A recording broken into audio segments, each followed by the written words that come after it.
Greetings, family. Welcome to Pan-Africanism towards Nationhood, building a global Black business pipeline. Greetings, family. Welcome back. This is Bomani Tyehimba of Africa for Africans, Tourism Investment, and I'm here with my good brother, Kala Genesis of the Black African Infrastructure Organization.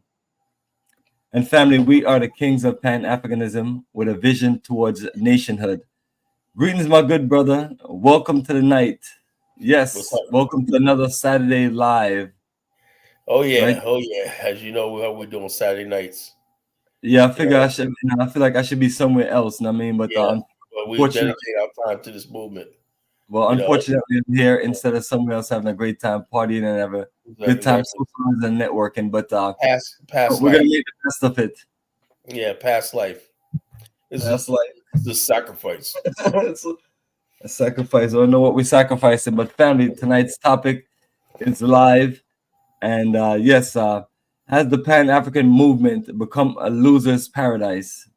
This is the Afrikstan analysis. So my good brother Kala Genesis is gonna break it down. I mean, and people probably see these subjects over the last, over the period of time, and are we questioning Pan-Africanism? No, we just questioning the people who call themselves Pan-Africanists and the agenda, if it's really for Pan-Africanism and nation building, or is it just to talk nice and brag, run your mouth, and just give the people false hope. We don't know exactly. So Kala Genesis got one of his classic Pan-African report cards and all these things, and some great analysts or analytical breakdown of the movement. So the key thing in what we talk about in this topic is loser's paradise. Do we want our movement to be a loser's paradise? And why does it attract all of these clowns and characters? But yes, furthermore, Kala Genesis, why this topic tonight? Well, the reason why I chose the topic tonight is because, like they always say, the cream rises to the top, right? When a society's structured, right? Any society and movement always has winners and losers, right? We have role models, right? That's why we built institutions. Over the time period, right? People say, I want to emulate this. You can steer people towards this is where we want the people to go. This is what you want to be. That's called continuity. So you're building, right?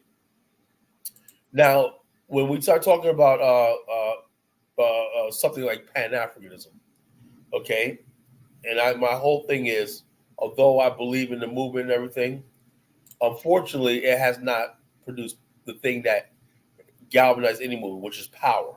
Okay, you cannot have a movement that you want people to be loyal to and subjected to if there's not a social contract. What is the social contract? The social contract says is if you join this movement or this belief system, this is your reward. This is what you're going to have. Now, when you look at the Pan-African movement, right, they all say the same thing. Oh, we're going to have a revolution. I'm seeing people that were older 20 years ago who are real old now saying the same thing. And I'm not trying to down our brothers and sisters and everything, but it's time to put people in proper perspective, right? The movement, for the most part, has failed us. It's failed us because we did not equate having the Pan-African movement towards having power. Towards having power means that if you look at the world, right, you got to do what the rest of the world does. You cannot be a whole entire race of people that has no infrastructure, that has no industries, that basically have its people destitute all over the world. That you claim that Africa is your homeland, but people are robbing your fishing grounds, and you're completely powerless to do it. Where's the Pan-African movement in that? Africa has the highest number of displaced citizens in the world. Where's the Pan-African is in that? So, and when we look at modern Africa, everything you see in modern Africa, for the most part, with few exceptions, is brought in by foreigners who come in and they're organized to the highest level, because the Pan-African spirit hasn't produced a sense of duty, a sense of sacrifice for a higher cause. So people are not willing to sacrifice. They're not willing to delay gratification. They're not willing to forego petty differences.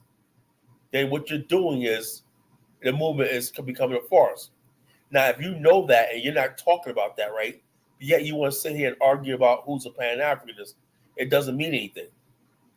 It means nothing to Pan-Africanists if most of the minerals in Africa, not only are we Africa are exporting minerals for pennies, right? But Africa doesn't even export the minerals themselves. It's foreign companies that take the minerals out and they tell the African governments what they ought to have, or they give them credit. We don't even have the intelligence to mine the stuff ourselves, process it, and build stuff around it, or basically export the raw stuff ourselves so we can make the money top dollar. So we would have to pay a corporation, which means you nationalize those mining companies. So what I'm saying is the Pan-African movement has failed to produce any decisive action. Now, there was some nascent victories back in the 70s where I think the movement was moving in the right direction, but it all collapsed. And so now we're left with a movement, right? That if you want to be anti-American, right, you just call yourself a Pan-Africanist. You want to be anti-white, you're a Pan-Africanist. You want to talk about stuff that we know the world, the white man controls everything. There's colonialism and stuff like this, right? So you want to call yourself to things like Prince of Pan-Africanism, and then sit here and tell us what we already know. Damn, the Chinese are taking over Jamaica. We already know that, you know? See, the Chinese are the new colonizers. We already know that. See, the Chinese are putting Africa in a debt trap. We already know that. The Europeans that do unfair trade deals. We know that. Tell us something that we do not know already, you know? Tell us something how we can get out of this situation. And the so-called Pan-Africans have no thing. Why? Because the next step requires actually doing work and putting in work. And it's going to be unpleasantries. There's not one Pan-African state that you can say it's a Pan-African state. Now, what do I mean by a Pan-African state? What if you had one state that basically says, okay, if you are black, you can come to this country visa-free if you have a higher education, you have good grades and everything. We want to make a pool, an intellectual pool of people, of brain power people. You know what that does? If you concentrate highly intelligent people in one area, one city, one town, one state, where they're socializing with each other, where high intelligent people are mingling with each other, or watching each other and listening to each other, or reading from each other, the conversations that's being had, the socialization, the learning, the education, everything is going to be on a higher level. And so in that higher level, the people can think on a higher level, right? And then that's where the new leadership comes in. And you can solve problems. You know, the highly educated people can solve problems, right? If given the position and given power. And people don't act like when I make this clear. I talk about the ancient Greeks. They will sit around places like Athens and everything like that, under their city states, and they would think, they would study, they would debate, they would have scholarship. They would have scholarship on top of scholarship, right? In the end, the truth was revealed. And some people will be discredited and everything. But the bottom line is this. You look at the modern world we live in, comes from those ancient Greeks. The Roman Republic was built off the philosophy of the ancient Greeks. The modern world we live in was built off the philosophy of the ancient Greeks. And so therefore, what I'm saying is, we have never said, look, let's create this one Pan-African citadel of thinkers, of scientists, of builders, and intellectuals that they can gather and stuff like this. But who do we have as the so-called Pan-African leaders? People wear RBG, pump their fist up, call themselves things like the Prince of Pan-Africanism and all this kind of foolishness and nonsense and everything. Running around, hooping and hollering, getting on the internet, talking about give me a cash app and all kinds of no intellectual. Now, some of these people are smart. Don't get me wrong. I learned a lot from these people. But the bottom line is easy to talk Pan-Africanism from the comfort of white supremacy. It's not easy to talk Pan-Africanism, right, when you are tasked with a society where your thoughts and everything determines who eats and who starves, or whether you go to war, or whether you lose your freedom. All these things that are arrested in the captive, the black man in America who lives in captivity, because living in captivity means that all the things that protect you in this world are provided for you by another race of people. So talking Pan-Africanism in the midst of white supremacy and white domination is a farce. And I'm tired of playing games with it like it's not. The Black African Infrastructure Organization, which I'm one of the founding members, right? We said that years ago, nearly 10 years ago, that the only solution for us is to have a nation state of our own, where we could bring that citadel of intelligentsia to the highest level in one place, where we're not shackled by the notion of inferiority. We're not shackled by fear. We're not shackled by obligations to America and stuff like that. We could build the confidence to build a new nation. And that's why we say Pan-African or nationhood. Do people even know what nationhood is? Nation means nation is a soul, but it needs a body. The body is the land, the state, and right now the New World Order and all these people want to destroy the idea of the nation state. That's why they don't have open borders. They don't want Finland to be Finland anymore. They don't want Denmark to be Denmark. They don't want Germany to be Germany anymore. They don't want anything. They just want to be able to flood people so people lose their culture, lose everything their ancestors built over the centuries and everything, and erase us under this guise of multiculturalism and mediocrity. In America is in peril right now. You got people coming across the border, flicking the American people off, draining their tax base and everything. America can't even, it's so sick, it can't even define itself as a nation state or a republic anymore. Anybody can just float across the border and come in here, and we can't do anything about it. I believe in the idea of a nation state. I do believe that anybody that's serious about Black liberation, if the idea of a state is not on your mind, then to me, you're not real. Kumbaya, Pan-Africanism, people say, well, Pan don't work because people don't get. I agree with that. That's why the African American, the African slave descendants, and people that think like us in the West should have a state, a nation state of our own, or our ancestral homeland. That's justice. With that state right there would basically mean that we're equal players in the future of our mother continent, and we could build something.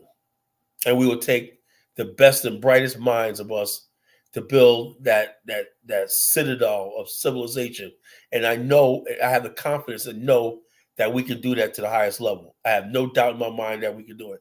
Based on everything I know about my history, all the inventions and people created in America under duress and everything, all the records we broke, the tremendous achievement.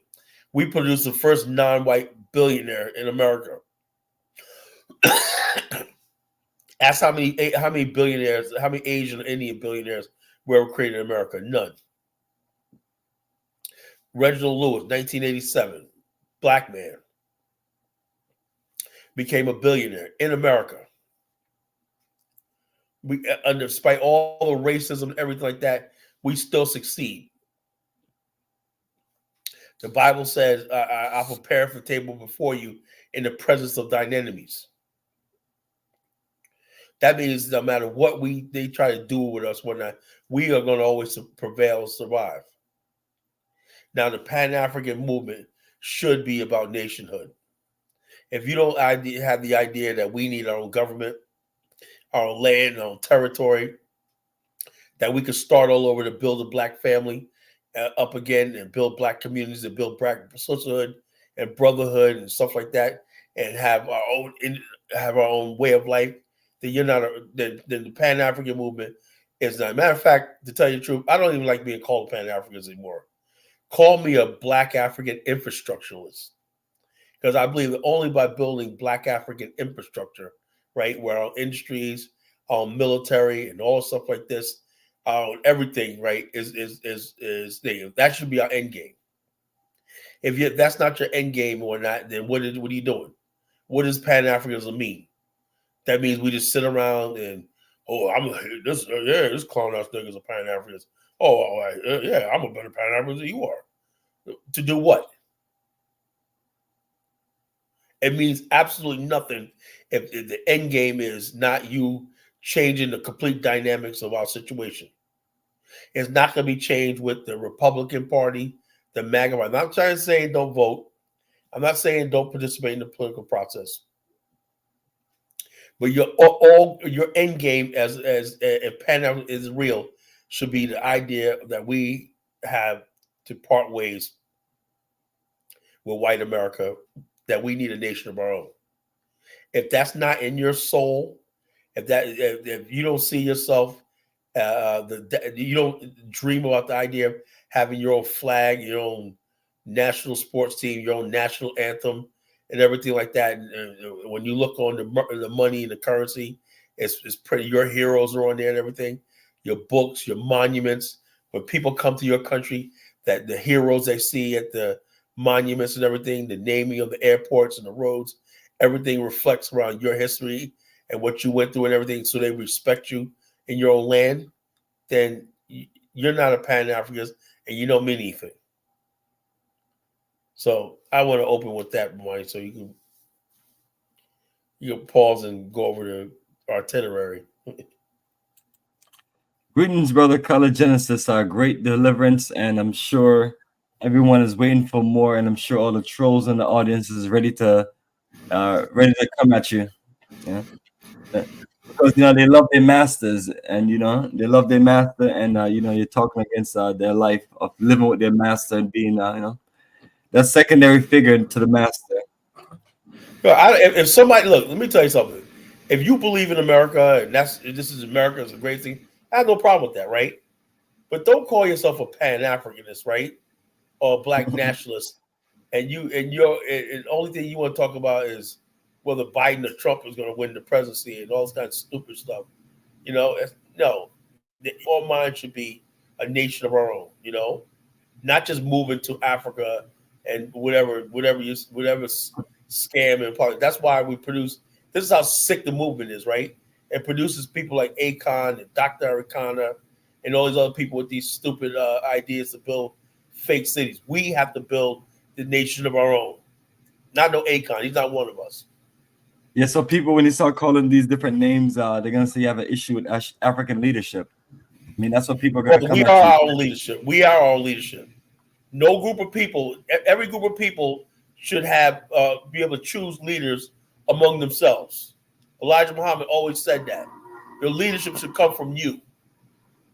I can't, if I was a Nigerian, I couldn't govern Nigerians. I don't know them. Right? So why should a Nigerian govern me, govern my people? It's not going to work like that. And that's the hard part about this Pan-African movement, right? So.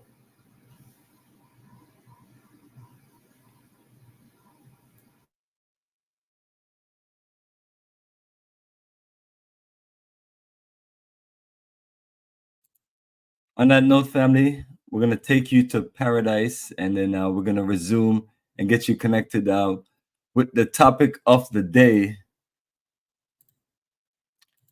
and that is: has the Pan-African movement become a loser's paradise? And so I'm looking in the audience, and who do I see in the audience? Some of Kala's favorite, including American Black Holocaust survivor. Yeah, Kala Genesis, what is this person's purpose? I mean, they just came off guns blazing. You know what I mean? What institutions have Africans built? You know, people in Africa are going to say civilization. And she come again. Why do Africans come to my home to complain? Just leave and take your dust with you. I mean, the hatred, brother. You know.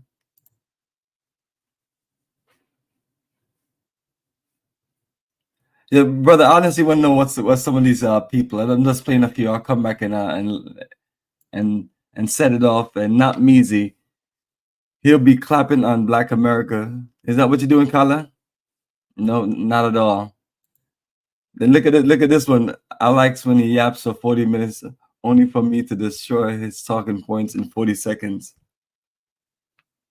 Nakmeezy doesn't have the academics or education to ever debate me, Or instead of him going to a library once in a while and learning some real history and stuff like that, like he didn't know what the 13th, 14th, 15th Amendment was, right?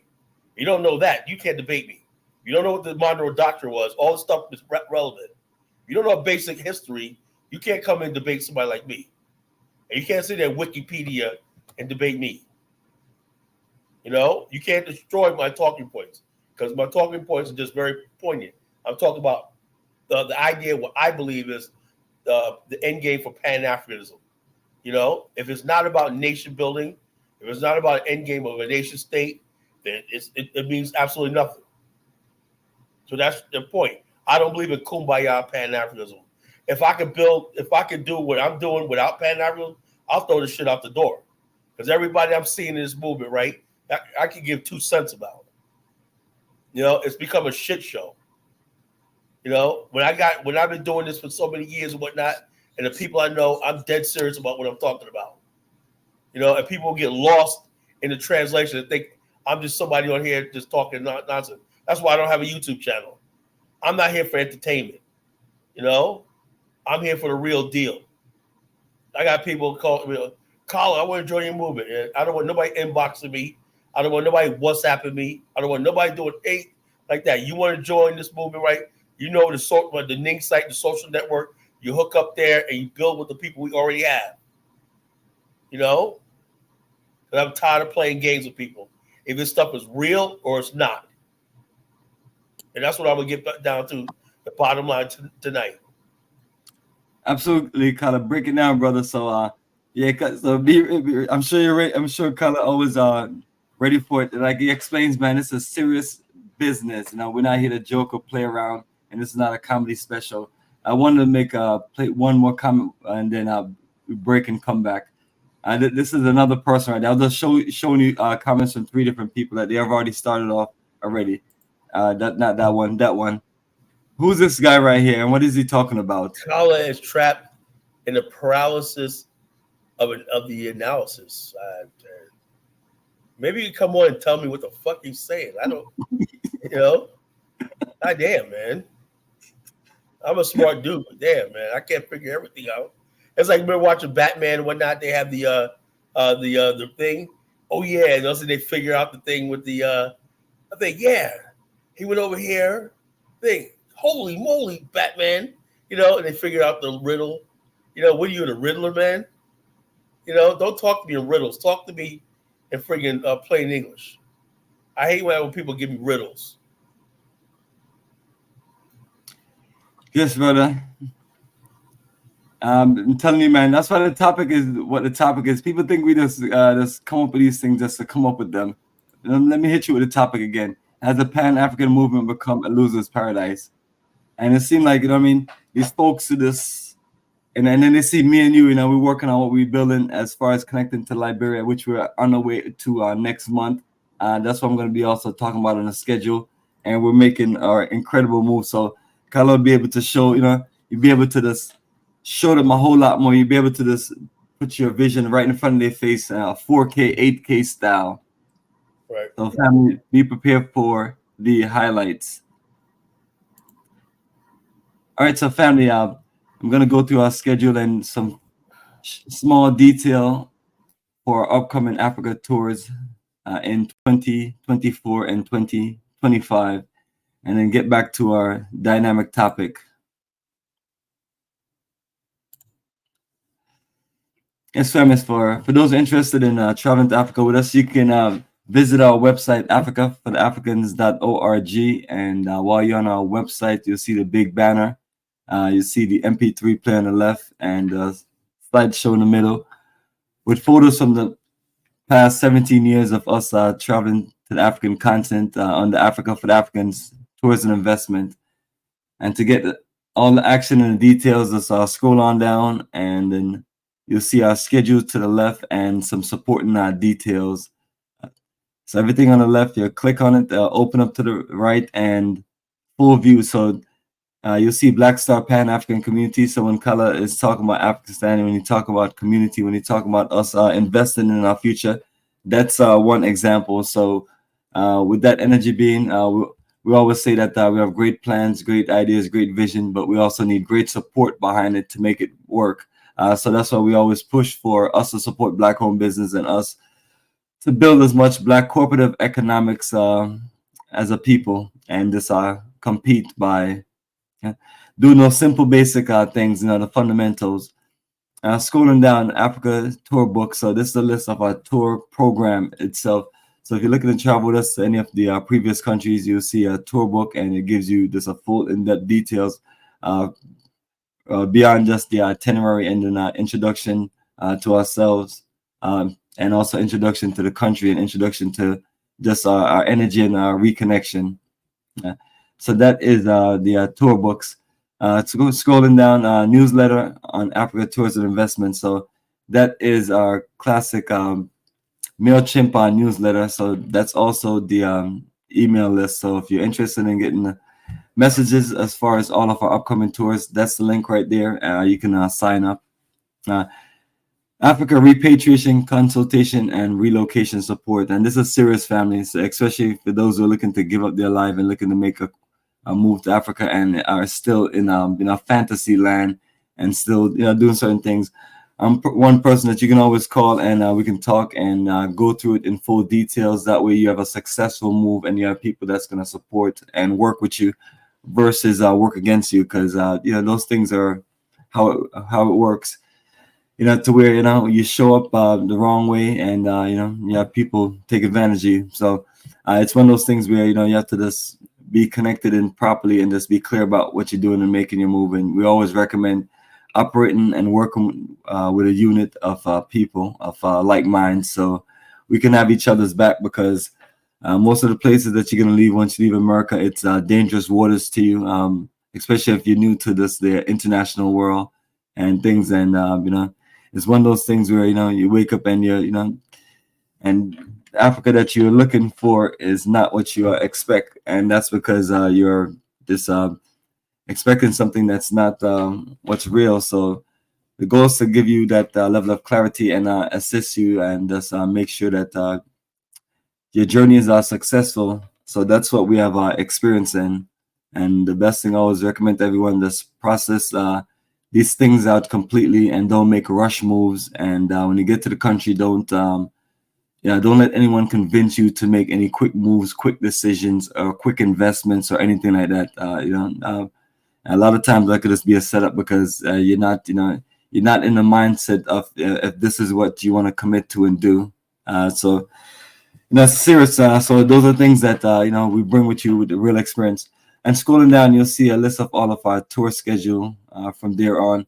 So we're setting the year off for our Liberia and Morocco journey, March 29th to April 9th. So that's where you're going to see me and my good brother, Kala Genesis, at our business conference. And doing live presentations there with our group, and just making our way around. And Kala's been talking about Liberia for a long time, to where he has shared incredible information as far as the future vision and the open opportunities, and a way how us as Africans in the diaspora can connect to a country that our ancestors worked to build, and laid out a vision so we can grow and work on it, or grow and build on it. So that's that's our open mind and open energy. So we're all looking forward to it, and it's something that we've been working on for well over a year, and the time has come, and now we're ready to go. So let's here finalizing, getting things together, and most important, getting all of our members organized visas and final accommodations in this preparation, which we're going to be doing even more and more as time go along. So that's our next journey of a lifetime, coming up in less than 2 months or so. That's what we're getting ready for. And for those who want to journey with us at the last minute, we still have space. We can still accommodate you. You just have to be ready and clear. But don't reach out to us if you're not ready and clear. If not, the best thing we recommend for you to do is just take a look at information, process it, and whenever you're ready, you can always connect with me. All right. From there, we're gonna take the journey to the 24th Journey of a Lifetime to Ghana. That's Ghana Repatriation Investment Tour. So you'll be able to see a land update in progress at Black Zionist Pan-African Community. We also have another dynamic business and investment conference, a whole lot of networking, and just an incredible tour around the country on our nice luxury tour bus. Then we proceed to the fall to Egypt Roots and Culture Journey, November 21st to December 2nd. And that's a full Nile Valley civilization journey from Cairo to Luxor to Aswan to Elba Simbu. And we also take you over by the Red Sea in Hurghada, and flights on Egypt Air to Egypt, and also in country in Egypt. So we have you an itinerary just well laid out, and somewhere I've been studied, and the layout is just nice, especially that cruise for 3 days on the Nile, on the Nile River. And then we're going to close out the year back again in South Africa, where we just came from, and that's our Roots and Culture Journey, December 24th to January 4th. So looking forward to those who are interested in journeying with us. I got lots more videos and pictures I'll be uploading and sharing from my highlights, and that's one thing that we do is share a whole lot of videos and a whole lot of pictures and highlights. So you can always check the Facebook, YouTube, Instagram, TikTok, and so on. And then the website just has all of the updated details that you're looking at right now. Next year, nice smooth year. We're gonna set it off in Senegal and the Gambia. That's April 1st to 11th. Then we're gonna proceed to Ghana. That is May 24th to June 5th. And then Brazil is our third journey or final journey, depends on how things go. And if we have interest for people who want to travel with us to December to somewhere tropical, somewhere incredible. But that is it right there. Brazil Roots and Culture Journey, November 21st to December 1st. Close the energy out as we take you to Rio de Janeiro and Salvador Bahia, from tropical beaches to history, culture, and Brazil is always fabulous. So the last Brazil journey that we did is I still have a nice playlist on YouTube. So all these journeys that we have taken in the past, all of the videos, we just do galleries of videos just to show highlights, because you're talking about sometimes 8 to 10 days. So that's a lot of that's a lot of touring and experiencing. So you can't sum it all up in a 30-minute video or documentary and things like that. So what we specialize in is show you highlights throughout, so you can get a feel of the fullness of the program. And then once you scroll down and see some more links, updates on our next conference calls. So that's it right there, February 18th and March 17th, where we just go over the full program of all the countries that we have on our itinerary. And as you scroll down, those are the links right there for all our social pages, Facebook groups. And this is the 33 group tour photos from 2006 to 2023, celebrating 17 years strong. So that is, I'll show you the last highlight of last year.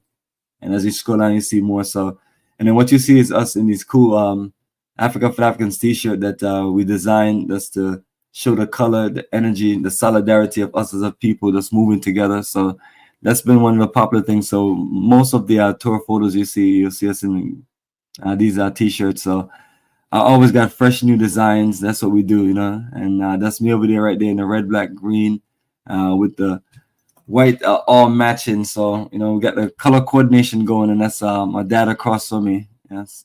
So, and that's my son. Well, he's supposed to be somewhere in the middle, but that will work. And some of these journeys have other family members, my mother, also younger brother and sisters, and some of the other previous journeys. But that is us right there in Tanzania and Ghana, and also some of these places. This is the Black Star Square, and that's a nice circle place. Right in very behind us on the green photo is, and that's what it said. You know. Black Star. So that's the energy of our ancestors, Marcus Garvey, connecting us to Africa, even though it didn't physically make it, but our Africa for Africans present, and that energy is taking us there.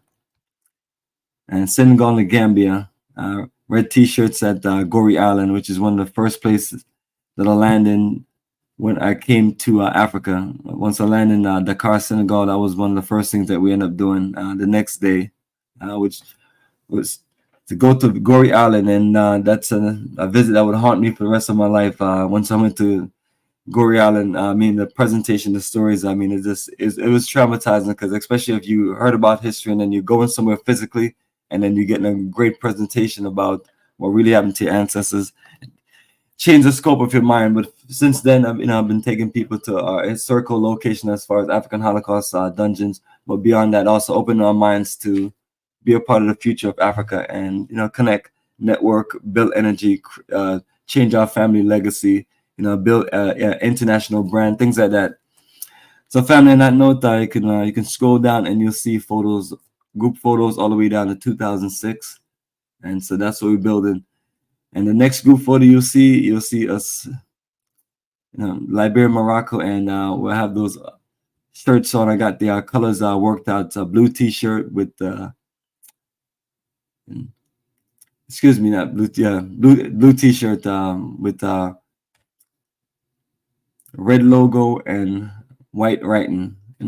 Red, white, and blue, just like your American flag color. But that is the Liberia energy, and that's what we do.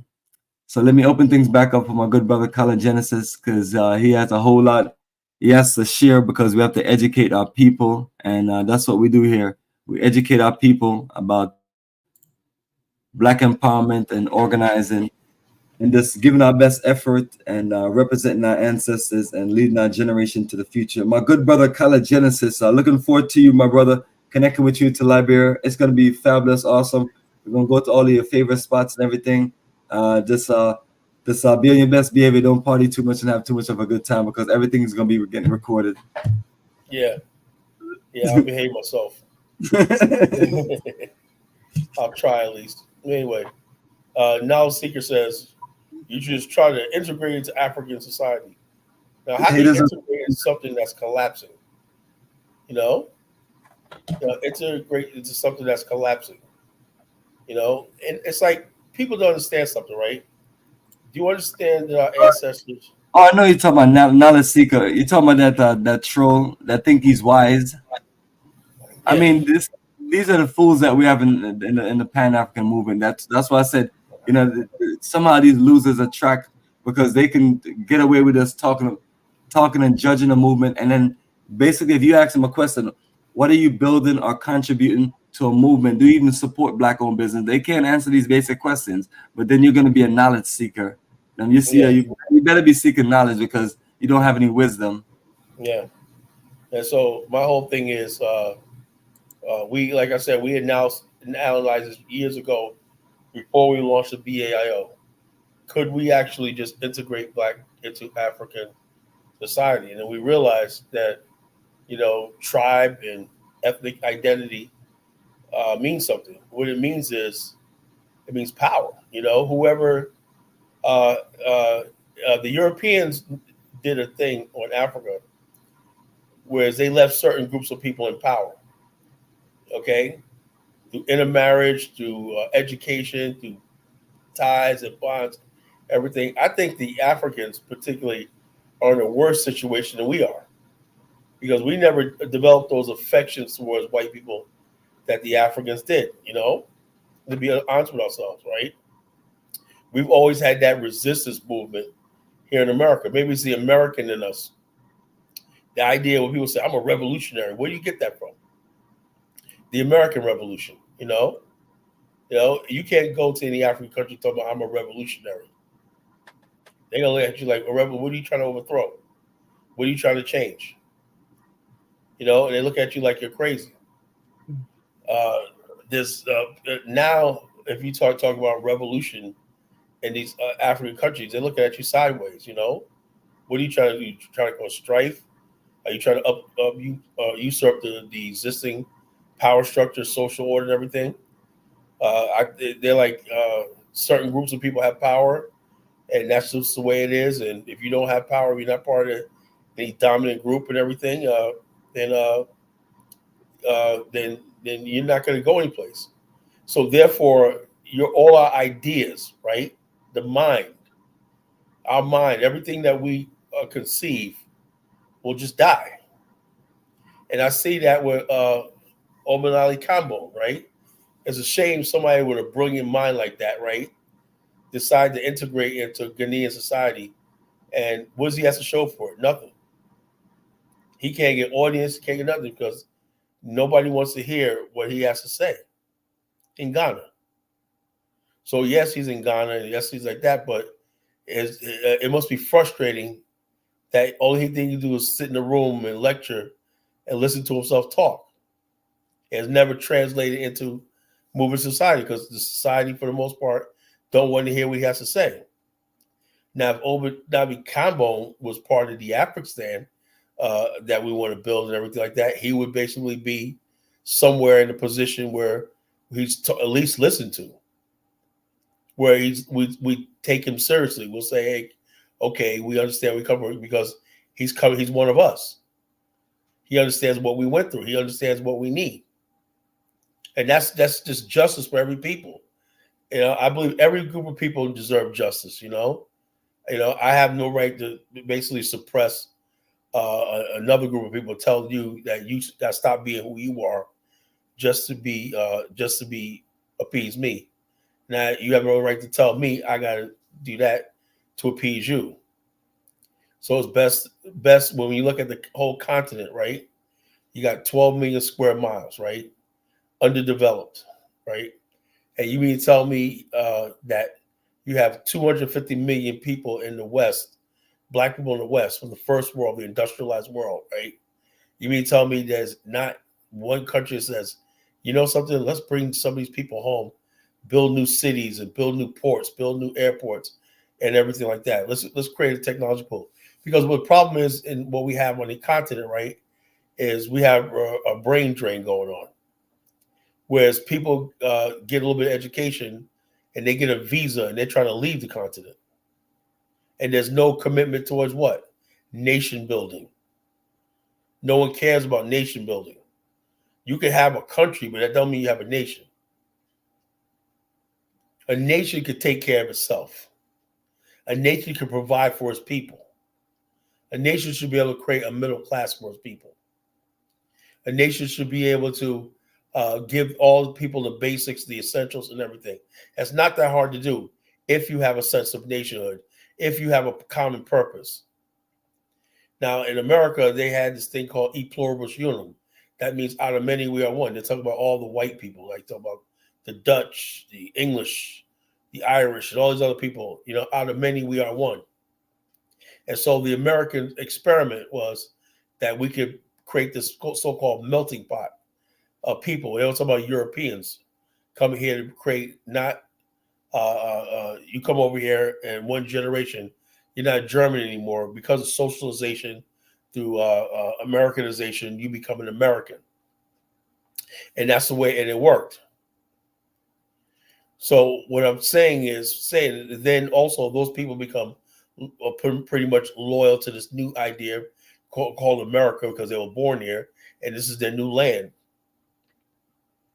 We say we want the same thing for our people, right? Whether you're from the United States, whether you're from Canada, you're from the Caribbean, you're from South America. If you are a slave descendant, that you should have a homeland of your home on the African continent by which you could assimilate to and build this new society. That's Pan-Africanism. Pan-African practice, Pan-African governance, and things that plague the Black race, right? People tell me that now that they're concerned about things like colorism. Well, if we had our own laws, we could outlaw that stuff. We could outlaw discrimination in between Black people and white people. We could outlaw tribalism. We could work on our history. We could heal the wounds because we have the society and we're in control. That's what a nationhood does. Singapore did it. Singapore created a sense of Singaporeanism among people who were Cantonese, Mandarin, Malay, Indian, all those people, and basically said we're all Asian pretty much. So we're going to create this new thing called Singaporean, being a Singaporean.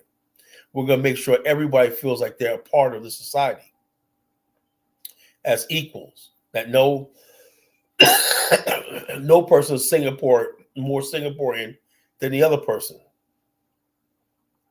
What we have right now is, like I said, we have African societies that, they are what they are, they're not going to change, it's not going to change. There's never been that dynamic African society that says we're going to create this citadel of Pan-Africanism and stuff like that. It doesn't exist because favors, and I think the root of it is poverty.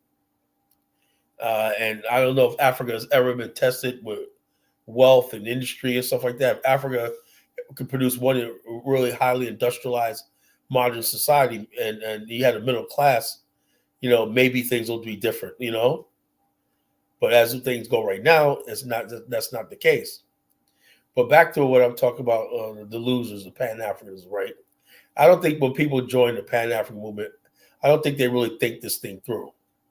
They think it's just some kumbaya stuff. They think it's, we're going to all come together as Black people. And then we see the differences in the way we see the world. We see the world differently. Black people in America see the world differently than other people because of what we went through in America. I can't tell you what a Ugandan thinks. I can't tell you what a Kenyan thinks. They see the world differently than I do. That's why I don't believe in people superimposing their values on other people. That's why I have a problem with Julius Malema. He's going to different African countries talking about, we need the Pan-Africans. And I would like to know, or somebody tell me, what is the economic freedom fighters? What's their economic agenda? I have not heard it yet. It seems to me that it's like every African deserves a Ferrari and Prada, and wearing Gucci. So everybody should be living a fat life and everything like that. Nothing about building new industries, nothing about education, nothing about building the sort of infrastructure that's going to give people a middle class way of life. So, like I said, if you have a philosophy that doesn't just go to Pan-Africanism, because we'll accept you. All you have to do is just spout a bunch of words like neocolonialism, racism, white supremacy. Hey, welcome to the so-called Pan-African Club. That's easy. But the real thing is, are you willing to take on the stuff, all the stuff that you guys want in the Pan-African world? You like your cars. You like your electricity. You like your running water. You like your infrastructure, everything, but you don't want to build it. You don't want to sacrifice it. And I ask people all the time, I said, we took like 20 years of sacrifice, of saving, of investing, of doing due diligence. 20 years. And the Black race took 20 years and turned it on itself and whatnot and got down to business and whatnot. We'd be free and liberated forever. Every group of people go through trials and tribulations before they're free. Japan did it. China did it. All these countries in Europe did it. Why? Because they sacrificed. Look at the Russians did it. They sing songs of the hardship they had to go through, the Volga Boatman, or the Russian anthem, the Volga Boatman, where he talked about the hard life they had to basically build Mother Russia, and that created a spirit of unity. Now, American Holocaust survivor, how could you be a Holocaust survivor and say you're free? You know? So how can you be a Holocaust survivor and you're free? You're saying the very people that enslaved you, you're admitting that, right? But you love the same people. That's why I said, I will take people that's hot. I'll take people's cold. But what I don't like is lukewarm people. When you're lukewarm, you make me sick. I spew you out of my mouth. If you like, I know there's black people out there that are really into America. I know them, good people, but they don't basically talk about slavery. They don't talk about white people. They don't talk about stuff like that. They just live their life as Americans, and they're not bothered with all the intricacies of the nuances of what you're talking about. They just say, I'm an American, that's it. There's a country I live in, this country I love, and I have no problem with that, you know? What I have a problem with is that when people start talking about all this black power stuff and everything like that, and even some Pan-Africanists talk about, I'm American, and I'm all something like this, you can't serve two masters. You know, you can't serve two masters. If you're going to be in this movement, right, and the ultimate goal is to free ourselves from America. It's like saying, look, it's like you have a job, and then you have an opportunity to have your own business. But you love your job, you love your boss, you love your coworkers, everything like that. But you know if you take this business opportunity, you'll be rich. Most people will take the business opportunity. A fool will sit there and say, no, this company's been doing me so well and everything like this. That's what nationhood is. Why would you basically why would you choose going through what you're going through? If you was truly American, right, like you said, you wouldn't be on this chat room tonight talking stuff. You'd be like, I'm American. What Kyle says doesn't matter. I know what I don't really believe you believe that. That's why you're in the chat room tonight running your mouth. So this, and also let me tell you something, right? The way I'm seeing right now, when you talk about illegal migrants and stuff, you think that white people are on your side. There's a lot of white people who said they would love to replace you with them. Because white people know they can never fix slavery. They're tired of hearing about slavery. They wish black people would just shut up. And so when other people come here to live off their scraps and everything, that's the level they want you at, on your knees. I'd rather die a man than live on my knees. I'm sorry, I can't do that. I can't live on my knees to another race of people. Everything in America other than illegals is my foot and fingerprint. I don't care what they say. I won't be moved. I'm anchored. What part of nobody's trying to ask you to leave? We're saying that our ideology means that people who believe in our version of Pan-African means that we want a nation of our own. Whether it's going to happen in our lifetime, we're sowing the seeds. Everything we're doing is towards that end.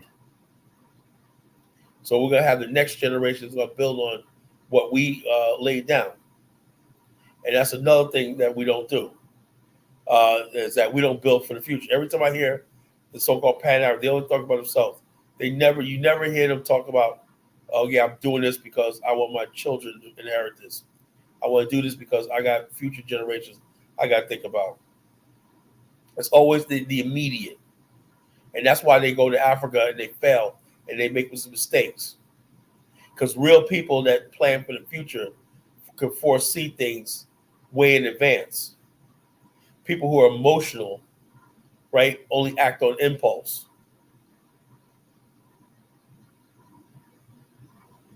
So we'll put some more comments up so I can look at. I can analyze them, Bomani. Yes, my good brother, Color Genesis. Absolutely, man. Appreciate the breakdown. So, once again, family, for those who taught that stuff, let me see you come up here and present professionally like our good brother, Color Genesis. We are, that was an introduction. Now it's time to bring on the other aspects of what we're talking about. So, I got a bunch of comments. Color, the audience loves you. They hear this American Black Holocaust survivors. I played some of our comments. And now let me play Not Meezy. Not Meezy sent a super chat. Appreciate you, Not Meezy. 6 euros.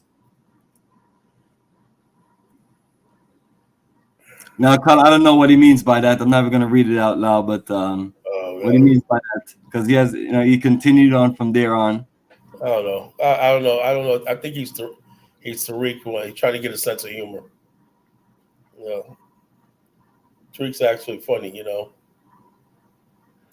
Oh, this is what Nala Sika said about Not Meezy. You should not even talk. The last time I heard you talking about bags and barbecue or some. I don't know what that means. These guys are funny, man. That's what I'm saying about the movement. What does it attract? Yeah, man. I'm the ringmaster, man. A lot of characters. But Not Meezy came back and said, keep seeking knowledge and one day you'll find it. Yeah, that knowledge is out there, man. I don't know if you ever find it, man. It's under a rock somewhere. But I don't know if Not Meezy is the chef tonight because all he's talking about is food. Yeah. Let me find one of the ones he's talking about food right here. Let me skip past those things right there. Here we go. Come on. And now he's talking about somebody in there. So he's in there. And he's probably talking about the American Black Holocaust survivor. That person has a confused name. It's unbelievable. Yeah, Fashion Geek says, Collar don't want smoke. Oh, yes, I do. That's why I picked these topics. All right, let me get to his comment. But this is what Not Meezy is putting up. Deep fried bush meat sliders are also a hit. So, yeah. So, but that's it. There we go. Yeah. Let's keep you yakking so I can cook him. But someone is, this guy is obsessed with you, man. He's obsessed. He don't understand. I got no respect for Tariq Nasheed. No fucking respect. That dude is a non-starter, I don't give a damn how many DVDs he put out. The dude's a joke. The dude lives with a freaking white woman and whatnot. Lives in a exclusive white neighborhood around white people. He sleeps white and talks black. I don't want nobody that talks white, sleeps white and talks black. There you go, brother. But that is, that is the comment. So basically, nothing but productive. No one has sent as far as the topic that we're talking about. So that kind of makes my point, as I'm saying, our movement attracts, the weirdest things, man. You notice this too, right? When we started the BAIO, right, we would have shows and whatnot. We'd be talking about industries. We'd be talking about different types of everything from infrastructure. I mean, science, technology, and stuff like that. All nation building stuff. What's the best type of highways? What's the best type of rail system? We have debates, man. Real some of the people look at that and say, man, these guys know what they're talking about. We talk about, how to finance infrastructure, right? We say, yeah, you always float municipal bonds. I said, we show how you can do it. If we had our own state, right? With us in America, right? We have enough equity in Black America that we can fund and build our own state and pay it through tax base. And people start saying, yeah, you're right. Taxes. I say, yeah, everything is done by taxes. And I said, well, how would you put the taxes? And the consensus was, right, and people told me, if we had our own nation, I don't give a damn if like 30% of my money went to taxes. So long as the roads, the hospitals, everything built, that we had our own shit, I don't mind paying taxes. I said, there you go, right there. When people really want to do what they got to do, they want to pay taxes. They'll say, hey, okay, we need a tax base. We need monitoring. Part of the problem in Africa, like Ghana, the average citizen don't want to pay taxes. Also investment bonds. You buy bonds and like utilities and stuff like that, and infrastructure bonds, right, for 10 years, right? In 10 years, minus inflation, you get a return on it, like 20%, which you could basically, after a certain amount of years of mature, you could either sell it, the principal and interest, or you could keep it, right, and cash out after 10 years. But that's how countries in Asia, right, did. They empowered their citizens. And you look at the Asian model, right, the citizens were deeply involved in the development of their country by, instead of spending all their money on foolishness, they would learn how to buy stocks on their stock exchange. They buy stocks and bonds and stuff like that to raise the capital themselves. So when they're doing that, and with the tax base, everything, Asian countries were able to raise at least 90% of everything they needed, the revenue for development internally. And the rest they take like 20% and go to the IMF or whatnot, right? And then they make sure that gets paid back. So they're not stranglehold by the IMF and the World Bank. But that comes from a commitment of nationhood. When people feel like they're a nation, they're people, and they cherish their freedom. If you don't have that, you have absolutely nothing. And so, like I said, are we talking about that in the Black world? And everything I've seen so far is that everybody's going off Africa on their own lone missions and everything. There's no coordinated effort. I said, okay, where's the African Diaspora investment group? Exactly. Where's the investment group where everybody's putting money in and stuff like that, where it's invested into the government bonds and stuff like that, treasury bills? Are you talking about kind of like what other nations of people do, like the Indians? Yeah, well, other people do, smart, intelligent people, Group economics. But on Right. the note of that, man, I got this personality seeker. This is another person that's obsessed with you. It said, Bomani, in telling you the truth, you can't go to Africa thinking of creating your own state. It won't work. So Yes, I think I have explained those things because people thinking different things and they're confused about what you're exactly saying. You can build towns, communities, and things like that.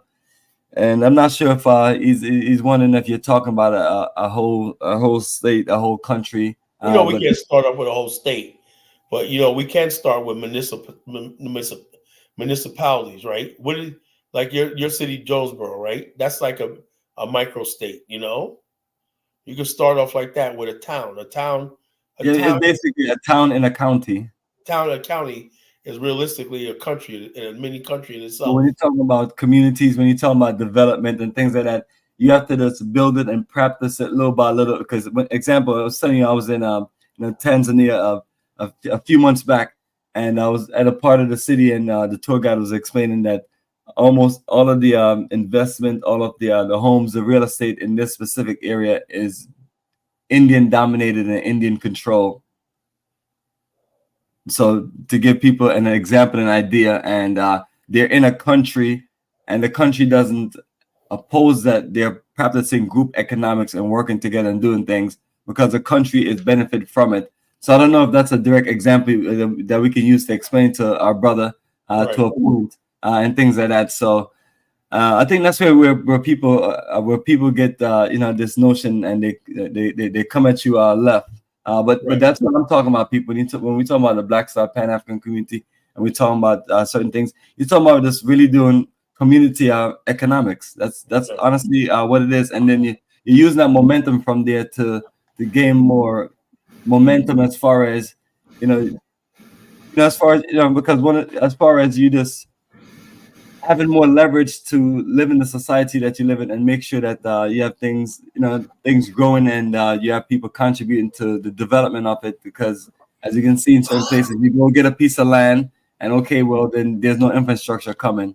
So in our situation you're more prepared to handle that kind of business. So nevertheless, brother Kala Genesis, we have Not Measy on. Let me know if you want me to let him on. Well, let me answer this guy's question. Let me answer this guy's question. He says, "Oh, it's a pipe dream. We're already doing it in Jagazi, and pretty soon that's going to be a municipality, When you get that set up, that's going to be municipal. What are you going to say then? We have a town hall and stuff like that, and we have a revenue base and a revenue authority and all the stuff like that, and we're handing out the licensing permits, and we have the roads and public works, public utilities and stuff like that, and stuff like that. So what are you gonna say when that's up and running? And we want to build the prototype of those all over the African continent. That's what we're gonna do.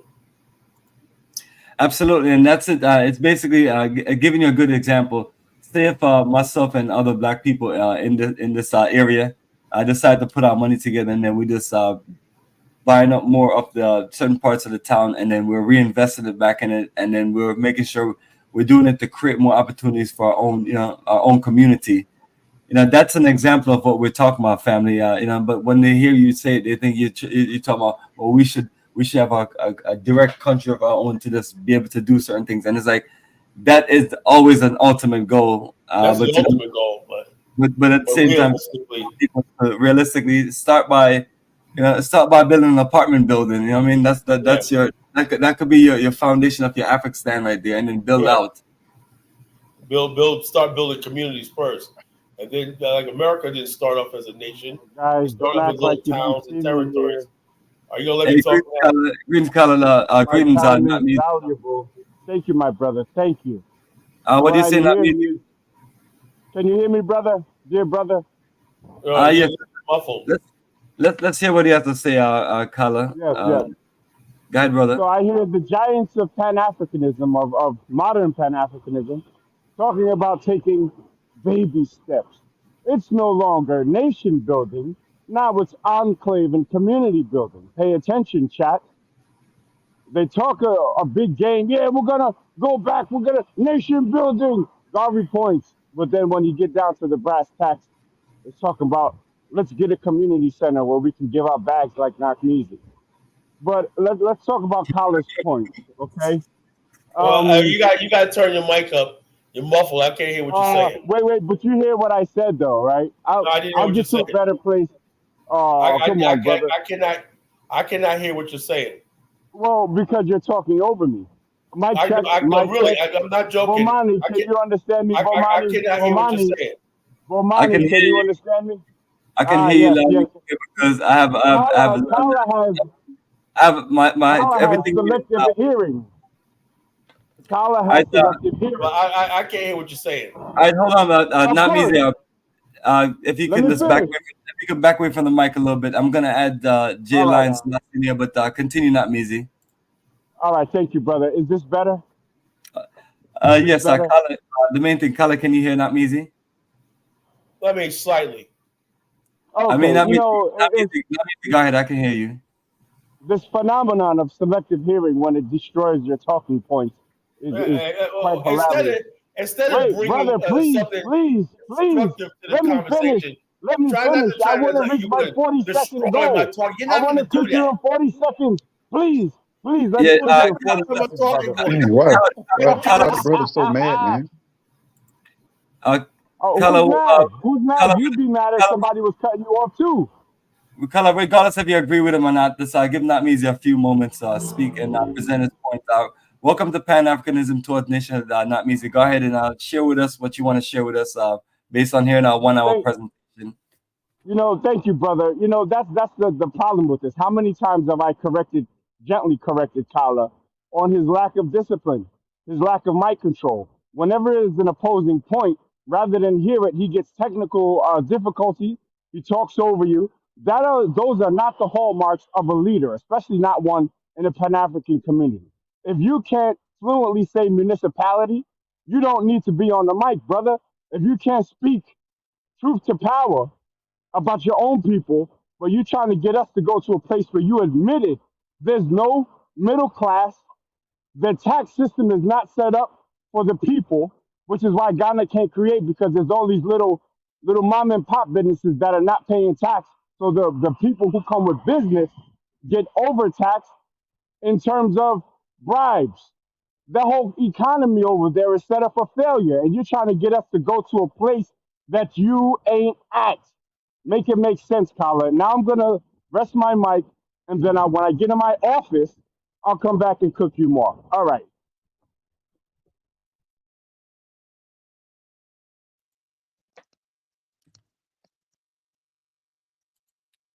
Color, unmute yourself. Not easy enough. I didn't know he's going to go off. Yeah, man. You know, I'm saying, who is this? Is this J Line Selassie, or is this somebody? I mean, I'm like, it's like, man, that's like, you know, I mean, college, I think you have a lot of good ideas, man. You say, and I think that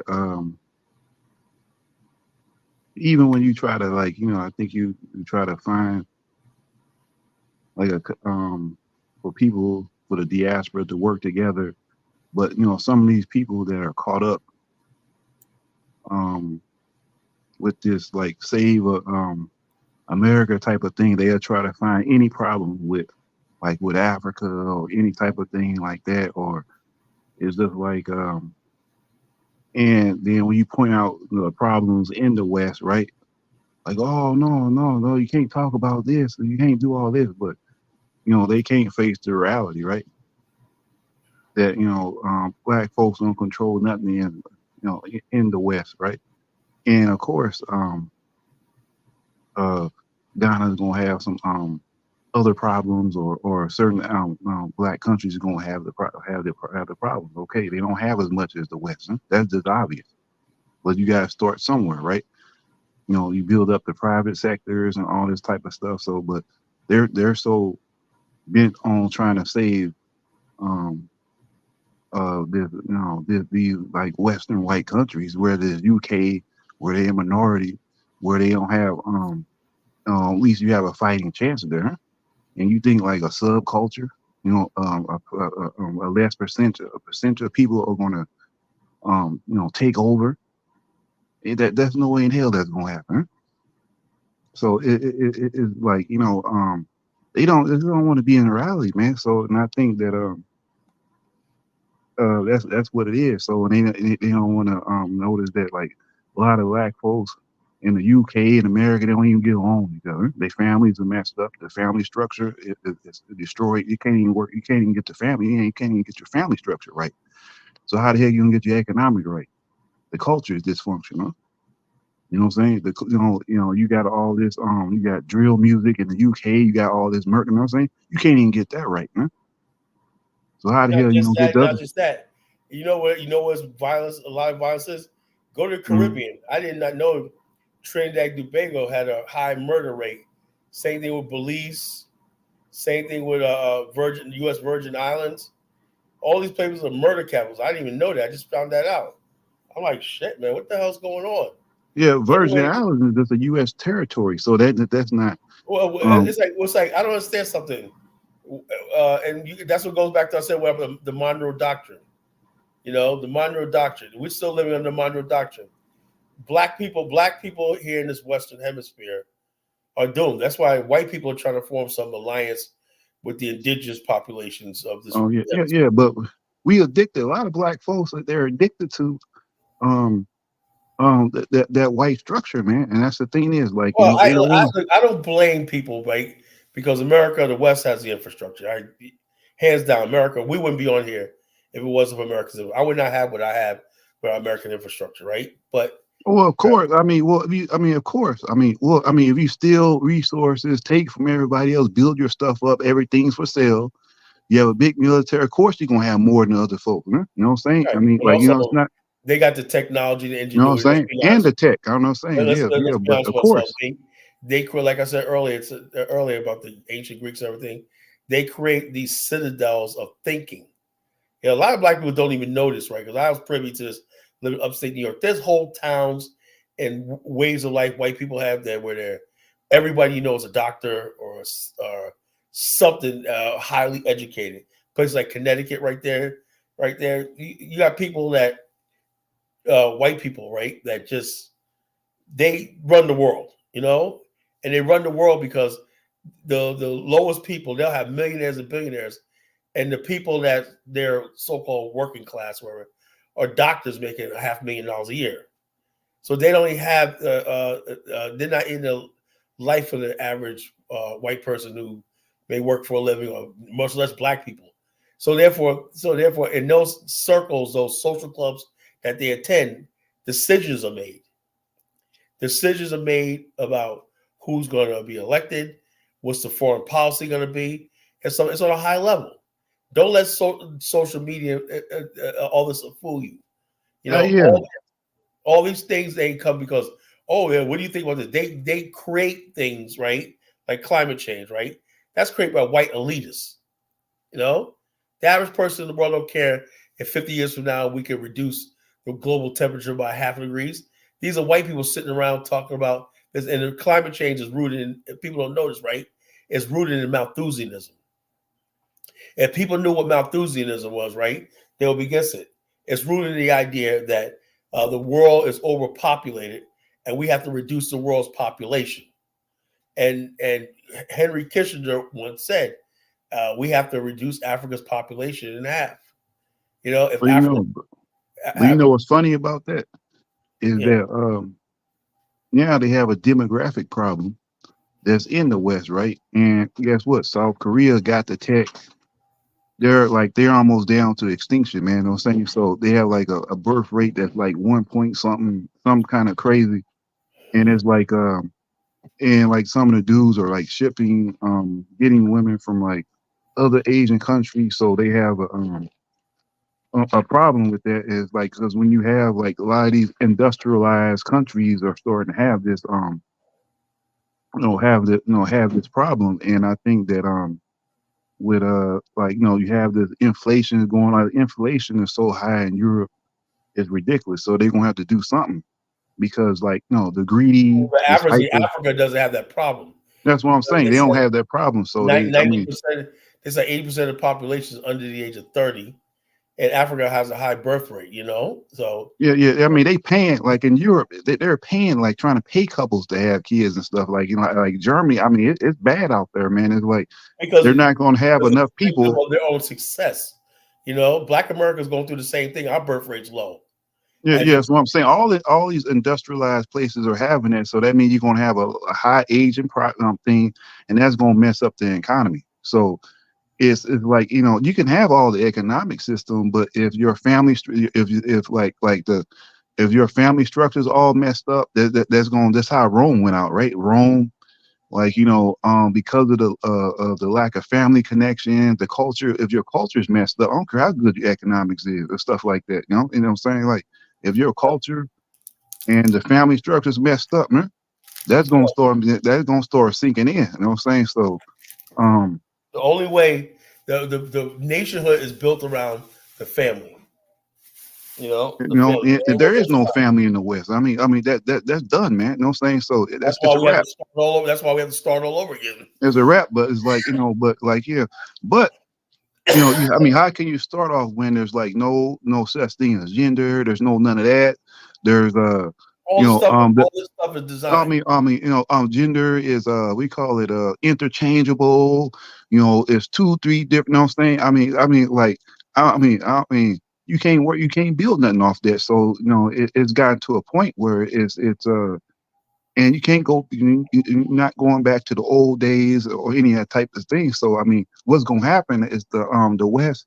You don't have to worry about a war. It's gonna destroy itself. Huh? Well, and I think it is that's good for the planet. It's gonna destroy itself. You know what I'm saying? So you don't have to worry about it.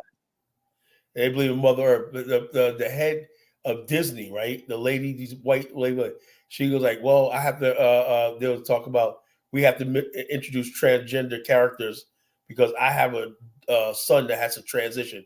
She's the head of Disney, you know, and you got these people that in these power positions that these wicked people that are influencing how people think and everything, and they use characters and stuff like this. This is the way America is going, you know.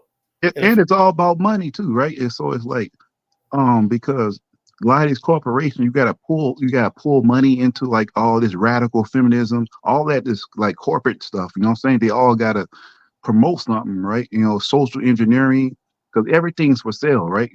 Oh, we want to be Black Lives Matter. Everything, like everything in America is for sale, man. So it's like, they don't give a hell about none of that stuff. It's a way they can use to manipulate. They don't care nothing about none of that, man. So this is the mindset of the wicked culture that's here. And then like and like everything's like entertainment, right? Everything is like for entertainment. It's not, there's no substance in the culture. So it's like, there's no real connectivity. Like you look at another Black person, he's ready to fight. There's no type of, sense of brotherhood, you know what I'm saying? So like if you did something for you, like, let's say, like if I do something, right, and that's a representative of my family or my culture, there's no standard, right? You know what I'm saying? When once you get to a point where there's no standard, and like like your name used to mean something like that, like in African culture, right? Like, and it means something, right? It means something when you do something like, I want to do something to bury my family. Here it don't mean nothing, man. It's a free fall, huh? You know what I'm saying? It's a free fall. So you don't have like a culture base or a family structure to work with. So it's kind of hard to build a business. Or because I was on what was it, Search for Eurodynast channel, where the guy, I don't know, I guess the dude that works in shipment, he was saying like, oh, I was trying to work with these other brothers, but they's on here talking about who, oh, you ain't getting this much, pee, you ain't getting this much, but vagina, like, all they cared about who was getting this, and the football games and whatever, sports and stuff. That's the only thing they cared about, huh? They didn't give a hell about nothing else, huh? So it's not, and not only you got to deal with that, you got to deal with a dysfunctional culture. You have to deal with a toxicity. You got people that the more dysfunctional you are, they, what I'm saying, the more dysfunctional you are, the more celebrated you are. Like let me give you an example. It was like it was a show called Big Brother, and this person, that it was an African country. This woman had like a sexual scene, like, and this woman had to apologize for her daughter. It's like, I'm sorry that she would do this type of this thing on live TV or whatever, and basically apologize on the national TV.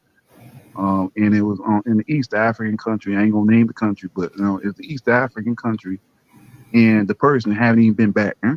The person still in South Africa. If this was in like America or the UK, right, that person would be celebrated. Huh? That like Kim Kardashian had like a sex tape, and it comes out, she's promoted and doing, you know what I'm saying? So we reward degeneracy, you reward all this, you know what I'm saying? So that's the difference, man. So, and I think that and nobody's not trying to say like, trying to big up Africa or just say like, oh, that's better and like here is this, but people just need to know, understand like the truth, what's going on, man. So, and I think that's the thing, there's a problem, and like, you have to face the criticism and stuff. And a lot of people here in the West, they don't want to face up to certain truths. And I think that and what Naminsky is just being ignorant right here, talking about there's no knowledge or no points and all. I mean, that's just and like so that's just. Yeah, I mean, what do you think about Naminsky making all these greasy comments? What I'm saying? So and that just being ignorant, man. I think the guy just that's just ignorancy right there. So like, even when you're trying to talk about look issues of the culture, then you got somebody that comes with a comment like that, man. And you know what I'm saying? So they don't want to listen to. They don't want to listen to any sense, huh? So this is the type of stuff you're dealing with. What Look I'm at saying, it. this is what I would say. This is what I would say. This is I would say, right? To all the And people, also, I'm not no old man either. So, huh? James, this is what I would say. Those who are against Pan Africanism or for Pan Africanism, wherever you find yourself on the thing, right? The way Black America is going right now, we're headed towards extinction. That's just the way it is. You know, anything right now, anything to change the trajectory would be good.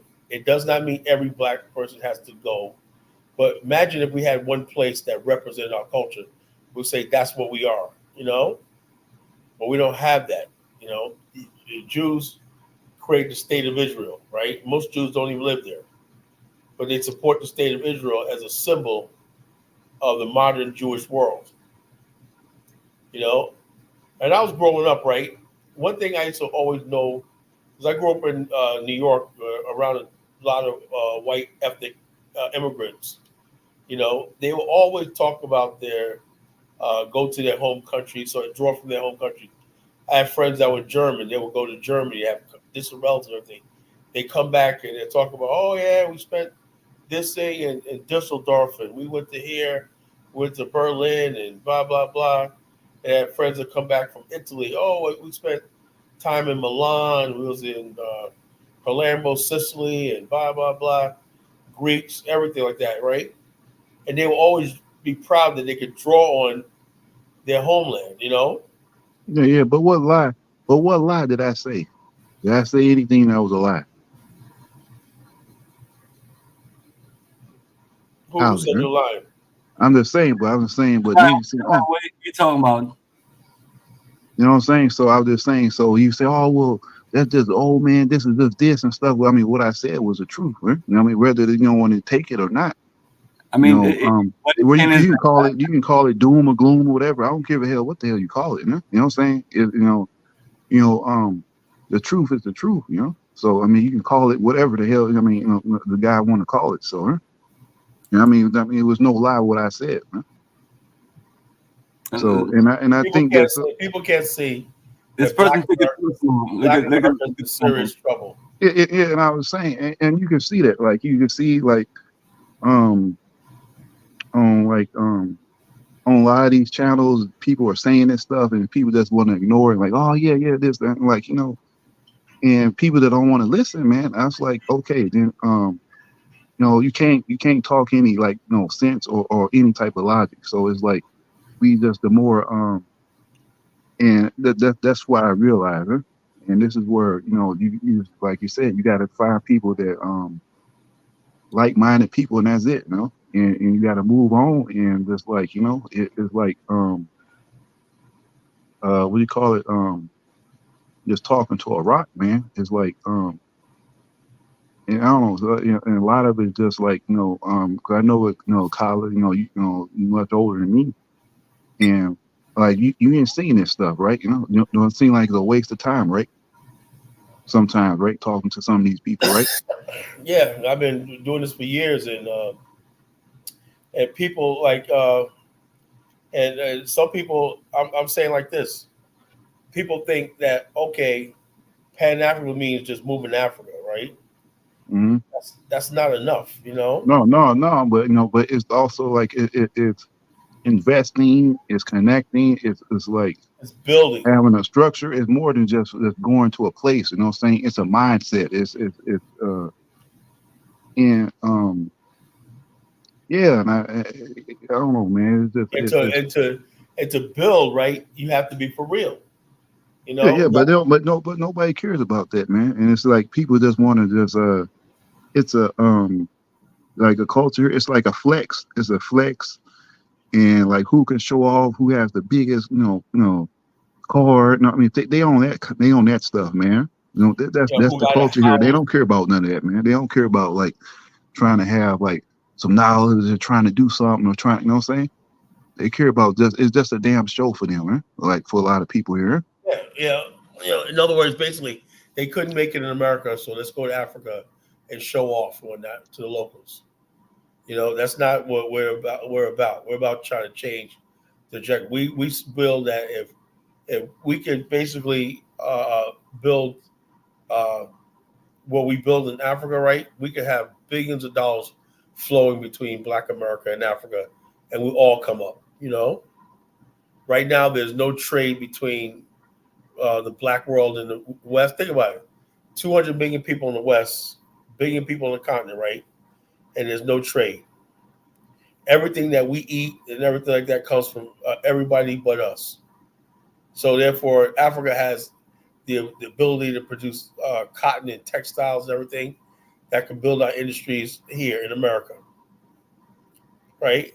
Africa could be a market for technology that we produce in America, and therefore both sides of the Atlantic would benefit.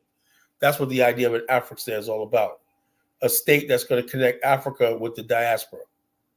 But but I think it's like anytime you bring up like I saw when I looked at search for Euro's channel, anytime you bring up like Africa or any other like Black countries or any type of thing, it's always a problem. There's like this and all these people start coming up in this store, doing all this. I mean, like, okay, like if you don't want to talk about this, go somewhere else. Huh? It's like all this, huh? But I'm like, not even worried about those type of people, You know what I'm saying? It's all these different types of things, and I was like, man, it's like this is and you wondering why we're in the thing the situation we're in. So I'm thinking that yeah, man, it's I don't know. This is what I want to continue with. The bottom line is this: if people are not talking about when you have a show and people aren't talking about, you ask a Black man, what is your opinion about nuclear energy? I don't know. What's your opinion about solar energy? I don't know. What's your opinion about wind energy? I don't know. Do you like geothermal? I don't know. What about hydro energy? I don't know. What do you think about permaculture? What's that? Do you know that the Sahara Desert is creeping south, right? That's why we have contact. The Sahel is becoming part of the Sahara and whatnot. That we could basically, there's projects I've been studying for over 30 years that they could divert water from the Congo River all the way up to the Sahara, connect with the Nile to green the Sahara Desert, right? And beat back the erosion. If you're a so-called Pan-Africanist and you don't know anything about the ecology, the environment, and stuff like that, about land reclamation and stuff like this, those are the conversation that you should have as a so-called Pan. I'm a Black African infrastructuralist. If some people say you're a Pan-African, if you don't want people want to kick me out of the Pan-African movement, go right to hell because I don't see it going any place. I'm about Black African infrastructure. I believe the Black race globally, let me finish. The Black race globally have a responsibility to make sure by any means that global Black African infrastructure is built. Supply chains, security, military, all stuff like this. Africa needs to cede sovereignty over some of the things. Why are we still having the same borders and agreements from the Berlin Conference of 1884? Right? West Africa should have one shipping authority. One shipping authority. Right now, had Africa did that, let's say one country, two countries is responsible for all the shipping that goes in and out of the continent, right? And then basically over the time period, they could have subcontracted out with Asian or European countries to do the work, right? Until they could figure out the pattern, right? And then start building their own ships like the Japanese did. The Japanese started off saying, look, we need to build, we need our goods to reach Western ports. We don't have them, right? We need to get raw materials and stuff like that from the West and everything like that. So they set up a thing where Mitsubishi, Sumitomo, and all these companies would contract out with private firms from the Netherlands and all these to handle the Japanese shipping and trade throughout the world.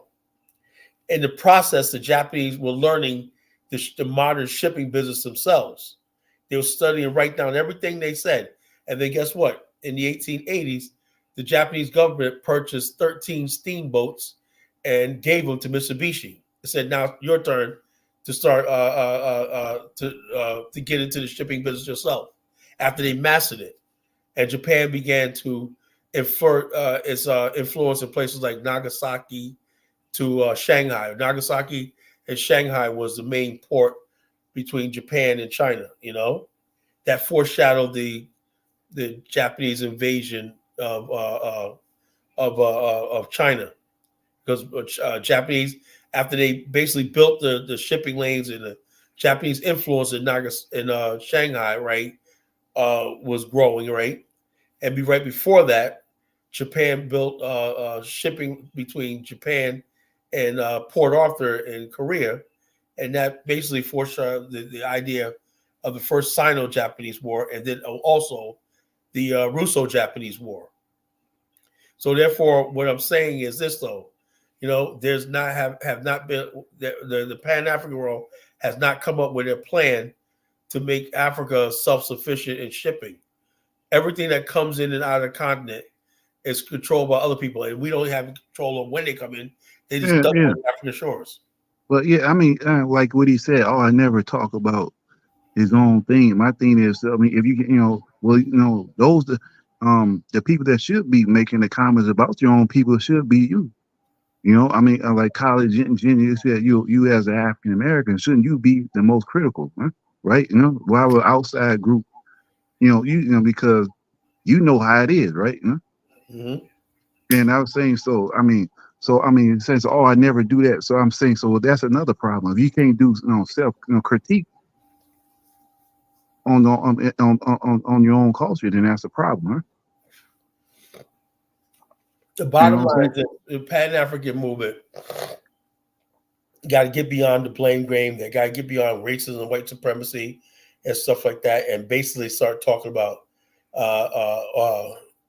let's have the conversation about why things are the way they are. Why off the coast of Senegal, fishermen are starving right now, drowning out at sea because they can't earn a living because the Chinese and everybody else is robbing the fishing grounds, and they pay the government off. But yet you got people going over to Senegal, giving them your hard-earned money. No, it started. We should have a thing where if a countries are doing things like that, let's cross that country off our bucket list. And I mean, yeah. And I think people care about what's more going on with the Palestinians than other black countries, right? They don't care nothing about what's going on in any well, no. The fact of the matter is that people are not real Pan-Africanists. Mm-hmm. If you're a real Pan-Africanist, right, 90% of what you're reading is about what's going on in the continent. You know, I have not heard Julius Malema talk about that. I have not heard him talk about the conflict in Ethiopia. I have not. He has not addressed what's going on in Cameroon right now, slaughter, genocide in Amazonia.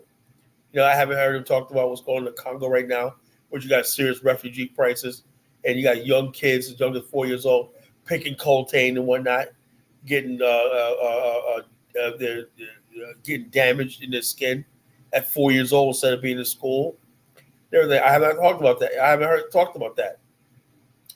But get up and start talking a bunch of nonsense about what we already know. The reason why the white man, everybody else is taking over because we don't want to build anything. Mm-hmm. And those who have a platform like Julius Malema, you would think that Julius Malema said, I met with the top black businessmen, economists in the world. Where are we going to hear that conversation? Oh, yeah, you're right, because a lot of folks are not, like, even what you said about all these different things, like, you know, they, especially black people in the West, you know, they're not really, you know, care nothing about geopolitics or any of that type of stuff. They're you know something, right? If you don't care about geopolitics or that, then give it up. Get the heck out of this movement. Yeah, I know. I would say so. I agree. If people are not really serious about this movement, they need to give it up. If you don't know what's going on the continent, you don't know what's going on in the world right now. Like Bomani and I played months ago. We played about the shipping lane. You know, the Strait of Hormuz out of Iran, the Suez Canal. You know, 99% of the world's shipping goes to the Suez Canal, right there, the Suez Canal, right? You know, and they basically don't really need Africa. Nothing goes around Africa. So Africa's in a really dangerous situation because none of the world's trading routes go around the continent. They go through the Suez Canal. Yeah, Now, yeah, if yeah. something happens in the Suez Canal, right? Africa could be in a position, right, to benefit. But do we have ports set up along the eastern coast of Africa and the west coast of Africa to handle that? So God forbid that happens.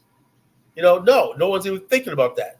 Yeah, it's the brain drain, man. I think that, um, and I think that a lot of black people, just not in America, Africa, on a global theme, is that we want to depend on outside people to fix the problem, or we like everything that's fancy in the West, do all this stuff. We get caught up in that, but don't want to invest in our own people as a black race. As a black race, and it's a brain drain, right? It's a brain drain going on, and Yeah, well, what we need is a brain gain. You know, a brain gain. You know, it's not even a brain drain. It's the fact that no one's really serious about building the continent. And like I said, a lot of these people you'll never have a state in the African continent, right? That Africa has absolutely nothing to lose if we did build that state. It's crazy as time. You know, we talk about a municipality and everything like that. Well, if we propose the idea of a nation state or something like that, where the best minds from the West can come and build this new state and everything like that, and Africa has a new trading partner that's linked with the United States, throughout the United States, with our economy in America, whatnot, they should be all for it. You know, they have absolutely nothing to lose right now but their chains. You know, so like I said, it's just like it's not even that. Just and then when you talk about stuff, what is there? What if everybody talk about? You know, it's fun and games. I mean, yeah, if you're in even with your 20s and everything, I understand. If you're in your 20s and everything, yeah, you know, your conversation will be more about dating and having fun, being a passport bro and everything like that. But when you're older and whatnot, I want to go to your channel and whatnot and see that you know something about how the world's operating. yeah, but I think These Indians, everybody, they're not playing. yeah, and I think because we grew up in the West like that, that way of adolescent thinking or that way of thinking, like you never really grow up. And I think the way the culture is here, it doesn't have you to mature, right? No, and I think that it's like it's a especially like I would say America, it's a very adolescent type of culture. It's not a mature culture. So I think that Well, look who we have. Look who we have in America, and not just Black America. Look who we have. You have everybody's on edge, worried about Taylor Swift. oh yeah, well yeah, it's the celebrity pop culture entertainment No, type. celebrity. Let me say this: Taylor Swift say that she could. People say that she could sway the election because she has such a fan base that if whoever she decides, if she picks Biden, despite all the hell this country's going through with Joe Biden, people will vote for her, and the Biden administration is trying to court her for an endorsement. A singer, a stupid singer, is dating a football player, and this is what we're talking about. Major It's things just, that affect millions of people's life, is going to come down to a fucking pop singer. I mean, it's a show, man. Everything's a show. So I think that you can't take a place, but you Well, can't all take I it know is serious. all that it may be a show, right? But when I speak and my passion, whatnot, I don't have to deal with it. Yeah, yeah, I you don't have don't. to deal with it. Yeah, I don't deal with it, and I don't have to deal with it because I'm sick of the foolishness. But Mike, I sent you a video that I want to play right now. then all this like, yeah, you're I right. got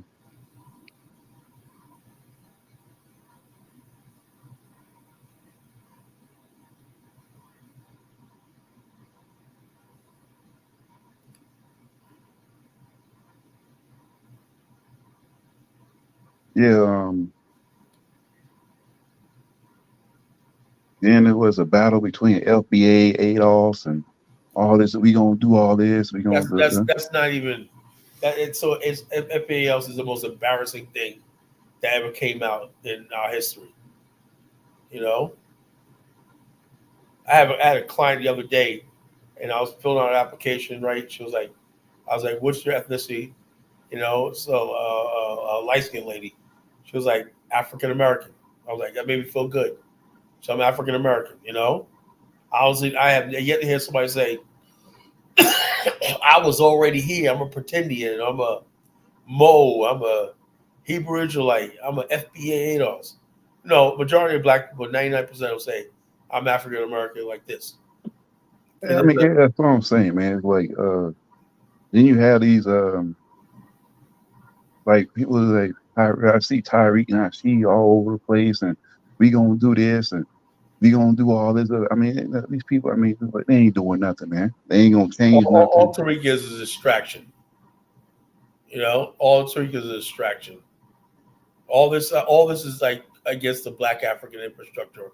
Because we came out, man, we shocked so many people that our ideology was a nation of our own in the midst of the Obama presidency. We said we want a nation of our own. It's time for us to have a nation of our own. You know, and people are, oh, no. We put a lot of work in it. I had an argument with the new Black Panther Party one night. You know, nah, man, we put a lot of work in this. We can't build no place else, man. He's supposed to be so-called black nationalist. He's sitting there arguing to me about the thought about leaving America. I'm like, dude, man, you're not going to. But you just got through saying how much the white man's a devil and all stuff like this, and we're saying we're giving you a way out of this shit. And you telling me, no, we can't. We gotta stay right here. We gotta do it right here. You know. Yeah. I was saying that, like, what the MLK said something about something like his last speech is talking about the burning house thing, huh? Yeah, well, he should have made that point more clear because most people still think, you know, like I said, I have no thing about somebody saying like this. You could live a good life in America, but when you get your Negro wake up call and you realize that society really looks down on you, how does that feel knowing that you have nothing to get? See, other people, at least when you got like Africans come here, right? And everything like that, they have a homeland. They got someplace they know that the white person they're talking to don't know nothing about. The white man, the white people are your complete master in America. They're your complete master. You know, they're the roots under your thing. They're the air you breathe. They're the sky you look at. You're completely in their space, in their aura. From the time you're born to the time you die, they influence everything you do. Yeah, I mean, that's true. Yeah, that's true. I think that yeah, but I think even with that, I think yeah, even with that, like I would say, like you take the UK or you take some of these places, even with that, they're getting caught up with this stuff with this with the where they worship the West too, man. You know what I'm saying? So it's like it's black folks all around worship the West, you know. So and I think that that's the problem. This West worshiping is the problem. The West is the only thing. Trust me, if black people had an alternative and stuff like that, it wouldn't be like that. Trust me. This is all we know. This is all we think we know. Yeah, man. I was like, yeah, man. Then but then they'll think something's wrong with you, but not seeing for what it seeing this stuff, huh? Like something's wrong with you, huh? By seeing the obvious, huh? And they try to clown you, huh? Yeah, you're a self hater. You're a self hater when when you and like oh yeah, man, the college, man, you a hater, man. Huh? You're a self hater. That's what they see you. Huh? Hey, Bomani, go ahead and roll the video, brother. Yeah, but we know the truth, man. We know the truth. Right, Lion. I appreciate you, brother. We're gonna play this video, and then we'll see who else wants to join us. All right, man. You guys have a good night, man. All right, bro. All right, so family, that is the link for you if you want to join us, and we're gonna play this short video.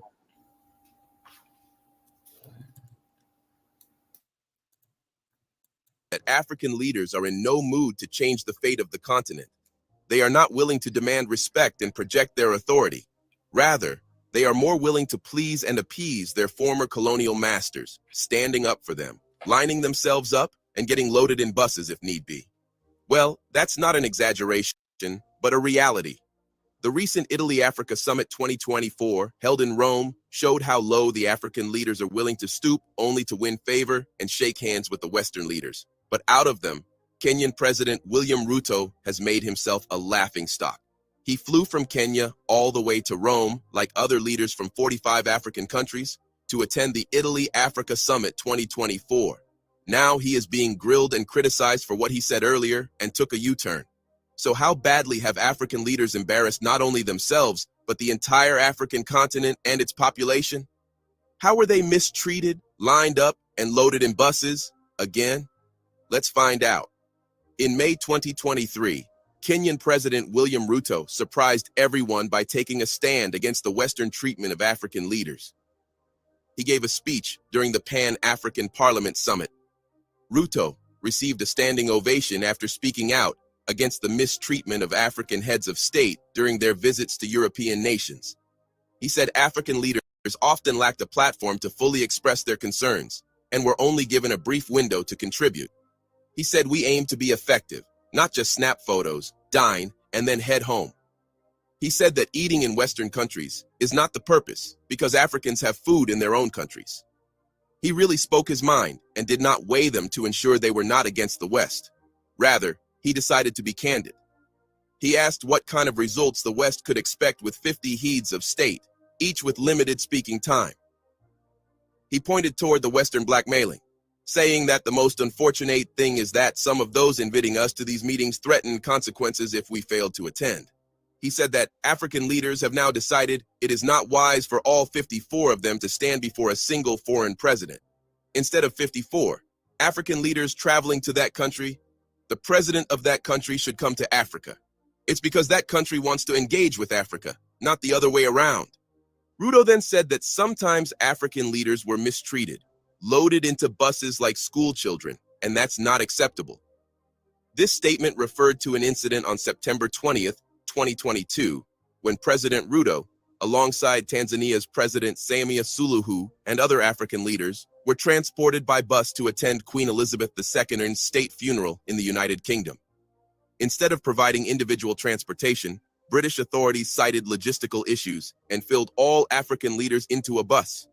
Meanwhile, US President Joe Biden was allowed to travel in a personal convoy in his safest, bulletproof, and luxurious presidential car called the Beast. Ruto just won hearts. He said that African leaders, chosen by their people, merit the same level of respect as leaders from other parts of the world. He also pointed toward the US Africa Leaders Summit in Washington, D.C., where 50 African leaders were present, but were unable to hold individual meetings with President Biden. He voiced criticism of such arrangements, expressing dissatisfaction with African presidents traveling globally to meet with the leader of one country but not getting time to meet individually. It's exactly the same as how school kids are treated. They are taken to the presidential house and they get excited, thinking they will be taken in luxurious cars, respected, and meet individually with the president. But when they see a school bus waiting for them, they are loaded into it, taken to the president, and lined up. The president does not even see them but gets a picture taken for the record. He then presented a solution.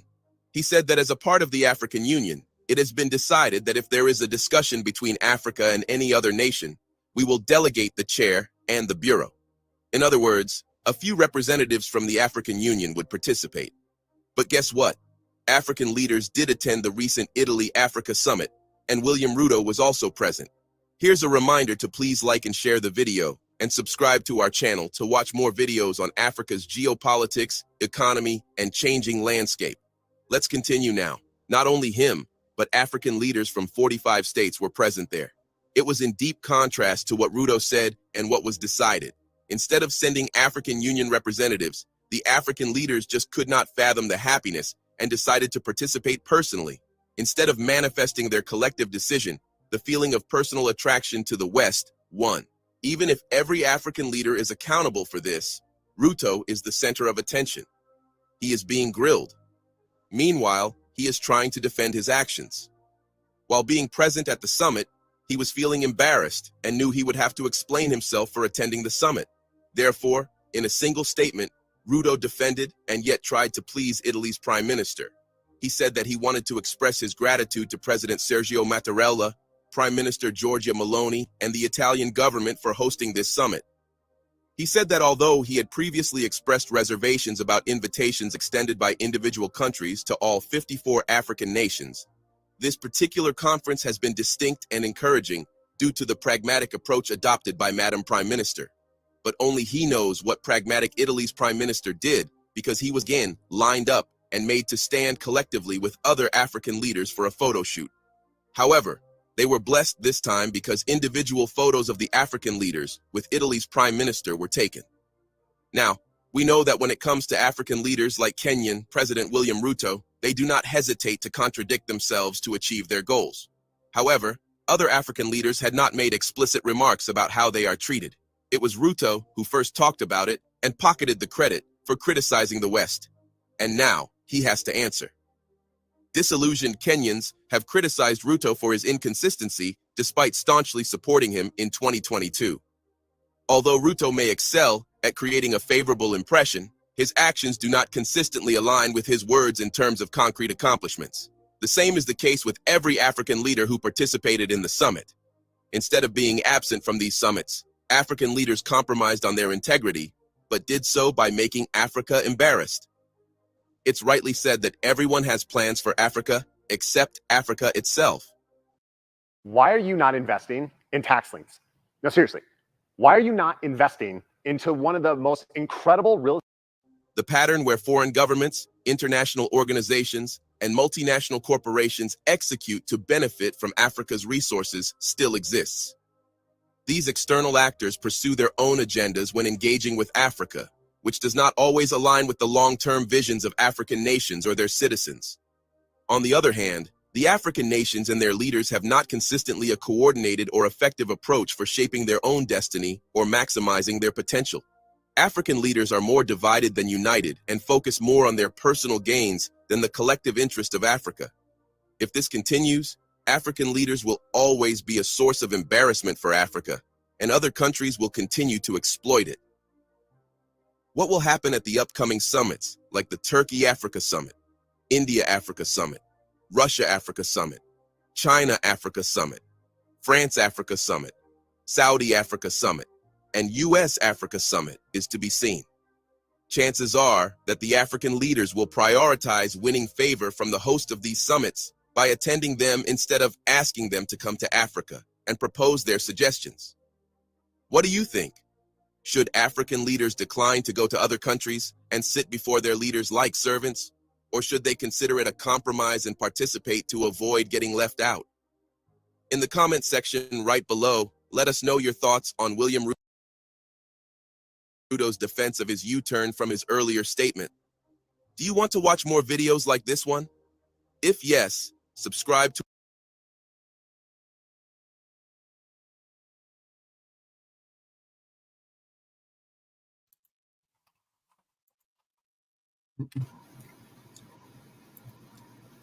Yes, Color Genesis. That is a good one. So, what should they do, Color? Should they keep on packing up in buses and go to all of these different summits? In different parts of the world: Saudi Arabia, India, China, Japan.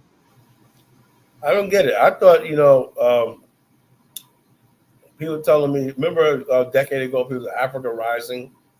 If this is Africa Rising, man, I could imagine what Africa Falling looks like, Serious. Like the bar is set so low that if you make any move, when people see one road being built, Africa coming up and whatnot. No, don't pack your bags just yet. These are serious freaking problems, And the reason why we talk about this, because we don't want people making a mistake that they can just run to the continent, right? In order for us to survive on the continent, we need our own territory. We need our own way of protecting and providing for ourselves. Because look at it as a state. These people can't represent us. Think about it. Italy. Black America is richer than Italy. We dwarf Italy in everything, you know. We produce more scientists, inventors, everything like that. That's a shame. Black America, the African American genius, right, is held captive in America. Tell me, Portugal once ruled the world. Show me any inventions. If I had a debate with this Portuguese guy one time about Angola, right? And I thanked him. I said, look, man, I thank you, Portuguese, right? In the weakest country in Europe, right? And having that whole place of Angola. Because you guys just left it for us, you know? No, man, Angola's like this. I said, what do you have to offer friggin' Angola? I said, show me one invention the Portuguese did. And I let him list of all the things that Black America invented, right? He couldn't name one thing the Portuguese. Now, you guys were good navigators one time before the Dutch took you over, right? Hundreds of years ago. But that's about it. You guys are the most backward country in Europe and everything, you know? So the bottom line is to see Africans bowing down to these countries that we used to have to come and bail out in World War I, World War II, and all the stuff like this, you know? France would be nothing if it wasn't for the Harlem Hellfighters. But in fact, happy Black History Month, folks, right? You know, we should play a video about the Harlem Hellfighters. You know, and the reason why I say that is because I want to get you to understand we got to start reintroducing ourselves to the world. You know, we got Black America. We got to start reintroducing ourselves to the world. We have a mind. We have a way of seeing the world. And it's conflicting what the white America thinks of the world. We want to see Africa come up. And we know that our connection with Africa is going to mean conflict with America. I'm willing to have that conflict. Because they say, oh, America, look at America. The problem you see with the mass migration here is because America messed up so bad in Central America and South America. That's why you got this migrant crisis. So therefore, we don't need a white America sit around deciding stuff. The Black man in America has things on his mind. Why should one say, well, we have no power? Yeah, we don't have a government. We have no power in the Senate. We have no power in a thing. So we're supposed to sit back and just let white people decide not only what goes on here, but white people decide what goes on our mother continent. If you think that's the way it's going to go down, I'm sorry. I don't buy it. We're supposed to sit back and be like, oh, yeah, you know, white man, he got everything all figured out, whatnot. No, I'm a Black man. We're a Black man. We have something to say to this world. That's why we had fire and brimstone speakers and orators that said to the world that the white man hated and whatnot. People like Paul Robeson, strong Black man that spoke to how Dr. Martin Luther King, you know, Malcolm X, Marcus Garvey. These aren't just little footnotes in the book. These are men that said something to the world.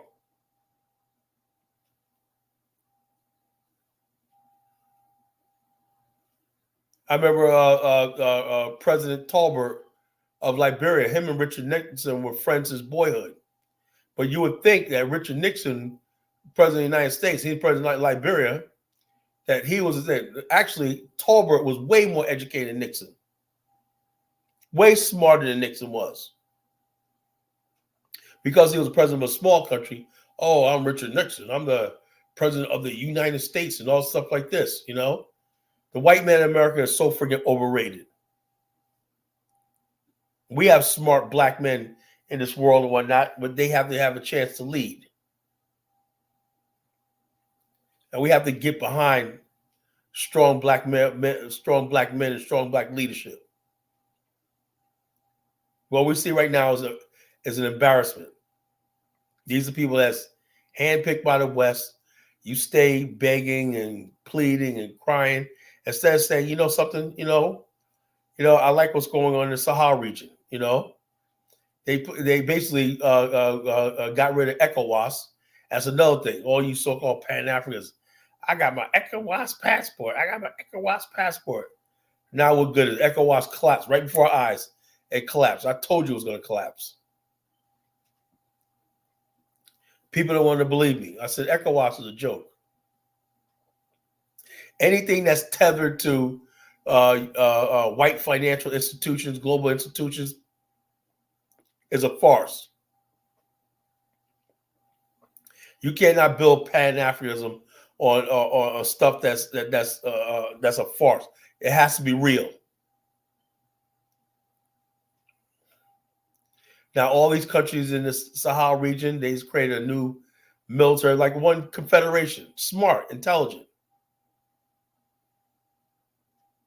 Now, all they need is access to the sea, and they're straight. And I think the Mauritania or Morocco might provide them with that. So this is what I'm talking about, right? I don't see these conversations happening among so-called Pan-Africanists. You know, all I see is just people just talking the same old thing. I'm a Pan-Africanist, you a Pan-Africanist, and all this kind of nonsense, everything. And Pan-African movement is not attracting the scientists, the engineers, the builders, the nation builders, you know, the thinkers, you know, the intellect, the people that can say that they believe in our people. Do you believe when you see? I would love to see the day where you have, let's say, a Nigerian European summit, where all the heads of state of Europe converge on Nigeria, try and get favors. Why can't that happen? Why are we always going to them begging and everything after Ruto said? That's why I didn't buy what he said last year. He was basically sending out dog whistles to all the fake Pan-Africans out there. Ruto was a Pan-African. Ruto's a Pan. Yeah, everybody says the thing. They know what they're gonna tell you what you want to hear. They're gonna tell you what you want to hear for the time being and everything. But when it comes down to it, Ruto got his black behind on that plane, and he showed up in Italy because there's some crumbs to be handed out. We cannot keep this up as a race, and we cannot keep supporting stuff like this.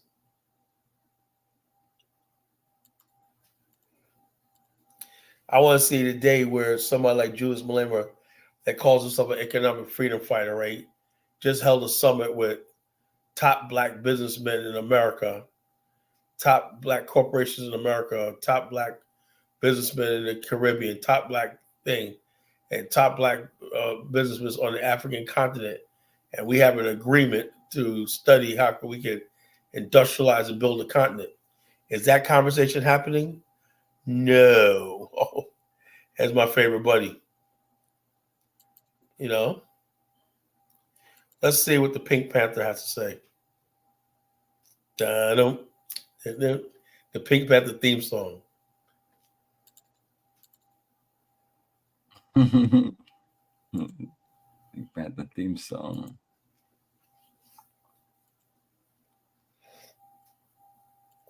Yeah, what you thought about this title? Why are Pan-Africanists against reparations? I didn't really chance to listen to this. I want to answer. Well, what I would say is that, you know, I don't think Pan-Africanists are against reparations. I think he has an issue with people like ourselves who, well, you're the one that do these great presentations about it, so he probably heard you. I'm almost sure. Yeah, I know. I'm almost sure too. So Yeah, go ahead, let's play it. Let's play it. I'm like, dude, come on, let's call out the names, man. I'm like, yo, man, I heard Khaled talking all this stuff about reparations, man. You know what I mean? We're all looking forward to getting that check, man, you know, because that's our only way we're going to compete is if we get this, you know what I mean, what's belonged to us, because, you know, it's owed to us. So, and it's like, you tell people, I feel you, absolutely. But it's like, you know, someone like myself, a military mind person, you know, the masters don't give their slaves reparations. Right. It don't work like that. It's called to the victor belongs the spoils.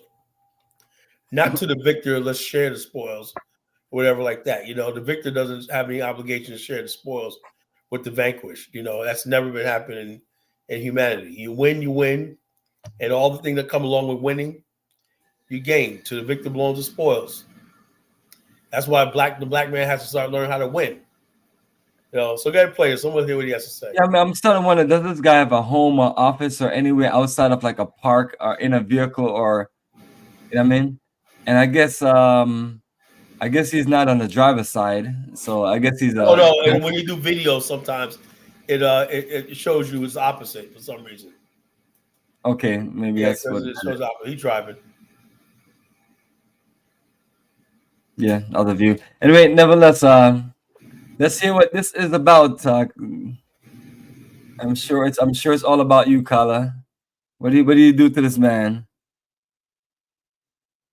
In America, amongst us black folks in reparations, right? And I want to come here as a Pan-African, and I want to clear some things up because there are some people who call themselves Pan-African, and there are some people who call themselves pro-black. And for some reason, some of their positions is that African Americans should stop seeking reparations, or they argue with FBA. And when I say FBA, I'm talking about the non-xenophobic FBA, because not all FBA people who like the term FBA, not all people who like the term ADOS are xenophobic, even though I think those names are absolutely horrible. All right. But I digress. That's my personal opinion, right? Everybody has an opinion, right? But the sentiment of, the non-xenophobic, reasonable FBA and ADOS and Friedman is that we are owed reparations. It's something that's owed to us. And me as a Pan-African agree that we are owed reparations, right? I agree 100%.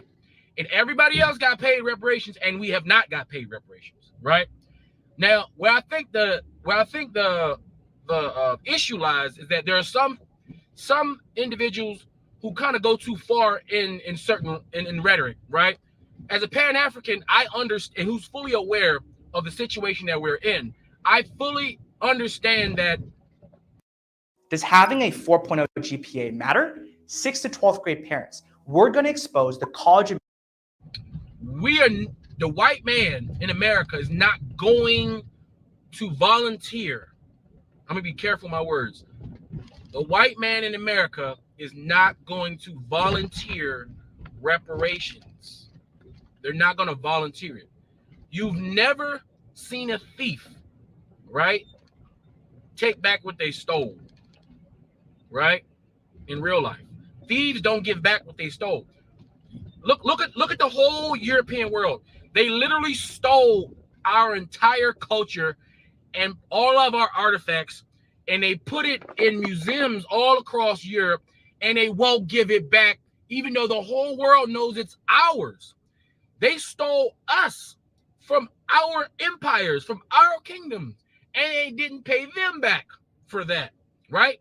And didn't pay us for all of our free labor. White people are not going to volunteer to pay those reparations.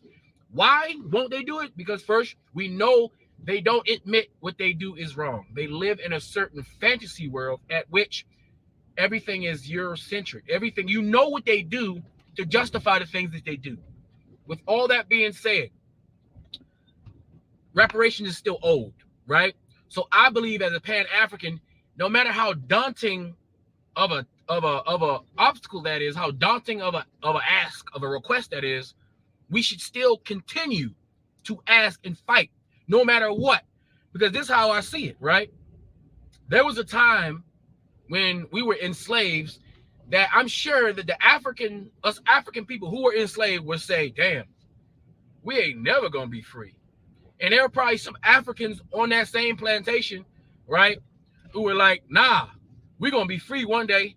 We're gonna be free, right? We're gonna get out of here. And then there was some Africans that said, nah, we ain't never gonna be free. It's gonna be like this. You can't expect a white man to free the slaves. They're making too much money. There's no way. It's gonna ruin their economy. It's gonna start all sorts of stuff, which it did. It took millions and millions of European lives to die unnecessarily in order to release us from slavery, right? And we also had to die. We fought in that shit too. Ain't like they did it, we did it, right? Right? As a matter of fact, if we didn't get in the game, we might not be free. Keep that in mind. We fought for our own freedom. We did it. Because without Africans fighting in that war, them Bama's would have lost. All right? All right? Remember that. All right? We did that. Africans, weapons of mass destruction, gods of war. That's what we are when we in our when we're in our war mode. Gods of war. All right, straight up. But there was a time when those Africans didn't know. Some didn't believe that they would be free. And not only did some didn't believe, some actively fought against their own freedom. So when Africans would try to escape, right? When they would try to get out of there, when they try to make a plan, when they try to fight against a man, there were Africans who would snitch. I'd call it Genesis, brother man. Help me out here. Help me out here. Is he doing a long build up to show us to basically tell those non-believers out there that they are going to get reparations? Like, I want us to get everything that's owed to us as a people. Yeah, and the only way you're gonna get that. I'm not against reparations, but it's like, you know what I mean? But it's like he's saying all of these things, like it's basically giving people a false sense of hope.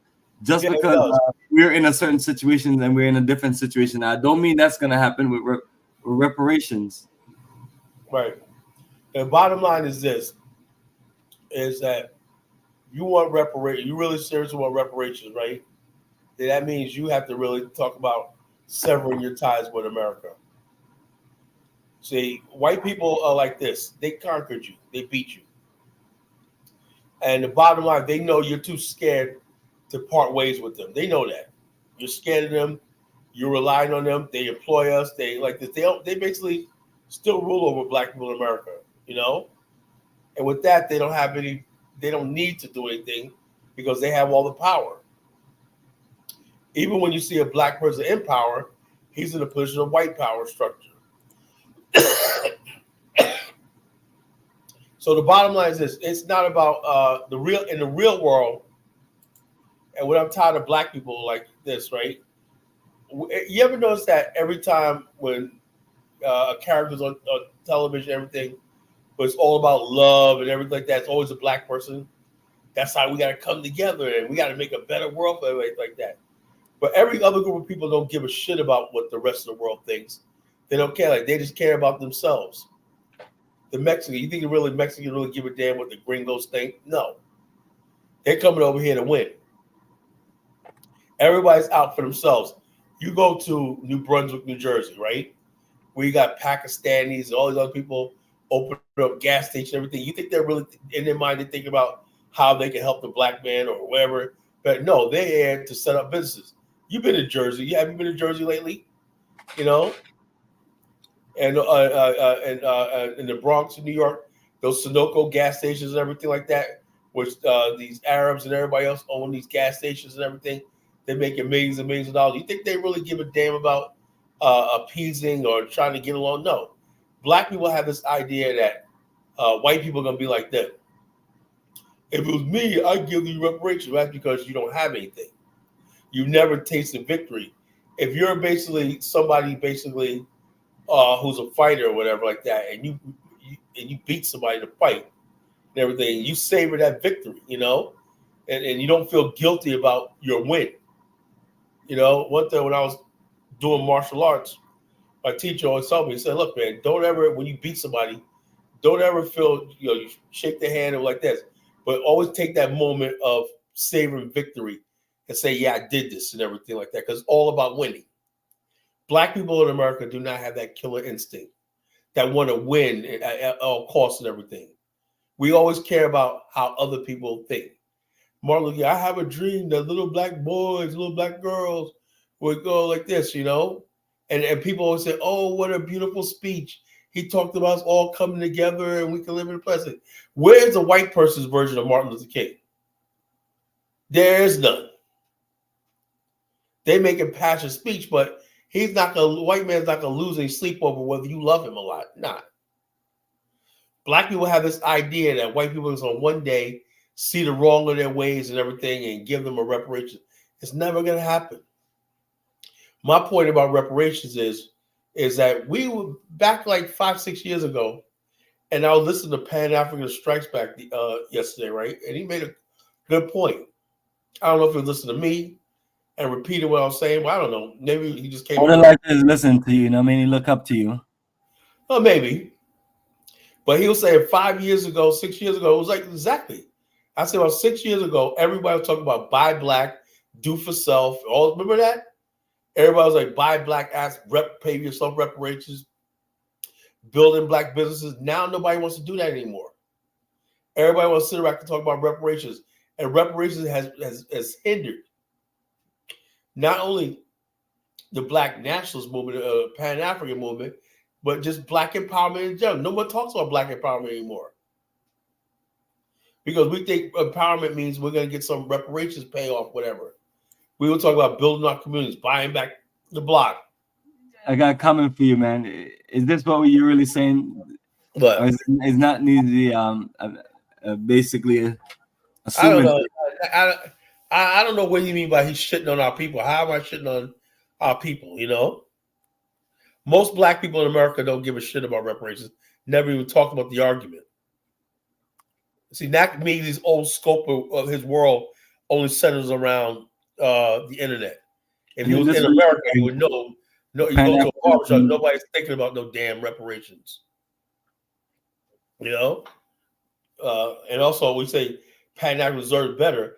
I'm at the point now where people could take Pan-Africanism and stick it up their ass, because I'm about Black African infrastructure and buying black and building black and black power.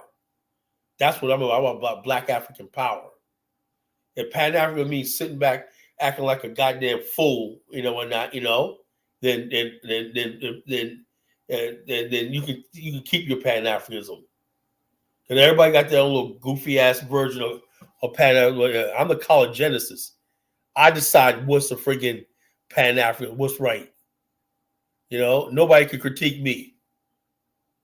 If it don't jive with me, it don't mean nothing, mean anything. I think the reparations movement, right, is that we care about reparative justice. Justice is about strength and power. You can't have justice being weak. You can't have justice being a fool. That's what I'm saying. This is what I would say about the black men in America. We want justice. Well, nobody gonna give you no damn justice. I just got to tell you, nobody gives a damn. Justice would be, yeah, man, that used to be our neighborhood when the white folks moved in. Now we can't afford to live like that. That's too bad. That's life. You got to make sure you're in a position strong enough to defend what you have. You can only keep what you can hold. We want to be so weak and so helpless, like little women. Gives us all justice, gives us all this, gives us all that and whatnot, And nobody's going to give you a damn thing. Real power is taken by force. If you ain't figured that out, man, I don't know what the heck else to tell you. No one's going to give you anything in this world.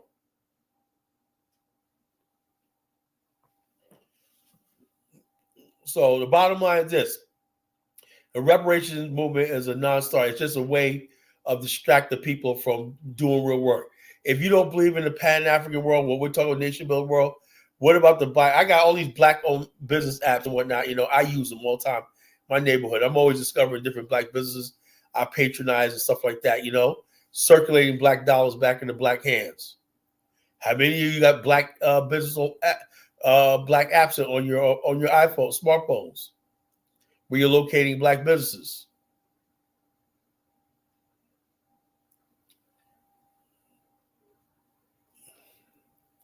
Call your Pan-African official good. No, my movement is actually growing. The BAIO is really reinvigorating and growing. I have people signing up every day from all over the world. Yeah, it's another one of those trolls, The Rock. I mean, so these people are so much of a loser where they just have these little cartoons as their profile photo, but won't come on and man up and show their face and talk. But nevertheless, Jelian, welcome back. I'm getting tired of it. This type of stuff, man. Like you said, it's justice. You're gonna beg the white man, to come and give you some money. Like, I want justice. You're gonna beg, see all his power. It's like you said, you're gonna have to take it. You know what I'm saying? You think that by begging the mayonnaise man is gonna come and save you You know, give you reparations. Well, just you gonna beg, beg, beg, beg. You know what I'm saying? No, I'm You know what I'm gonna saying? find the video, Bomani. I'm gonna find it. Gonna make my case. Right? You know? That's what you're saying. I agree with you, huh? There you go, man. America is the world superpower. You're trying to get Yeah, us to America's world beat this superpower. continent on the If planet. America's superpower, why America just got friggin' what 300 200 bombs people thing by Iran. America can't even protect its borders and whatnot, you know. Okay, so there's some superpower there, you know. Well, yeah. You got people begging about like, you know, all these immigrants, and all this type of stuff. So it's like, but you know, like they were saying, it's a superpower, but but you want what do you call it, the breadcrumbs of the white man. That's what they want. A lot of these black folks, they want the breadcrumbs of the white man. Like, oh, we sold this, we sold this, we sold this. But you sit here begging, you know, the mayonnaise man And these are the same people that while they're on their feet begging the white man for some reparations, they're worrying about what black immigrants and everybody's doing, you know, talking about. You know what I'm saying? You know what I'm saying? So I'm like, oh, so it's like he's like, oh, I mean, this is this is craziness, man. We sit here saying, oh, we're a superpower, but then at the same time, and the police come and knock you on the head and stuff like that. But I thought you're supposed to be a superpower. We in a superpower, huh? Nothing don't supposed to happen, but you get knocked up in your head, and on the street, and talk about George Floyd and all this other nonsense, huh? Yeah, we're a superpower. 8 illegal aliens beat down a cop one night and got away with it, you know, in New York City. Yeah, there's some superpower there. Hey, Bomani, I just gave you sent you a video.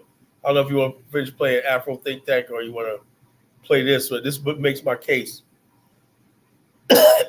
let's finish what he has to say before you play the next video. I want to finish up on this.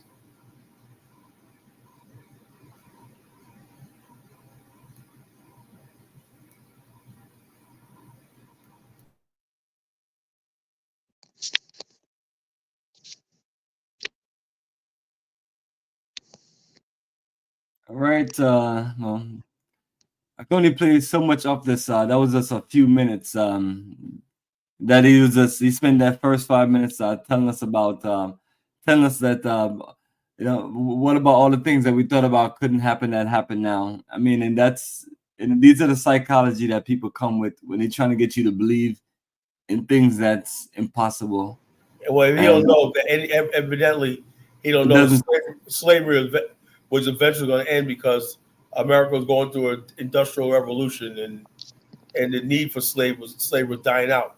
It was actually dying out in places like Delaware. Delaware, slavery literally just died. They said we don't have no need for it. Black people. Same thing on the eastern seaboard of America, the Maryland eastern seaboard. There was free black communities there. The Dismal Swamp area in North Carolina, my ancestors are from. That slavery just died. And then with people who wanted slavery, there was another mass migration from the East Coast to places like Mississippi, Kentucky, and Alabama, and some of the deep South, you know? So, yeah, slavery was dying in places like on the eastern seaboard, you know? All right, cool. Let me just got him play this and we continue. So let's see his point with that. But as Colin graciously explained, over a period of time, things die out and things change. So when people are looking back at certain things in the past, and then saying, "Hey, you should have hope for the future," it's not that simple with everything. So let's see if you're feeling us, family, and if anything, I'd love to have someone come on and share share their thoughts and enlighten us how this is going to be a possibility. But maybe he has a point, brother. Maybe he doesn't. Maybe he doesn't. But anyway, family, we're keeping it moving.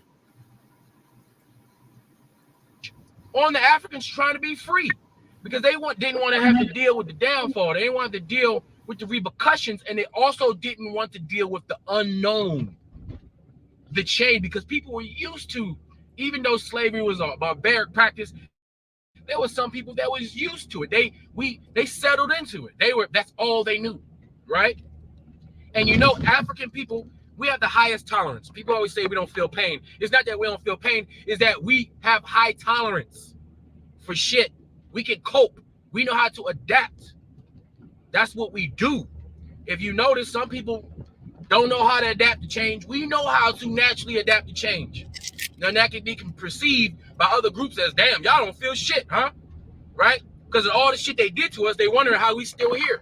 All the shit they did to us, they're wondering how we still here. So they like, y'all must not be able to feel shit, right? But so there were always Africans fighting against the freedom of other Africans because they were afraid of change, afraid to piss Massa off, right? Afraid that Massa was going to scorch earth if we ever dared to try to liberate ourselves. And just like back then, there are people nowadays that say, hey, don't run there. Don't be asking Massa for too much now. You lift yourself up your own bootstraps now. You don't be asking for that money. You don't want no handout. No, this ain't no handout. All right. We gave the white people their entire advanced society. They owe us, right? Now, but here's the problem. Here's the reality of them owing us. If white people were to Europeans, the West, if they were to actually pay back African Americans, right? And keep in mind, I believe that African Americans, Americans who are descendants from those Africans who came here on the transatlantic slave trade, we specifically as a tribe, us African Americans, we are the ones who should be getting the reparations. No one else should be getting those specific reparations. But if redundant wise, some brothers and sisters from the Caribbean and from the African continent get some of that money, I don't have a problem with it. I'd rather go the route of some of my brothers and sisters from the Caribbean and some of my brothers and sisters from Africa get some of that redundant money than Europeans, Americans, all of a sudden utilizing that African DNA they got in their system. You know that you know how we got that 20%, some of us got almost up to 20% European ancestry in our DNA because of the graping that Europeans did. Well, white people have about that same, on the opposite side, about 20% of African DNA because of their forefathers graping us. So a lot of those white people in America, if given the opportunity, utilizing the definition of lineage, they would in turn be able to apply for those said reparations. And by law, illegality, they would be able to get it. That's the thing. So I much rather have my African and Caribbean brothers and sisters get some redundancy because they happen to be Black Africans in America than white people getting a benefit once again from the reparations that they owe us simply because their forefathers graped our ancestors. That would be a slap in the face. They would be spitting in our face and laughing at us at the same time. Because remember, there's more white people in this country than there are Black people. That means there will probably be more white people who would benefit from reparations if it was a lineage-based, the way it's been interpreted by some people. There will be more white people benefiting from that program than us actual Africans. Disenfranchise us once again. You understand? Now, my problem with, now that's how I would explain it to an FBA or ADOS. Now, this is how I believe we can get reparations. We literally have to take over the government and write our own check, period. We got to write our own check. We need to get in both. We need to infiltrate the Democrat and Republican Party. We need to make politics cool. We need to infiltrate every goddamn state, local, and federal political party we possibly can strategically. Then when we do that, we need to get in position to where we're the ones writing up the legislation to give our own self-reparation. We cut the check ourselves, right? But we have to be responsible about it too. Because this would happen if, hypothetically, they were to cut us the trillions of dollars that we owe. First of all, they ain't got the money. I started at Purdue Global.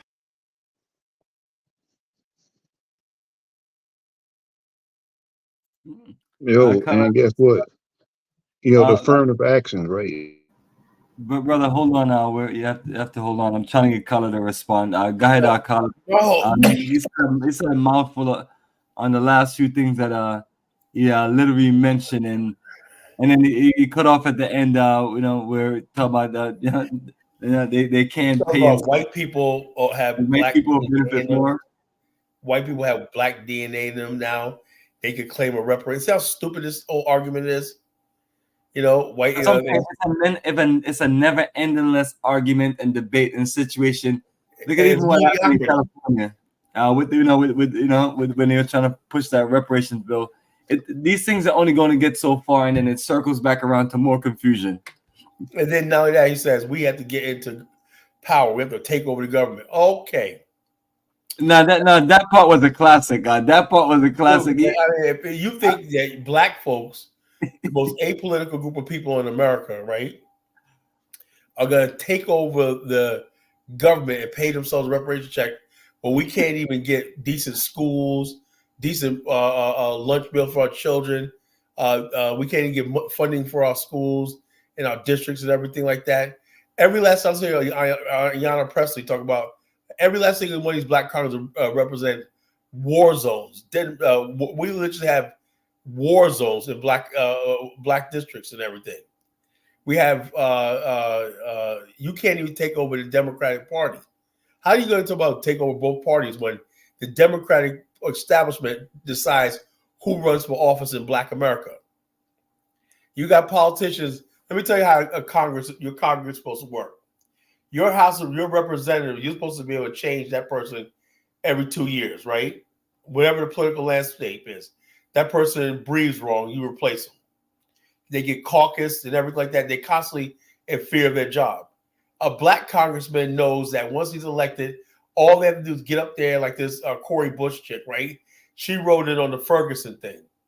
Now she's up on charges that she was spending money. They think they're invincible. They're living a life. Her district hasn't improved. Show me one black congressional district where the people actually benefited from electing these people in office. None. So how the hell you want to say you're going to take over the government now, both political parties, and pay yourself a reparations check?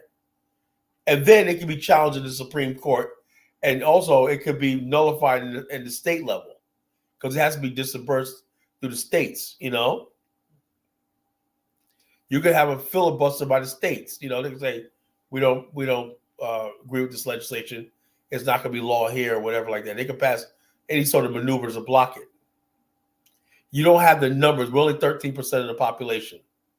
They're slowly replacing black people with all these people they're going to give voting rights to, citizens to. So the use of political process to get reparations is a non-starter. So I appreciate Afro Think Tank and everything like that. I guess he's trying to play both sides of the fence.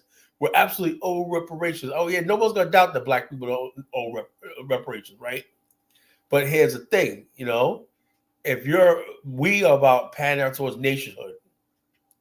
Once we have a nation of our own and all that stuff like this, and we could face the white man from a position of power and strength, then we could demand reparations. When he has a nuke, you have a nuke. When he has international banks, you have international banks. When you could manipulate world currencies and fluctuations, stuff like that. And right now, the black man has no say-so over there. Right now, I remember a couple of years ago, the Bush administration sent some experts into Japan to get the Japanese economy around. I said, well, the reason why is because they said Japan was doing a lot of insider trading and stuff like that was damaging the world economy. So it was an American interest to make sure the Japanese economy, so they work together. I'm saying to myself, wow, Japan's such an important country that international experts from all over will come in and say, hey, look, you got to get this right, because, the world balance of trade and we can go into a global recession, blah, blah, blah. When the black man has no say-so over anything that goes on a global scale other than sit back and beg for favors. So in that regard, how is a black man going to demand some reparations. If I get mad, you're going to rise up. Like I was saying, you're going to rise up. Yeah, we're going to rise up and get our reparations and whatnot, and with that, you got Ta-Nehisi Coates right there with Danny Glover outside the hallway of Congress. You got all these black people out there pumping their fist up, whatnot, He's talking about reparations to the congressman, basically crying. We deserve reparations. We would do so much whatnot. This is how pitiful you sound in front of them. You sound weak. I would never give white people that satisfaction.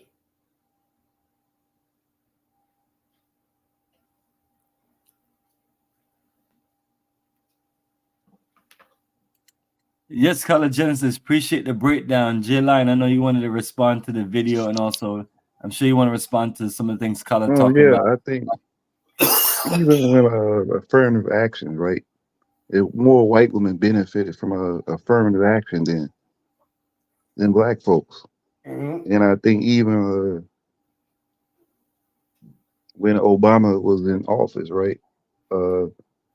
They were saying all this stuff, and what did he do? He got the LBGTQ and all other type of stuff, all these things. So that's what he's known for. So even even Obama was a puppet. Let me say something. Right? Let me say something to that point. And I don't know if I should be saying this, right?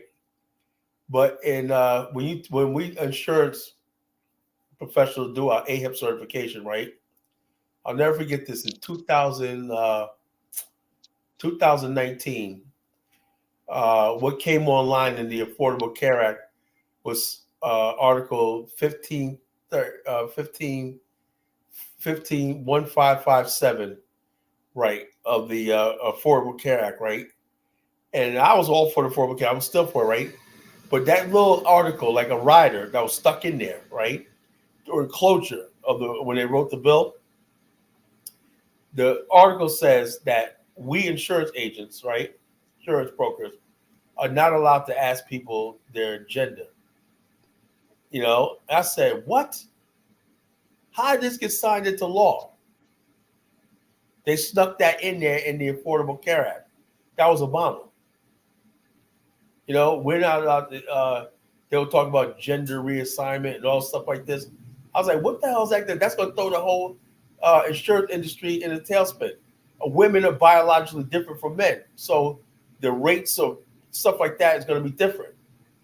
No, you can self-identify as a woman and get a woman's rate, And so, like I said, this is a lot of mess. I don't know who this guy, Obama, he started off his first couple of years, the first 2 years in office. I liked him, but we didn't know this guy. We didn't know anything about him. We didn't know what his real agenda was.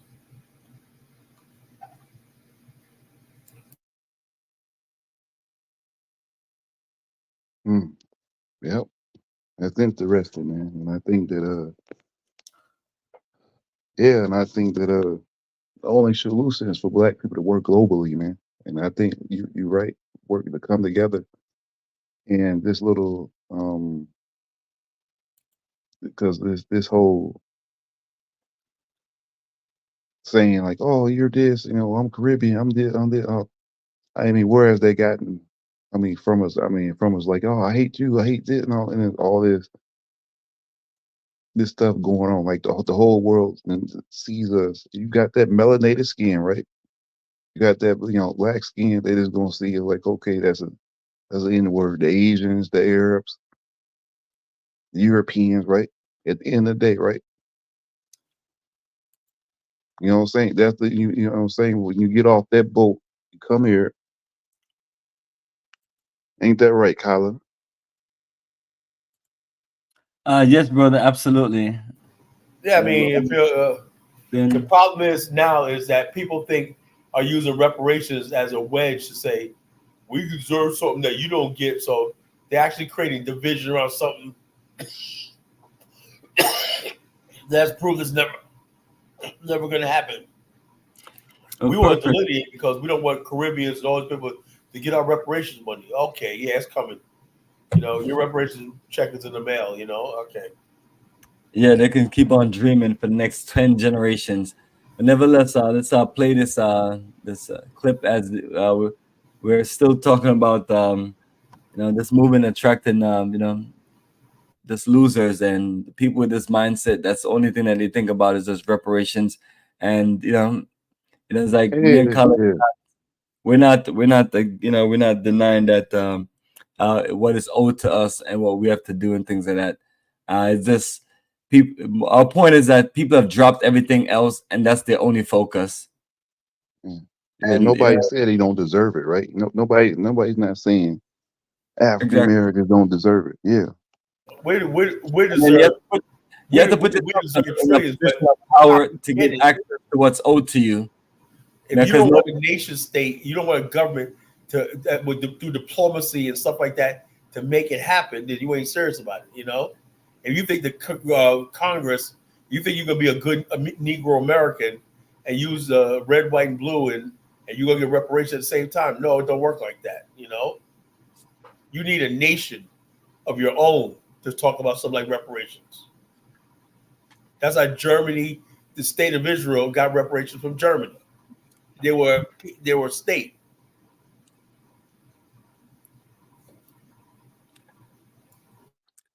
So yes, brother. So let's play this. It's a few minutes long.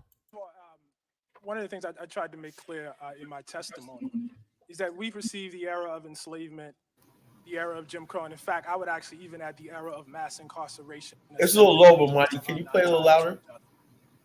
The greatest damage that enslavement did, besides the economic damage, besides the normalization. I mean, that's the video. The video volume is all the way up, and so that's the only thing I can do is that's it right there. It's on, as you can see, it's on max, and other option is to get another video. So let me see if there's another video.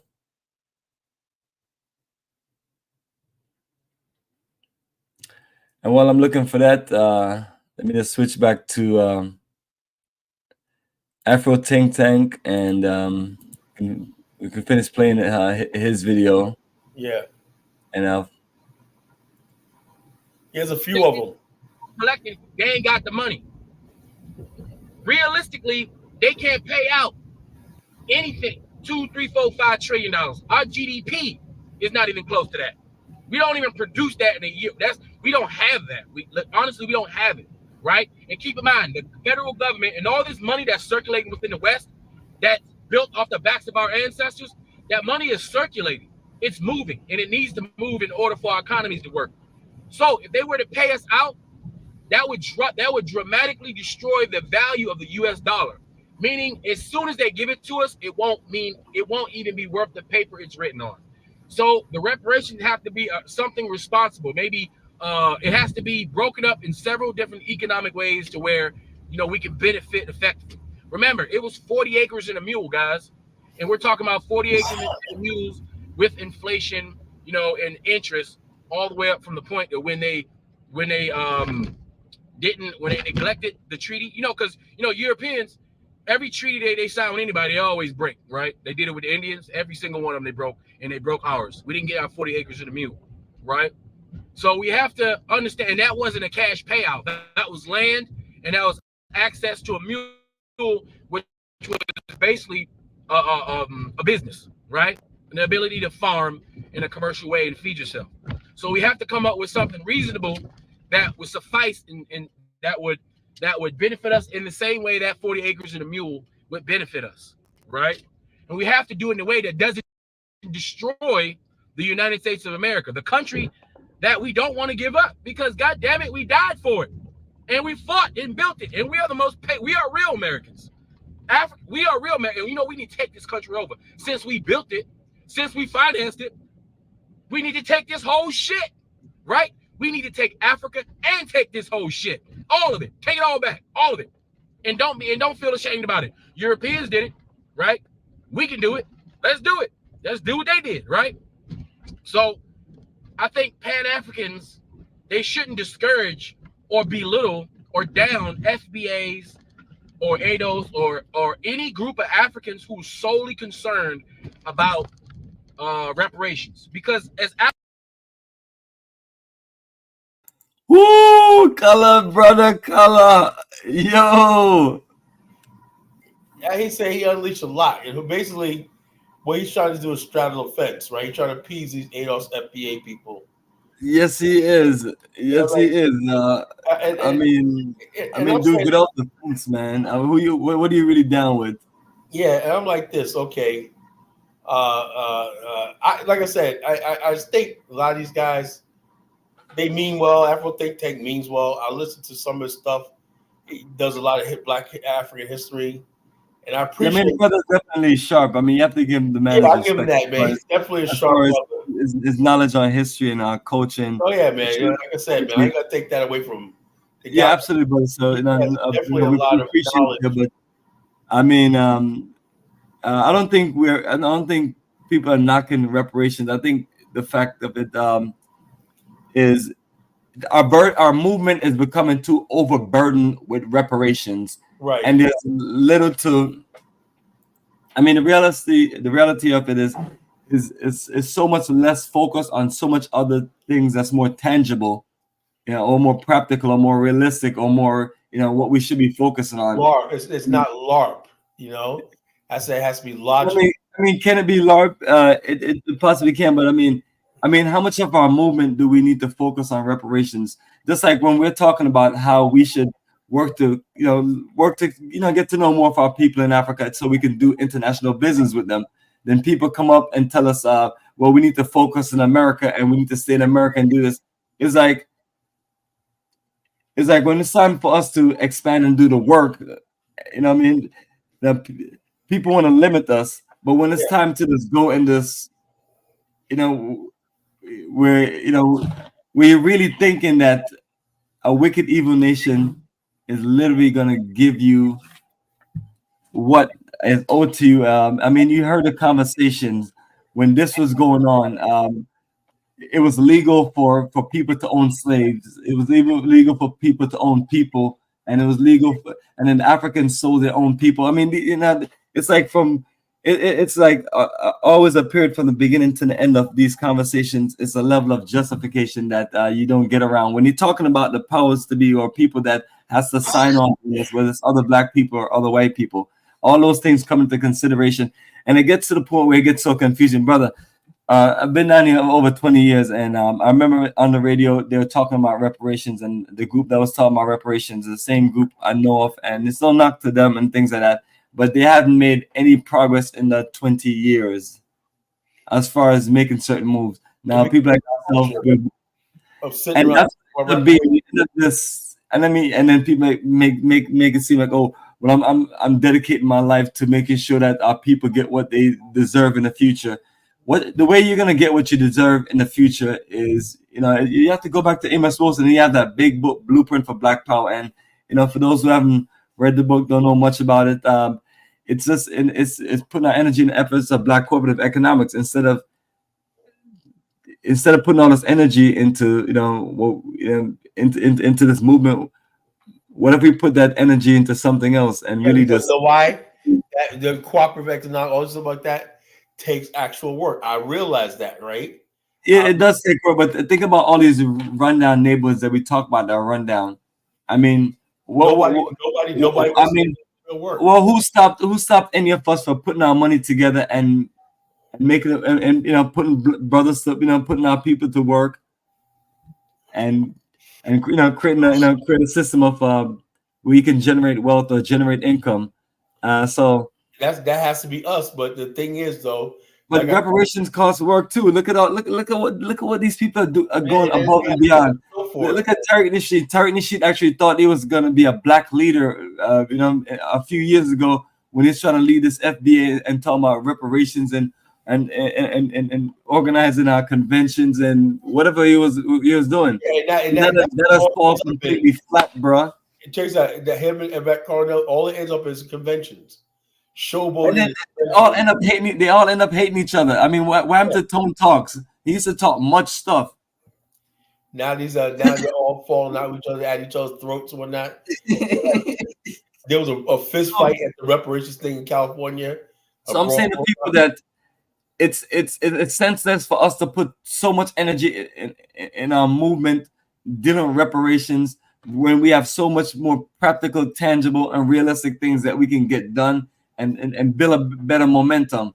Because people have to look back at the history of what's going on as far as reparations. If they look back at the history and even look back 20, 30 years back, they realize that it has not moved an inch. Whether the Senate is talking about it, or we have the video that I'm about to play that that I end up you know what gets me is with Danny Glover. You know what that gets me is when they basically show a white person talking about like that one. There was a presidential candidate lady that I forgot her name that was running for office. She's about black people deserve reparations. Oh yeah, she goes, we're going to reparations. I'm like that. I'm like, she's saying that because she's running for presidential office, and black people get swooned into this stuff. Oh yeah, now that's what's going to get black people to the polls this election. Biden's going to come out and say, you vote for me. Biden's going to say black people going to get reparations. There you go, brother. Good point. That's a funny one, brother. it's a never-ending thing. And we always say, what have the do for self? Yvette Carnell went on record saying, I don't believe in do for self. And black, it's because the why? Because when you talk about do for self and stuff like this, if black people are empowering themselves and everything, they don't need to listen to people like Yvette Carnell, though, And let me tell you something else. I'm going to be more frank with you, right? When I talk about nation building and Pan-African movement, I'm not going to Africa to talk a bunch of Pan-African rhetoric, right? It's going to manifest itself, We should be over there going there, building, thriving, and doing what we got to do. It should be everything should be done without saying. You shouldn't have to tell somebody, I'm a Pan-Africanist. It should be evident by the businesses you set up, the infrastructure you built, the networks you built and everything. Yeah, and all stuff like that, flows and the unity that you have, the communities that you have, the families that you have. It should show. Everything right now everything's for show. And say, I'm a Pan-African, but there's no Pan-African. Where's the Pan-African tangible? Where's your works? The Bible says faith without works is dead. So, reparations easy because you don't have to do nothing. All we have to do is for reparations, keep having a convention twice a year, and talk about it endlessly on YouTube and stuff like this, and nobody's doing anything. Yeah, the movement, and that's what they want. They want it to just be so easy. I was like, anything that's worth anything is just not gonna be as simple as that. But let's this video should be a lot better. And then I got one with Danny Glover. Right. Bless his bless his heart. Great brother. Always seem to be, I like Danny Glover. That movie Almost Christmas was good. It's always, you appreciate the energy of someone like that, and look at his age. You see now, from Bill Cosby, So you do have, we have these rare brothers that stand generation of, doing their best to work with our people and things, not calling them like the ultimate freedom fighter and everything, because once you're in a certain position, there's only so much you can do. You're being we understand that you're being controlled and things like that. But the fact that some step out and actually try to make a contribution and try to do certain things and stand up or speak out, it's appreciated because sometimes us as a people you do need voice of representation. But nevertheless, family, let's we're not trying to turn this into a reparations live, but it goes down to the same thing, family. This is the kind of foolishness that's being attracted to, being brought into our movement. For us to stop doing real organizing, making real international connection, and sit around and beg for reparations or to be honest with you, Brother Bomani, the one thing that hindered the BAIO was hijacked and slowed it down was this reparations movement. I'm so pissed about that shit. Everybody started talking about, forget about nation building. Let's talk about reparations and whatnot. Reparations, I'm gonna get that money, man. I'm gonna get me a check, get me a mansion, get me, I'm gonna get this. Cut the check. And the reality of it kills the level of inspiration of what really needs to go on to the movement. Because now somebody gave you a pill, gave you one of those pills for a quick solution. And they know what they're doing, so you can stop doing this. Reparations is against the nation building movement, the buy black and the cooperative economics and stuff like that. That's all it is, you know. Yeah, honestly, brother, I really think Afro Think Tank heard what you talk about, because I don't think a bunch of other people have that same talking point. You know, the thing is, when I tell people we do critical analysis, and that's come from being educated. Most people don't have that level of education to analyze anything, so they're not gonna have critical analysis on the situation. So I think he just listened to you, man. I think he secretly be watching you. Of course, they all do. They all do. Yeah. Yes, brother. Yes. When asked about reparations, Senate Majority Leader Mitch McConnell offered a familiar reply. America should not be held liable for something that happened 150 years ago, since none of us currently alive are responsible. This rebuttal proffers a strange theory of governance, that American accounts are somehow bound by the lifetime of its generations. But well into this century, the United States was still paying out pensions to the heirs of Civil War soldiers. We honor treaties that date back some 200 years, despite no one being alive who signed those treaties. Many of us would love to be taxed for the things we are solely and individually responsible for. But we are American citizens, and thus bound to a collective enterprise that extends beyond our individual and personal reach. It would seem ridiculous to dispute invocations of the founders or the greatest generation on the basis of a lack of membership in either group. We recognize our lineage as a generational trust, as inheritance. And the real dilemma posed by reparations is just that, a dilemma of inheritance. It is impossible to imagine America without the inheritance of slavery.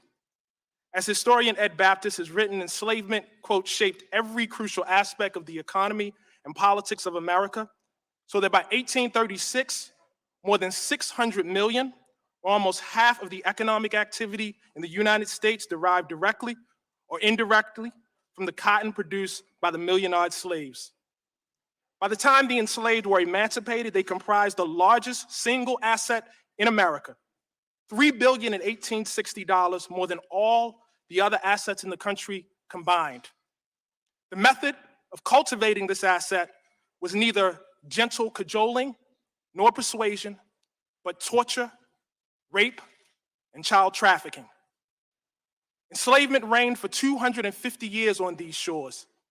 When it ended, this country could have extended its hallowed principles, life, liberty, and the pursuit of happiness to all, regardless of color. But America had other principles in mind. And so for a century after the Civil War, Black people were subjected to a relentless campaign of terror, a campaign that extended well into the lifetime of Majority Leader McConnell. It is tempting to divorce this modern campaign of terror, of plunder, from enslavement. But the logic of enslavement, of white supremacy, respects no such borders. And the god of bondage was lustful and begat many heirs. Coup d'etats and convict leasing, vagrancy laws and debt peonage, redlining and racist GI bills, poll taxes and state-sponsored terrorism. We grant that Mr. McConnell was not alive for Appomattox, but he was alive for the electrocution of George Stinney. He was alive for the blinding of Isaac Woodward. He was alive to witness kleptocracy in his native Alabama and a regime premised on electoral theft. Majority Leader McConnell cited civil rights legislation yesterday, as well he should, because he was alive to witness the harassment, jailing, and betrayal of those responsible for that legislation by a government sworn to protect them. He was alive for the redlining of Chicago and the looting of Black homeowners of some $4 billion. Victims of that plunder are very much alive today. I am sure they'd love a word with the Majority Leader. What they know, what this committee must know, is that while emancipation deadbolted the door against the bandits of America, Jim Crow wedged the windows wide open. And that is the thing about Senator McConnell's something. It was 150 years ago, and it was right now. The typical Black family in this country has 1/10 the wealth of the typical white family. Black women die in childbirth at 4 times the rate of white women. And there is, of course, the shame of this land of the free, boasting the largest prison population on the planet, of which the descendants of the enslaved make up the largest share. The matter of reparations is one of making amends and direct redress, but it is also a question of citizenship.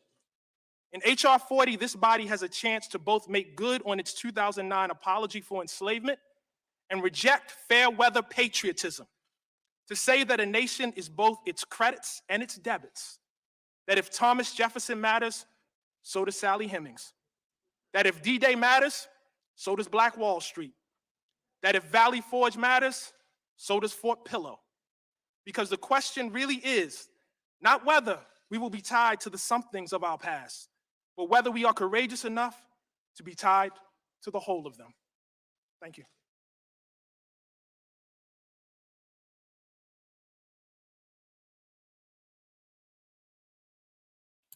The white man sitting there like, cry me a river, you know? That was beautifully well delivered, but well delivered.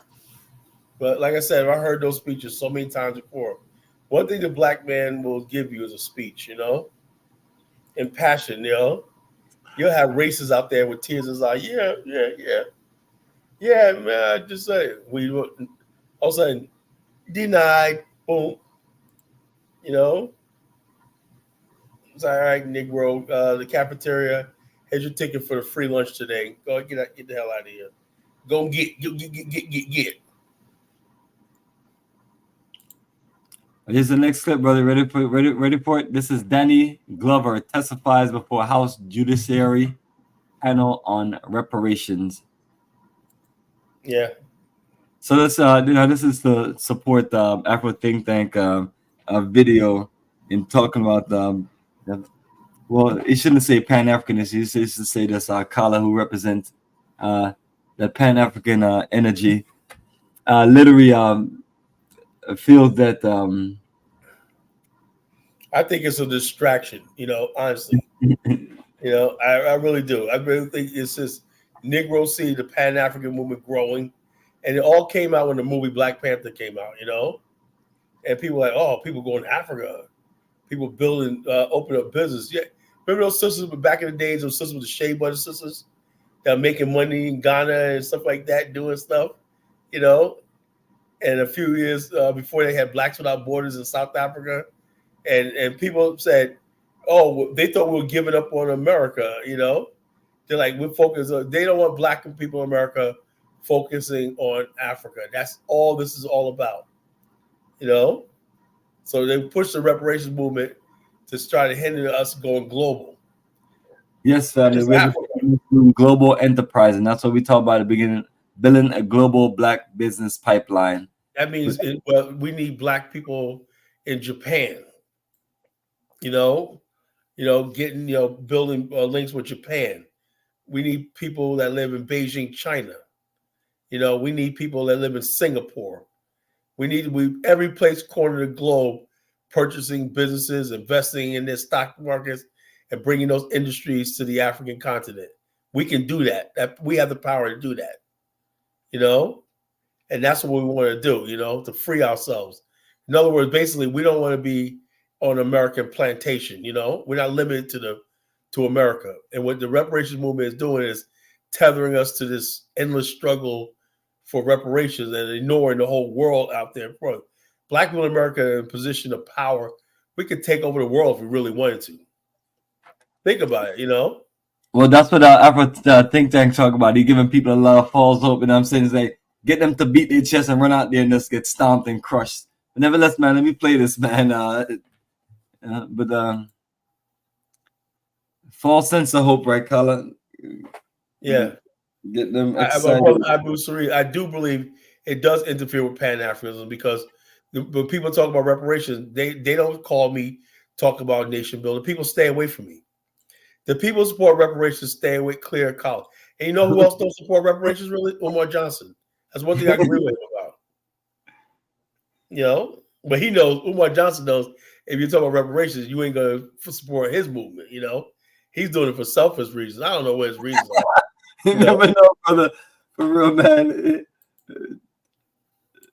Danny Glover, actor, producer, and an activist for various. Does that sound low? It's low, but I can hear it though. Causes. He's currently Goodwill Ambassador for UNICEF.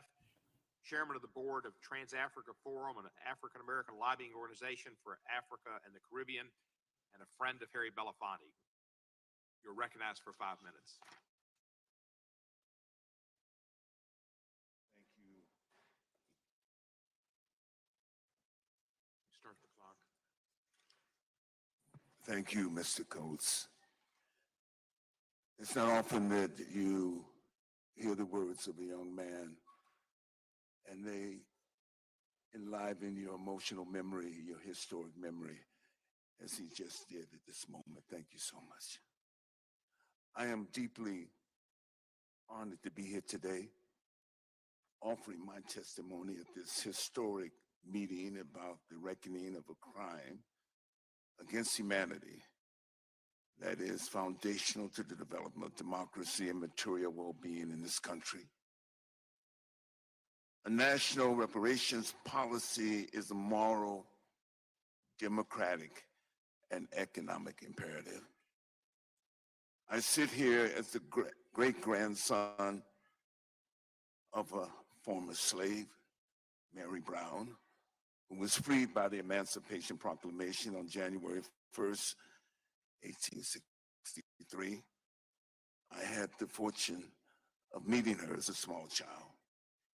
I also sit here as the grandson of Reese May Huntley and Rufus Mack Huntley.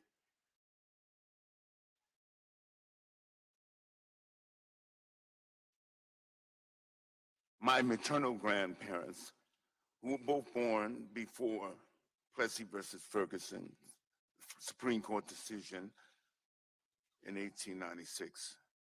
And for a significant portion of their lives, they worked as sharecroppers and tenant farmers in rural Georgia until they were able to save enough money to purchase a small farm. They were subsistence farmers. Despite much progress over the centuries, this hearing is yet another important step in the long and heroic struggle of African Americans to secure reparations for the damages inflicted by enslavement and post-emancipation and racial exclusionary policies.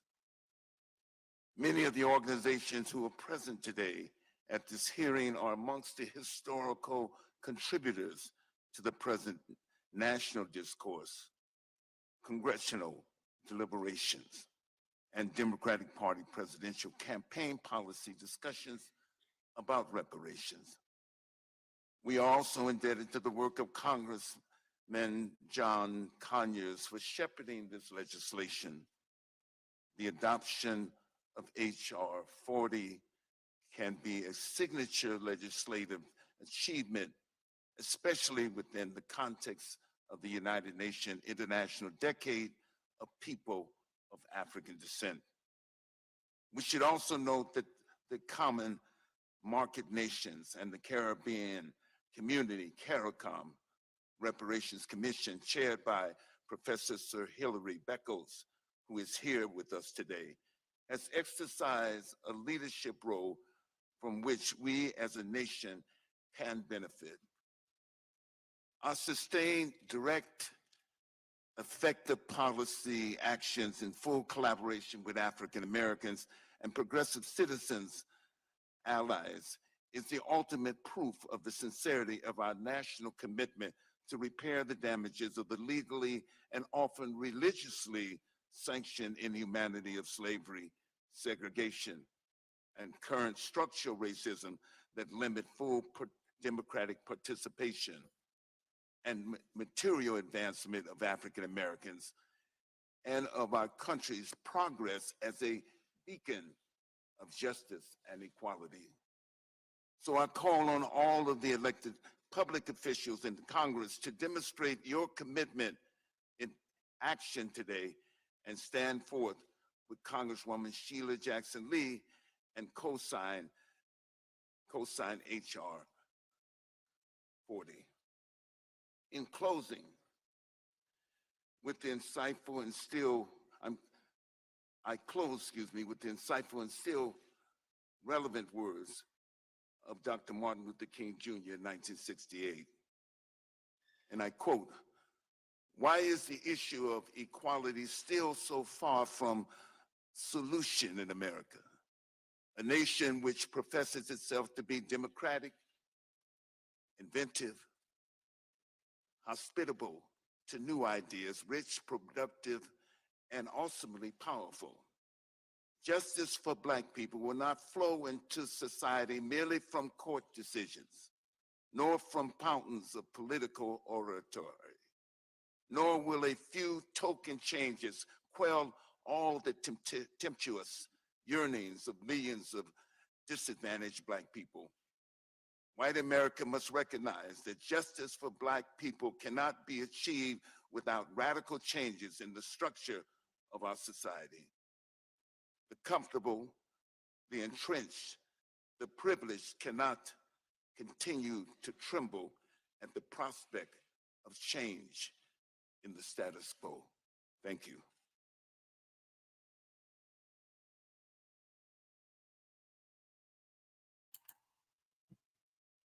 This color Genesis, look what Not Meezy just said right there, right after our incredible, right after those videos, we're just flowing.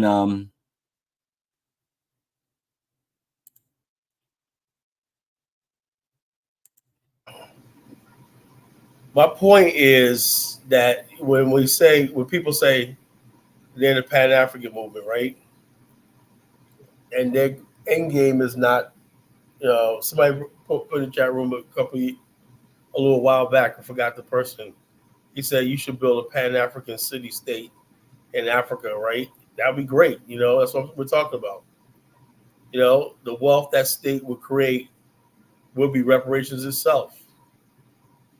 Imagine the money flow and everything like that going to one place. We don't have a global central bank for the Black race. And so it's go ahead and say, cut the check ASAP. Yeah. Yes, go ahead. Me and Color will see you in Liberia, brother. Yeah, but don't worry about that reparations money. That ain't coming. As a matter of fact, talk about Liberia, switch off because I'm probably talking about too much about reparations.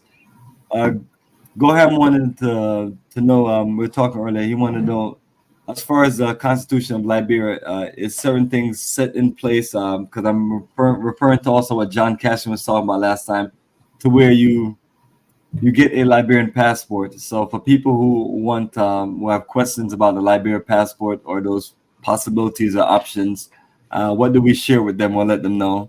I'll tell you right now, just your U.S. passport, your black skin in Liberia is all the passport you need. That's how Liberia is, You don't need a Liberian passport to do anything in Liberia. So property, they own a business, anything like that, you could do that in Liberia if you're Black, particularly if you're a Black person from America. You don't need a passport to do that in Liberia. You could use a U.S. passport and stuff like that. Liberia does not offer dual citizenship, but the U.S. passport, if you got that blue book, you're good to go. So you don't have to. Well, I'm confused. I was talking to Wayne and she was saying something about George Ware, how he did certain things like dual citizenship. So I'm not even clear about that. Well, what happened was George Ware is a citizen of France.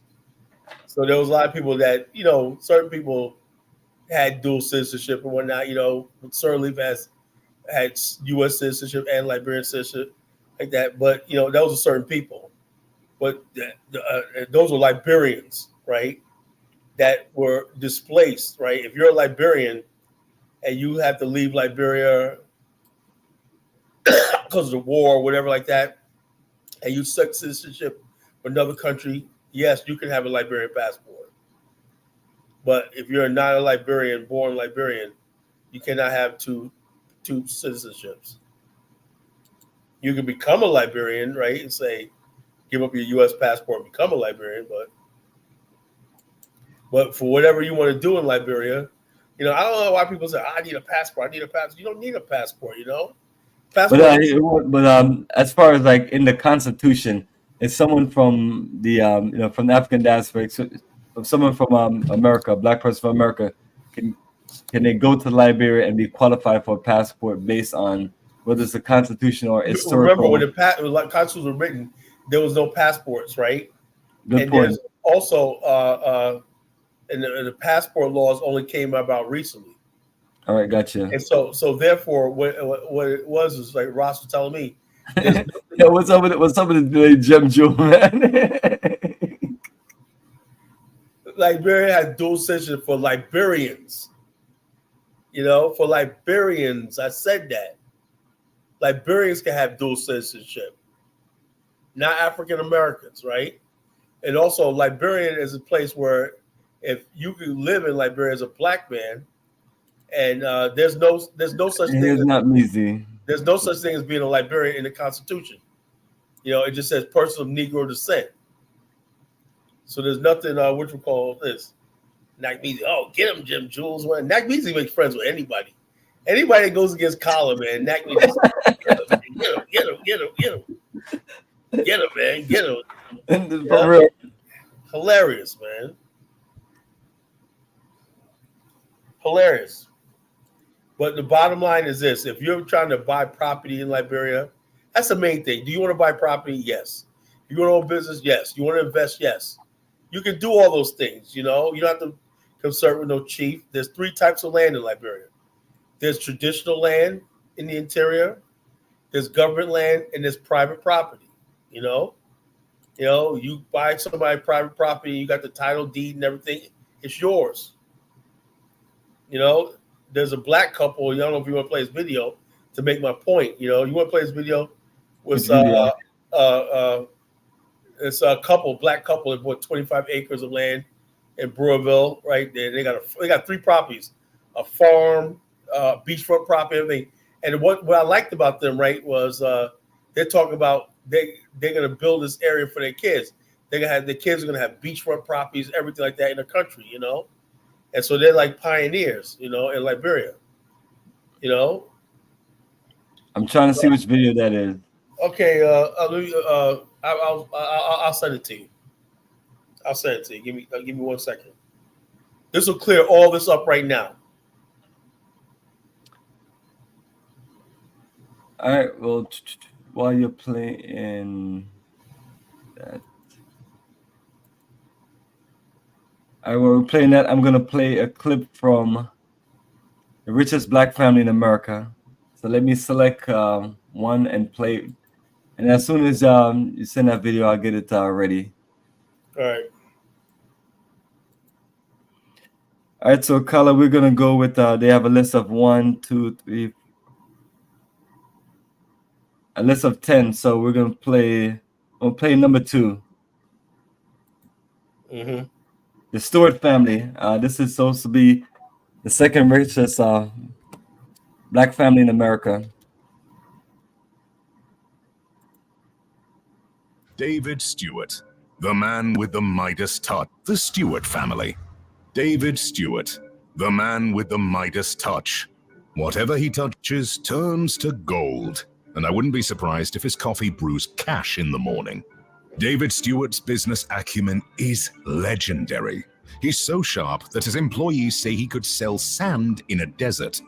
His path to riches started with a small IT company called Worldwide Technology. With a combination of hard work, smarts, and a dash of luck, he grew WWT into an empire. But here's the kicker. Whatever David touches turns into a success story. He diversified his investments from real estate to private equity, and every venture he embarked on seemed to flourish. No wonder his net worth is continuously growing, and today he's worth more than $7.6 billion. He's like a modern-day King Midas, but instead of turning things into gold, he turns them into cash-generating machines, which, arguably, is much better for your diet. Gold is hard to eat, you know. David Stewart's impact on the community is equally impressive. He's a champion of diversity and inclusion in the corporate world, actively promoting opportunities for minorities in tech and business. His philanthropic endeavors have touched countless lives, from supporting educational initiatives to funding healthcare programs. As for the Stewart family's opulent lifestyle, well, it's nothing short of breathtaking. They own sprawling estates, luxury cars, and enough fine art to rival a museum. When David Stewart throws a party, even the champagne fizzes with excitement. But beyond the lavish trappings of wealth, the Stewart family believes in giving back. They understand that with great success comes great responsibility. Their generosity has made a tangible difference in the lives of many. The Smith family. Hold on to your top hats and tiaras, because we've arrived at the grand finale of our journey through the 10 richest black families in America. Ladies and gentlemen, meet Robert F. Smith and the Smith family, the creme de la creme of wealth with a net worth of a staggering $12 billion.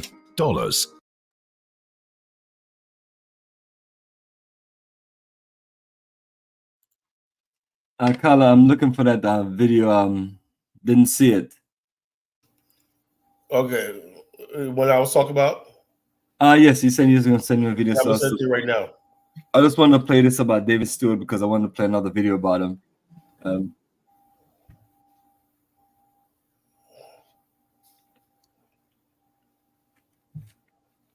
Yes, I always want to share some black success and wealth, and you know.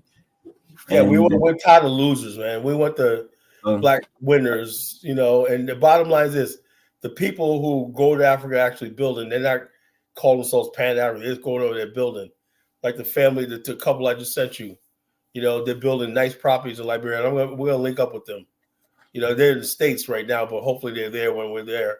And they got nice properties and everything. As a matter of fact, I'll go there if the tour doesn't see it. You know, we're gonna go there. I'm gonna go meet with this couple, you know, and talk to them. You know, good move.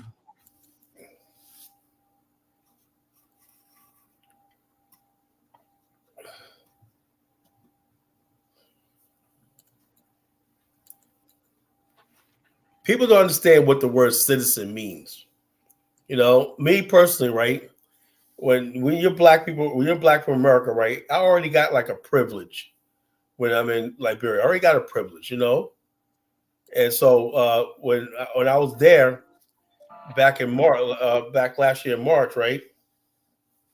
And I was helping my fiance to go to vote, to register to vote and everything like that. And I'm sitting on there and I'm helping with the voter registration. And I'm seeing these people that have really nothing. They really have nothing. And the only thing they have is the fact that they're going to choose who's their leader. And I'm saying to myself, you know, okay, I got a lot going for me in America. I come to Liberia. I'm waiting on hand and foot. People, you know, treat you all this privilege or anything. Why would I want to take that away from them, you know? And say, oh, I got a passport like you got. No, I'm not like them, because they got to live with the reality of their country, what's going on in their country.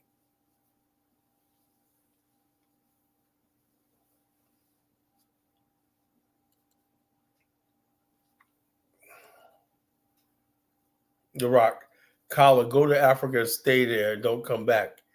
You know, look, I could go to Africa, right? What if I was in Africa right now and I'm on this show? We're going to tell me stop coming on YouTube? You know, you guys are listening to me from YouTube, you know, so I could be any place right now. I could be in Antarctica. They'll say, stop, you know, hilarious.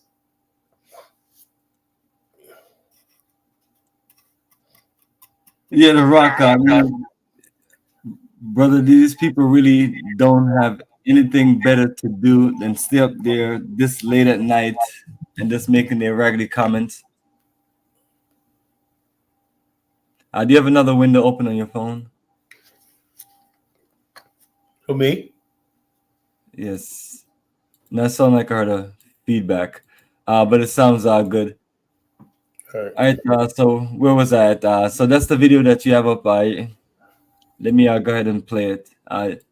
Anything else you want to say about the video? That's it's 41 minutes. So let me know how much you want. You can skim through it, because like I said, they're gonna give you the introduction first, right? and then you can skim. You'll know when to skim through it. You don't want to go through the long conversation, but they're gonna talk about their property. Scary, right? To invest in a place you haven't really lived, right? But like, what can you tell people about just investing? If somebody said, "Hey, Rod, Jackie, you guys invested in Liberia. What were your thought patterns? Like, is this something that like I could think about? Like, what could you say to them?" Well, basically, I can say to them, to me, everything is cost effective, versus here in the States. Here in the States, there are things you can invest in, but you got to pay a whole lot of money to invest. There, it's cost effective. I want to be able to leave a legacy. And the truth is that when you invest in the land here, all the land has been taken up, and as you know, because of racism in the past, wasn't able to buy into the land. So if you buy any lakefront property or beachfront property in the past. Hey, brother, is this person serious? Are we listening to an interview, or are we listening to some soul music, getting ready to have a baby or something, or getting ready to go party or something? Is this the only thing this comes in with? It has this I don't know what's up with people and putting music behind like audio of people like having a conversation. Yeah, like Tariq does that shit, It's like black people we can't have anyway, that's her that did the video. But it's like black people, like they feel like they gotta have music there so people can bop in their head and whatnot, let's play some music in the background because maybe I'm more of a serious person and things like that. Sometimes, maybe that's I'm the same way. If I gotta play music in the background, I don't have time to So it's hard to hear. It's hard to listen to the interview, but I'm just being honest with you. So it doesn't make sense to really play it because we can skip through it. Let's play a little bit. Bear with me. They have some good stuff. I'm hearing audio. I know you like this, and this is the same sister that don't like reaching out. But I don't know. I'm hearing audio, and I'm not hearing the person. So what's the point of listening to an interview? You don't play interview. That's what I'm saying with the stuff that the people like herself do. I can't deal with our amateur foolishness. I don't care how nice the interview is. Like even simple basic stuff. But anyway, let me know if you have something else to play. I can play something else. Because I honestly can't hear what she's saying. I can't hear what they're saying. All I hear is music, and it's late in the damn morning also. So yeah, someone said music is okay. That's fine if the music is okay to you, but I am trying to listen to an interview, and that's not appropriate in the world of media. And then the people who do that, they usually turn it down. And things like that. And this is someone, But nevertheless, let me move on to something else. I'll find something, and then let me know what you got, so I can at least wrap it up within the next. Yeah, I got another video from them. Yeah, I got another video. It does have music in it. It's a decent video. Yeah, I saw this one the other day. Hold up. If not, I'll find something to play on leadership, because this movement is too much of a joke. People need to learn to take things serious. And I'm not a comedian, so I'm not here to entertain people and things like that. While you're looking for that, let me play this video. This is David Stewart. This is a video on leadership, and trying to hear some points from people that are successful in the world of Black enterprise, and which is that's where I'm at. This brother built a small IT business into worldwide technology into a global phenom, and that's what people like myself, you work towards. So I want to hear from people that are successful like that are here to share and teach information that we can learn from, so we can get into the game.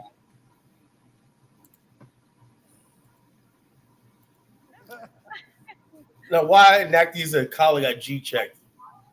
What is he talking about? What is it? Now he's trying to cause a rift between you and me. I don't know. There's no G-Check anything. Brother, if I'm I'm playing a video and I can't hear the video, there's no way I can analyze the video or say anything. And then more like if I can't hear it, other people can't hear it. But it's just being realistic when we're doing presentation. I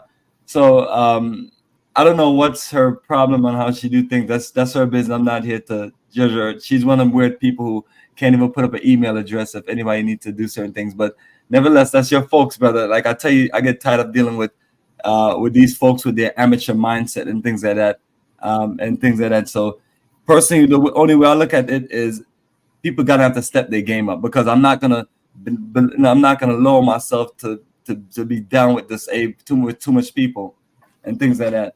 But yeah, so not easy. That has nothing to do with that. It's just bad presentation. I've talked to Carla about that before, with the same thing when someone like herself is doing certain things, and it's just, and then, like another video I was trying to play of her, and then she was using all these raggedy ass West African words. Okay, it's like, okay, you're speaking some whatever kind of pigeon garbage or whatever.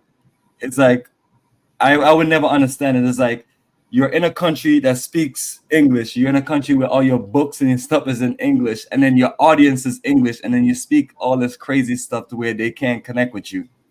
That's like me sitting here speaking patois to my audience all day long. It's stupid. It's senseless. It doesn't get me anywhere. It's not cute.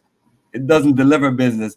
People call here, and they're people that they're born in Georgia, and they're calling me, and I need to be able to talk to so they can understand me. I start talking like I'm, hanging out with my friends in Jamaica and things like that. That's not gonna, that's not gonna deliver the business. So I'm not saying much of anything other than we just gotta do better presentations as a people. And I know I can be judgmental, which that's who I am as a person, but and it's just like I tell people, I was like, if I had better Black people to work with during my time of my 20 years going back and forth in Africa and doing the things I was doing, I'll be very successful and things like that. But no, I end up dealing with the worst of our people. You end up getting stuck with, and you end up in a pool of where that's what you have to deal with and things like that. So if you're gonna be in that situation, the only thing you can do is work with whoever you can work with to say, let's elevate and do better things. Let's and so on.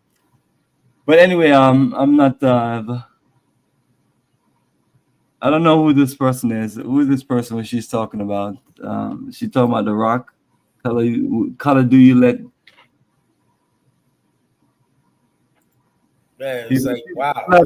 Have nothing but this. That's what I'm saying to you when I even was talking to you this week. That brother, that me personally, I would use more of my time to work on my business administration here than really spending my time talking to, because most of the people, 99% of the people that we're communicating with right now, they're losers, they're a waste of life, and they have nothing to contribute to anything about Black.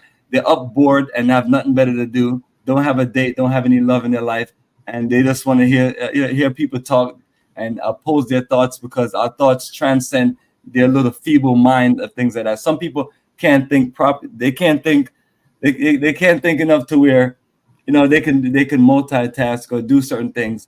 So they're worried about what we're venturing off in Africa and things like that, and wondering why we should come and trying to tell us what we should do. And that's one thing I'm always telling people is like, those of you fools out there, is like, all you have to do is get out there and build your own business, build your own movement, do what you need to do, and show me better than you can tell me, because I'm not impressed with your judgmental ways about what we're doing and things like that.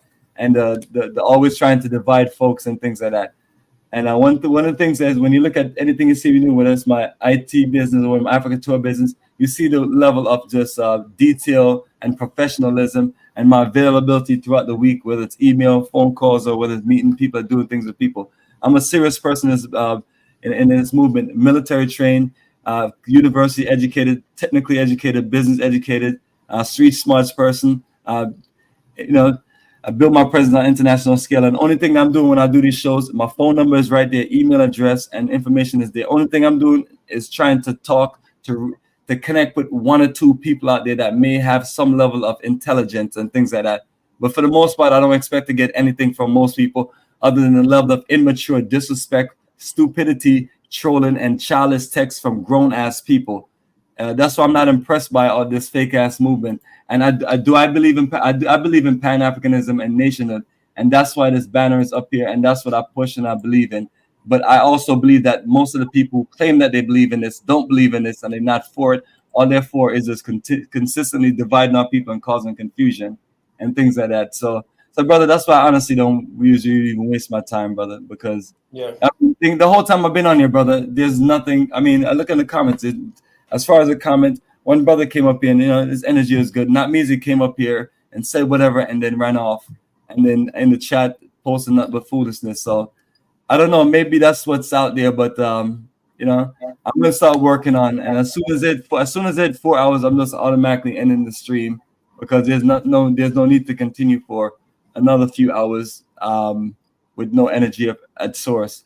So if you have another video, I can play it, but this is a conversation playing with David Stewart because that's my goal. I got a video. I sent you another video. My goal in life is only to you know, to learn from people that are successful and progressive, and you know, put my energy together. And the people are down with, you know, what we're down with. You know, we build what we're building together. So our goal is to build that Black Star Pan-African community, what we have there in Ghana, and looking for those who want to work with us so we can build it together and be able to build something that's going to represent the African diaspora on the African continent, to where we can where we can begin to enterprise on the African continent. And yes, our goal is also to work with our own brothers and sisters on the continent, because we're the only set of people that really connects together. Everyone else that's there in the African continent is there for exploitation, domination, taking advantage of certain things, and this, you know, and not necessarily a friend to the African continent. You know, us, I've seen my people that we have brought there, you know, they show the greatest level of heart and their dedication to the country. The only issue is when it's time for us to compete with everyone else, we fall short of there. But, you know, we've done nothing but good being there on the African continent with our people. So if we can make some stronger moves there, you know, because at the end of the day, family, you can all stay in America and be happy in America and have a great life in America, you know, and things like that. And while you're doing that, you'll see an expansion from China into Africa, an expansion from India into the African continent. And you'll see that expansion of what they have built over the last 100 years grow, you know. And then, you know, but it's like, it's hard to have a conversation with people with low intelligence because they only can think about one or two steps. They don't think about generation, and they don't have a vision of the future. The vision of the future for Black people can't just be America is going to be our stronghold. The vision has to be the African continent. So whether you figure out a way out to work with people with different cultures, or figure out a way out to deal with people in business on the continent, it has to be figured out. Like I'm always talking with you, Carl, about all the things that have went completely right and all the things that went completely wrong, because the reality of it is you have to evaluate your experience in Africa and evaluate it to where you're going to figure things out. Because I moved to say, hey, let's just focus back on America and focus back on that. That's childish and that's primitive mindset. That's not the mindset of a leader. When this guy built worldwide, you know, technology, this is a Black man right here. The keyword worldwide. Why should he think about this technology in my neighborhood and things like that? You know, so we have to open up our minds, man. And I'd love to just find some people who are literally just about that life and business, because a lot of times I feel hopeless, and that's why people like myself, you kind of just keep to yourself, because it's just not but trash and garbage out there. And even though you give your best efforts, it's not much going on there. Building is tough. What I think about Ghana being an open door, I don't know if Ghana is an open door. I don't know. And what is an open door in the first place? So me folks, the best thing to do is just come on here and the link is on here and ask your questions so we can be clear about what you're saying. Because if you know, I'm always back with color points. You know, a country where we're going to build a future, and it has to have laws that you know, that's in favor of us, and we have to be looked at as a first-class citizen. And so that's why when Kala talk about Liberia, you hear him explain certain things, and that's why you don't hear him talk about going or doing things in any other African country. And that's why, you know, when me and him are talking, I'm working with him on what we're doing in Liberia and not really anything else. That way, you know, because those things have to be important, family. So, and that's why I'm always saying that, you know, we have to figure a way how to work with our folks in Liberia, since they have the, you know, the things that's in place that's important in the movement to make us successful. Yeah, the laws and the Constitution set up for. Those are the most important things, brother. Because after dealing the with country was founded with the idea of people coming from the West settling in Liberia. No other country in Africa has that. You know, the law specifically set up for that. Other countries doing other things to invite people in. Sierra Leone offers dual citizenship. Senegal, this was his language. There's a Muslim country for the most part. The Gambia is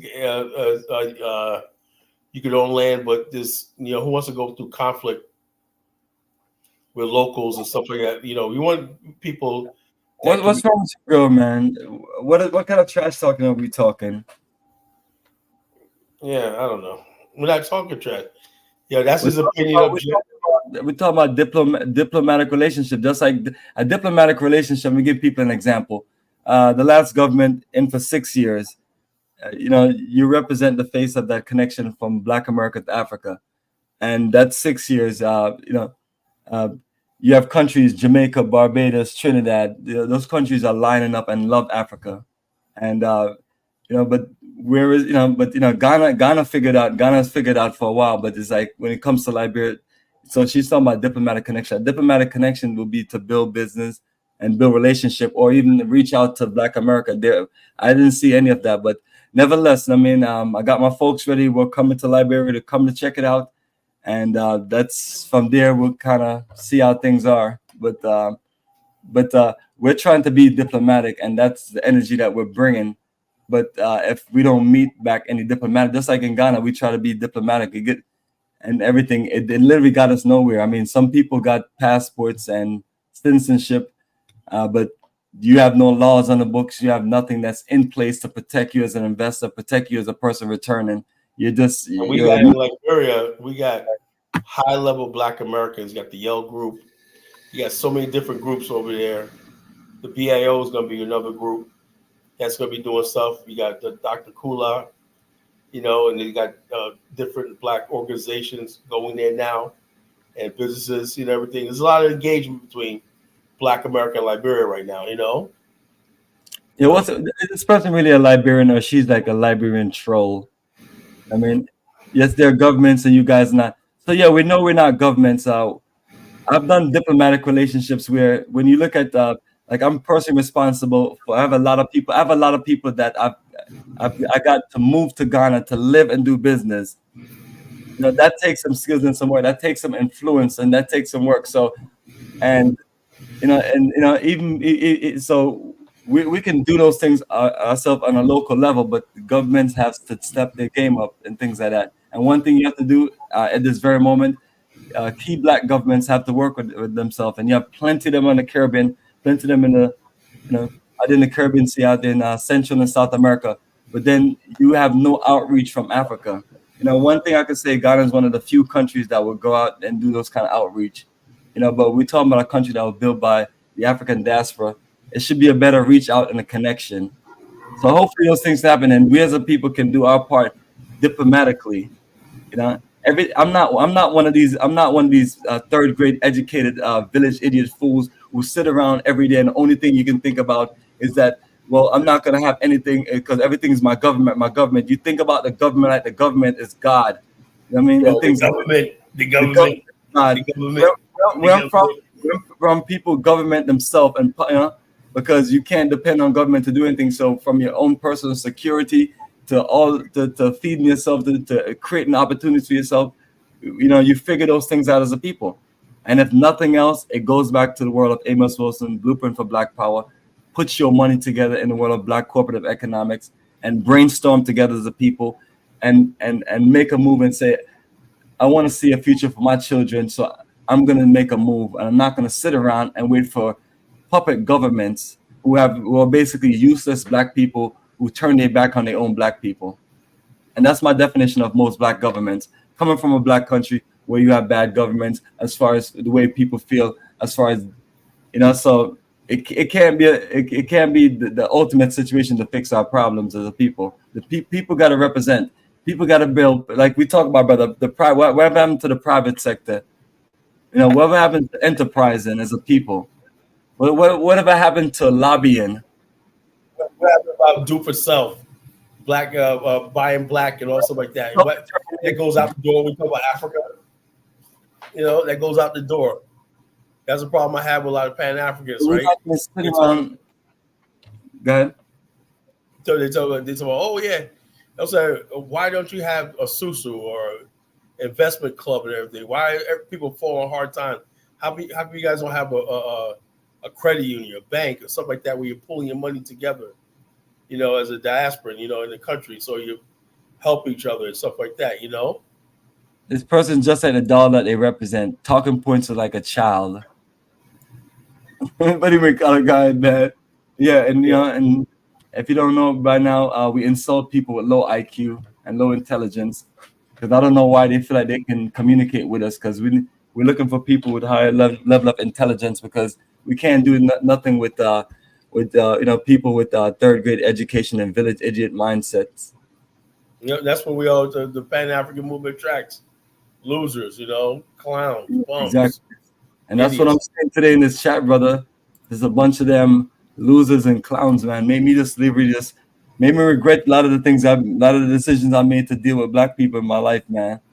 Kyle, if you're not gonna go back in time, man, we just be two rich brothers, man, and doing some good stuff. I know. I could have been a tired Navy chief. Yeah, because people don't understand. You can't, all the years you waste, you can't get a second back. Yeah. And it's time you have to put in.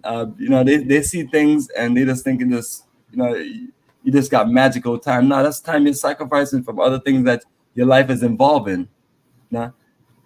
You're taking about 30 days to go to Liberia.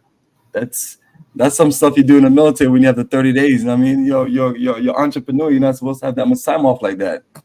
Yeah, I'm in a position. But ultimately, it's a sacrifice that you made. And your money is being spent into the country, showing love, building the future. Play that video that you was talking about. Yes. Hopefully it's loud enough. Some of these older videos I realized, and the Global Leadership Forum, and what are you hoping to accomplish? One of the things that's been really challenging for many of the companies, I can't hear it. Yeah, exactly. So let me just cut that video. Oh, yes. Let's take it to Europe. Let's take it to France. And anything else you have to? Yeah, I sent you that one video. Which video? Let me look at what's that? The kick in the bobo.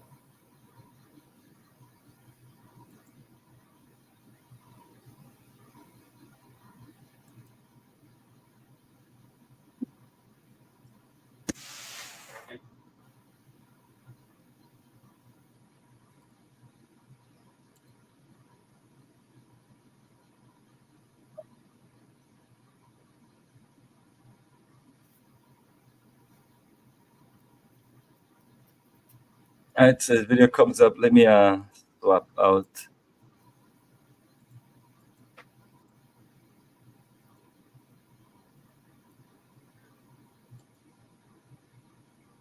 All right, so look at my land in Charlesville, Liberia. Maybe 10 minutes or so. So this is the layout on the way to the land. I'm not going to do too much talking, just let you all see the roads and what's going on.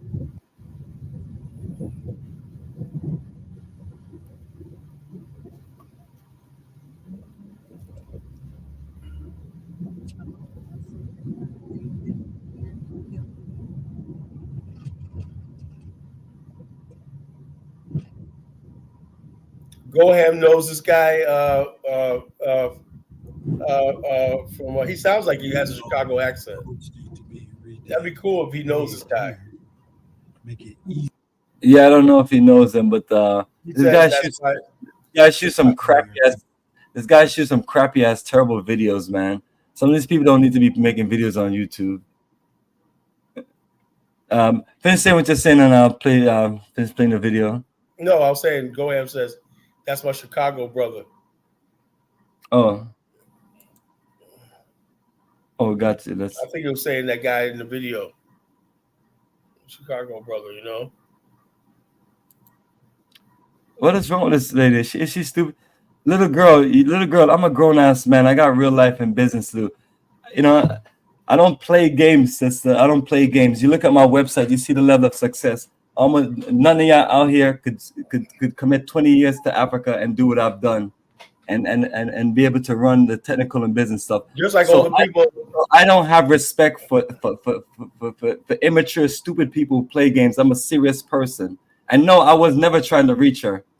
I was never trying to reach her. Kyler will tell you, he's the one trying to reach her. So when I went on her page, I was looking for an email to say, brother, email her, but he couldn't find her email. So little girl, I don't know why your troll ass is up here and things like that. And things that, what I mean?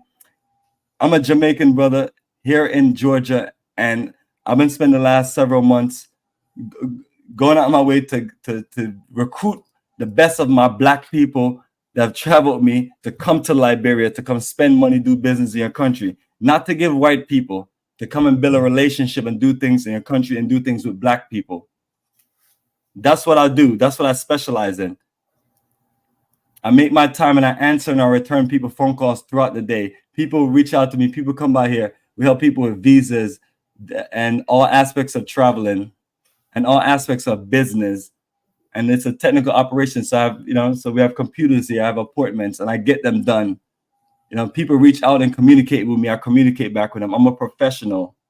And so I don't accept. And so I don't waste my time with stupid people. So if my brother said that he wanted to reach out to somebody, you can't get in touch with them. And I see that they're not about business. I'm not going to promote any of their energy and things like that. I don't know who that person is, and I don't really care. You know what I mean? Because I don't sit around and worry about all these copycats and all these newcomers who just on YouTube just to make a little YouTube dollar and things like that. This movement is about our life and us building in the future and things like that. You know what I'm saying? That's it. So you and the rest of the trolls, y'all can talk all you want to talk, but I don't see any of y'all making a move. And if you're really down for Liberia, where is your movement in Liberia? I'm already showing y'all movement in Liberia and show you what we're gonna do and things like that. We're not here to sit here and talk and debate with you about the history and a bunch of foolishness. It's like, what can you practically do? And that's what I'm saying. Most of y'all, 99% of y'all are just losers and a waste of life. Y'all not trying to be about anything. You know what I'm saying? So I'm not, and like, again, maybe most people on YouTube do it. They get on YouTube and they're to entertain you. We're not here to entertain. I'm here to share what we're doing in Africa, what we're building, the things we're about. And I'm looking for people to connect with me. And if you ain't about that, you're completely irrelevant to me. And if you are, you want to show some love and connect with us, then that's fine. And if you just want to listen in and learn something, that's absolutely fine. But what y'all not going to do, you're not going to think y'all can tell us how to run or do anything.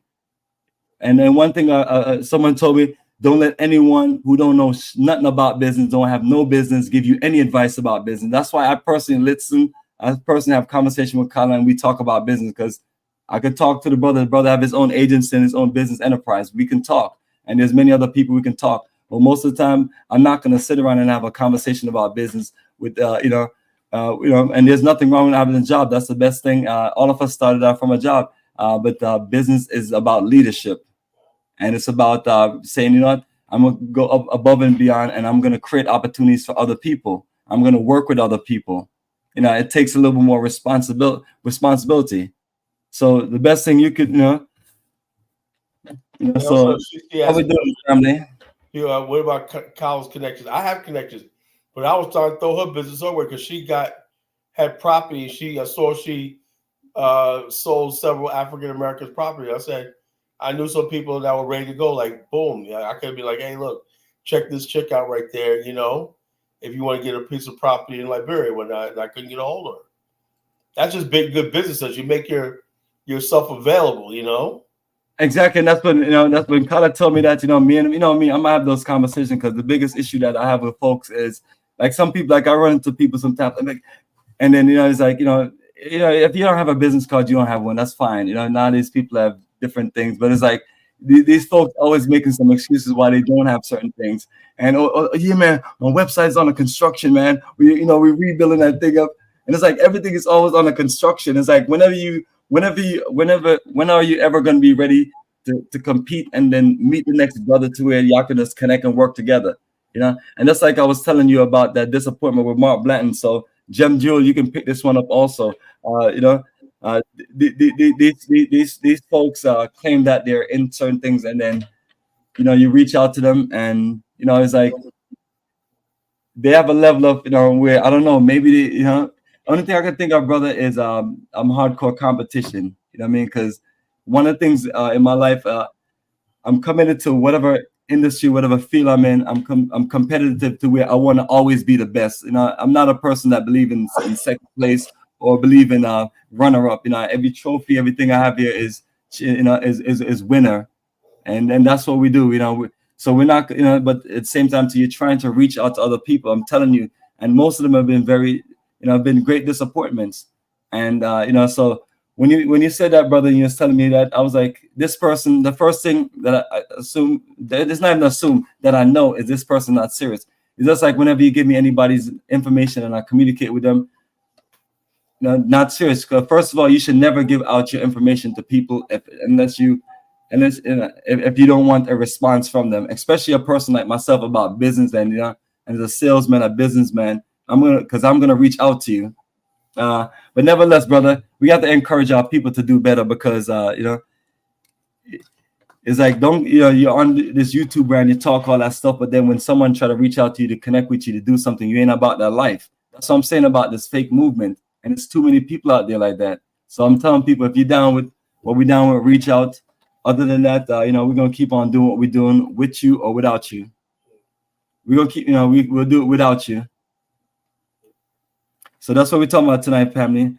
As this basically as this Black movement, not even this Pan-African movement, as our Black movement attract nothing but losers, or as it become a loser's paradise. Yeah, like low achievers. Low achievers. Oh man, I have nothing going for myself in America. Let me go to Africa and fuck my life up and shit. Let me just talk about stupid shit all 24 hours a day, 7 days a week. Don't build nothing. That's what it's become. Well, there's no. I'm just playing some of it while we talk so I can see it. What he's showing the land.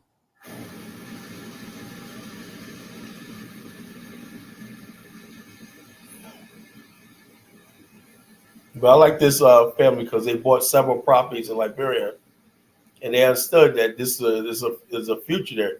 They're not thinking about now; they're thinking about their kids having something to come to. They're gonna have their kids are gonna have beachfront. How many people could say that they're building something right, and their family's gonna have beachfront property? Beachfront property, a farm, and stuff like that they could take over. Future generation take over. That's what Africa needs, people's doing things like that, and they're helping the local economy, helping the local economy. Absolutely. Who's the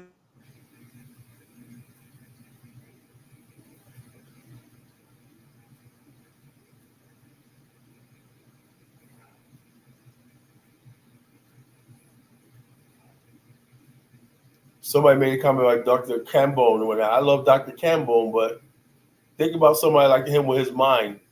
Nobody in Ghana is feeling him, Nobody's giving him a platform or anything. He can't do what he wants to do, because nobody's interested in hearing what he got to say.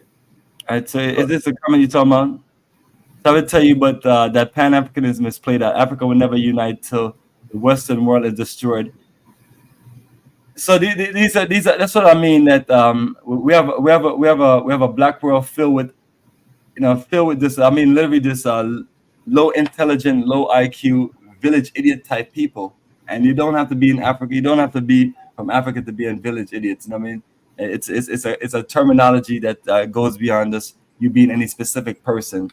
Basically you're the dumbest of your community or a town or a village. You're really, and in this movement, these are the people that we have. Yeah.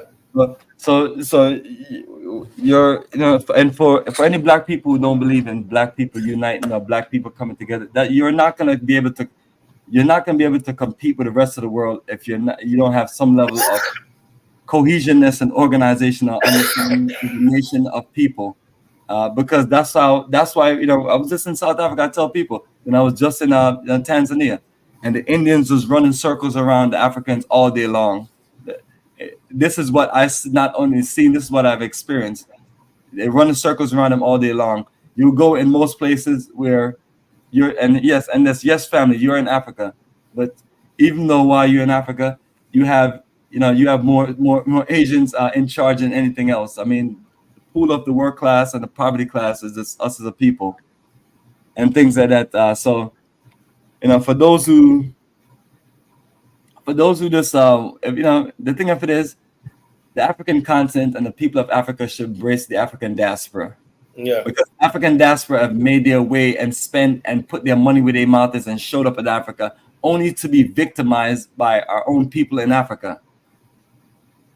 So I'm starting to not feel the appreciation of all the things that we as a people are doing to trying to connect and come to Africa. I'm starting to think that some of our people in Africa, and a lot more than I'm thinking now, are just ungrateful savages and don't care about the future of their own people, to where they have so much pride, to where you would turn down a connection from the best energy of black people in the world that want to actually come to Africa and do something with you. Everyone else is coming to exploit the continent, take advantage, rape your children, do the wickedest of crime. Only people I see in Africa with a soul or a heart is the black people from the diaspora that's coming there to do anything with our people. Everyone else literally approach our people, and the relationship is completely different. But I don't know if our people ever see that, because sometimes that's how us as a people look at each other as far as black folks, and that's a problem that has to be fixed, because you can't be showing all this love to your oppressor and everyone else will dominate you, and when your own people want to do things with you, you turn against them and make sure because I think about all the projects that you have in Ghana by Africans in the diaspora. Think about, it's a ridiculous amount of project. You don't what you hear is chaos, drama. They scammed me. They took advantage. They didn't do this, And then when they talk about you're talking about your partners in Africa that you have in charge of your business. So I'm asking myself again, how serious are our people on the African continent? And when you trolls in there making comments, let me know what y'all think, because you represent the bulk of the people who want nothing. So. And this is why when you're trying to reach out to real investors in America and trying to connect with them and do things with them, the first thing they're going to tell you is that they're going to tell you about the negative stuff about what's going on in Africa. And then you can't oppose them on that, because then you can't tell a person, well, you should build your industrial zone, expand your industrial zone from Atlanta, Georgia to Accra, Ghana. Why? What's the benefit? What's going to happen? All the employees are going to take advantage of me and suck the company dry. Then somebody may say, why do you say that? Well, there's enough people have been through that. I personally, before I went to Ghana, interviewed a lot of people, and they told me about all the situations that did help me get there. But even now, it's like, okay, we've been here so long and we've made so many moves. Is there anything going to be put in place for us as a people to protect us from the savagery of what goes on? And that's what I'm saying to you, brother. The laws of the land, the Constitution, those things are more important than many other things. So, we're spending, this is 20 years of my life evaluating Africa, and this will be the 20th year, and this will be the year I made all final decisions, whether I'm going to proceed or move in a different direction, or we just focus on certain things. But decisions going to have to be made. And we have a wealth of knowledge, of experience to make decisions, and we have more than enough countries to compare, like, okay, these are the countries that we can make serious moves in.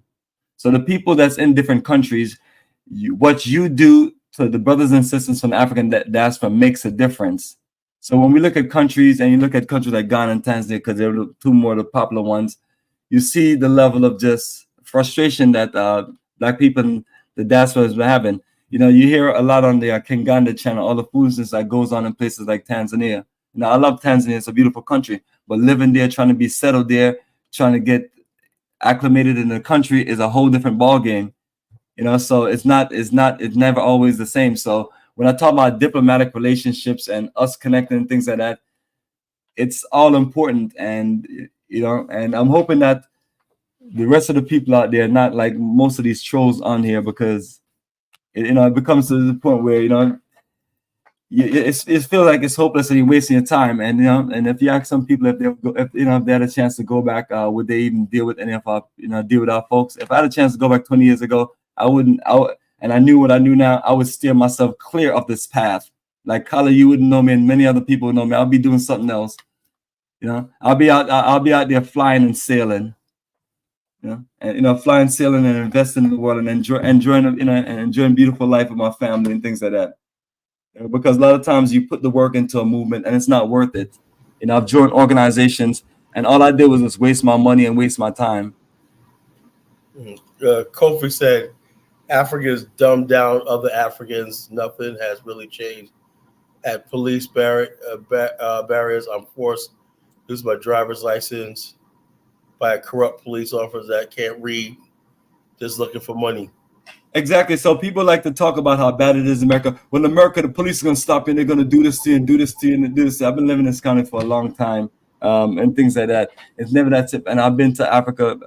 Like I could think about, I was in Senegal and Gambia. That was a nightmare. Going through the border, getting stopped a ridiculous amount of times, and then having to pay off people.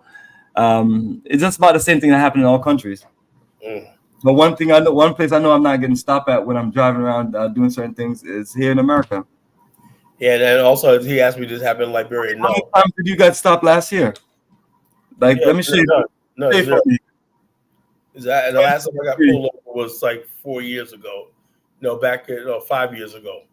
So my point to you and everybody else is very random, and then usually it's not. I mean, and when I'm talking about stops, I'm talking about a random stop, like a police stop you, like I mean, if you didn't turn on your signal, if you roll past a stop sign, if you were swerving, you know, like none of that kind. I'm talking about like literally stop you, and they just stop you on suspicion, or to stop you in general, and that's maybe like twice every 5 years or once every 10 years. I mean, my point is like it's very rare, but it's like when I'm there, brother, I get burnt out.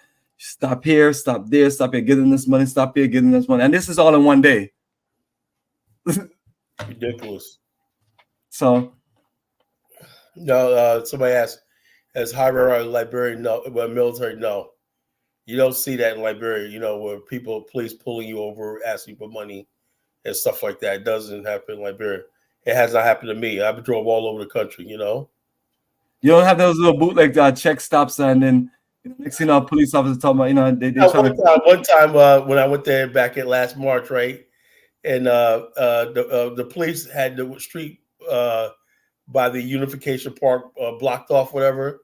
They were just out there talking like this. I said, I wanted to go. I just got in off the plane. Me and Ross went to go get some water, some sodas, right? You know, for the park because I was thirsty, right?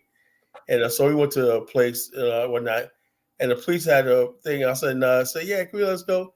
The guy, and all of a sudden, I just pulled like three $2 bills and whatnot, and it's like, okay, you can go. But that's about it. That was the only time that ever happened. You know, that was the second time I've been there. But yeah, not music trying to come on and see what he wants. See what he has to say for himself. Not music. What could possibly be on your mind, brother? After our dynamic presentation of breaking it down.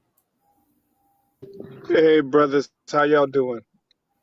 I'm doing great. That's awesome, man. That's awesome. I'll just get in where I fit in. I was listening to the show, hearing some of the points, but I don't know if you guys are on that now. So I'll just jump in. We're on anything that's going on. So the Pan-Africans aren't focusing on reparations. Y'all did like 40 minutes on reparations, but I thought it was more than that.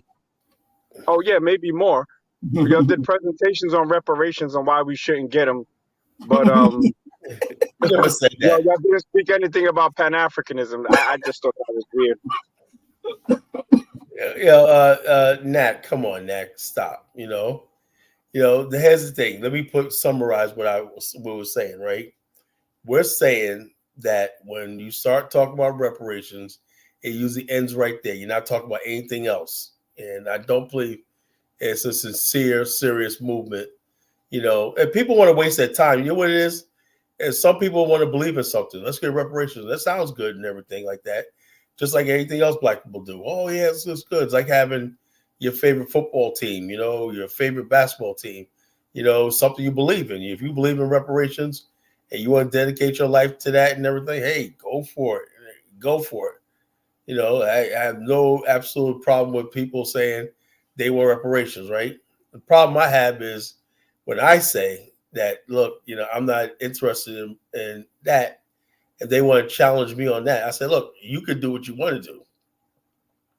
But when you come around me and what I'm trying to do, right, I don't want to hear that because it's a distraction. That's all I'm saying. And if that was the truth, I would totally respect it. Not everybody has to embrace others' ideologies, right? But when the topic of the show is basically not reparations, but then you bring up reparations, and then you go with the talking points and making fun of something that you agree needs to be paid out. So you called Afro Think Tank a fence sitter, but you're a fence sitter in the fact that you think that we deserve reparations, but then you actively speak against it. And then you even use white talking points. Brother, I was muted when you spoke. Now, so when you started making fun of reparations, you started using stereotypical black woman voices like, yeah, we want the check and all of this other nonsense. So you're anti-reparations packaged as passive reparation supporter. But what does this have to do? You said that it detracts from Pan-Africanism and what you're doing. No, it doesn't. It's a totally different conversation. You're a back to Africa, Marcus Garvey type of guy. Great. So while our people for reparations, and you can want reparations and work for your own goals at the same time, it's not like brothers in America are sitting back on their butts, not doing anything. But why does it bother you so much? If I were you, I'd focus on getting actual contacts on the continent. If I were you, I'd focus on actually going to the continent more. You talk down on America with your doom and gloom, but you sit comfortably in America. Now, to my dear brother, Bomani, you kind of embrace, or at least today you've been embracing this doom and gloom and they ain't going to get reparations and blah, blah, blah. I would say, Bomani, are you a proud American immigrant or not? Not easy. To get right to the point with you, I never mentioned nothing about people. What I mentioned to people is like, literally, people are putting too much time into a whole movement about something that is not coming their way because the powers that be don't release reparations based on those situations. So what they've been doing is they've been having these conversations and people have been going around in a circle and circle, and it's been giving people false hopes and it's been dragging people along. And then while you're dragging people and stringing people along, then you can't get people to really participate in the movement, to be active. And I want to say that's some of the similar points that Kala is making. So am I for reparations? 100%. Do I feel like the majority of our population need to this? Do I feel like the majority of our population need to be focused on that? No, because we're not focusing on tangible things that we can do. Why does the Indian have a better connection in Africa than us and our enterprising and doing things that we could be doing, and we could be doing cross-continental business, America to Africa, because we're focusing on every time it's time for us to build a future and work on other things and connect with the rest of our black folks.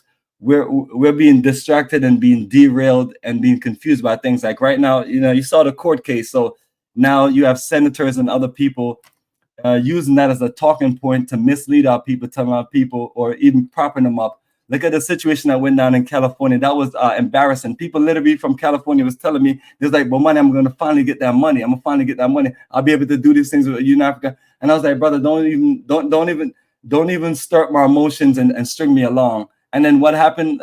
Nothing came. The governor started talking left and things like that. So, brother, I'm down with our people, but it's like I want to know is like when are we really gonna focus on? When I was on the African continent last 2 months, I saw every other nation and race of people enterprising and doing things.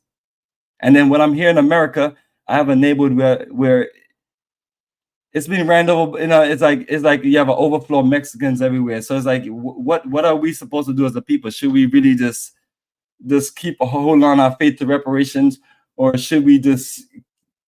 It seemed like we're in a state of confusion. So this is our direction, me and Kala, Liberia, Africa Reconnection. And I support that if you're going to do that. You see, that's why you don't hear me talking down on what y'all doing in Ghana and Liberia. I speak up to what you're doing in Ghana. That doesn't have anything to do with reparations. You see, we don't have to hate on each other's aspirations and movements. If you think that Black Americans, it's not you personally, if people think Black Americans are too dumb to work on reparations and also fix their communities and also live, then it ain't like everything stops. We just, reparations or nothing. No, we can walk and chew gum. Y'all do whatever you're going to do on the continent. But the problem comes when there are anti-American anti-Black American specifically talking points at the upliftment of Africa, which neither one of you live there. So to your Indian point, brother, Indians are our Mexicans, okay? The Indian in Africa is the Mexican in America. Indians, because their country is a shithole, they scatter the world like roaches, and they start little businesses and then send remittances back to India. So when we use these Indian things, Indians have these like little businesses, bullshit businesses for the most part, all over the world. They're in the Caribbean, they're in the Antilles. There's so much in Aruba that Calle Grande, which means the big street, they call it Calle Gandhi, because they're all over the place. My point is, if y'all both say that we should give reparations, why spend so much time on a Pan-African platform that focuses on going back to Africa to build a nation, but then you take out 60 minutes to talk down on reparations? This is why I put this on Kala, because Kala is a Black American. Bomani is a Jamaican, migrant to America who served in the military for a country that he doesn't. I don't know that's why I asked you. I first started. Are you a proud American immigrant? Because you served the country well, brother. Thank you for your service.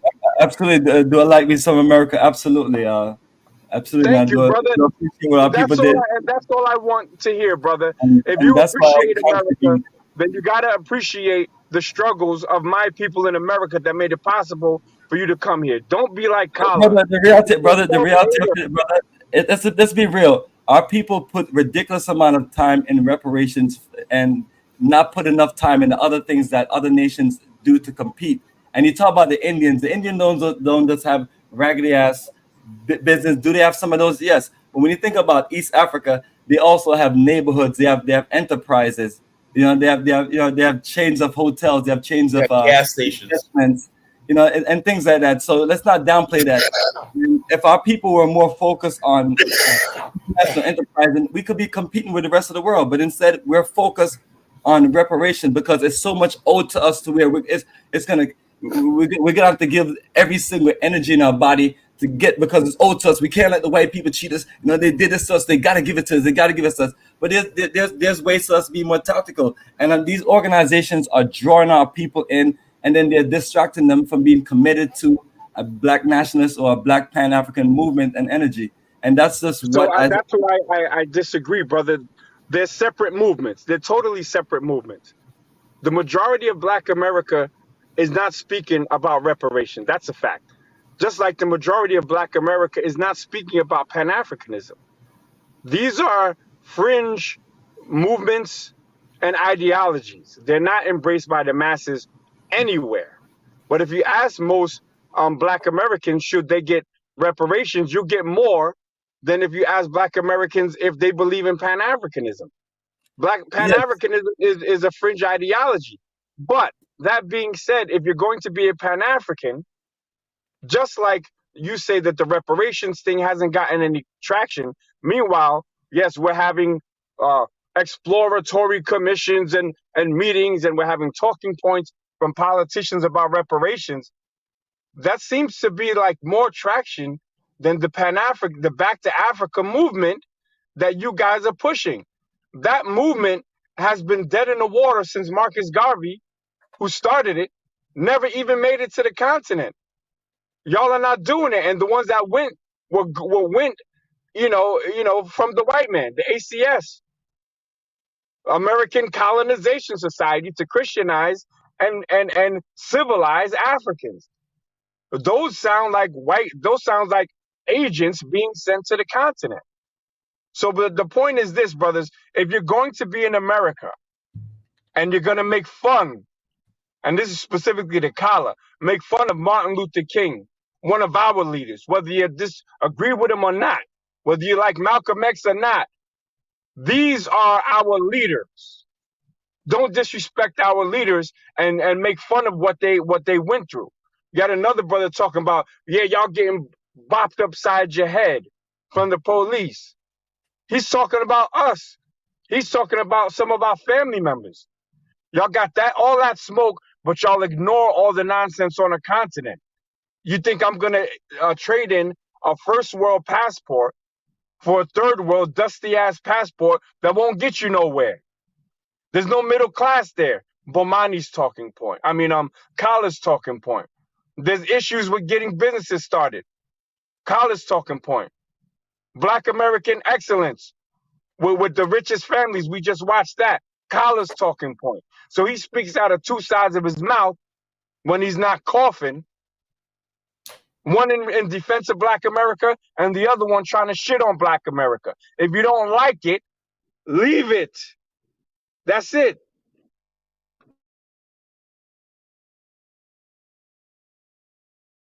Let me kindly respond to that, right? One is Nakbizi is like, I'm always praising Black America. I'm saying that the future of Black America can't be limited to the borders of America. Do you understand what the term manifest destiny is, Nakmizi? 19th Are we going back and forth? Manifest destiny. Am I going to be quiet to let you finish your? Okay. Just make your point, brother. Or just give me a yes or no. Manifest destiny. Yes, I understand what it means. Let's go. Okay, all right. Manifest destiny means the white man, the white race, has a right to expand from sea to shining sea, and everything in it is his domain in America, right? Do you believe that the Black man in America should have a manifest destiny of his own? That's a question. Yes, to take control over our destiny in America. Well, what is your destiny? Come on, brother. You asked me the goddamn question and you cut me off every fucking time, my nigga. What's wrong with you? Hey, not easy, brother. Not easy, please. How much respect you would have for me if I was standing in front of your face, my nigga? Stop it. Let's keep the language down now so he can respond to you. But all right, Bomani, how many times I gotta talk to this dude about cutting me, son? Bomani, you from Brooklyn. You don't tolerate that shit. I said yes or no, and I was gonna go finish what I was saying. I didn't mean for you to speak. No, see, but I don't fall for loaded questions, my brother. I used to do interviews and interrogations and ask people loaded questions. So I see them from a mile away. I will give you an explanatory answer, not a loaded question, so you can come with your gotcha point and then try to cut me off again. Conversations are not only black and white. Yeah, it's cool. manifest destiny, this and that. I see where you're going, brother. But I'm not a lightweight, bro. I'm not a lightweight. Not easy. Let me see what this is. Hey Ben, greetings, brother. Don't come on your first time on your welcome to Pan-Africanism towards our nation. Yes, how you doing? How are you? I don't know who you are, so yeah, so I'm Ben Yuko here. Yeah, so I'm first generation Black American. I have parents that are from Nigeria and Cameroon. So no. What Matt Neezy, here's what Matt Neezy has to understand, dude. Wait, hold on, brother. Let me correct you. You're a first generation Nigerian immigrant. You're not a first generation Black American. You're a Nigerian immigrant. No, I was born here. I was born here. Yeah, second generation then. Your parents are from Nigeria. You're not a Black American. You're a Nigerian American. Let's go. Okay. Let me ask you this. So here's the thing. First of all, Malcolm X was actually was born in outside of America. So you're distancing, you're disingenuous for that. Second of all, you're disingenuous that MLK was also promoted Israel. He was a Zionist too. How about you talk about that? How about you talk about when Malcolm X talked about King in the 60s, and how he was for integration? He wasn't for Black America. Are you kidding me? All funded by the small hats. So you can't say Nat Neezy that MLK was one of us. He fought. Okay, he might say some things that I agree they were tangible, but there was stuff that he was doing behind the scenes. Everybody knows that. What my point for this was that Kala, a Black American, was not showing respect to our leaders. I mentioned Malcolm. I mentioned Martin Luther King, and then I mentioned also Malcolm X. Now, you said Malcolm X wasn't born in America, correct? He wasn't. He was born. Let me excuse my. Wait. Hold the hell up in a second. Don't start the Joel off. Don't start the Joel off. Jump off. Hey, shut the fuck up. I was wrong because he wasn't born in America. Shut the was fuck he up. Not born in Nebraska? Yes or no? Hey. I'm not answering the question now. You're gonna exactly. Let me finish. No. We gotta get past. Neezy, shut up. You're bullshitting. I know you're bullshitting. First statement that you made was false. You came up here smiling and listen, brother. Yeah. You should have. Dude, we're not gonna fall for your Nigerian tricks, bro. Garbage from your mother. We're not gonna fall for your Nigerian tricks, bro. Yeah, you came up here talking bullshit. Shut the fuck up. Shut up. With the wrong guy. Yo, no, you're not tough. You're not tough. Come up to Minneapolis. For your country. Come to Minneapolis. I'll come to your face and do it. I'll get in your face. Okay. You don't want that. With those 60 women shoulders, you can fuck with me, homie. Okay. Don't try me. you got me, Magnesia. You're talking tough on the web. You want me? Yeah, shut the fuck up, dude. You're a piece of shit. Bro, so you should suck your girlfriend's dick. Yeah, okay. No, they do that in Uko land, bro. Stop it. Yeah. Oh, what you say? I said they do that. Say that again. Say that again. Show your face. Show your face. Yeah. Okay. All right. But look, go work out, brother, because you have the build of a 12-year-old pubescent teen girl, and you trying to come up here with threats. You want to be tough? Try to be tough, bro. Dude. Come to my face. Come to my face. Come to my face. Say that to my face. You're threatening me? Guys, could y'all people put in the chat, please, what I'm about? Please.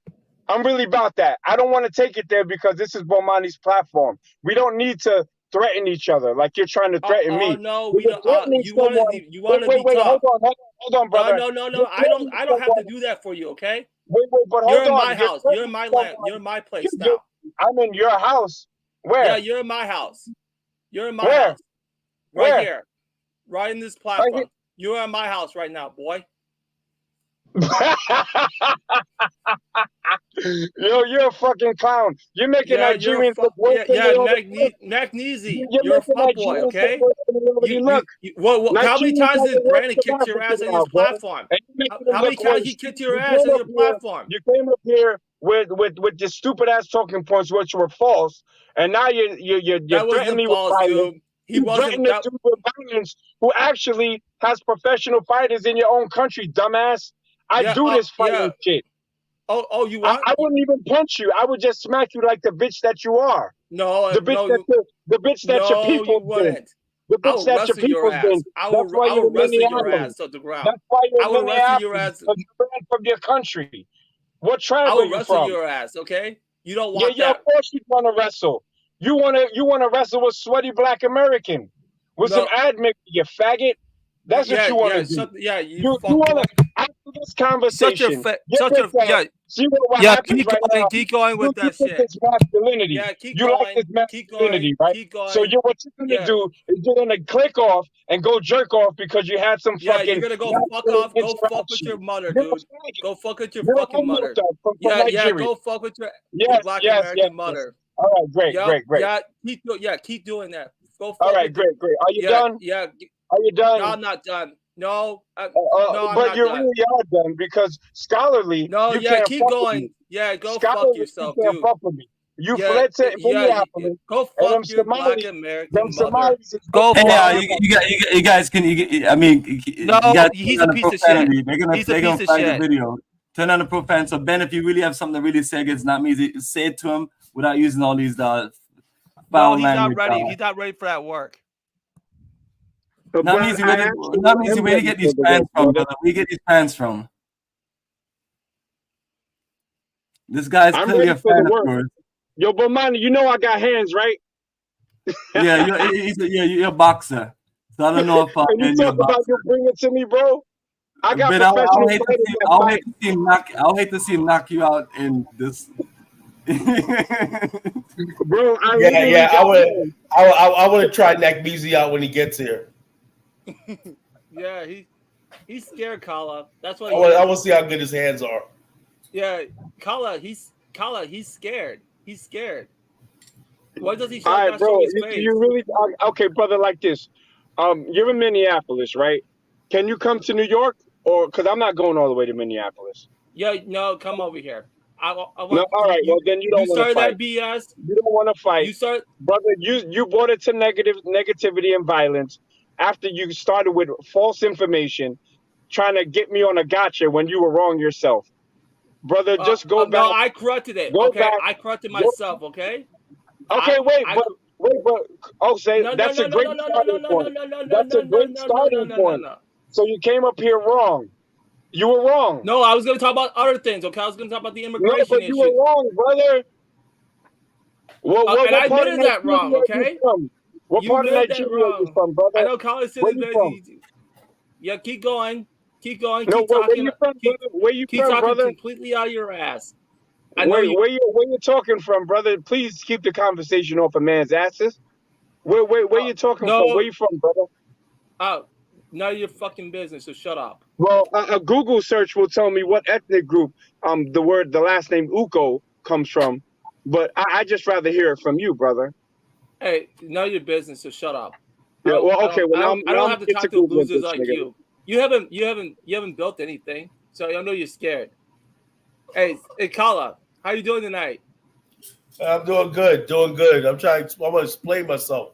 I never said anything derogatory about Martin Luther King. I said to him a bit about Malcolm X too, but Bomani was talking. I said, did I say anything about Martin Luther King? No. Never disrespect my ancestors, you know? No, and I know, and Kala, you taught me a lot of things about Black America, and I thank you for a lot of it. But Nat Neezy, it's like what you guys are dealing with is misleaders. You got misleaders like Nat Neezy, like the Congressional Black Caucus, that can sit up on these other YouTubers that can sit up here that can misinform our people every day. Don't want to build nothing. You want reparations. How are you gonna get reparations? Like let's look at this right now in the Pacific real angle. You have a situation where the border is just way open, and it's just open door. The Supreme Court ruled that said that we're okay to just let them in the country. Let them in the country, take off the fence, everything, and then how is it?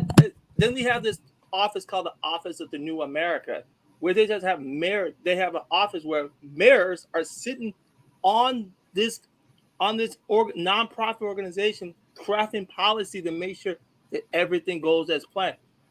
Wait till your state legislators come back this year. They're going to do everything to keep this thing flowing, and they don't care. And not only that, you see in Chicago where they had a youth a building, right? They shut it down, right, to make way for migrants. They're telling you we don't care about black people, you know. No, you know, no, they don't. care. No, they It's don't. what we're saying, you know. They don't. They don't have Uko, to.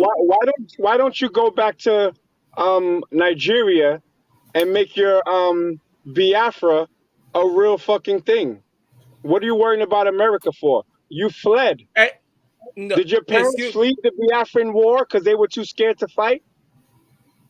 Oh, people want to be safe. What does that have to do with the situation? Oh, wait, because you're talking no. We're talking but you about. come from a family of fleers. You have pussy in your blood, homie. Yeah, You're a Nigerian tether that fled. Are during you still using that Tariq Nasheed talking point? During the Biafran They call war. it. He's using that Tariq Nasheed. And then you're whitewashed. You're whitewashed. Hey, Nak, let me ask you a question, Nak Meezy, my brother. Yo, why don't you ask my nuts a question? I ain't talking to you, homie. You know what I'm saying? Let me ask you. I'm asking you a question, man to man. Shut up. This is man to man, Kyler. What's up, brother? This is a very pertinent thing, right?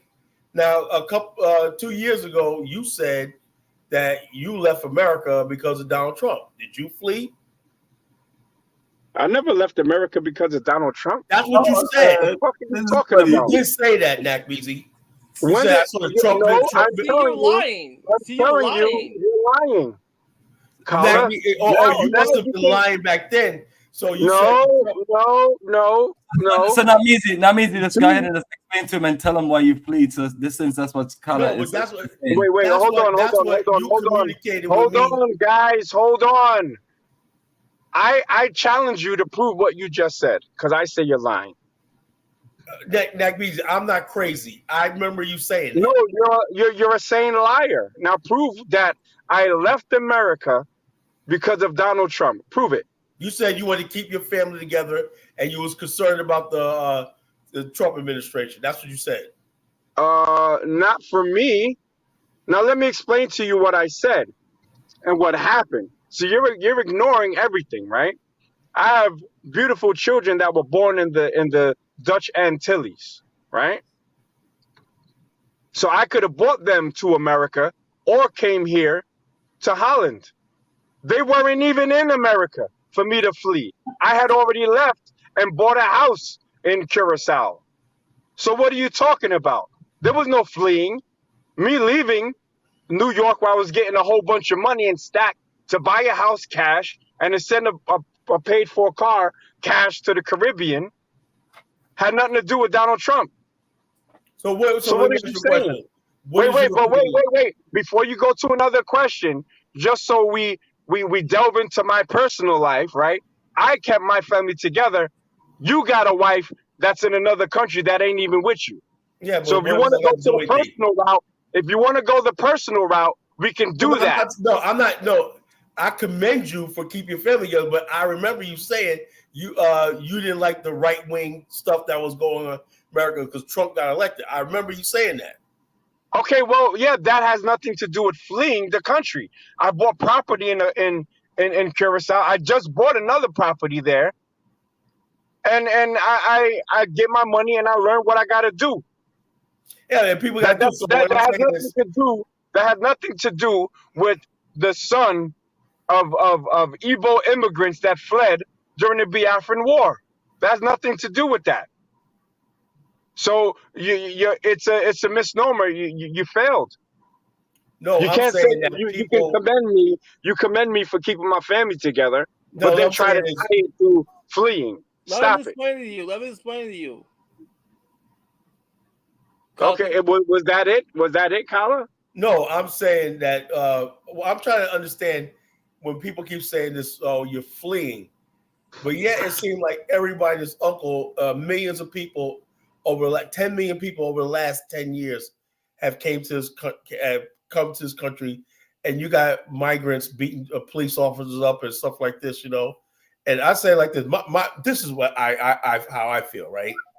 You know, I'll be perfectly honest with you, right? I don't have a problem with any black person, right, that comes to this country, born here, like this brother right here, Iko, has a black consciousness, right? That's when you know you're really black, when you have a black consciousness, you know? Who has a black consciousness? Hey, the brother right here, he has a black consciousness. Wait, hold on. This dude came up here. Let's not forget what happened here. And you're glossing over it, talking about his black consciousness when he hasn't spoken shit about black consciousness. He came up here with wait. What I was saying Please, earlier. Hold on. I'm not finished. You came up here talking some nonsense. Number one, it was factually incorrect. Number two, then you went to a personal threat of violence against one of the most violent motherfuckers on these YouTube streets that will do it for real in real life. So you made another tactical error. So I didn't hear you speak anything about being black. So when Kala says his black consciousness, you haven't showed anything about black consciousness because your talking points were American talking points. So I'd like to hear your perspective on black people. Okay, you want to hear my perspective on black people? The Biafrans. Speak about your people, the Biafrans. Okay. He was born here. Yeah. No. Yeah. Kala, okay. And I'm going to talk about other things too. I'm going to talk about Nigerian heritage too. No, start there. That's what you are. And I'm also going to talk about Black Americans. I got to talk about both sides. I got to talk about both sides of the continent. We don't have anything to do with you. You have a homeland that you refuse to go back to. We have homelands that we know that we can get property. But brother, you said that you left for safety. What do you own here? You left for safety. Now, this is what I don't understand. This is something. Let me speak to Uko. He left for safety. No. Let Kyle talk first. Exactly. Now you don't want smoke, Uko. Now you don't want smoke, right? Let me put it to you. He's gonna clear it up for you. You put this. When I asked a question about manifest destiny, right? When the white man basically conquered this land of America, right? He made this country a white man's country, right? That means if you're from Italy, right, you become a white man. You come from Germany, you come from a white man. You join the white family and everything because this is ours. This is power and everything. How can we? I'm not saying black people should be proud to be in America and everything like that, right? Why is it that the black person, right, has a problem, right, with other black people coming here? I can even see if the person was an immigrant, right? But he was born here. Obviously, he grew up listening to our music and everything like that in the black culture. Why is he not like what the white man did with the Italians and everybody else, except for the Jews for the most part, right? Accept it and assimilate him to make his numbers and strength strong, because the white man believes in race. The black man. Well, let me teach you, Kala. Let me teach you. First of all, you can't separate Jews from other white people. They're all white. Some spicy, some overcooked, some undercooked. They're all white. So white, including Jews, the ones that came first had issues with the ones that came later. The Western Europeans didn't like the Eastern Europeans. And then they started settling amongst each other. There's always been smoke like that. There's always been. So now the thing with why do I have an issue with him specifically is because he came up on a panel first time, showed no respect to the panel, and then tried to attack me, and then he fell on his face because his information was not right. And then he went to his emotions talking about he wants me to meet him in some state, some shithole state for some sort of physical confrontation. So he is the one that's out of line here, not me. Well, let me ask you a question. Check him on that. Let me ask you a question. Check him on that. Let me ask you a question. Why don't you? Do you think it's cool that he threatened me with violence? I don't think any violence. Grown men should be talking like this Okay, so now if you realize it's not cool and you realize he did it, why are you dick riding him and trying to test me? I'm not dick riding him, right? What I'm saying is this. So, Kyler, check this out. You said you want to test my hands when I get back. Yeah, we're going to do that. You and I are going to do that, Kyler. I'm going to give you the opportunity to test my hands. Yeah, I want to test him. I really do. I really do. And I believe that you really want to do, Kyler. So let's do it for the community. Yeah, let's do it. You pick a Liberian charity. I'll pick a Black American charity. No, we don't have to do all that. We just get in the ring and just do it. I have money and I want to put my money where my mouth is. I don't need all that. Now you don't want to do it because you know you're going to get watched. Nothing like you want me to beat you for free? We just put the gloves on. You want me to beat you for free? I don't beat you for free, brother. We just put the gloves there has to be a positive thing to it. No, we just put the gloves on. And then make sure that there's a borehole built based off of the blood that I took out your ass. You bring your A game and just do the best you can. But I'm gonna get back to what I was saying. Out of shape, and you got cigar cough, my nigga. You're not on my level, bro. Okay, all right. You can't even sit there without breathing hard and coughing like you're about to go into a goddamn episode. Stop you gotta calm down. If that's the way you fight, man, you're gonna burn yourself out the first round. You're too emotional. I got knockouts on YouTube. You're gonna be the next one. You know what I'm saying? Nobody's ever knocked me out. Nobody can knock me out. See, but the difference is, when I knock you out, I'm not gonna let you fall and hurt your head. No. I'm gonna cradle that big ass head of yours, Paul, and then I'm gonna nurse you back. I'm gonna nurse you back to health, and then I'm gonna give you a T-shirt.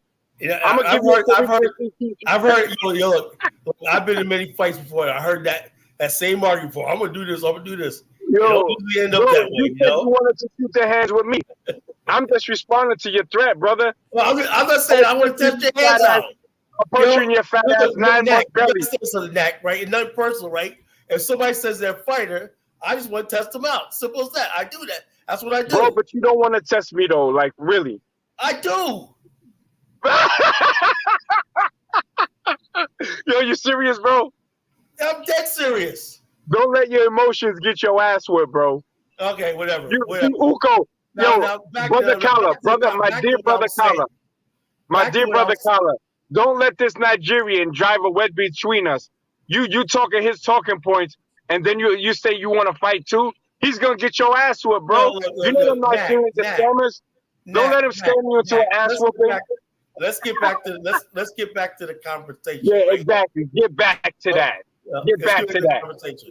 The bottom line is this. I'm asking you like this, right? All the people like the ASFBA, right?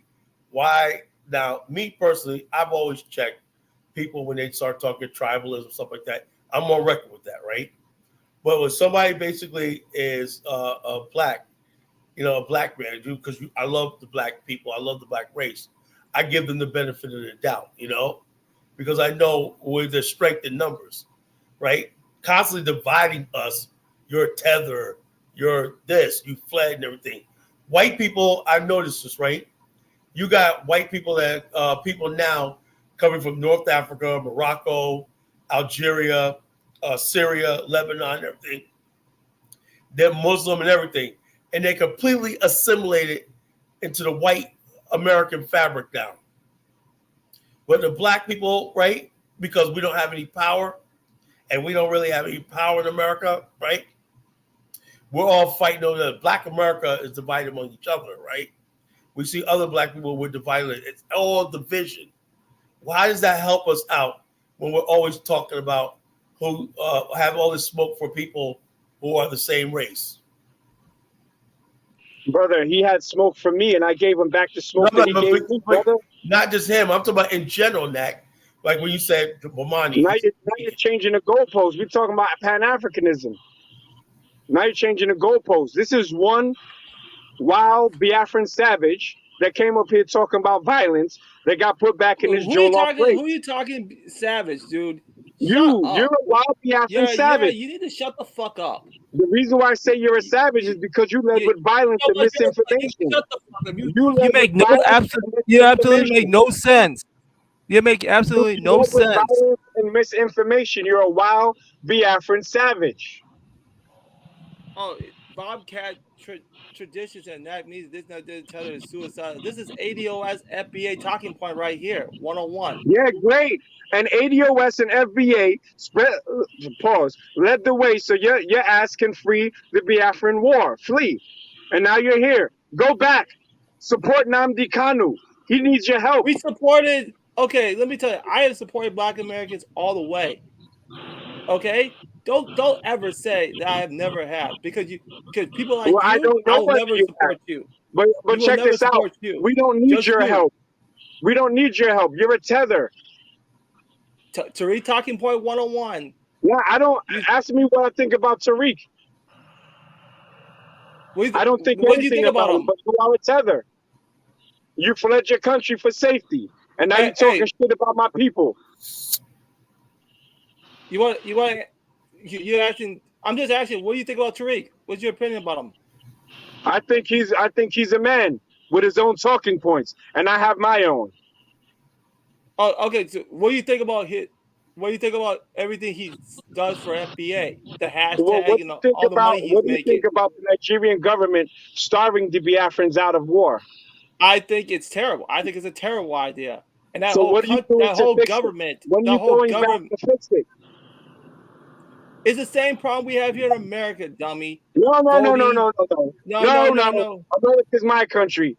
You fled. How long Go does back it take to this? You're a coward, bro. Oh, we saw us cowards? Yeah. You're a coward because you fled too. And Carlos caught you lying. You don't flee. You don't flee. Yeah, he caught you lying. Wait, hold on. He just caught you lying. He just caught you lying. Wait. Look at my name. Yeah, No. You were lying. You were lying. I take advantage of the global economy. I'm doing business in the Caribbean, on the continent of Africa, in your dusty ass country, and in America. That's what Black Americans do. We get busy worldwide. You are a remittance bum. You're a remittance bum. All you have comes on pounds to bring this in. a stack of Western Union papers. Hold. Let's stop. There's a comment that he comes on pounds and brings this in. Not me. You have a comment. I mean, a few people have posted these comments. Is that true? Are these things true? These comments? There's no victim. I take it wherever they want to take it. I will straighten out what is misspoken, and Brother Kala already said it. He commends me keeping my family together. So but that I was did, the real I point. did remember you saying, making a remark about the another comment. No, but then you're taking things out of context. You're taking things out of context for the point of scoring points. Now let's talk about you, since you want to be personal, Brother Kala. No. And it's like this. I thought so. I want to clear that Let's one keep point it up. scholarly and keep the personal shit out of it. When you mention a man's family, then you asking for problems. Only reason I'm mentioning family is because I'm saying you said that you did that, and I said that's committed. You want to keep his family together, and blah blah blah. Now I'm gonna ask you a question right now. What was your opinion on the Trump years? I love that he was America first, but there's a whole bunch of other negative shit that goes with him, and I understand. I'm smart enough to understand. What's an Wait, example? hold on, man. You asked the question, let me answer it, bro. What the fuck? I understand, because I also understand your loaded question, that the Democrats and the Republicans are two wings on the same corrupt ass bird. So there's good stuff from the Democrats, there's good shit from the Republicans. I don't put stock in any of these people. I get my money, I teach my family, and I move forward. I don't sit here licking on this white man or the other white man. Fuck them both. Now let me ask a question, right? Now that's You interesting. have a lot of questions. No, I'm just saying, because like me, like when I first thing, the Trump years to me were better because I guess he engaged black people. And I don't really care nothing about the policy either. But there are things on the table in American politics. For example, right, one party wants to basically redefine gender in this country, which is the Democrats. Yo, hold right? on. Let me say something real quick. The conversation was cool until Colin started cutting me off. And then this Biafran savage came up threatening violence. You don't want that violence, my nigga. You don't want that violence. So everybody in the chat can eat several glizzies, talk about I'm playing a victim. Nah, I'm the only Yes, you black are. American You that get up actually here. are. I'm the You only black actually American are. that get up here talking that hot shit. Yeah, So, you are playing the I victim would because say, you want get off you my want to be dick tough on in the here. chat. When they ask you to fight for actual money, you said no. You want to fight? Doesn't want to fight for free. You just back No, down. why would I fight for free? I'm 50 years old, because idiot. you're a I get punk, paid dude. from the fight game. You're a I punk. get paid from the fight game. Now, anyway, y'all dudes, because y'all can't fuck with me on a scholarship, want to talk about fighting. I'll fuck both of y'all up early every time on my worst day. Stop it. Y'all don't want that. One is out of shape, can't even fucking breathe. The other one is so scholarship, scholarly knack, please come on, let's stop, man. So let's go to scholarship. But everybody in the chat talking that bullshit can eat several glizzies. But let's go. Okay. Now I asked you a question. I said, okay, in the world, right, where it says to the victor belongs the spoils, right? All right. No, now, the victor, not the victim. To the victor belongs the spoils, right?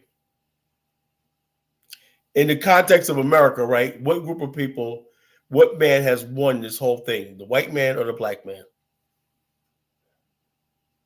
Excuse me? Who's in power in America? What kind of power?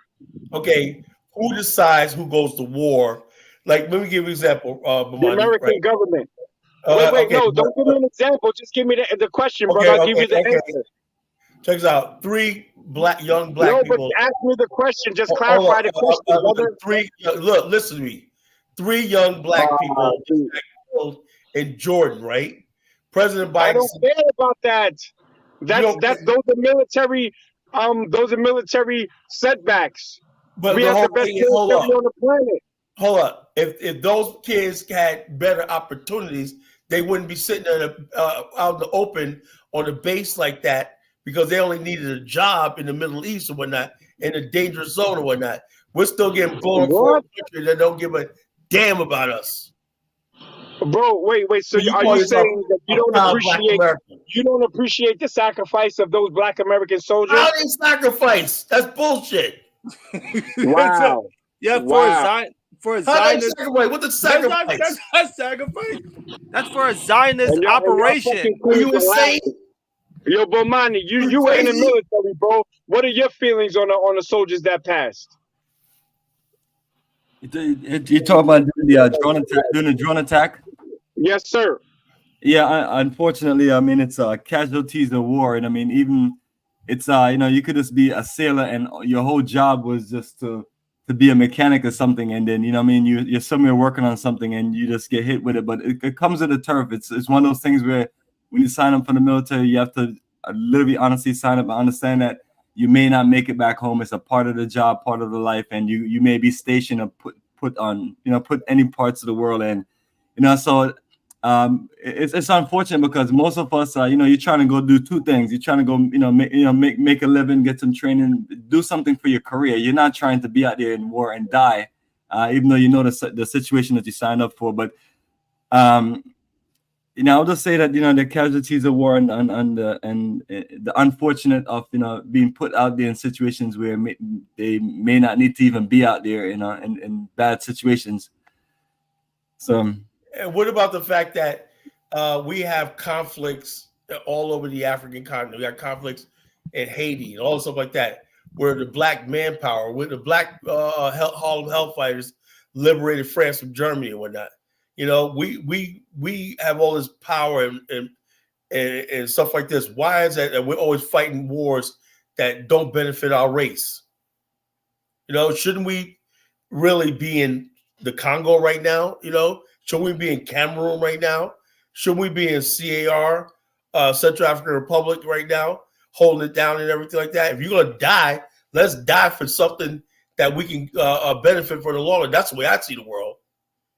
You know, so why the hell am I gonna freaking die for freaking see black people die for something? They're gonna be forgotten in another few weeks. Yeah, that's exactly. My God, y'all ran that measy off, man. He's gone. Yeah, it was getting on my nerve. Yeah, you know thanks, Colin, for bringing this up. Yeah, let's focus back on the immigration thing. Can we do that?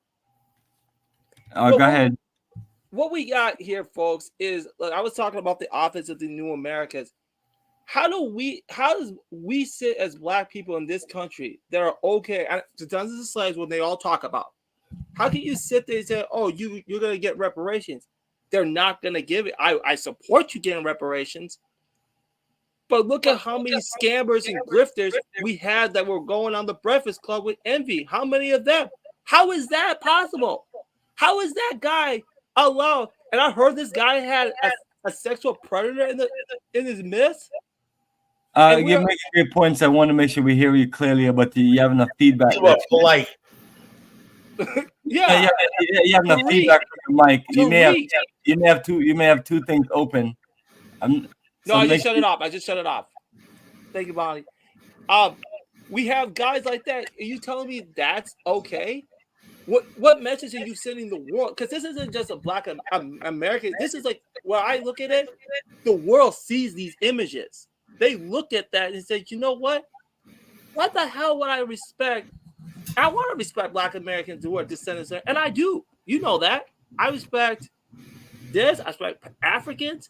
I got to do both sides. It's tough because sometimes I have to jiggle, even when I'm like second generation American, myself, because I'm like 35 going to 36.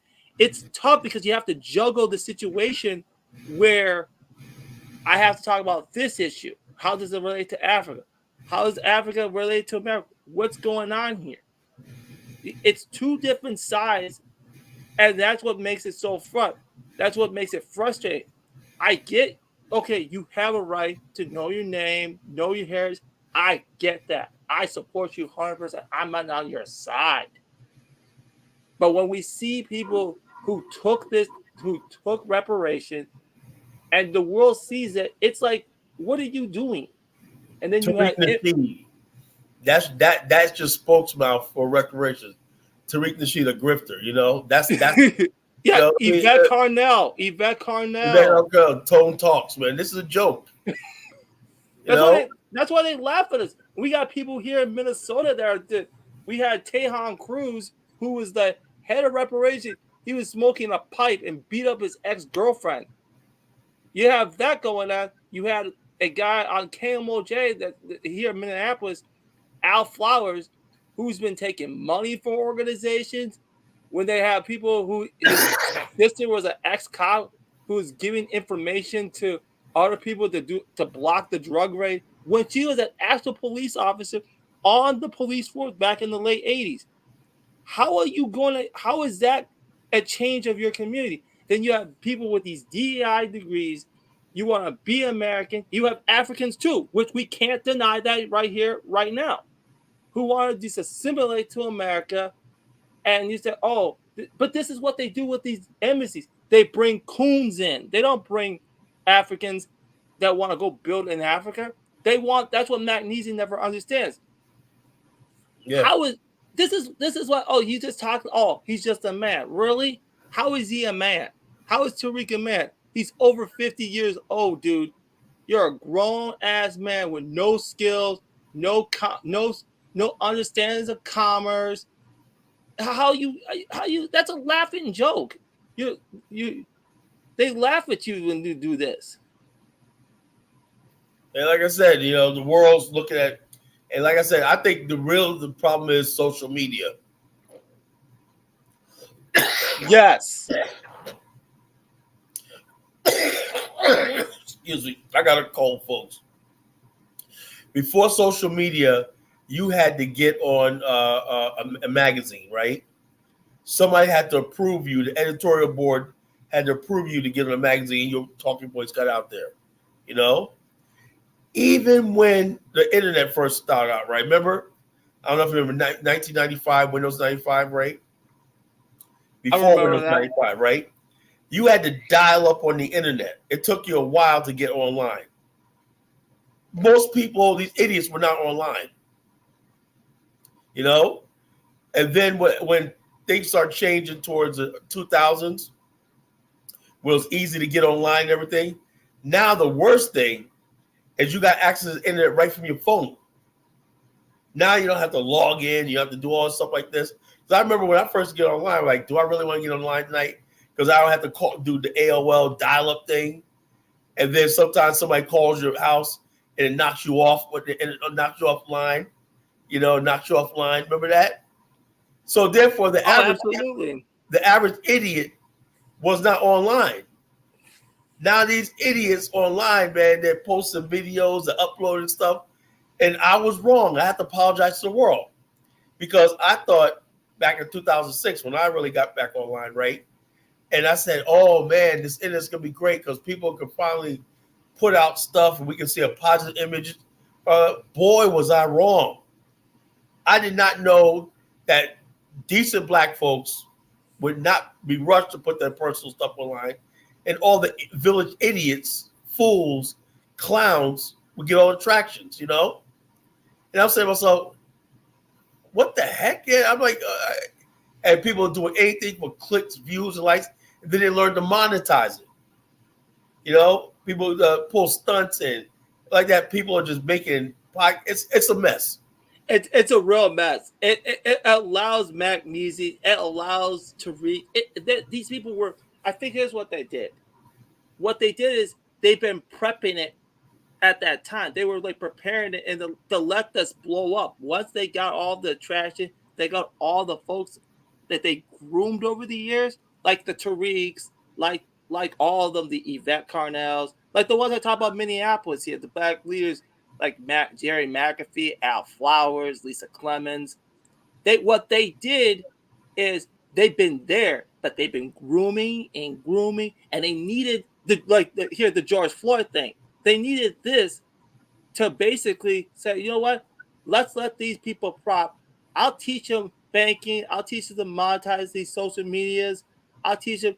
These will be our spokespeople. And then the real ones, they just let them die. Yeah, the real people, like what you call it.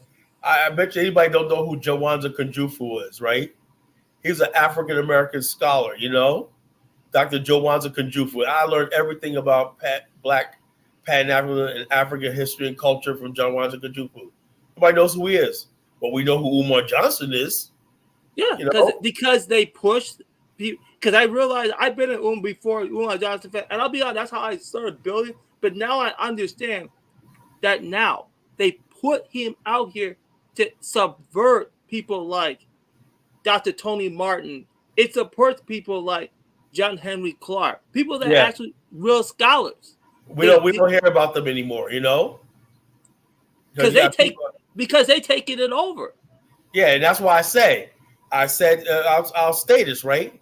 The reparations movement is not real. It's being pushed to undermine real Pan-Africanism, real black unity, and stuff like that. The problem between black people, Nigerians, African Americans could be solved, right? And we were basically serious about unity and building, you know? But you got this third rail out there. ADOS FBA, you know, we got to delineate, you know? I like to delineate for some of you Negroes out here, you know? You know, some of the Negroes I want to delineate that are African American. I want to delineate from. You know, because the niggas are crazy. You know, like you niggas are crazy. I'm like, go your way and go my way. I want to be around sensible black people, right? If you got sense and intelligence and you want to build and everything like that, if you're black, I'm with you. We have our differences. I can acknowledge you as a Nigerian descent. You know, I'm African descent, but we're brothers, you know? We can work. We're always going to have differences. And we should acknowledge our differences. We should appreciate our differences, you know? But the bottom line is we're black men in a white man's world. This is still a white man's world, you know? And the day you forget that, right? That's why I asked a question to Nak. I said, why is it that white people can come over here, and it bothers me, it angers me sometimes, right? You got white people, I see them, they speak accents and everything. They come to America and they can sit this. You see them in a restaurant, and you're over here accent like I'm saying. They're sitting next to a white person, right? The white person doesn't even know that they might be a first generation or just got off the boat or got off the plane, but all they see is they're white, so they're all right. Black people, we want to sit there. Where you come from? Where you this? Why is it that we're always so hateful towards each other, but everybody else could basically get along with each other? Build strength around their racial identity. Yeah, that's why when I talked to MJ2 he had a couple weeks ago, I always known him for many times on YouTube. This is why he says that they're not ready. That's why they're not getting reparations. They're not ready to die. Yeah. Well, the bottom line is this: you want reparations. If you think the government of America, Ta-Nehisi Coates made an impassioned speech. Danny Glover made an impassioned speech. They're like, "Oh, beautiful, tears in their eyes." Denied. Boom, move on something else. Okay, folks, free lunches in the cafeteria. You know, get your free lunch and get the hell out of here. They take us as a joke. I'm sick and tired of people looking at it as a joke. You know, what we're doing, and Bomani and I are doing in Liberia and Ghana is real. You know, and the real thrust of what we're doing is probably not going to be seen in our lifetime, but it's an alternative to just doing the same old, same old. We have to become a global people. So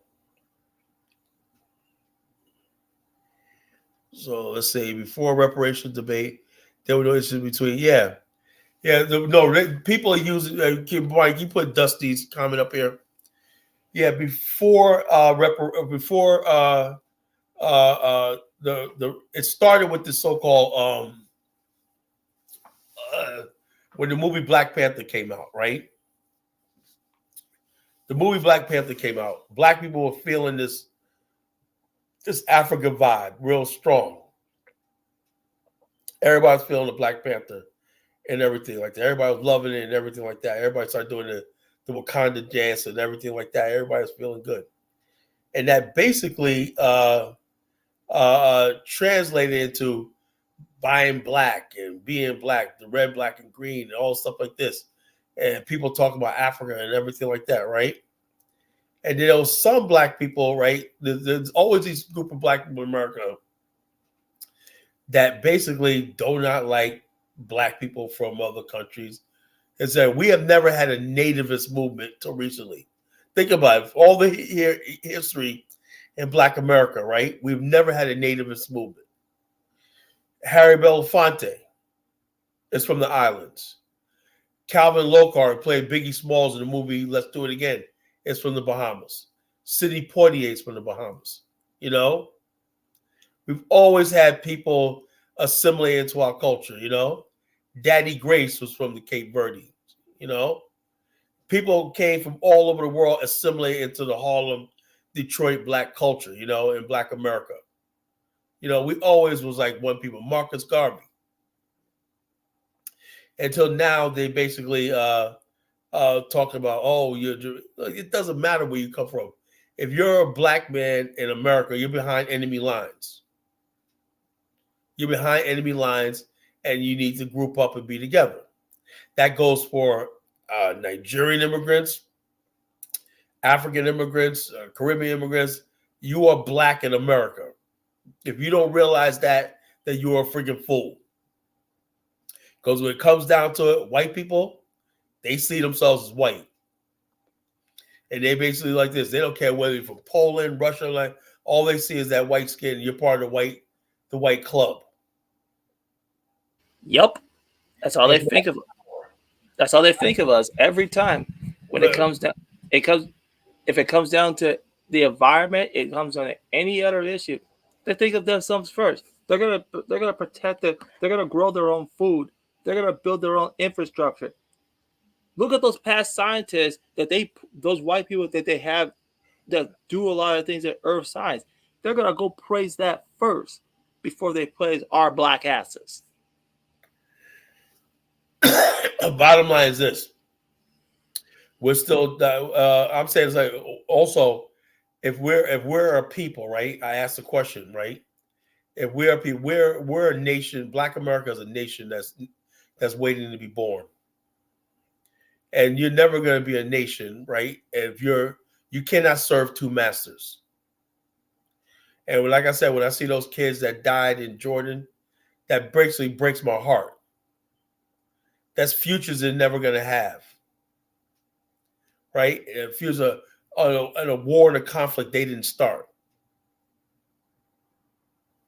I know the people that were doing the drone attacks were not looking for poor black people who were just trying to get a job and they couldn't find any opportunities where they lived at, so they had to join the military.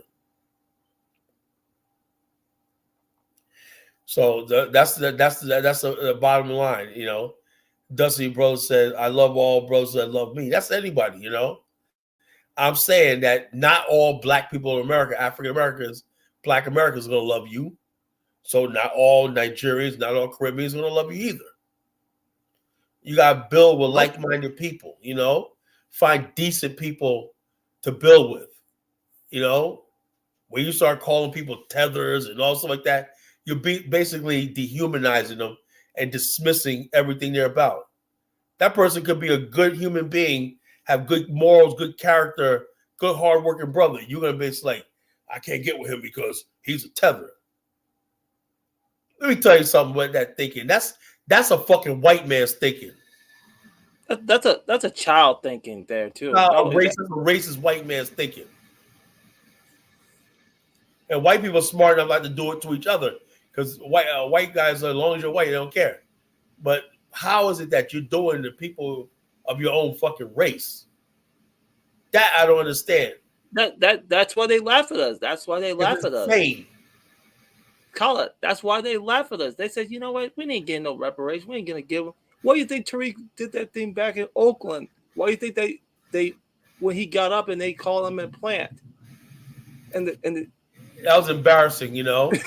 Oh, so man. That was so embarrassing. And then when it came out, everybody thought they were gonna get $500,000, right? I had people inbox me, Colin, man, yo, you were wrong, Colin. Everybody's gonna get a check.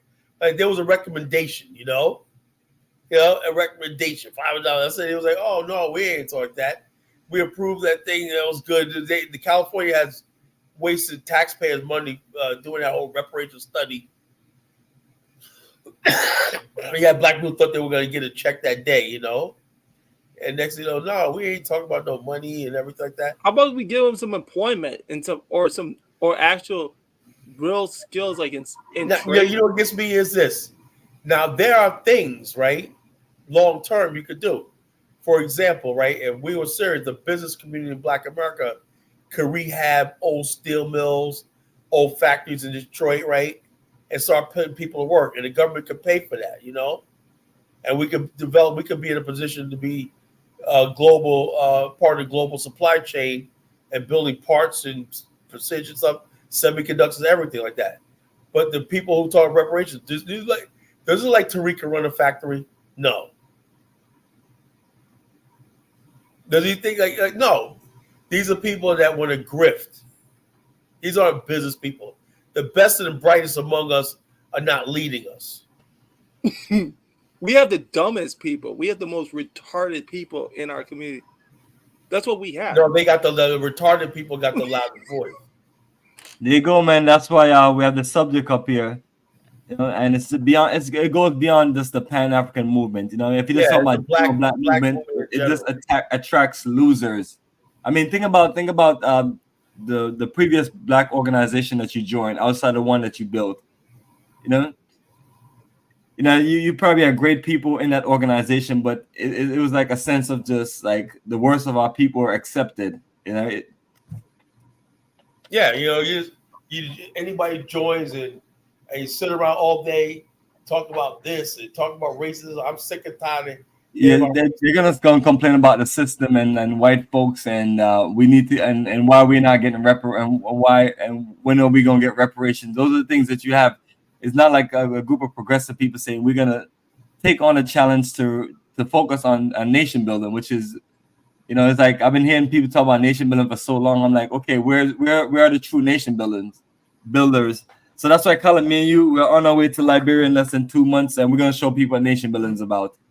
Yeah, that's the best I can tell all these people that's been demonstrate talking what about we're this. talking about.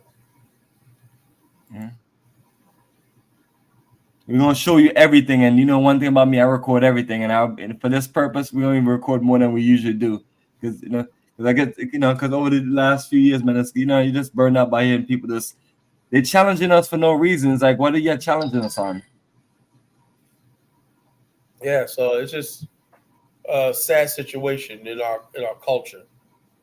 You know, culture. Like I said, I'll say this right. The reparations movement is nothing but a distraction, and then all of a sudden they use it to weaponize it against. Oh yeah, we don't want these tethers getting our reparations. Something you're never going to get yourself. And I don't say reparations not owed, right? America can never pay us back for what they did to our ancestors. Yes, our ancestors deserve reparations and everything like that, but it could be enterprise zones. We don't want to go that route. We just think we're going to get a payout, a check one day, and that's not going to happen. That's not going to happen. It's not going to happen. So. They also, Nicola, the Black Americans can build land, and there's different lands you can get around. Like you can build actual cities outside of America. Oh, yeah, that'd be great. But they don't want to do that. That's not going to happen. Yeah, so we built that. Well, they don't want to build in America. They want to build outside America. What do these people want?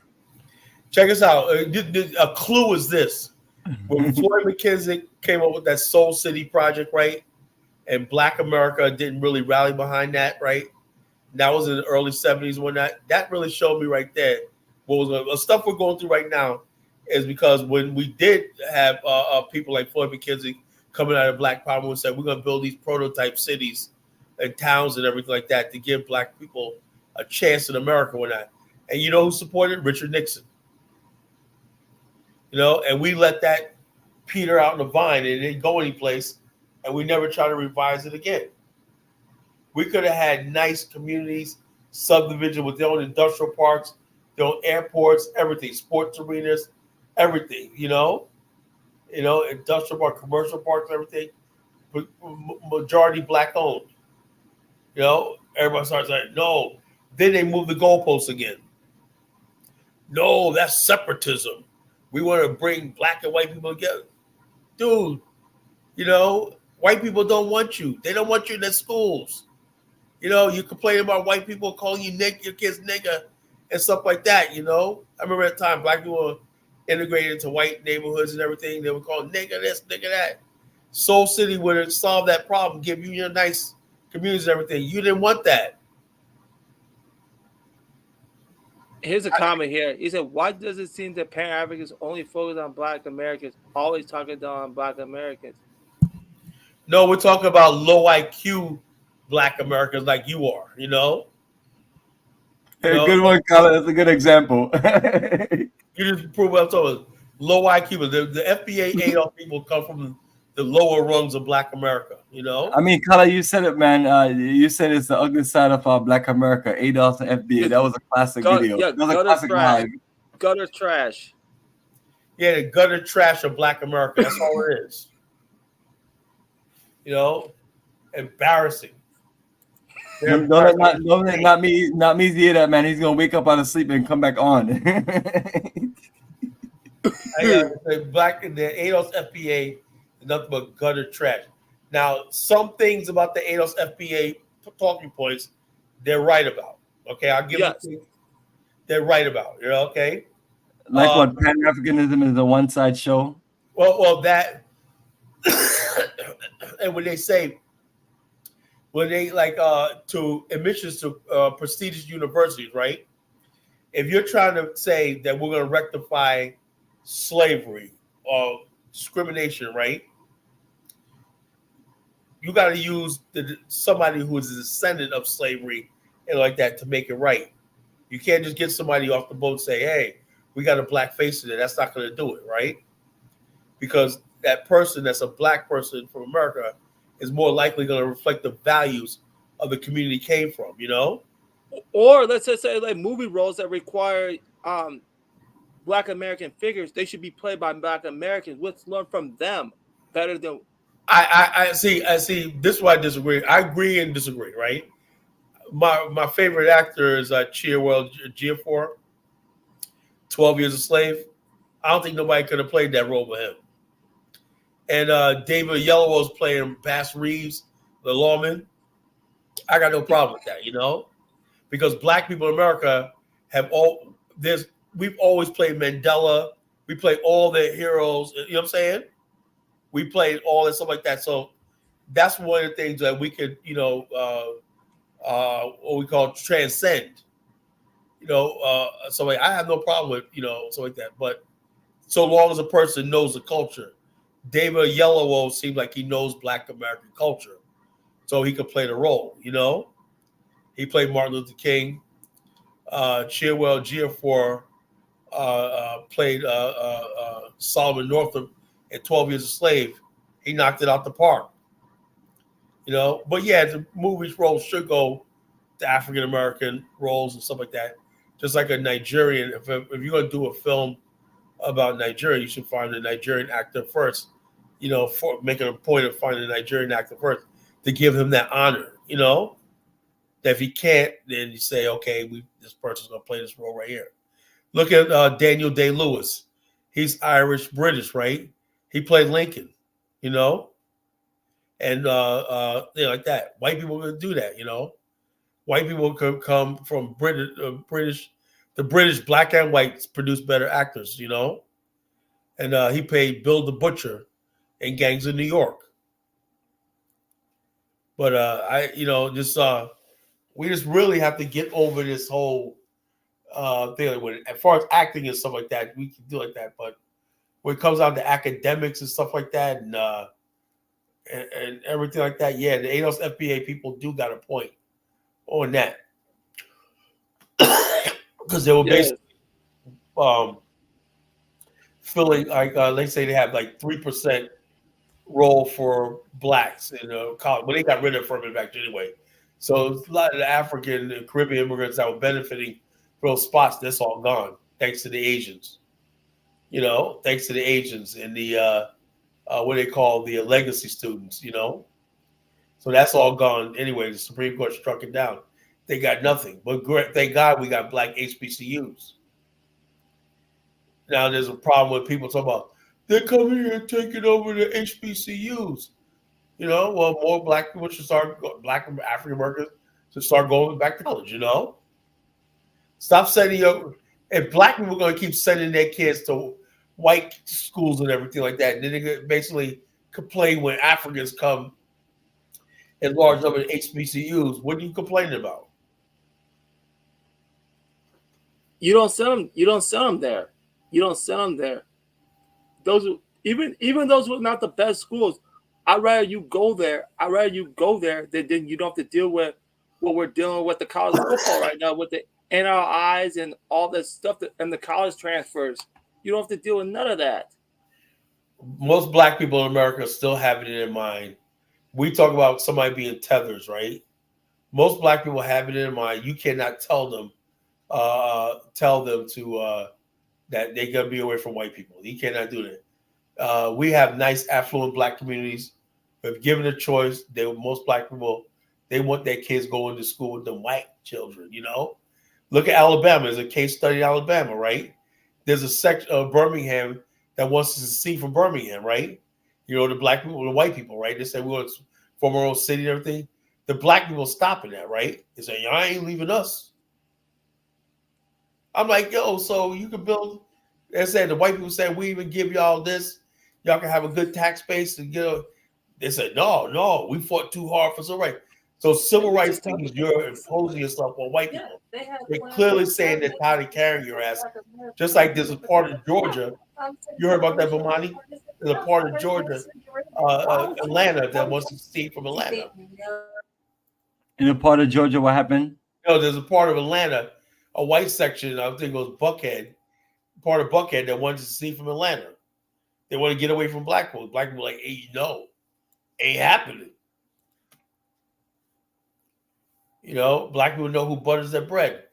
But black America, you know, we're hypocrites. We're so tethered to white America, it's unreal. But yeah, we want to call somebody else a tether.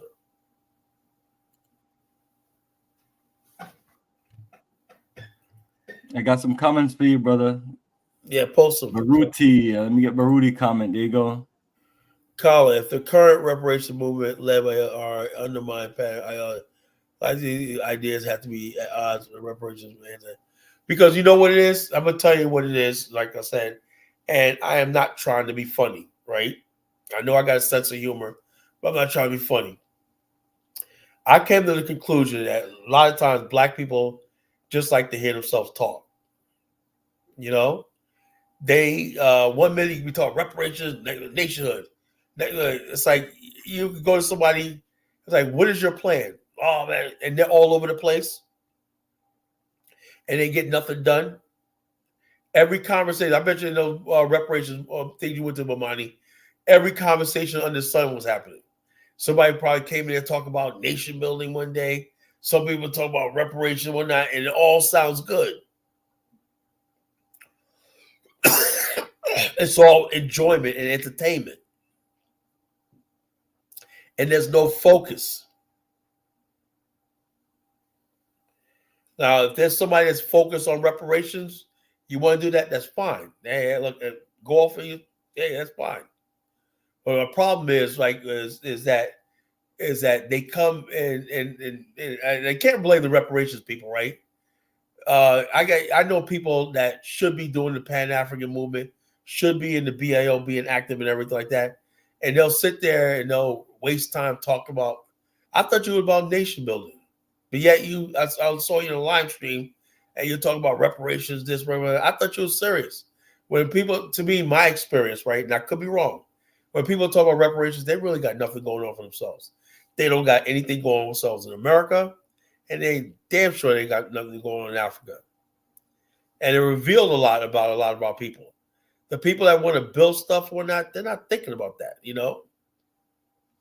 They're trying to get that credit score right. They want that 850 credit score. You know, they want to build wealth and everything like that. They want to buy black and whatnot and network and build black networks and black supply chain. That's what we were talking about up until 6 years ago. Now, have you ever heard ADOS FBA talk about buy black? If they're so pro-black, No. where's the buy black movement among them? You won't hear it. Yeah. And pull up that one comment, Ronnie. Blow that one comment up. There's somebody saying something. Which comment? There was an FBA one. Paul, there's one comment up here on your previous one. Yeah, that FBA. By FBA, Young Lion, or somebody else. There you go.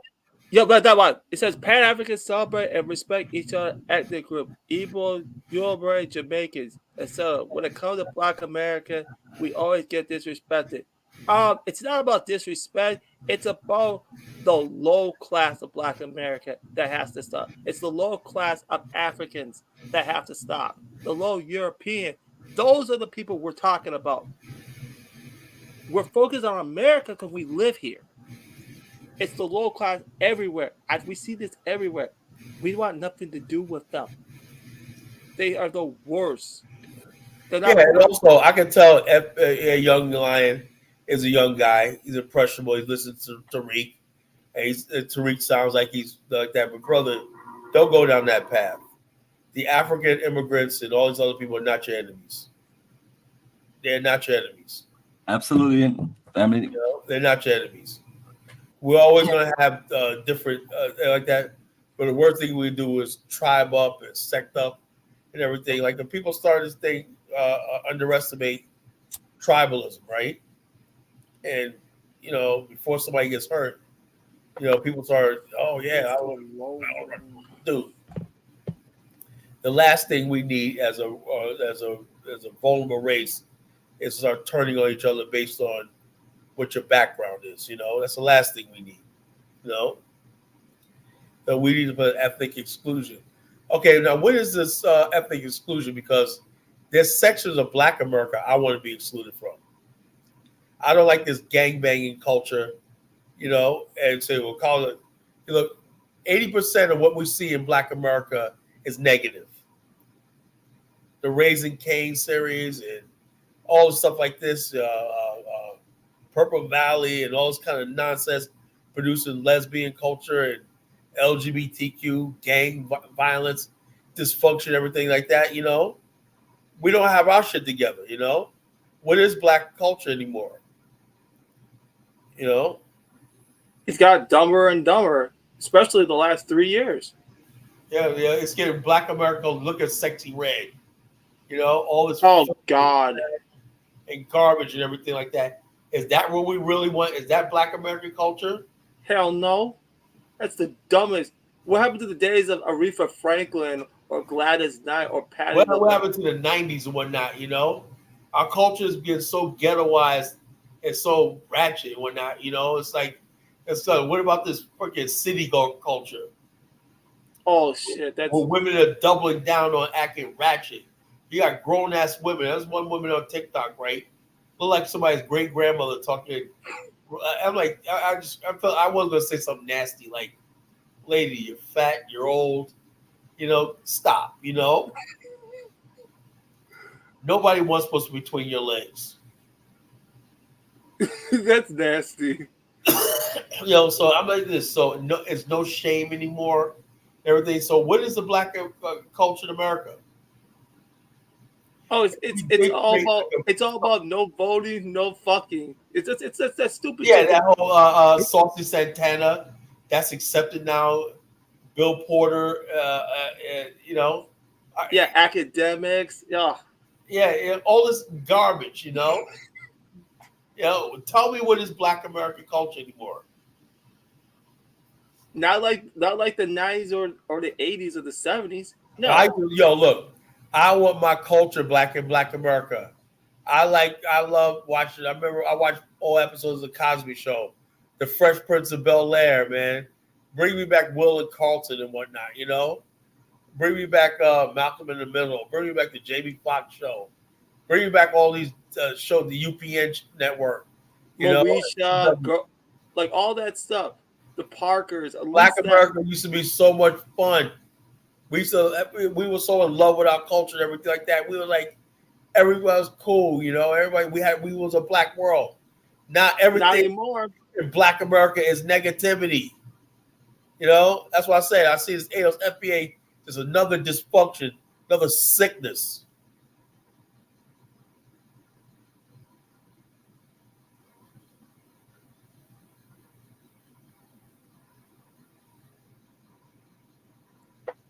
Yeah, this guy FBA Lion. I'm posting the link, brothers. Come on and join. Yeah, come on, show.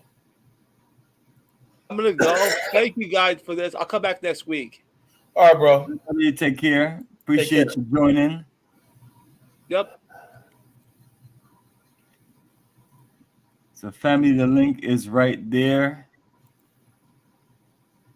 Yes, and anything else you want to share, color, share, and play the next video. Yeah, I sent you a video of Malcolm X. All right, it's a brief video. It's only like about a minute long.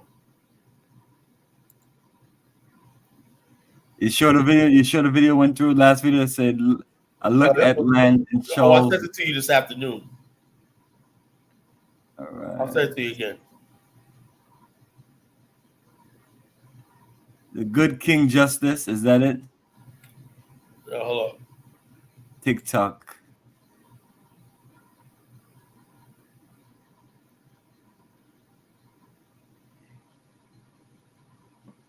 It's 27 seconds. Let me just get it up.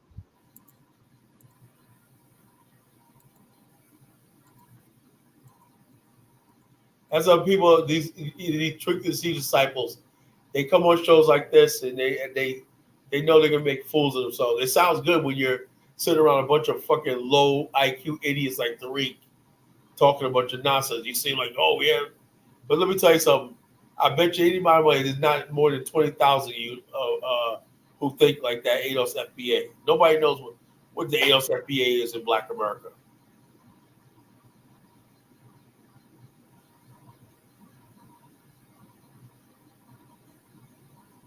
Yes, brother. So let me just play this clip. Saying that the Black Muslim movement, which you have left, did believe in that. Well, Elijah Muhammad taught his followers that the only solution was a separate state for Black people. And as long as I thought he genuinely believed that himself, I believed in him and believed in his solution. But when I began to doubt that he himself believed that that was feasible, and I saw no kind of action designed to bring it into existence or bring it about, then I turned in a different direction. See, that was powerful, what he just said. And then what gets me is, right after that, when he said that, right, they began harassing him. Nation of Islam began harassing him. So in other words, basically, it just point I'm trying to make about the reparations movement, right? You know, Malcolm realized that, okay, you say the solution is a Black man having his own state. Then when he found out that Nation of Islam wasn't serious about that, he had to move on.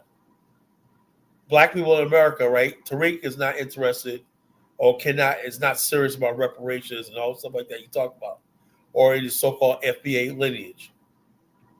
When are you going to wake up and realize that this guy is selling you a false hope? Same thing with a lot of Pan-Africanists. If their goal is not nation building, the end game of a nation state of their own, and stuff like that, you know, if they're not making those preparations or having those conversations, they're not serious. Malcolm X knew when he discovered that Honorable Elijah Muhammad was not serious about that, or you know, when really because let me give an example. A perfect model of the Nation of Islam could have been the Amish community. We played that before, the Amish community. You know, these people have their own communities in places like Pennsylvania and upstate New York and stuff like that. We got Hasidic community, whole communities. They own whole towns and whatnot. You go there and they have the Amish fair and stuff like that. You know, you buy stuff, candles that they make and everything like that. They only have radios and television because they live outside the whole system. Now, Black people call themselves, you call yourself a Black separatist group.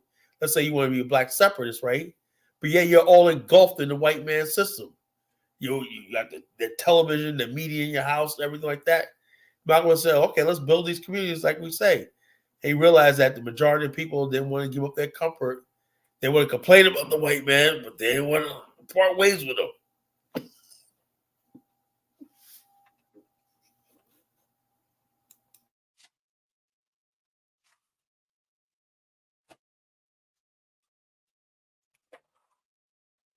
That's it, brother. That's it.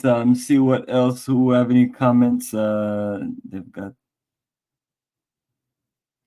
There's a link, brother. Link is right there. I got another one from Baruti right there for you. You're muted or something. Kawa, interestingly, many other reparations voices yours have been parallel movement with the dismal term of African Americans. Why is a dismissal needed? The term with dismissal term, because the reparations movement is trying to create this so-called Black American identity that's devoid of the African identity. We could create a whole movement. I'm a Black American. What is a Black American? You know, you're African American. That's what we are. You know, a Black American is something different. We're a different race. We're a different this. We're Black Americans and everything like that. We are, and so therefore you can't build a movement. Right? Let's say if you say we want to buy Black, right, and do for self, and you start dissing Africa, no one's going to basically listen to what you guys say. You know, every institution we ever built in America has always been partial or has some affection towards Africa. You know, every gospel song we sung, no black people in history in America has ever disrespected or tried to sever themselves from the African roots. We always took pride in that. So how do you build a movement based on that? You want to distance yourself from Africa, right? But still seem credible. You got reparations. Now, when we talk about reparations, right? Reparations should be for all black people, right? The people in Haiti, people in the Caribbean, they're all descendants of slavery. The United States is the biggest benefactor of the slave system, not just in America, but also the Caribbean. There were Americans who had plantations in the Caribbean too, and trafficked slaves from the Caribbean to America. So we leave the Caribbeans out of the equation if you talk about reparations. See, it's all this attempt to create this so-called Black American identity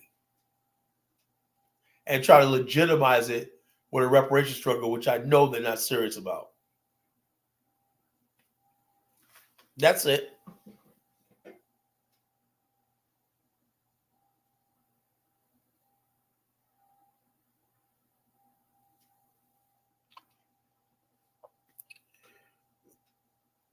Yeah, so it's just a mess, you know. And they got Tariq, and they gotta keep doing this thing. The FBA movement, it's just the corniest, saddest thing I ever seen in my life, you know. You know, sad. It's a real sad situation. Now you're talking about identifying non-FBA by their hairlines. I mean, what Bomani, is there anything else? Any more insanity that social media is going to bring us? People talk about people's hairline as a freaking identifying race trait. You know, Africans have different hairlines than us, and all this kind of stupid shit. I mean, what the hell? You know, what the hell?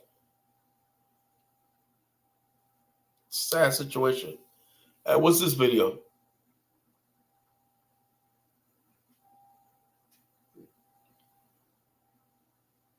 Yes, Carla. We are French farmers protesting. Yeah. So, you know, displaying different aspects of things. You know, people know we don't always stay in the same continent, in the same countries. But just wanted to share this. This is one of the. I had another video I wanted to share with. They were protesting. The security personnel and other airline or airport workers were protesting. That was the next one I have. Yeah, go ahead and play them well. I can comment. Brother, I would hate to live in France, man. Yeah, I want to live in those countries. These people have an unstable system to where they're never happy or satisfied. Even when they're working 35 hours a week and getting paid for it. Yeah, I don't get it, man. And with all the benefits they're getting, it's just never enough for them. Yeah, I mean, these small ass white folks, man. They almost burned the freaking Capitol down 2 years ago, and whatnot. They get all these social benefits and everything. I'm like, God damn. And I'm like, shit, man. What else do they want? You know, I mean, from Napoleon time to this, I mean, it's been the same thing. I mean, these are the same people that guillotine their king. The bottom line is the reason why the French are like that, because the French government fears their people. They remember the reign of terror, you know. Landlord versus landless. That's their minds and whatnot, you know. You know, we don't want to be. They're gonna bring back the guillotine, and we're all lined up like Marie Antoinette. They get all beheaded and whatnot, you know. The French Revolution was a revolution, man. Yeah, brother, they overturned the system. The landlord versus the landless. Yeah, they did. When the peasants rose up and whatnot, you know, they were politicians and everybody would go into that guillotine. You know, heads were coming off when that was a reign of terror, you know.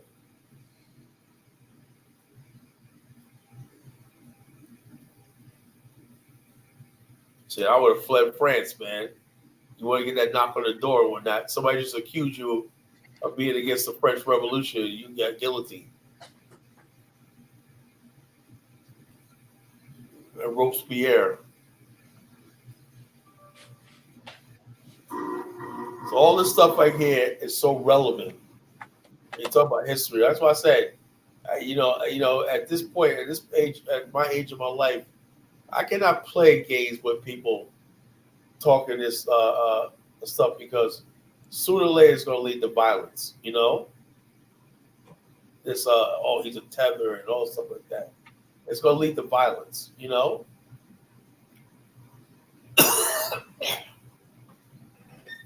We have never been a xenophobic people. We've always absorbed anybody that was black that came to these shores. That's who we are as Black America, you know?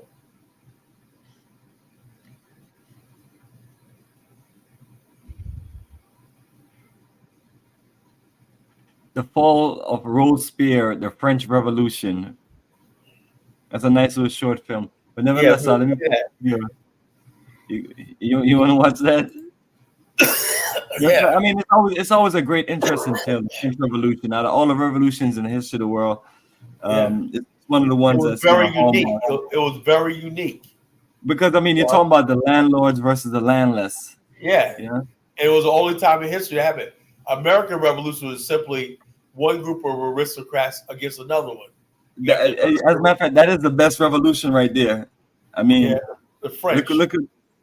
Well, I mean, I was talking about the American Revolution. The American Revolution is good because you know why?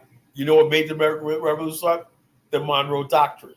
You know, as long as America had sovereignty over this hemisphere, it was good. You know, and to this day, you know, that's where the American Revolution is founded on, the fact that America has a hegemony over this whole hemisphere. Yeah, I mean, you work hard to conquer and loot, pillage, and destroy, and you got to find a way after that to maintain what you've stolen and what you've dominated. You think they're gonna let the black man rise up in their midst right here in North America? No, it's not gonna happen. You know, they're not gonna let you rise up, but they're gonna give you reparations. Yeah, look at Haiti. Every country in the hemisphere is suffering. Cuba, Haiti, every country in this hemisphere is a hellhole. You know. Because why? Because America wants it that way. Simple as that. You know, they're not gonna let you think Haiti doesn't have a prayer. No, long as America exists and everything like that, Haiti's always gonna be the way it is. You got the richest country and the poorest country right on within 200 miles of each other.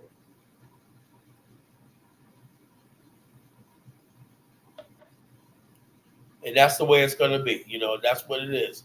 So if you think you're gonna rise up and get reparations, everyone think that we're gonna take over the government in both parties. Okay. Yo, brother, what was he smoking? He must have been on some meth or something. But I was like, do you think these people went through all of this to build? You know, when they're building, and they're just gonna hand it over. They're just gonna give you reparations, and they're gonna hand it over and let you control their government. I mean. What they have to do, because they don't know history, they have to read books like The Great Gatsby, you know? And they talked about that. We have a race of people in this country. What's the future of the black man? And they were basically like, well, whatever the black man wants, he's not going to have what we have, you know? That's the way they openly talked about back in the days. That they know the black man is just as intelligent, capable of us, but this is their civilization. You know, and so that's why I don't understand how people, you know, this is a white man's civilization. You know, he's against you because you're black and everything like that. So why are you going to be against another black person, right? Yeah, we could check each other if you disrespected and stuff like that, right? But why are we going to forget? Oh, yeah, you're fleeing. You know, it's kind of stupid stuff and whatnot, you know? That's why we stay weak.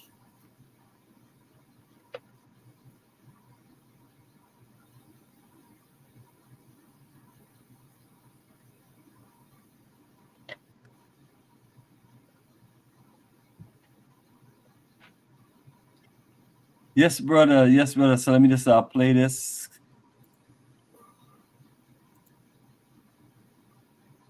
French farmers are causing havoc on major highways to Paris. They're protesting about a range of grievances, despite several measures announced by the government. But what are the issues, and what could the government do next? Agricultural workers in several EU nations have mounted protests. In France, farmers say they're not being paid enough and that they're being choked by excessive regulation on environmental protection. Some of their concerns, like competition from cheaper imports and environmental rules, are shared by producers in the rest of the EU. Other issues, like the food price negotiations, are France-specific. Pascal Desprez is a grain farmer. We are here because we're honestly unhappy with the current policies in terms of agriculture. We're especially overwhelmed with norms that prevent us from working and that lower our production yields. And so we're calling on President Emmanuel Macron to put in place more realistic norms, or even remove the norms altogether. That would be great progress.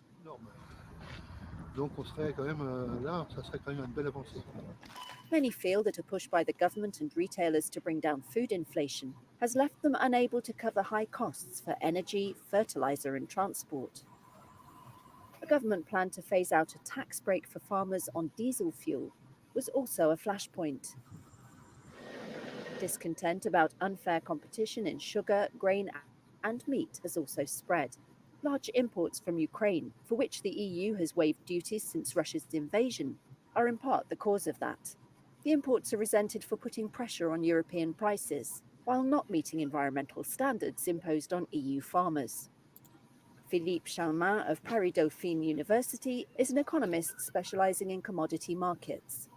There is first a question of revenue, and it's clear that French farmers don't earn much. Second, and this is very French, this is the accumulation of rules, of norms, of everything that the farmers have now to comply with. And third, kind of a reaction against what you would call agri-bashing by town citizens, consumers, who at the same time want to have more natural products, more products coming directly from the farm, etc., but we are not really ready to pay for them. Farmers take issue with EU subsidy rules, such as an incoming requirement to leave 4% of farmland fallow, and what they see as France's overcomplicated implementation of EU policy, such as in restoring hedges. Green policies are also seen as contradicting goals to become more self-sufficient in production of food and other essential goods, in light of the Ukraine war. Disagreements over irrigation projects and criticism about animal welfare and pesticides have heightened feelings among an aging French farmer population of being disregarded by society. Time is ticking for the government, which is under pressure to defuse the crisis ahead of June elections and the annual Paris Farm Show in late February. Prime Minister Gabriel Attal announced the scrapping of diesel tax increases for farmers on January 26th. He also aims to reduce red tape and offered extra aid to some groups of farmers. Initial announcements drew mixed reactions, and farmers' unions have called for protests to continue. The French government has so far been tolerant towards protesters, despite some violent incidents. But it has ordered police to protect Paris's airports and the wholesale food market, after calls for them to be targeted.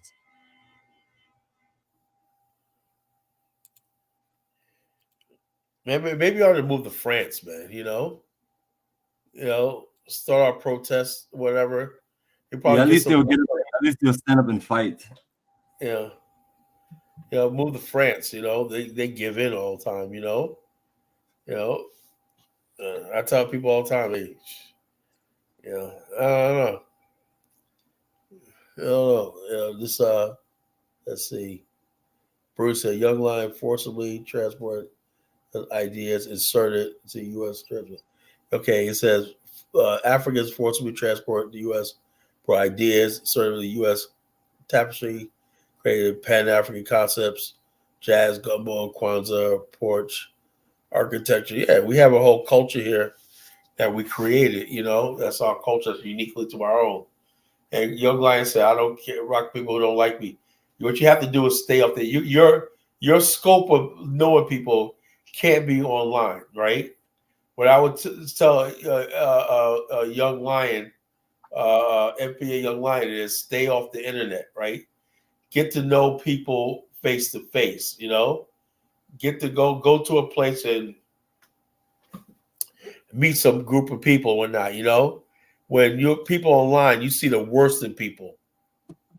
You know, really, you see the worst in people when they're online, you know? I was debating this white troll the other day, right? I told him, I said, you know what you're saying is wrong. It's racist, is wrong. Well, I said, you know, so I understand and anonymity gives you the opportunity to be a freaking jerk.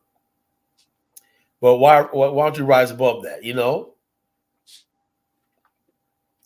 So you can't really gauge people by the internet. People sitting in their house in their pajamas, typing, you know? In real life, they're not like that, you know? And this younger generation, they're being fed and how dangerous the internet is. I'm just realizing now how dangerous the internet is, you know? Because people don't have anything. I learned about Africa, right? From years of having encyclopedias, going to the library, reading, going to African bookstores and meeting with people and stuff like this. And so therefore, I knew a lot about the continent and the people and everything like that through personal relationships and stuff like this, you know? So when I got online, I seen a lot of negativity. I said, well, that's not what my experience, but I understand how people, it's like let me, for example, right? You can have a friend of yours, right? And let's say he's asking you too many questions. You really want to tell him, shut the fuck up, you know? You know, go home. Or somebody shows up at your house and whatnot, and let's say they go in your refrigerator, they stay too long, eat all your food, whatever like that. In your head, you're saying, this nigga, man, blah, blah, blah, blah. Now, what if basically all those thoughts that you had in your head, you put them down, blah, blah, blah, blah, blah, right? And all those thoughts got sent to that person. Your friendship will be over. That's what you're dealing with the social media. Stuff that people normally would not say to each other, people say it because they're online. Then you ask yourself this question: would these people really be talking like this and we're face to face, or if he was a coworker on my job, or I met him out there, or I met him in a basketball court, we picked up a game of no. Even with your best friends, you're always thinking of something negative or not. You don't let everybody know what you're thinking. That's human nature. Let me tell you something. All you snowflakes out there, most people, when they meet you, they guys have something negative to say about you. They're going to talk about your looks, your haircut, your weight, whatever it is. You'll never know it because they don't say it. But in social media, people don't know you. They're going to say stuff and you get triggered. That's a point where someone like FBA Young Lion is raised by social media.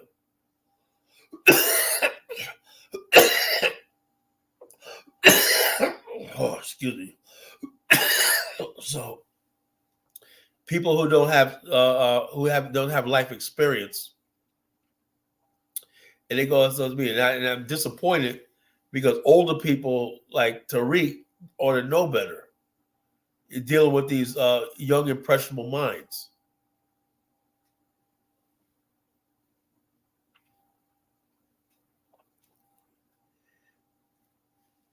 You know, you're taking advantage of young impressionable minds and putting that poison in people's head for clicks, views, and support.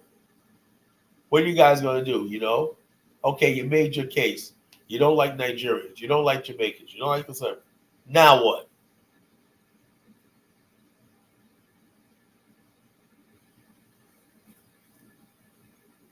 Now what, brother, is who is your allies? You know what? Everybody's your enemy. So who is your allies? Yeah. The white man, you know?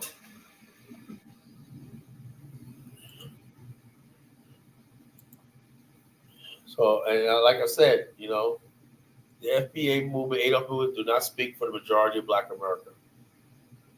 No. Do not speak for the majority of Black America. Never has, never will, you know?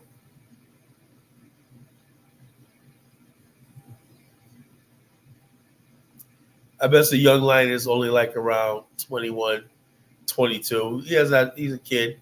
I'm not going to beat up on him because he's just a kid. He doesn't have any life experience, you know? Because Africans have a stain for our history and call us slaves saying we have no culture. Dude, that's something you heard online. That's not how most Africans think. Yeah, homie, you need to get you some world experience and stay off the internet. Stay off the channel. You grow up. Turn off Tariq, you know? Tariq is really a bad influence for these young generation of Black men. He really confuses them because you know he draws them into a world of just, you know, thinking that they're the greatest. You know, it's like even if, you know, our people are the best here, it's like you still need additional help to, you know, to figure things out. The fact of it, who is this right here? The fact of it is that you know, we need, you know, all we got is us, because I talk about the dominance of the, you know, of the Indians. You know, you can't look down on that. I mean, Idi Amin kicked them out of one country and they flocked to the rest of the countries and they still dominate that same region, even worse than before. And also grown men, you know, mature men shouldn't be talking like this. You know? You look at this right here. You lucky my battery died. I mean, come on, brother. Have you ever heard of a portable charger? That's what I'm saying. I got a few of them here. You know what I mean? You got to be prepared. I'll send you one over to the Netherlands. Let me just reconnect. This is Repatriation Nation. No. This show has a great title. Where so you know, has Africa become a loser's paradise? So, whoa, what a good, interesting title. As the Pan-African movement becomes a loser's paradise. Yeah. All we have is just losers that come up on here every time. Yeah, this is and listening to what Carla Jennings was just saying, it's really interesting because somehow I feel that the white supremacists have perceived that Black people around the world, in America, in the Caribbean, in Africa, in Europe, are becoming united. So the trick is to get the Black Americans separated by promising them reparations if they separate themselves from the rest of the Black world and promote themselves as Black American. So I feel like that's the tactic that the white supremacists are doing, is holding the carrot of reparations if you dedicate yourself to Americanness at the cost of the rest of the Black world. That's what I would like to ask this question, right? To all the people who believe in I'm a Black American, I don't see nobody talk about I'm just sitting there quietly. Where's the Buy Black movement? You know, where's the support for Black business movement? You know, I don't see nobody in the AOS FBA movement talk about that. Right. Everything's out the door. You know, they don't even talk about education anymore. Right. They don't talk about education. They don't talk about nothing else besides a so-called reparations. That's right. So it's a psychological operation. It's designed. It's done by the white supremacists. They think this through. How are they going to get Black Americans to become the enemy of the rest of the black world by promising them we're going to bring you into a. It's the same old promise. We're going to accept you as Americans. Finally, we're going to give Black Americans equal status. If you detach yourself from Black Africa, the Black Caribbean, and Black people all over, you're American. Finally, we accept you, and we're going to give you some reparations. And the reparations are going to make up for the abuse of Black America, and that's going to bring you. The reparation is going to bring you into Americanness. The reparations is going to make you American. That's it. That's the trick, I think. What do you think of that? Yeah, if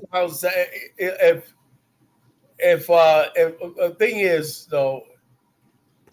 I agree with that, but I just think some of these black people are doing this themselves, and they're trying to send dog whistles to white people saying, "Hey, if you give us our reparation or not, we'll."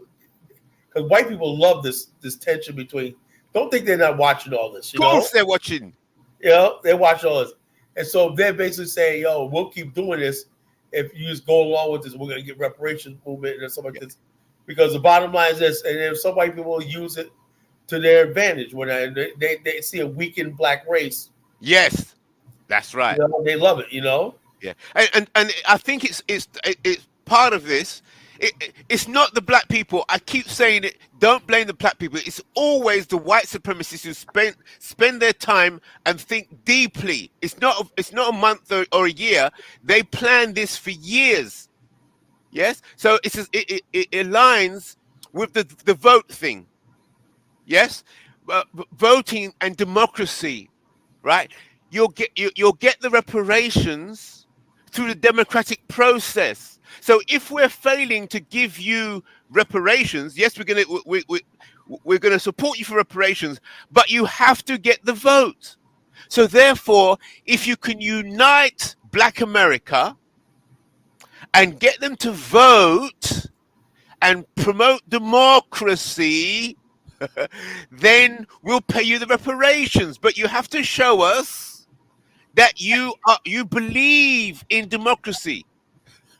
You Black Americans have to show us that you really, really, really believe in democracy, and show us by your votes.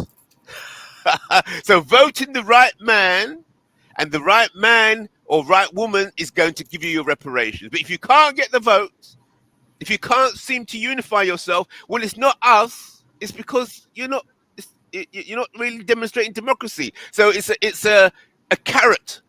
It's a circular thing. Show us that you're really American by your democratic vote. Show us that you're really not Pan-African. Yeah. I tell you, it's a twist. It's a head case. It's a psychological operation, the biggest one. It's a psyop on the Black Americans, and a lot of them are falling for it. Yeah, bottom line is, hey, look, if you think the government of America is going to just fork over you trillions of dollars and everything because they felt bad about slavery, they're like, that's not going to happen. That's right. Yes. So therefore they're using the Black Americans to push America and democracy. It's just an amplification. And also, what it does too? It gives legitimacy to the American system.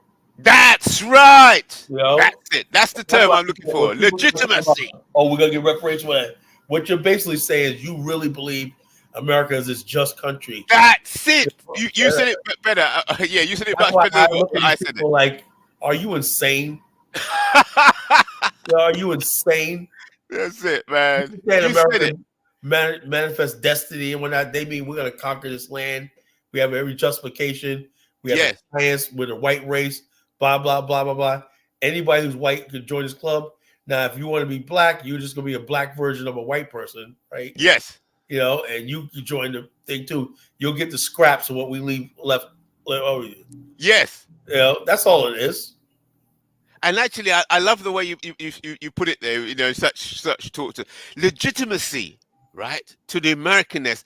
That's so deep, because what it is, the whole you got the BRICS. You got the BRICS company. So you got Russia, China, all these people all coming together trying to fight the dollar.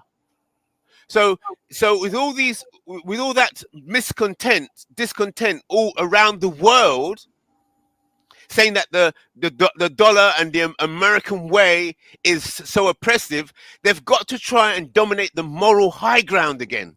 Yeah, they've got to get the moral high ground to fight, because what you've got a coalition, you got this coalition forming around the world trying to fight the dollar, and they've got to say, well, look, you know, we're back on top, the moral high ground. We're the righteous ones.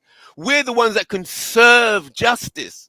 And that's to prove why it, look how we're serving the black people. right here. Pardon? That's why they basically chose. Well, when the black people was fighting for equal rights in the '60s, they gave light to Martin Luther King over Malcolm X, because he was talking about, I agree with America with that. So basically, America was fighting a ideology war with the communists and everything like that. Right? Yes, that's right. So they had to go down there and face the bulldogs and everything like that, right? Say, look at what we're doing, everything like that, you know. And they're saying, so the world said, maybe America is this good country they say. That's right.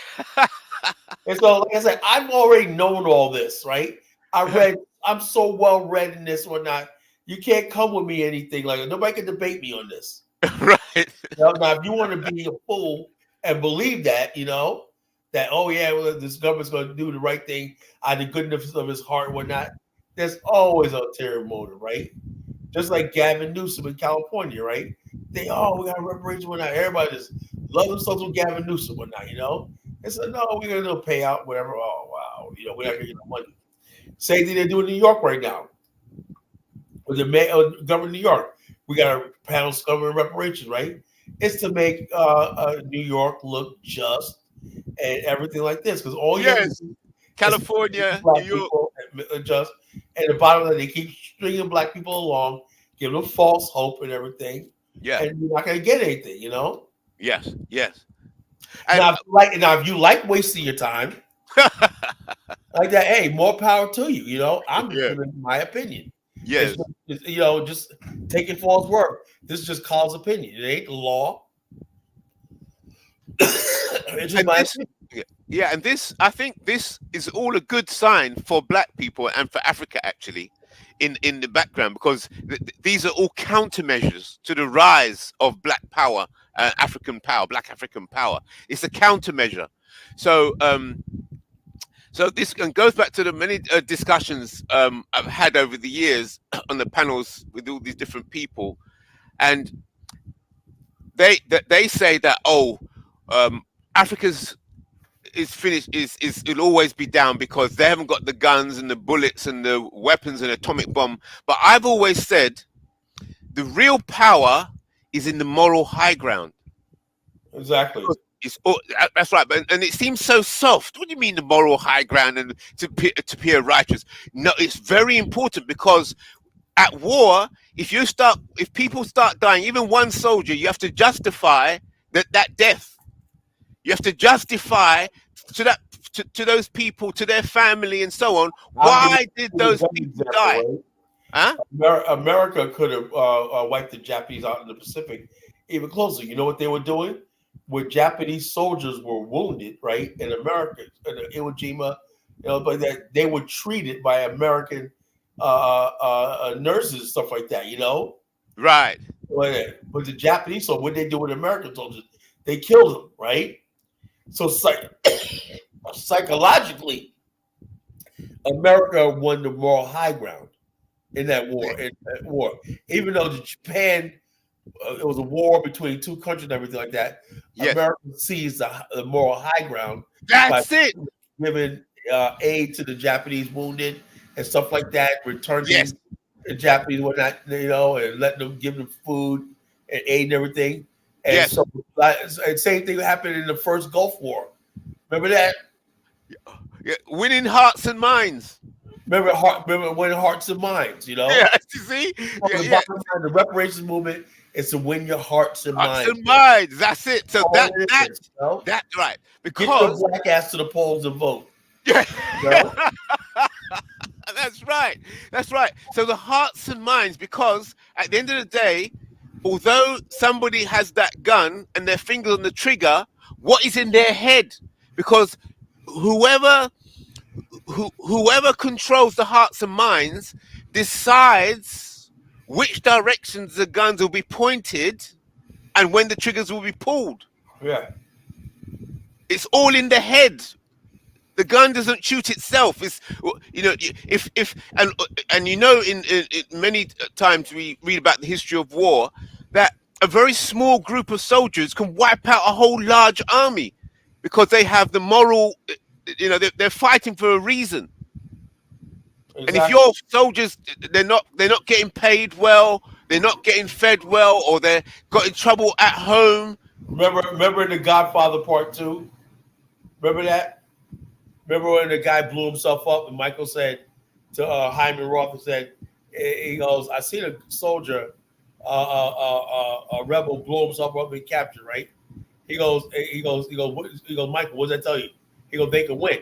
He goes, the soldiers paid to fight, but this guy's ready to die. That means they can win. They got I remember that. The Godfather Part 2. The Godfather Part 2, you know? Yes. A lot of stuff out here, man, like I said, if people had real street smarts and they knew they were well read, when we have these conversations. Now, I'm not saying that we shouldn't want reparations and like that, but let's not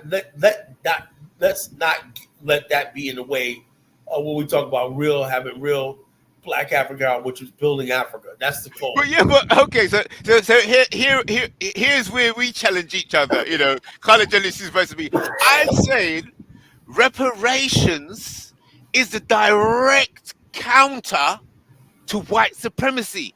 It is it. It's the word. It's the word that they fear. Not economic development, not this, not that. Just mention reparations, because reparations it deals with the moral high ground. Right. Directly. Yeah, and we definitely owe reparations. Yes, so it's the business. Here's the angle. They're controlling the narrative of it. It'll never happen. That's right. They need to try and keep control of the narrative. But here's the angle. Reparations. So this is the angle the white supremacists pushing. Okay, reparations. We will pay you reparations as a member or as a citizen of our order. So in terms of America, if you are a true American, we will pay reparations to those who are American, that have suffered injustice as Americans. The reparations model that we're pushing is opposite of that. We're saying you have to construct an international Black African entity or state or nation or whatever. It has to be an international Black African entity that it's its own sovereign state or entity, and then that entity will then demand and sanction, that has the power to extract and to serve justice to itself. It is not, this Black entity is not American, it is not African, it is not Caribbean, it's an entity that its we sole the BAIO purpose, call it the Afrikstan. The Afrikstan. Exactly. That's why it matches so close to what you're saying. Reparations. Yes. So it's the Afrikstan. It's an entity that has power and that has its own laws and rules in order to serve justice to Black Africa internationally. And so that Afrikstan is not American, it's not British, it's not Jamaican. It's a sovereign entity that like the Vatican.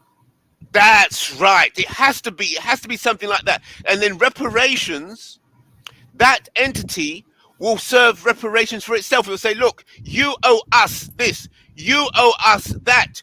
It starts pointing out all the injustices served on Black and African people throughout the world, and it dictates what reparations is. You can't have the American government agreeing, sitting down with American citizens to discuss reparations. No, it has to be.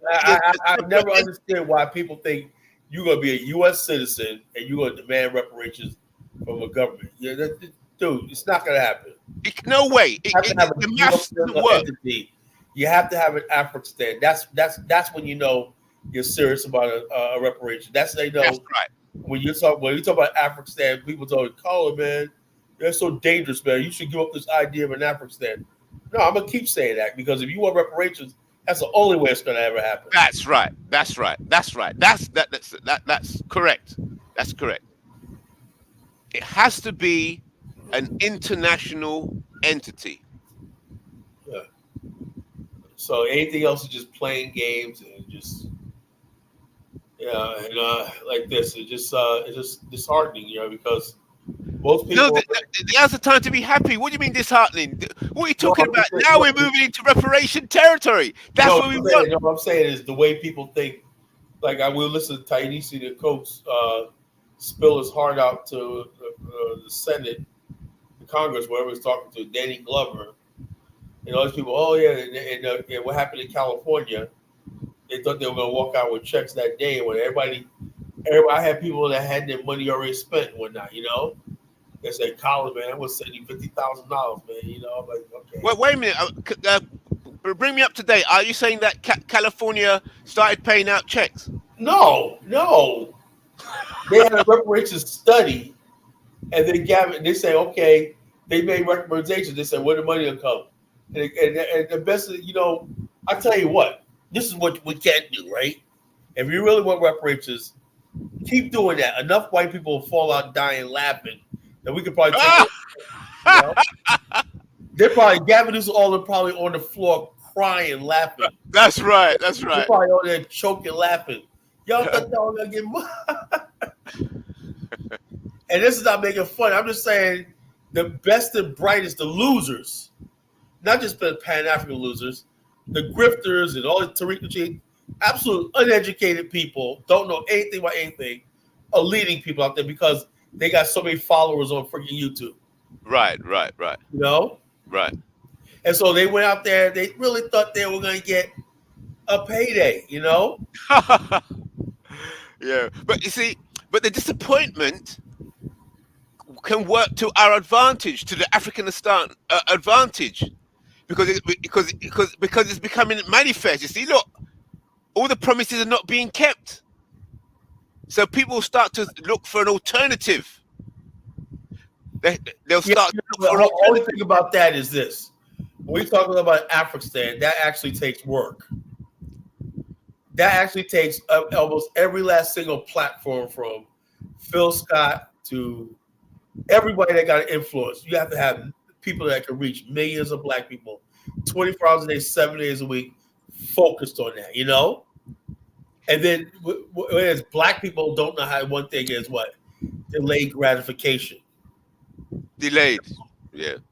Okay, we need a nation state of our own, right? We want reparations, right? Right. That may take, just to conceive something like that, to organize something on that level, right? With African governments and everything. Where's this territory going to be? How we, who can support us? We should have diplomats in the Netherlands, Japan, everywhere, saying this is our proposal for an Afrikstan. What does Japan say? Yay or nay? You a friend or foe? That's right. Friend or foe? Friend or foe? Yes. What do you think? Yes. Whatever Singapore, what do you think? Get every country on record. What do you think? On record. You got it. Oh, let me show you something. Let me show you something.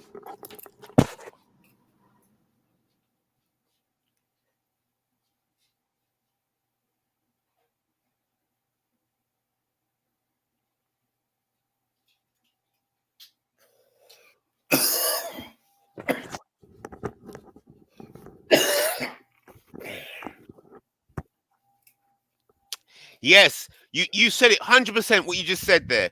What it is, you got to get friend or foe on the record. There's no discussion about anything, no negotiation about anything. We just want to know, what is your position? This is Afrikstan. This is what we're about. We're about reparations. This is what we're set up to do. Now, do you recognize us? Do you recognize Afrikstan? Yeah. Do you recognize it? Friend or foe? Yes, and get that on the record. Exactly what you're saying. So this is exactly what we've been doing here. Look, Right, I said. The Bank of England. That's what the Zionist movement did. They got that's right. So look, I said, so we sent a letter to the Bank of England. Yeah. And we was not asking the Bank of England for money. We was asking the Bank of England, do you recognize, do you endorse this movement? No, we're not asking for money. Do you recognize?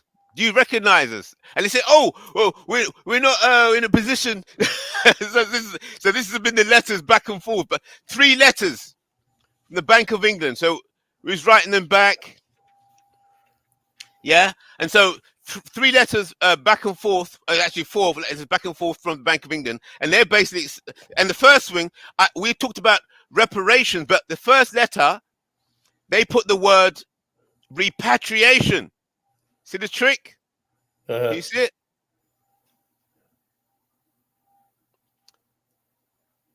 Can you read that? Yeah, I can't really see it, but I'll take your word for it. Thank you for contacting the governor of the Bank of England regarding the creation of the African Diaspora Equity and Alliance. Yeah, so let me read it. This is what the Bank of England replied. Thank you for contacting the governor of the Bank of England regarding the creation of the African Diaspora Equity and Justice Alliance. We just called it ADIJA, yeah? Right.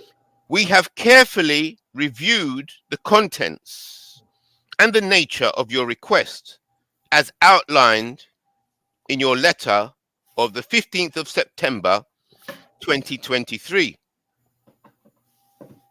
As decisions pertaining to matters of repatriation are matters for the UK government to address, we regret to inform you that we are unable to provide our endorsement. Many thanks for your correspondence on this initiative. Yours sincerely, Jane Catherall, Executive Director, People's Directorate of the Bank of England. So the governor of the Bank of England got Jane Catherall, the Executive Director, to reply to the letter that we sent out. So this is response back to the Bank of England. So we said, Dear Jane Catherall, I hope that this letter finds you well. I'm writing to address a misunderstanding that has arisen in connection with my previous letter to the Bank of England. It appears there was a misinterpretation of the nature and purpose of the African Diaspora Equity and Justice Alliance, or ADIJA, as outlined in my initial correspondence dated the 15th of September 2023. I apologize for any confusion my letter may have caused. It was not about repatriation, as was inferred in your response. Instead, the intent of the letter was to seek the endorsement of ADIJA, which stands for the African Diaspora Equity and Justice Alliance. ADIJA is a project initiated by the Reparation Nation Limited. So we set up a company, a holding company. Reparation Nation Limited is a holding company registered by the government, and that company, the purpose of that company is to set up this entity, this Afrikstan kind of thing, to set up this entity that does not exist, this Black African entity that does not exist as yet. Yeah, so we set up a company to set up the entity. So the Reparation Nation Limited, that's registered, based in London, with a focus on reparatory justice for Black Africans, the Black African Diaspora, and the mixed Black Diaspora. That's the purpose. It's set up to focus on reparatory justice for Black Africans, the Black African Diaspora, and the mixed Black Diaspora. Adidja's primary objective is to establish a Black African autonomous entity dedicated to empowerment and the pursuit of historical justice. It seeks to address historical inequities, promote international collaboration, and pave the way for shared prosperity. The initiative recognizes the diversity within the Black community and is committed to ensuring that all individuals have a path to reparatory justice. In light of this clarification, I kindly request that the Bank of England reconsider its position and provide its endorsement of Adidja.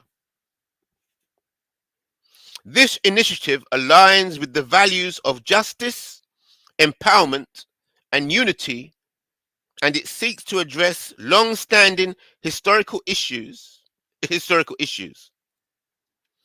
The bank's support would be instrumental in advancing the noble cause and creating a more equitable world. See, trying to go for the moral high ground. Yeah. So basically saying, if the Bank of England supports or endorses the idea of reparations for Black Africans, the Black African Diaspora, and the mixed Black Diaspora, then it has the moral high ground. Obviously, you're not against Black people. What is your position? See? I hope this clears up any misunderstanding. I appreciate your attention to this matter. If you have any further questions or require additional information about Adidja, please do not hesitate to contact me again. So that was the letter to the Bank of England. The Bank of England's second letter. Bank of England, you know. Listen to this. Thank you for your letter dated the 11th of October, 2023. I would like to apologize for the error in my letter, dated the 3rd of October. Decisions pertaining to matters of reparation are matters for the UK government to address. We regret to inform you that we are unable to provide our endorsement. Many thanks for your correspondence on this initiative. Yours sincerely, Jane Catherall, Executive Director, People's Directorate of the Bank of England. So they apologized for slipping in the word repatriation when the word was reparation. So they apologized for that error. I'm not too sure that error was made accidentally on purpose. So the next letter to the Bank of England again. Dear Jane Catherall, Executive Director of People's Directorate, I hope this letter finds you well. I'd like to express my gratitude for your prompt reply to my previous letter dated the 11th of October 2023. Your responsiveness is greatly appreciated. I also want to acknowledge and thank you for addressing the error in your letter dated the 3rd of October. It's important to maintain accuracy and transparency in our communication, and I commend your commitment to rectifying these mistakes.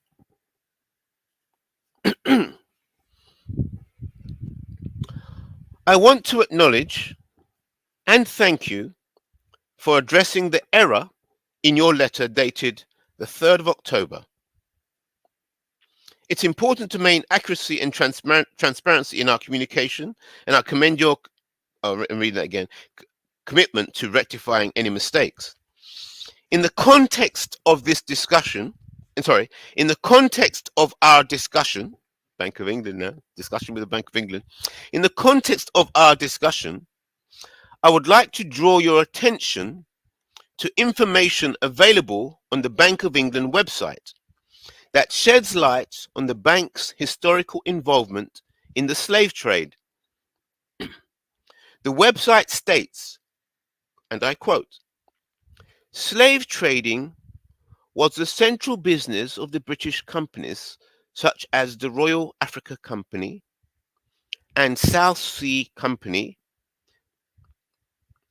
Whilst the Bank of England was not directly involved in this way, it became linked to the slave trade through its role in the wider financial system."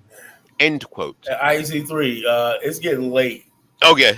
Wrap up. I want to hear what Kiddo has to say, and I got to get off at 6 o'clock. Yeah, absolutely, Carla. Definitely with you on that. Yes. But go ahead, Ola, and whoever want to stay on, just stay on, and I'll stay on with you for a little I bit. want to hear what Ola has to say. Make a move. Greens, Ola, welcome to Pan-Africanism Towards Nationhood. What's on your mind? Hopefully, you have a decent connection.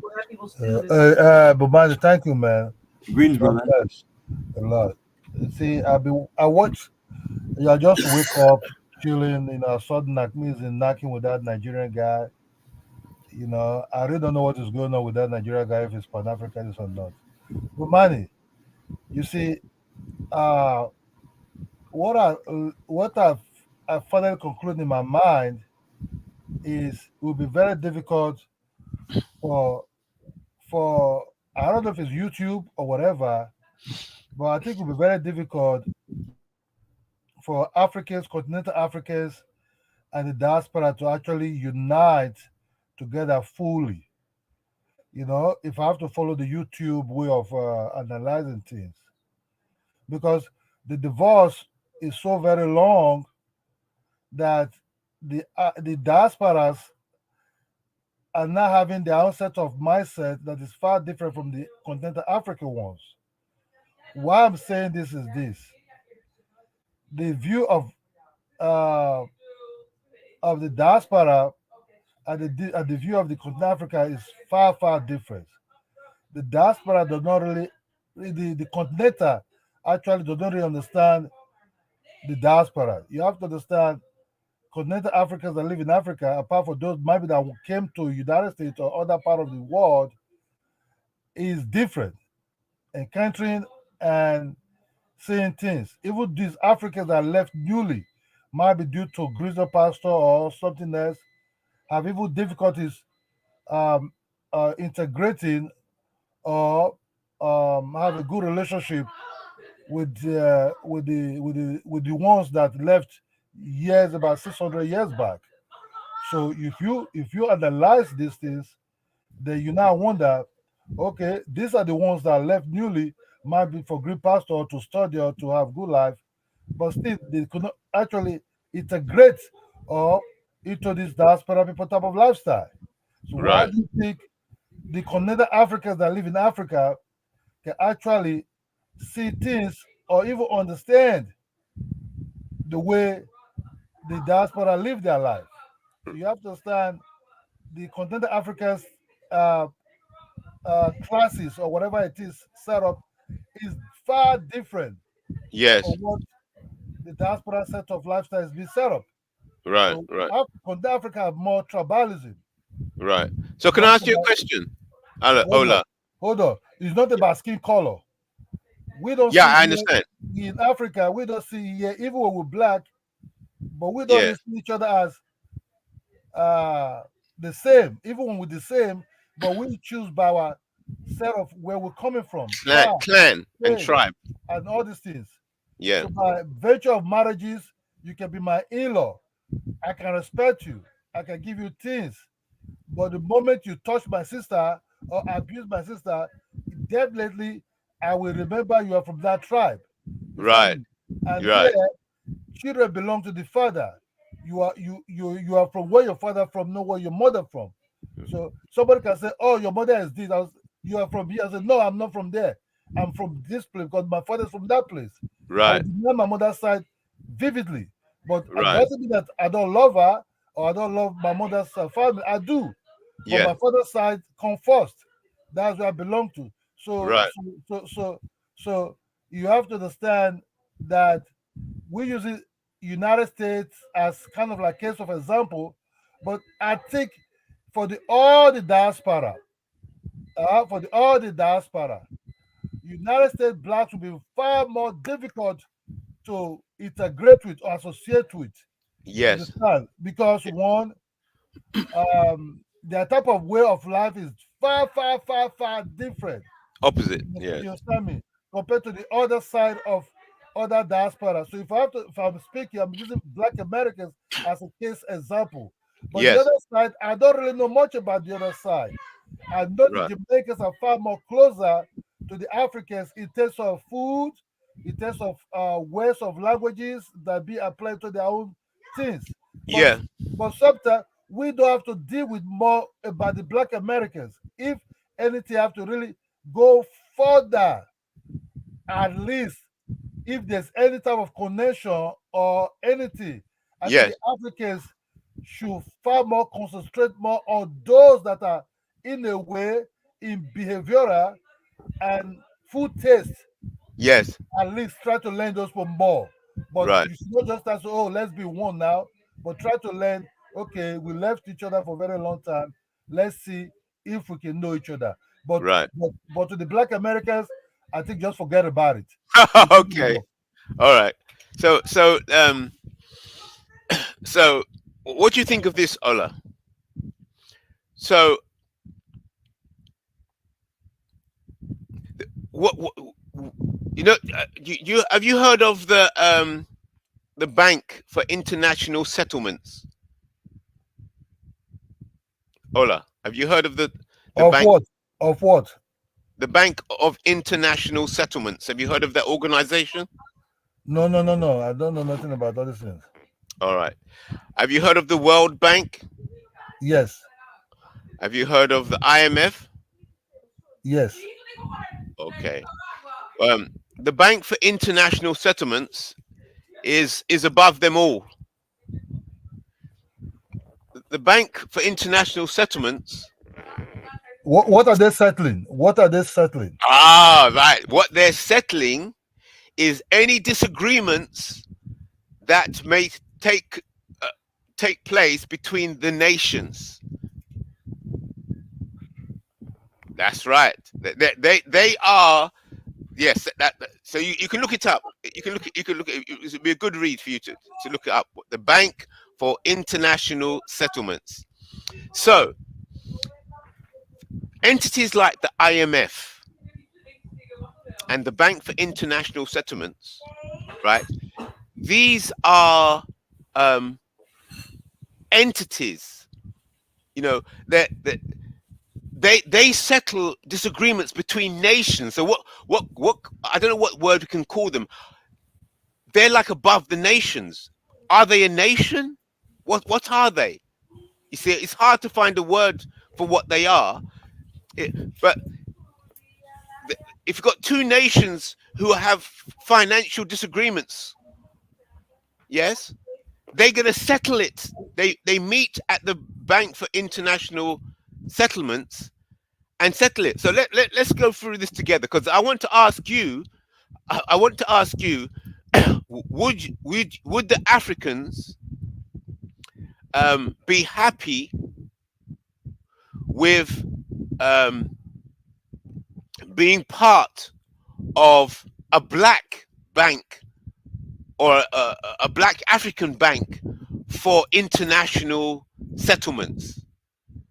So I want to walk through the Bank of International Settlements with you, and then hear what you have to say on this structure. And I want you to give me your view from an African point of view. To hear bro,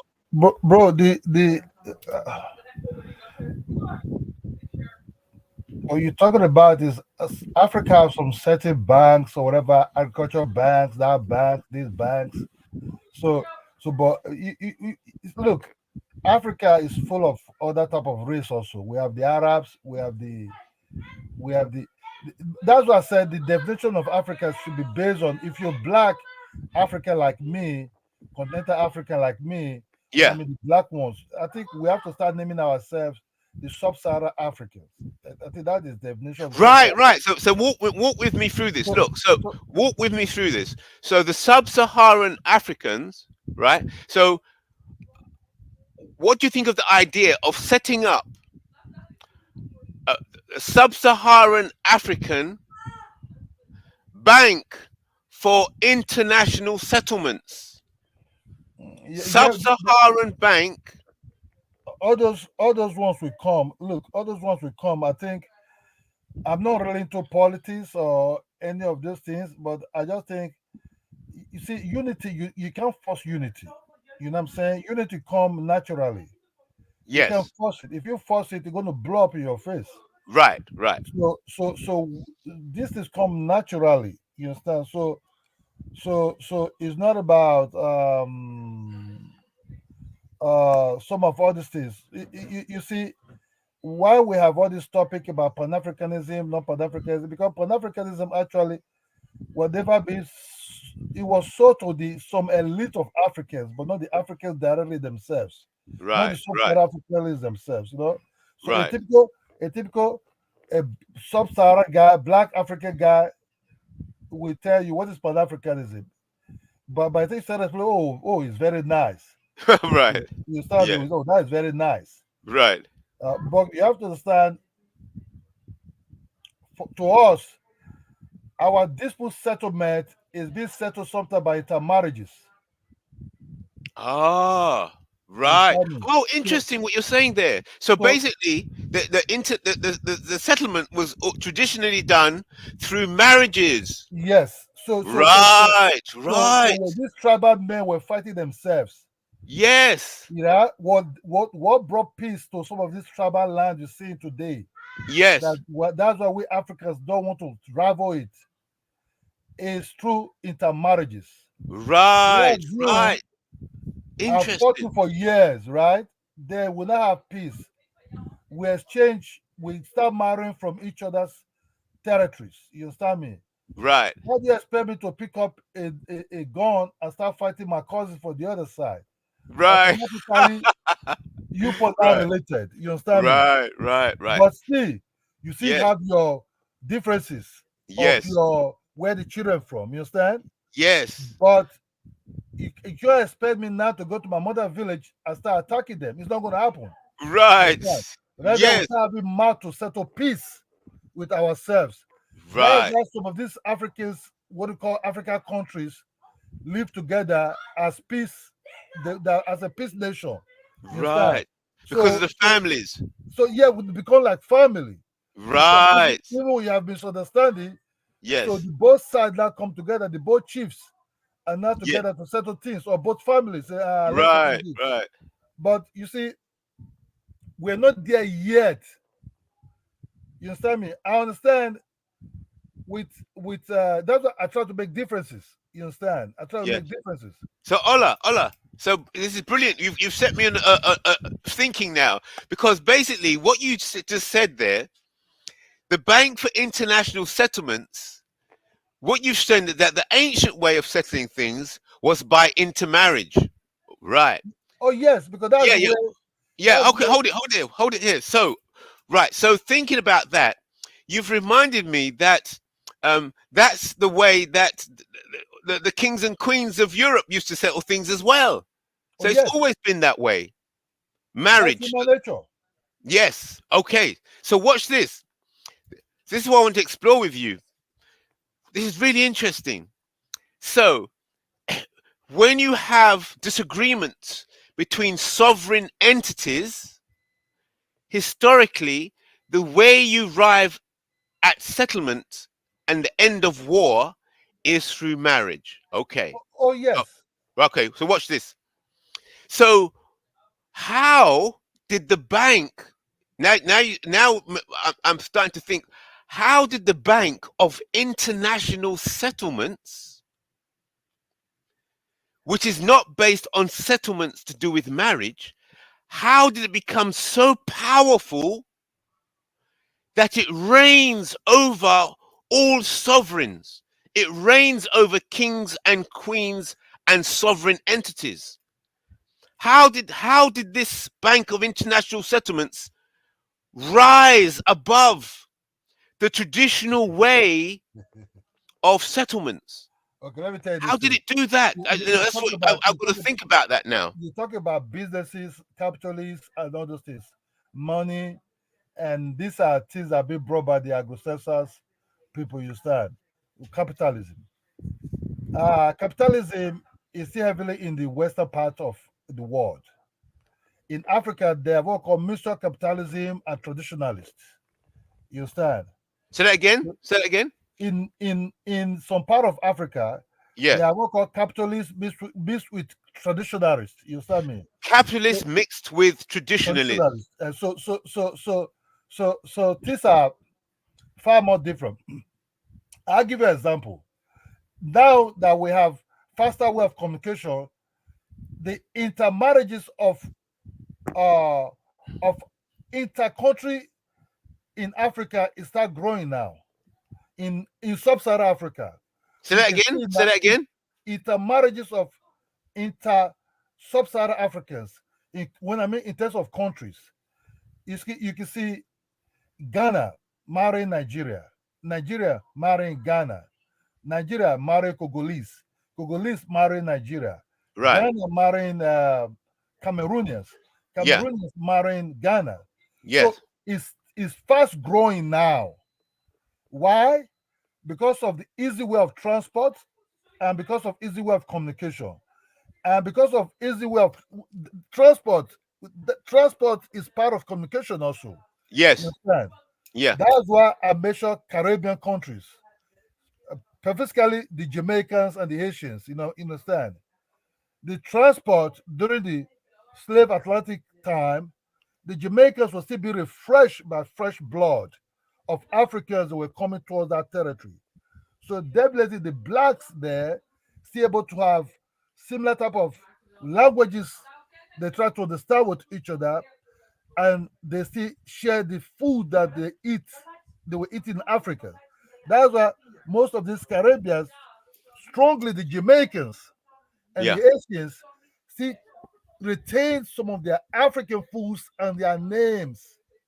You understand me? So when I meet Jamaicans, I can go back to the Trinidad and Tobago. You understand me? I can go to all these some island. Yes, but Ola, talk about how did the Bank of International Settlements and the banking overpower the traditional form of settlements? I understand what you're saying. Hold on. What you talk, you talk more about World Bank and IMF. That's what you're talking now. These are strong institutions that be established after the colonization. After the colonization, the people that colonized and installed this Anglo-Saxon or Western or European style of government. Now they look, everything is trade. You have to understand. Even the slave trade business that is the beginning of capitalist business. You understand me? Buy and selling. So business was still flourishing. It's shift from human business to now kind of like texture business, to all kind of business, coal business, cotton business, diamond business. These are businesses. Then they now form a strong organization now of businesses. You understand? That businesses have now called a bank, and that bank is sometimes that bank also be used to control the weaker ones also. You understand? It's all Yeah. propaganda.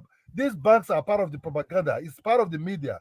Forget media is not just about TV, radio, and everything. All these institutions are part of a media propaganda to hold you. They can inflate, they can deflate, they can manipulate figures. You Right, understand me? right, Out right. of these banks.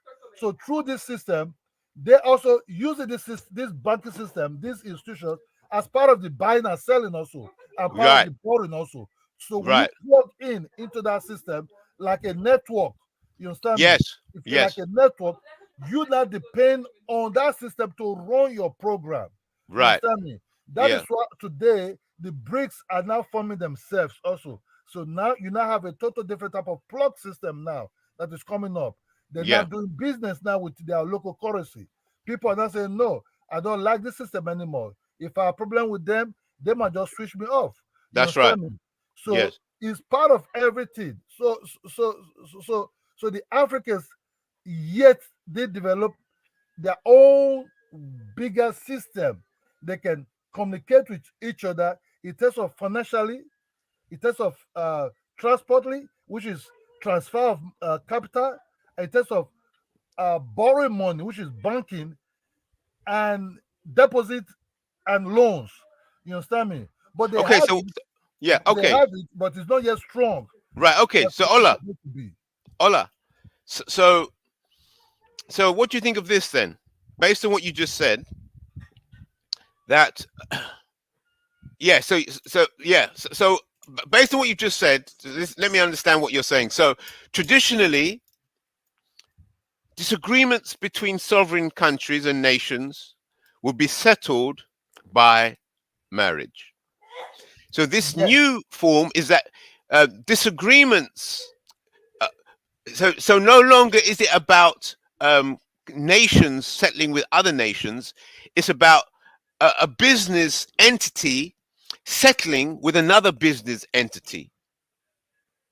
Yes. And then right. So the settlement is a marriage between businesses, and the Yes. marriage between businesses is done through communication and transport and transaction, the Yes. transaction system. Okay. Yes. Yes. All right. Good. So now we've got the traditional world, and we've got this new capitalist business world, and what's dominating the marriages, or the priests of the marriage, right? So for a marriage to be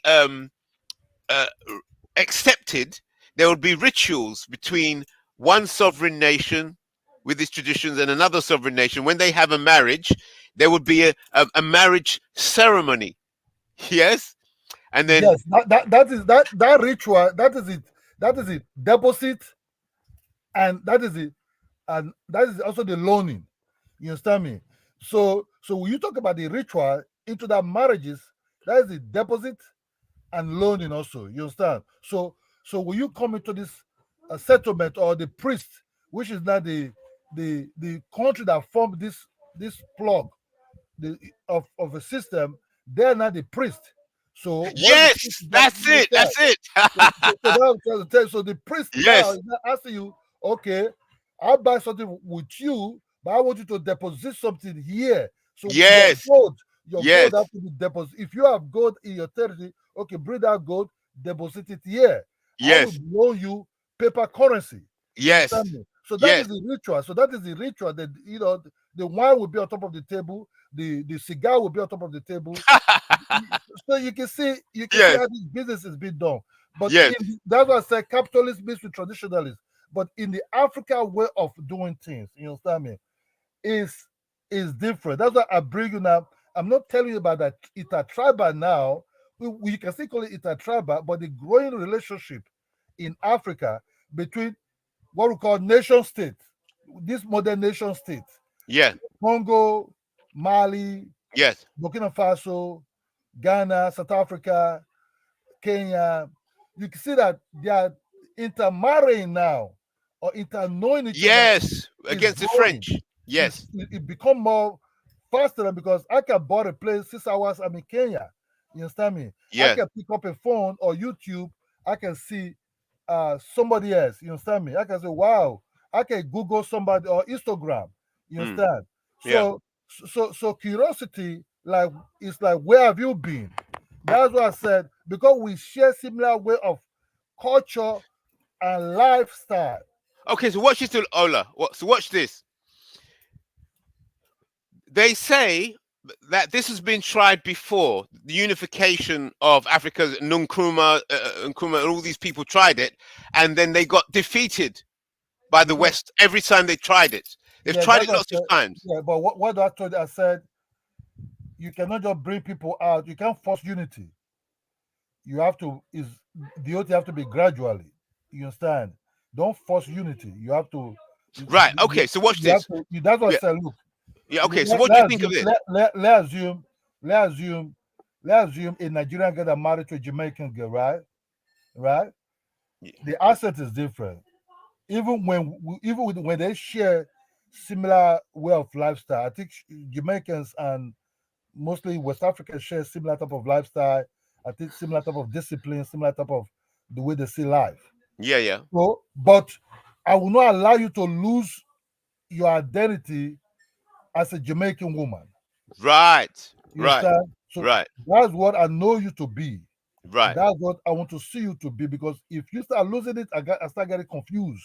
Yes. That's right. That's right. Yeah. So we just see, because the Jamaicans have a very strong identity of where they're coming from. You know, you can see make a joke even when you're at home with them as a spouse, as couple. Yeah, yep. Oh man, you just Jamaican. That's right. That's right. You got this. Yeah. Okay. So watch this. Watch this. Watch this. Very good. Very good. So watch this. This is really interesting. This conversation. It's moved everything up to another level now, because talking with you. And understanding what I understand about the Western world, it's really coming out really interesting now. I'm just I can't find the words. So basically, when there's a marriage taking place, let me ask you this question, because I'm heading somewhere.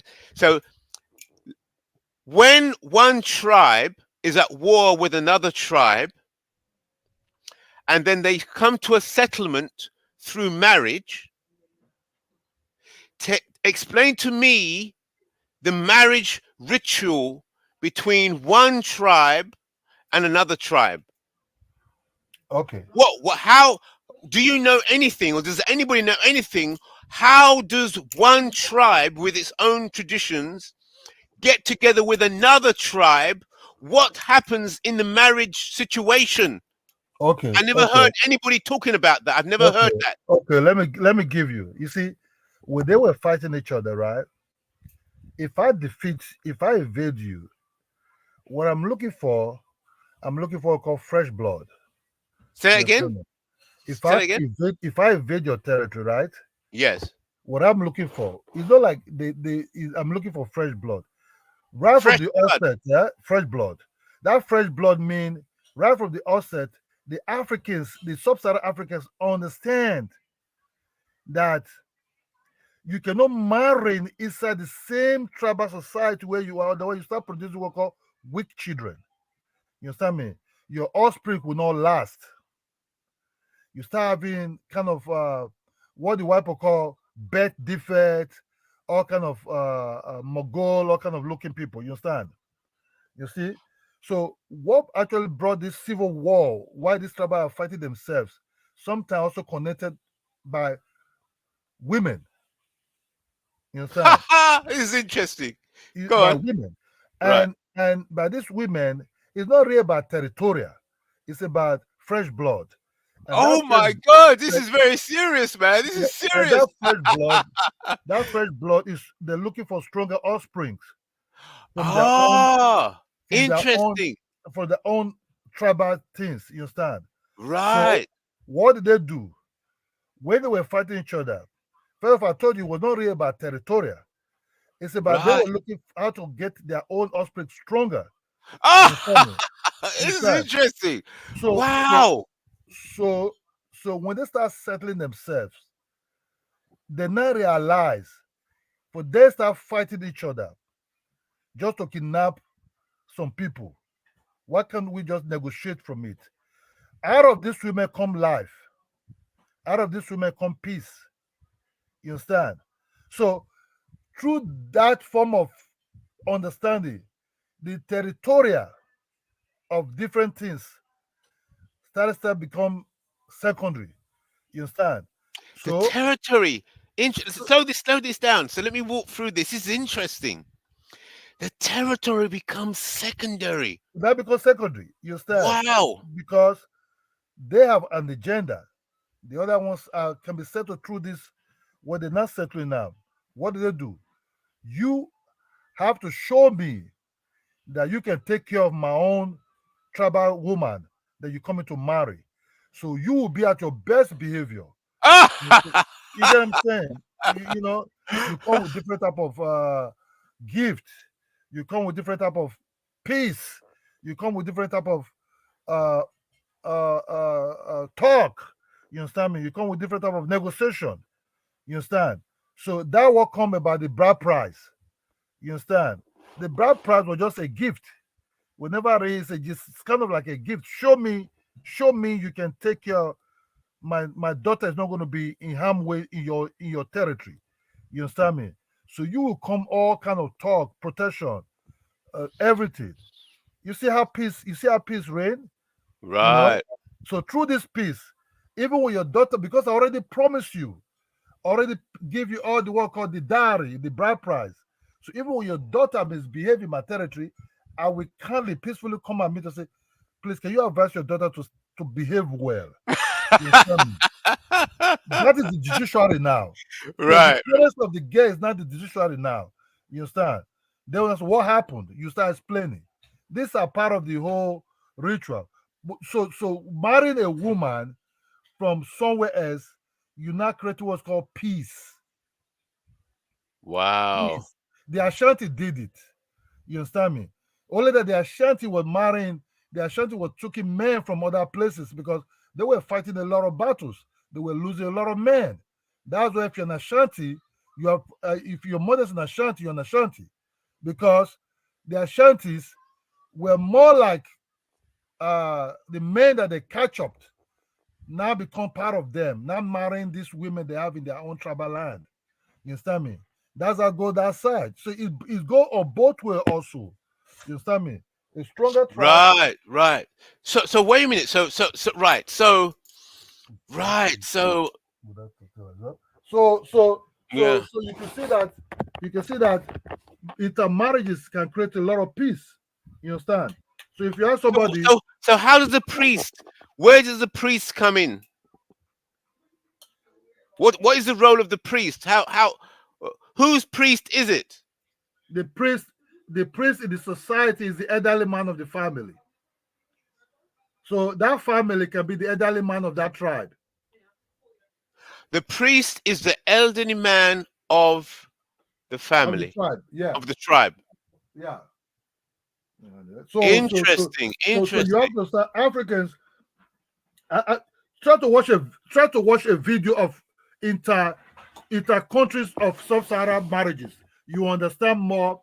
Even when we came out from Cameroon or Ghana, we more dance to the woman's side. If you let's assume a Ghanaian man that's married to a Nigerian woman, right? He will come to my territory and come and marry my daughter. Then he will do the whole marriages in my territory, but he will come with his own culture. Say that again.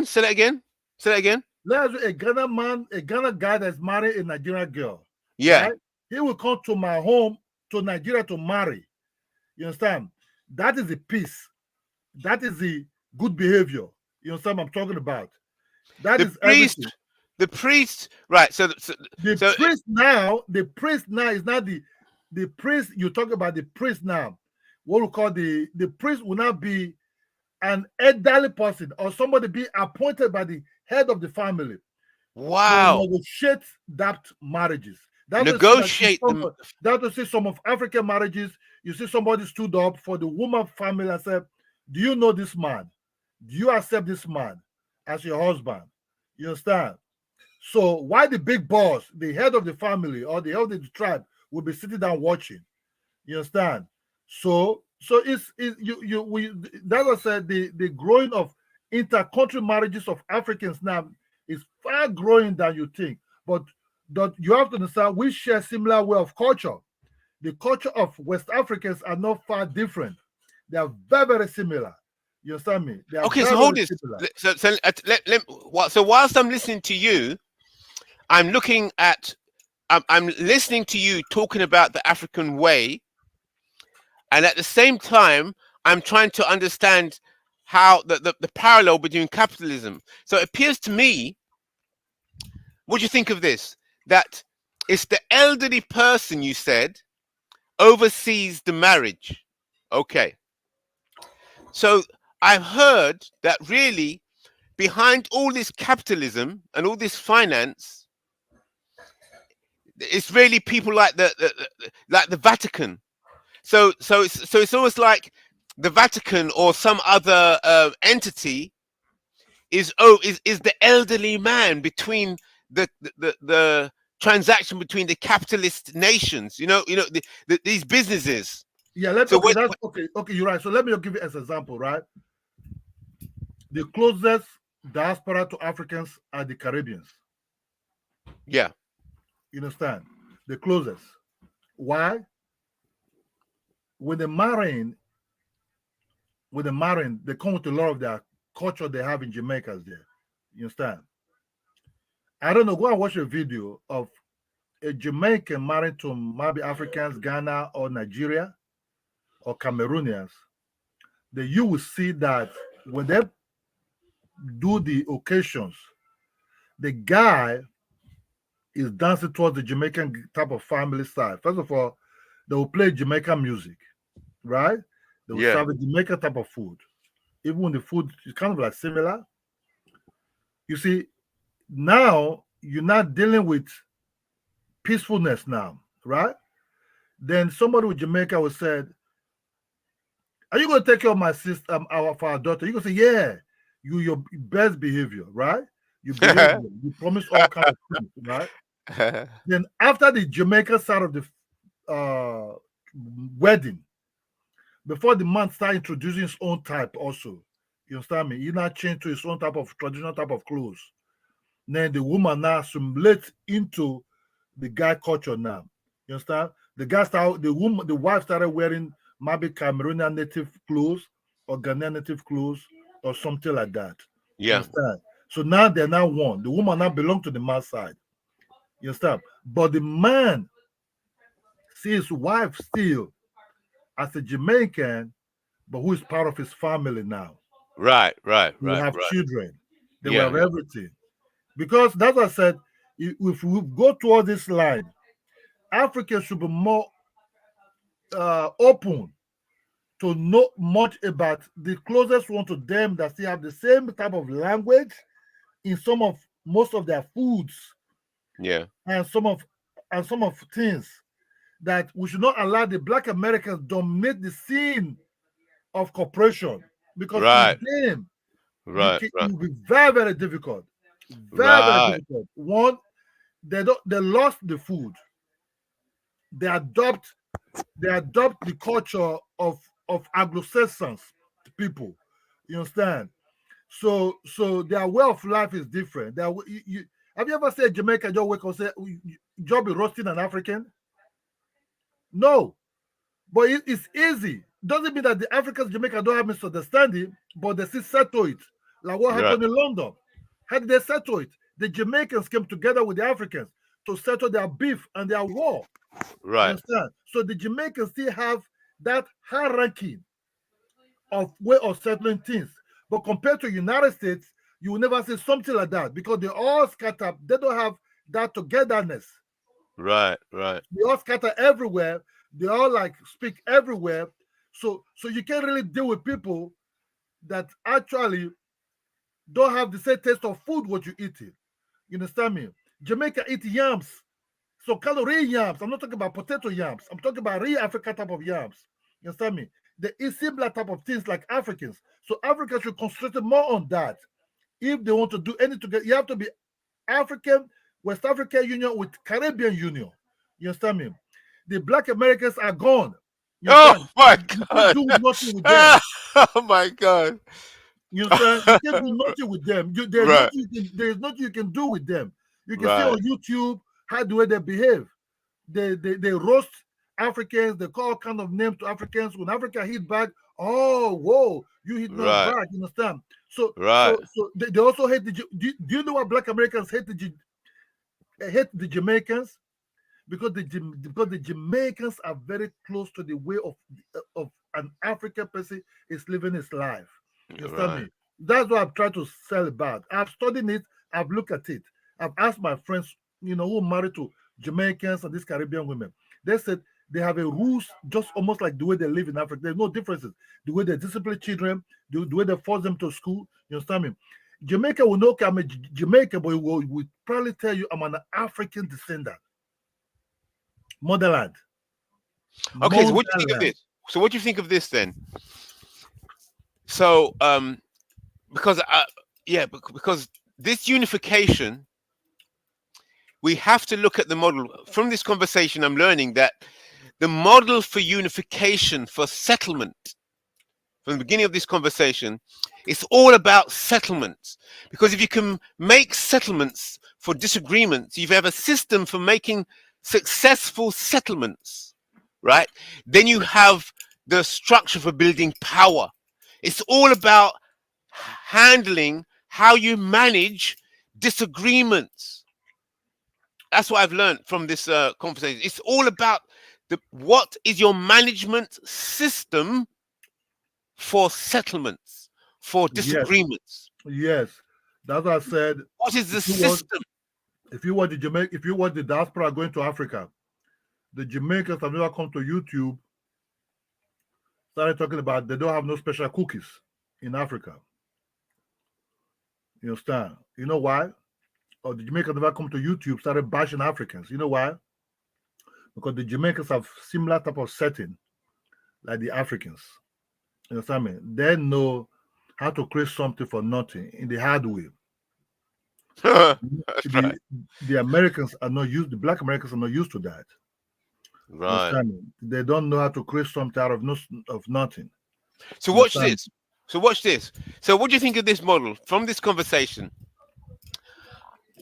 I think that the way to unite the whole Black world is first to create a settlement between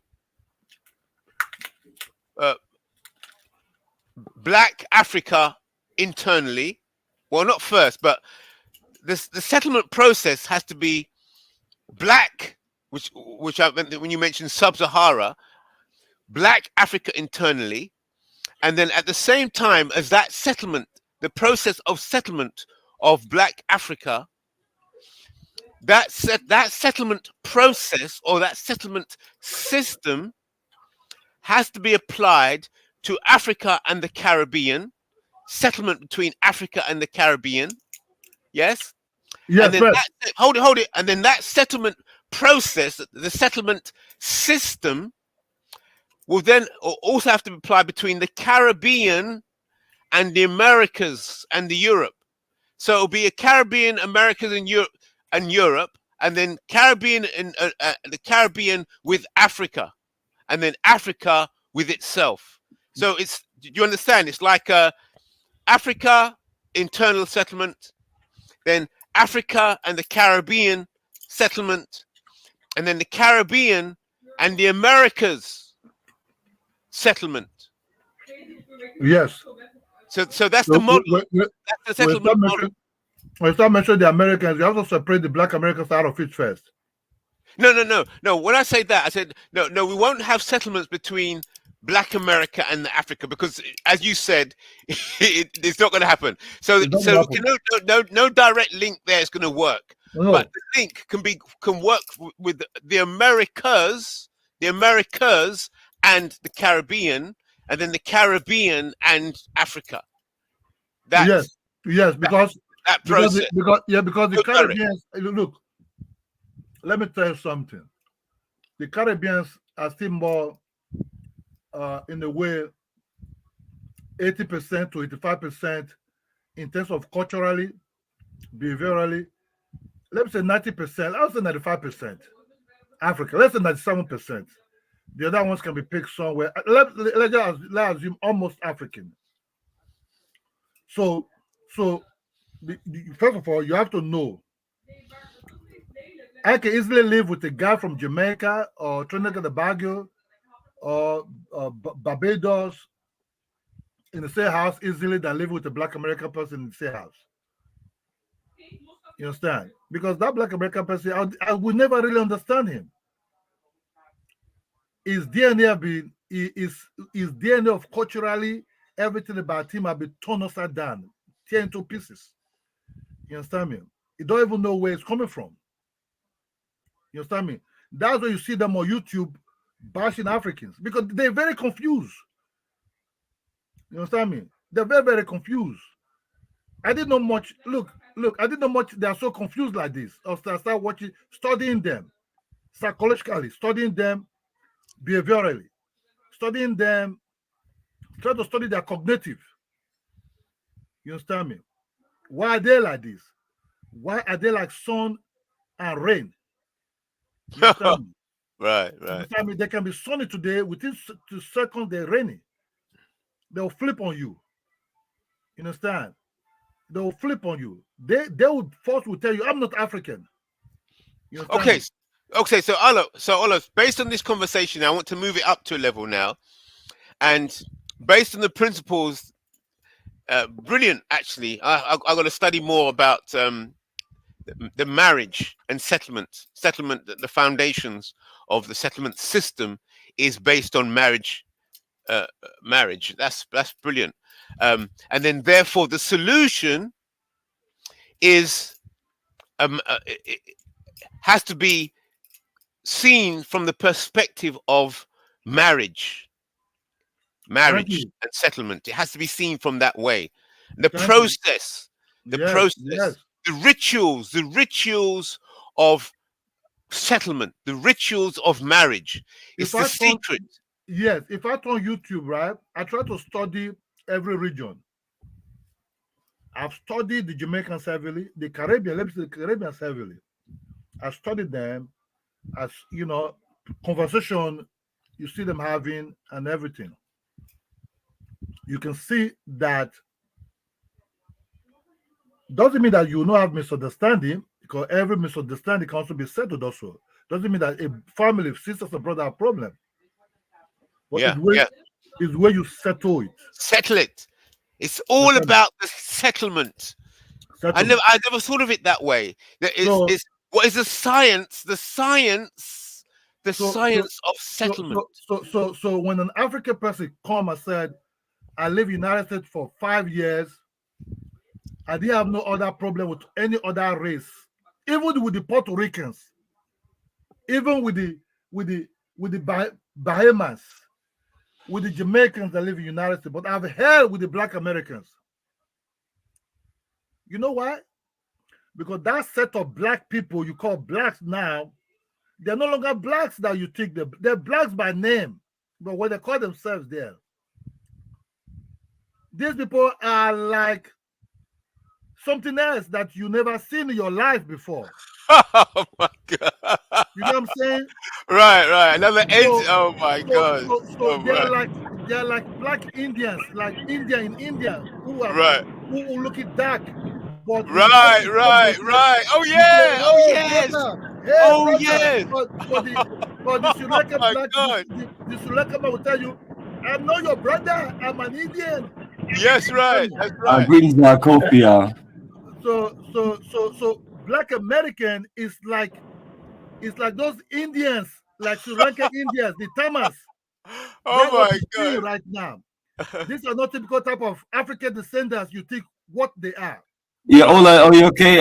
It seemed like you're talking kind of greasy since Kala's not here. You know, Kala's not gonna let you talk like that. But nevertheless, our brother, if you can, Kofi, I'm not sure if Kofi's on, but Ola, I do want you to continue and just start back over a little bit and re-explain exactly how you got to all of these analysis, which, like I'm always telling everyone, your opinion, the way you feel and look at it is your views and things like that, and so on. So based on what my brother Ola is saying, family, whatever anyone else is saying, it doesn't mean that that I'm agreeing with them or anything. So, but we're always open to hearing everyone's views because we're global Black people and we need to dialogue. And we're gonna have differences and things like that, and we're gonna have stereotypes and many different things. And I personally just don't take it personal. But Ola, you're live again, brother. Bring that back to life because you're IC3 is getting excited. No, what I mean, I've studied them. I've studied them for years. I've studied them in YouTube. I've studied them the way they behave. I've studied them, continue studying them. I've studied people feedback. I've studied all kind of things. You understand me? I've watched other, because of them, I have to go towards YouTube. I've seen a lot of things. I've studied other Blacks, also Caribbeans, Blacks in Ecuador, Blacks in Guatemala, Blacks in Africans in Brazil, Africans in Trinidad and Tobago, Africans in Egypt. I try to learn from them, what connect them to their Africanness, even when they left 500 years ago. Strongly is the food and the cultural way of dance, and they are, even when they're gone, they still wear some of these African clothes. You understand me? They still have the sense of standing tall as African, even when they be oppressed in Ecuador, even when they be oppressed in Guatemala. You understand me? They still tell you, I'm from the motherland, I'm an African. You understand me? With full chest in their hand. It's not the Black, only the Black Americans will be oppressed. The ones will be oppressed is from these Spanish countries also. You understand me? Yeah, but don't you think the experience in Black America is unique? It's nothing unique. All black people have been sold off to other places. They experience one of the most horrific ones also. So I'm sure my brother Kala is not going to agree with you. I wish he was here. Because of the Black America story, Black America story is being sold. It's just like Second World War, when the Russians maybe defeated the Germans really, but the America used media to blow off their success. You understand me? Because the Russians are not used to the medias. But what I'm trying to tell you right now, because the Black Americans are coming to sell their story more to the public, so they dominate the waves of this storytelling. So the Guatemala, the narrative, I mean, brother Ola, Ola, I want you to back up a little bit. Are you really analyzing the situation that have happened to all Black people, and then you're not looking at the uniqueness of the struggle in Black America, and you're saying it's no difference? Look. Let's just be honest. The same thing the Black American went to, I bet you the Jamaicans even went more 10 times of that once also. I'm not here to defend that. No. But this is the platform. You don't need to defend. And I'm talking on my way now. The Jamaicans were being used to work to death. It's almost like concentration camp. But they fought hard and came out of it. But still, they're not holding no grudges to anybody. They stand themselves and stand tall. They still retain some of their food of the Africanness. You understand me? They still retain who they are. If you deal with them, you see things that come out of their mouth. You think, whoa, this is my grandmother talked to me. This is my father talked to me. A good example is places like Usain Bolt. Good example is places like Power, the runner. Good example. Check all these athletics, all these track and field guys that came from Jamaica. If you watch the way they behave, you can see that they can be like a typical Ghana, Nigeria, all that type of African people, the way they behave mentally and structurally. You understand me? So even when Kala is here, I still like Kala to the Kala. You might try to have a different type of mindset, but you know if I pinch you on your foot, surely ABA character will come out of you. Immediately you start speaking the pancake type of language. You understand me? So it's not about anything. It's something I'll be studying. They're flipping time. Tariq Rashid, I don't need to call me out here. I'm sorry, but he was the one championing Pan-Africanism, going to Africa, talking about, they even banned him in London because of some of his behaviors. But what happened? He flipped the next day when they talk about money. Money! He flipped the next day when they start talking about money now. Who did he turn against? To the people he was saying, we're all brothers and sisters. He flipped on them. He flipped on Asians. He flipped on Jamaicans. He flipped on people that was giving him beautiful chair to sit on. He flipped on the Africans that were giving him towel to clean his face. He flipped on them when it comes to money. Money. He flipped on them. So even when the Jamaican person sometimes reach, I'm a Jamaican, he's trying to tell you that's where I'm from now. But I'm an African descender. I'm proud to be an African in me. Both said it. He said, Dad said, I'm an African because I don't fight because I'm an African. He laughed. But if you check what Usabot was eating yam and bitter leaves. My brother, that's what I'm eating here also. So I can relate with Usabot. Okay, so Ola, so what do you think about this now? Let's discuss the design of the marriage ceremony between Africa, because the marriage ceremonies within Africa, it's been traditionally happening for centuries. But what would be the marriage ceremony between Africa and the Caribbean in terms of finance? Because remember, it's finance that how white supremacy has its dominance on the world. So they have their bank for international settlements, right? That's their banking system. So so how they do the settlements, we don't know. So we have to design a settlement system. We have to design a bank for sub-Saharan African, sub-Saharan and sub-Saharan diaspora settlements. So how would we go about what do you think the settlement process would be?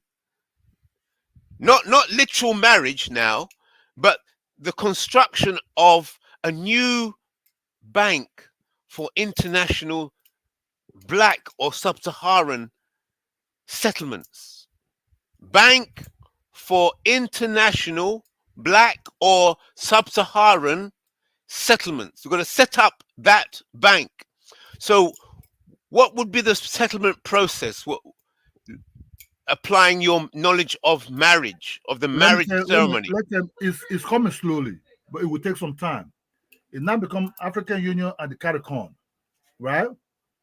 CARICOM, yeah, CARICOM, yeah. African Union, okay. The African Union, CARICOM. So slowly, they're forming it. If you check the way Ghana open their doors to like year of return, you can call it whatever you want to call it, but it's a process. Through mistake, things are coming up. You understand? You can see that a lot of that's why I say it don't have to be one-sided story. Do you know a lot of Jamaicans also are in Ghana, visiting Ghana, but we don't hear the Jamaican story.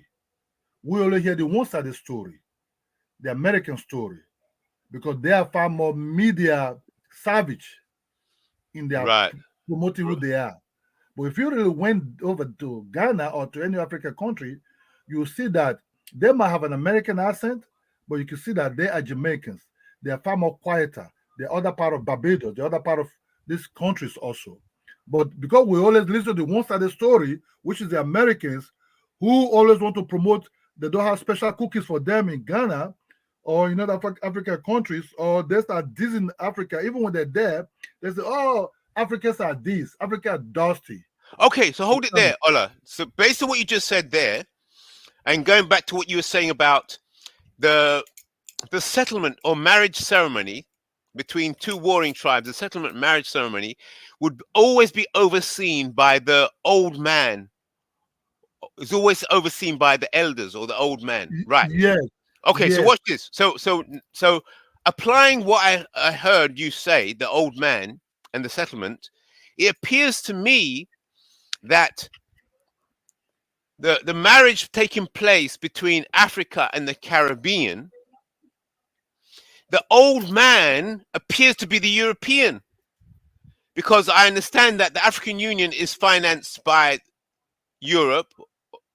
You know. No. So who's the old man? Who's the old man? Don't take it to that level. The Jamaicans are still having the way far more organized society outside Africa in the diaspora. Yes, but who is the old man of the Caribbean? Who is the old man of Africa? How did they settle the Jamaicans and the African war in London? Who came together? Because I know I was in London then. Who came together? I don't know. It was the Africans elders and the Jamaican elders. They came together and put a full stop at this nonsense. They call it nonsense. You understand? What happened next? They start partying together.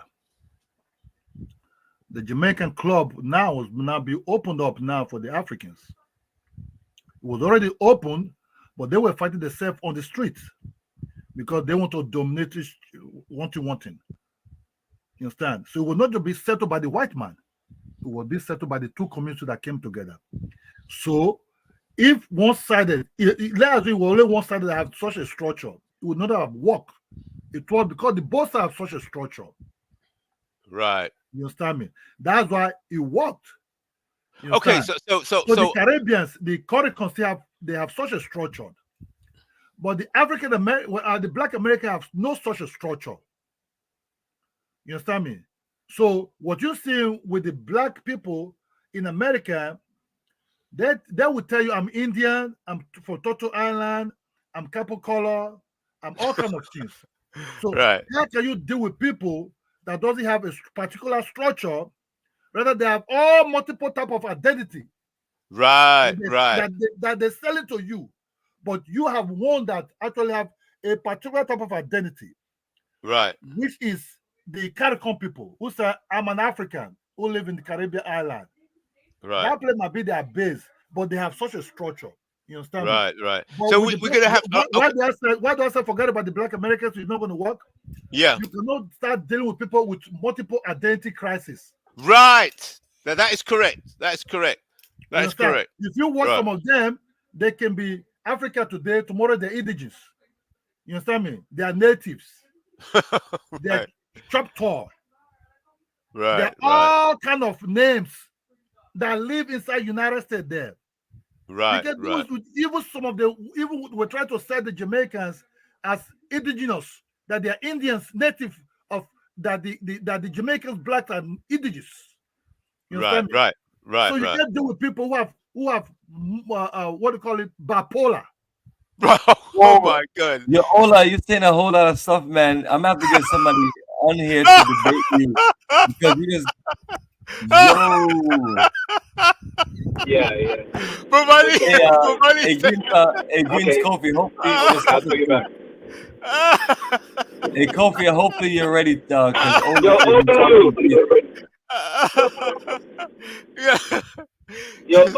Olu. Yeah, Kofi. Go ahead and talk.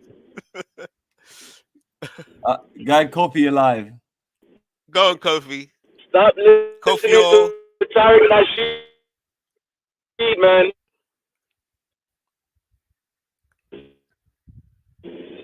You stop listening to him, man. You got bad signal, Kofi. You can't And hear you. as far as the Jamaicans here, I live with a lot of Jamaicans here in the table. Yes, they're very talented people. The food is good, but no one's perfect, man. No one's perfect, and not every African person is a traditionalist. As soon as your African woman watches Netflix and have Wi-Fi, there goes a traditionalist mindset. Oh yeah, that's so. Let's say we coming in and we need internet to work. Netflix. Head gone. Yeah, Ola, you're pissing people off, and they're making a bunch of comments in the page. So I'm gonna post some of them for you. Because I don't know if you purposely came on here to start drama. Greetings, Dion. Greetings, brother. Greetings. I'll be linking you there or two also. Yeah, we're still at it, and just make this just trying to hear all these guys out, especially Ola. So anybody want to come on and debate what Ola have to say? Lights, camera, action. Ola, can you hear me, brother? Ola, can you hear me?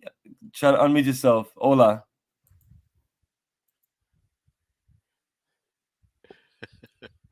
Ola, I have a few people on here. Yeah, that yeah, I'm here listening, brother. Let it go on. Let me listen to them, what they have to say.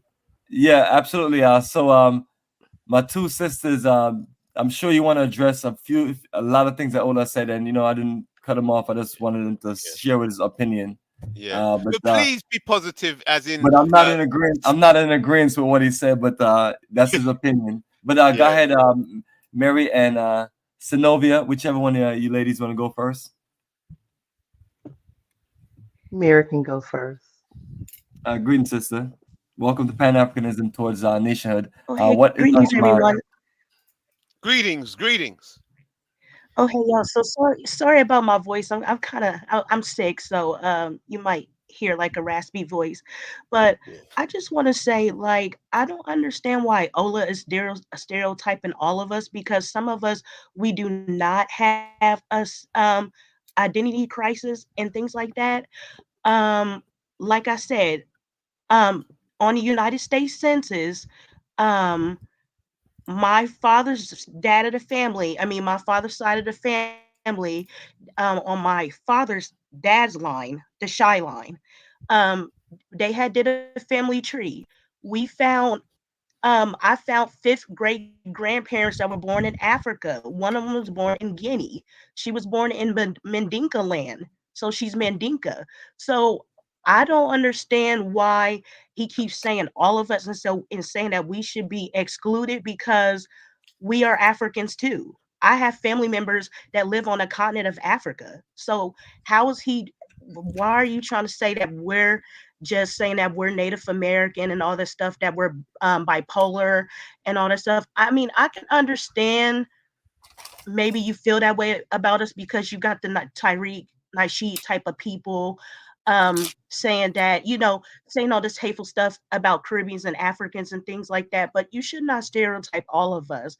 And I'm also in a relationship with a Sierra Leonean guy, and I do have Sierra Leone citizenship because I trace on my mother's line, I trace my lineage to Sierra Leone people via DNA testing. And that's how I was able to get citizenship in Sierra Leone. So for you to say that we have an identity crisis, I don't think so. All of us do not have an identity crisis. So I'm very upset with you to be saying that. I'm very angry at you because not all of us are like that. And you should not stereotype a group of people just because you studied or you listened to Tariq Nasheed or whoever you've been listening to, because that's not fair. That's just like me saying, I actually been to Nigeria. So I can say some stuff about Nigeria you probably wouldn't like. I mean, people be saying all type of things about Nigerians, saying that they're scammers, the romance scams and things like that. You wouldn't like it when people would start talking about Nigeria, but so why do you feel you should talk about African Americans? That's not cool. I But that's all appreciate I your have to sister. say. I'm sorry, guys. No, you're good. Appreciate your response. Ola, let me know what you think of that because our sister said a lot, and she addressed your point directly of all of the negative, nasty stereotypes that you mentioned based on listening to ignorant people like Tariq Nasheed, which I always tell people that those of us that are from somewhere else, we shouldn't use people like him as an example to represent the people that we're trying to build a relationship with in America. I appreciate how side of the story. I listen to her pretty good, and you see, in this jugadon, you have to understand that I measure by the African way of settling things, right? To the gentleman, I measure by a lot of things. I say we Africans, we have our differences. We fought each other. We have all kind of. We still have, even in the football space, we still have Ghana, Nigeria at odds with each other over there. We still have food competition, beef and dissing and all kind of something. But one thing that we don't lose is who we are as a person or as an identity. Even we're different, but we're very, very similar, almost the same. And even we diss each other sometimes, I will still respect the Ghana culture. You understand? I will still respect any Ghana man I come across, because one, we see each other first of all as a brother. Even with this tiny beefing on football, food, sometimes it's kind of like healthy competition. It's not like dissing to diss you deeply or to hurt your feelings. No. We just beef at each other just on that aspect. But when it comes down to seriousness about who you are and as a human being, I will openly give that Ghana person 100% respect, or the Cameroonian person 100% respect. The same thing, I think, if I have to cross the West African shore now, I'm thinking about, let's say, the African shore, now going toward the diaspora. I've watched videos whereby, my sister, let me tell you one thing. There are a lot of Africans in Jamaica. Have you ever seen any of them that come out and said, oh, the Jamaicans are giving me hair in Jamaica? Because I've also noticed that also. No, they don't So say. the only people that give you a hard time is black people. No. I'm coming to somewhere now. I didn't even know that there are a lot of Nigerians in Jamaica. Some of them might be good, some of them might be bad. There are also Ghanaians in Jamaica, also in different parts of African countries. But what I continue hearing from these people, or even some Jamaicans say, oh, I never thought, okay, that my class was didn't have African. I never thought it was even an African. You understand? But if you come to the United States territory now, you are now in between the devil and the DC. You're now in the cage of the devil dogs. You understand me? You now deal with people that are far more different now, different beasts. So if you want to sell me your situation in America, it is nothing to me, because everybody has his own past and everything. You understand? So it now started slowly, like Africans don't like us. Africa don't do this, or Africa have what? They have public toilets. Africans have this, Africa have that. Africa don't even know much about you. Africa have never come across you. Yeah, what happened was in the past. Not everybody know what happened in the past. But they start coming out to the public space now. They're not saying it in their living room anymore. They're not saying it in their bedroom anymore. They're not coming to YouTube to lambast us as, like, some of them even call us monkeys. That this, I noticed this already in Western Europe when I was in the disco. I thought, oh, what is this? They talk about B1, but they don't chase white women all over Europe. These soldiers, these black American soldiers, chasing white women everywhere. Then when they see you, a white woman is talking to you, they will come and meet that white woman and said, because of their low self-esteem, I said, what are you doing with this African jungle, brother? They will go to the back of this guy and put their hands up like a monkey sign. It's a monkey. But how can you call me a monkey when you pull your shirt in the disco club, waving your shirt up because you're hearing who perere, who perere. But you want to call me monkey, but you don't put your shirt, started rolling your shirt on the air. You don't call yourself a monkey? Then when they hear your accent, they will distance themselves from you. Even they will start let you know that they are MPs. The military uniform they're wearing, that MP, they will just be paying $600 a month, for God's sake. $600 a month at that Ola, time. So they will start coming to here. This was like secret now. Then when you come to YouTube Spaces now, here come the whole real shit now. Tariq Rashid. The more cunning one is Eva Connell.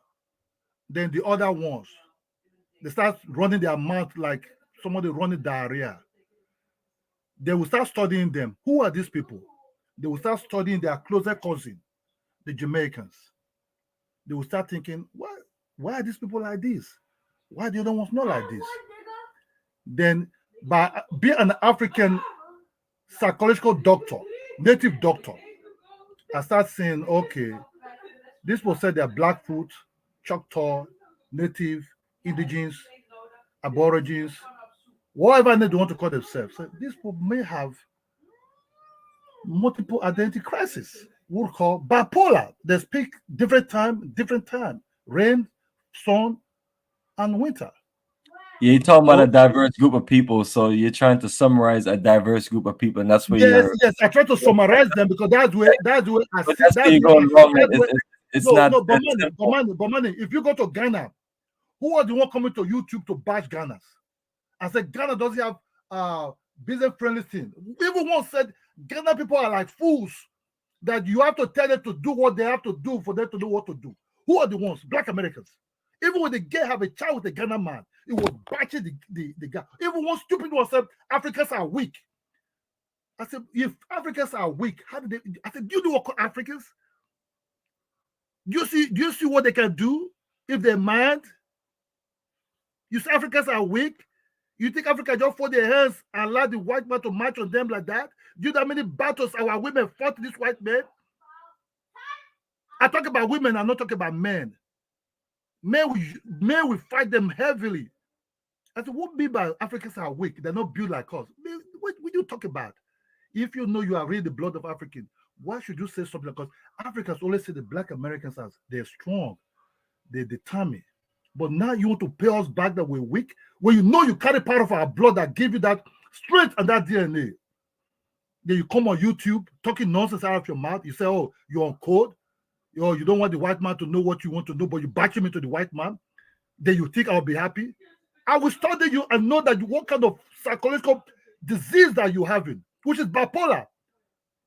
You understand me? Which is bipolar. And there are no lawyer. You can never marry.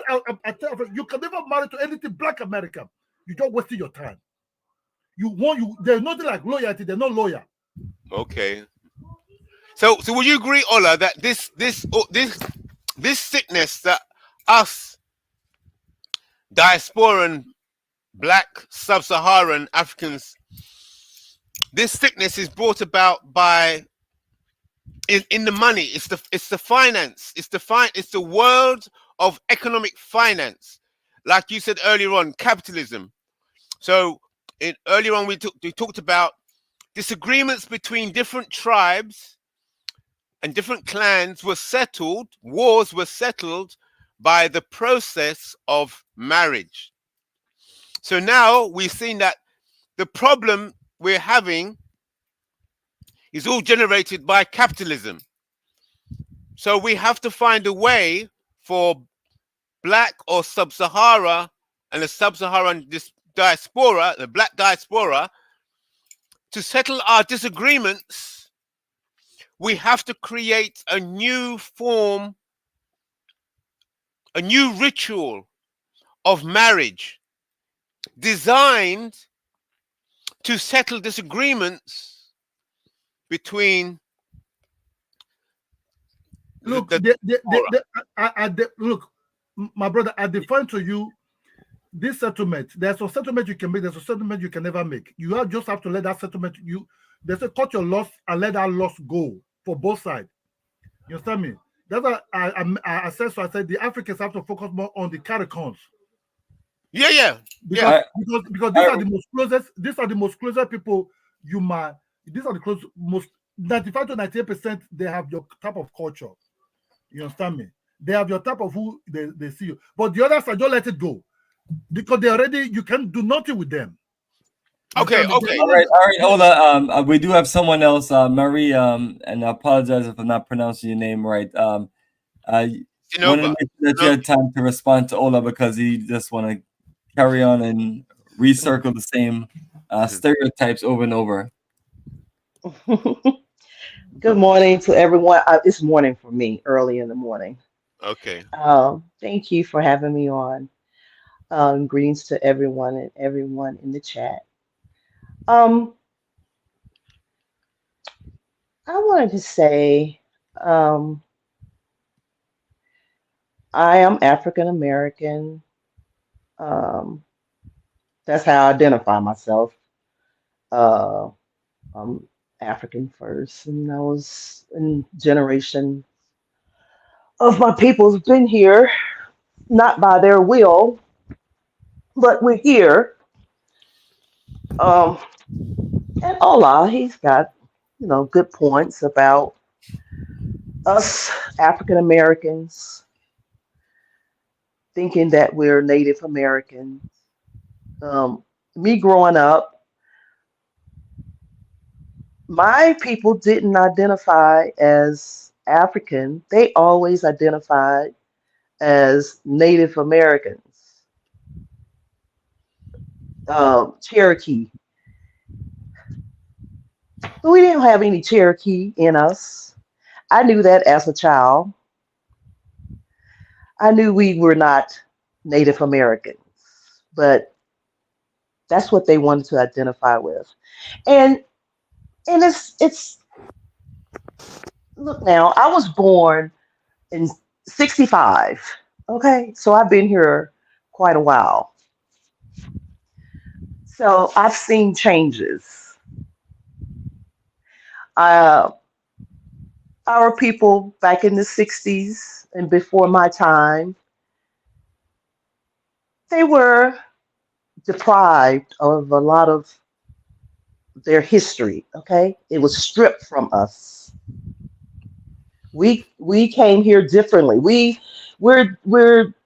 came here against our will. First of all, okay, we had no control over that. If I'm sure if our people had a choice, we would still be in Africa. Period. But that was against our will.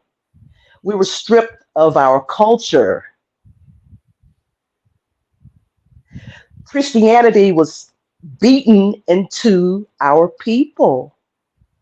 Drums was taken away from us, our instruments. We were indoctrinated. And it went on generation after generation. And we got lost in the mix. And I'm one of those who was lost in the mix. But my ancestors knew. I knew something was wrong when I was growing up as a child.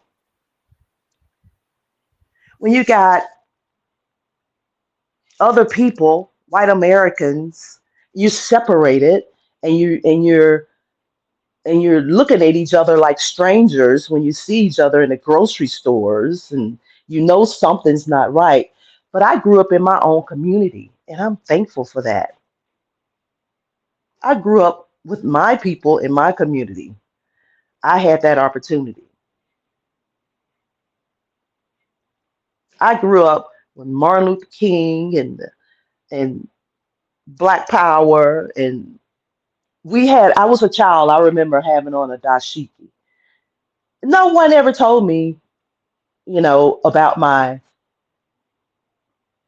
where we come from, my culture back in Africa. But I just knew I felt something when I put on a dashiki. I just put on a dashiki. That's when James Brown was I'm Black and I'm Proud. And I felt it as a child. Okay. I knew it was in me. I felt it. My parents, they didn't know much when it came to their own pride of being Black. They didn't know. They were ignorant too.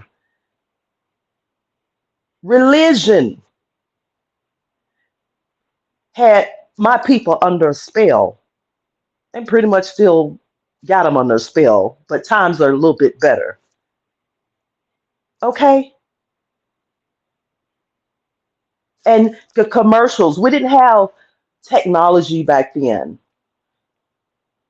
You know, that it was given to us by the white people. Okay, the white people put the commercials on about Africa. They didn't put anything negative on TV about Africa. What are we supposed to think back then? And it went from generation to generation. Thank goodness for technology now. Thank goodness for technology. We didn't have that then. We had no, it's like Africa was 3 trillion miles away from us. That's the way it felt. We had no connection. The only connection, we knew it though, but we had a connection, but I'm gonna speak for myself. I had a connection. I knew deep down in my soul that I didn't belong in America. I knew America didn't belong to me. I knew I came from somewhere else. I never was a church goer, you know, even though I had to go, I had no connection. Because when I saw the image that I saw, it didn't look like me. It didn't look like my father. It didn't look like my uncle. It didn't look like the people in my surroundings. So my natural intuition kicked in. Okay, we have to fight within for who we are. We have to fight for our identity. I had to fight for my identity. You couldn't go in there and, as a child, talking about I'm African to those people in the church and all that type stuff. They would look at me like I'm crazy if I did something like that. But I would question them. I even went to the Catholic Church and talked to he took me into his office and I asked him, why is the image of that Jesus up there? Why is he white? And he told me, he said, well, it's the image that they put up there is who they are. That's the image of who they see, of themselves. And it made sense. Why don't we have an image of ourselves somewhere? So, Ola, you cannot be angry with every African in America because we don't all feel the same way like the other people. They're just ignorant. Like when I say other people, I'm talking about other Black Americans in America. I feel sorry for them. They're Africans, but they don't want to identify with being African. So, Synovia. Okay? Yes. So Synovia. Okay. Mm-hmm. So let's walk through this now. Let's walk through this together. So I've had it's interesting to hear Ola's view. So do you agree that the most effective way to get two entities that are at war, two nations, two tribes, two clans who are at war, traditionally the war was settled through the ritual of marriage. So the ritual of marriage, that's a traditional way. But this world, this new world construct that we're in, based on marriage, based on finance and capitalism, the way settlements between two nations or two entities or two companies is overseen by the Bank for International Settlements. So that's like the elder of the world. Yes, the overseer that brings about settlements between any disagreements on a large scale taking place within this world. You have the big entities like the IMF, World Bank, and the Bank for International Settlements. So I'm suggesting, so I'd like to hear your view on this, that a Black African or Black sub-Saharan and diaspora, a Black entity has to be created. There has to be a Black international bank for the settlements of the disagreements that take place between Africa, within Africa, in Black Africa, and the Caribbean, and the Americas, and so there needs to be a settlement process for the Black world in order to unite the Black world effectively against white supremacy. Would you agree with that, or what are your thoughts on that?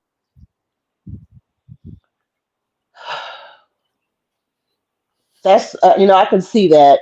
It's like a another world for me, because we're so divided. But in if that would come about, if that really happened, if we, first of all, we got to be able to come together for something like that to happen.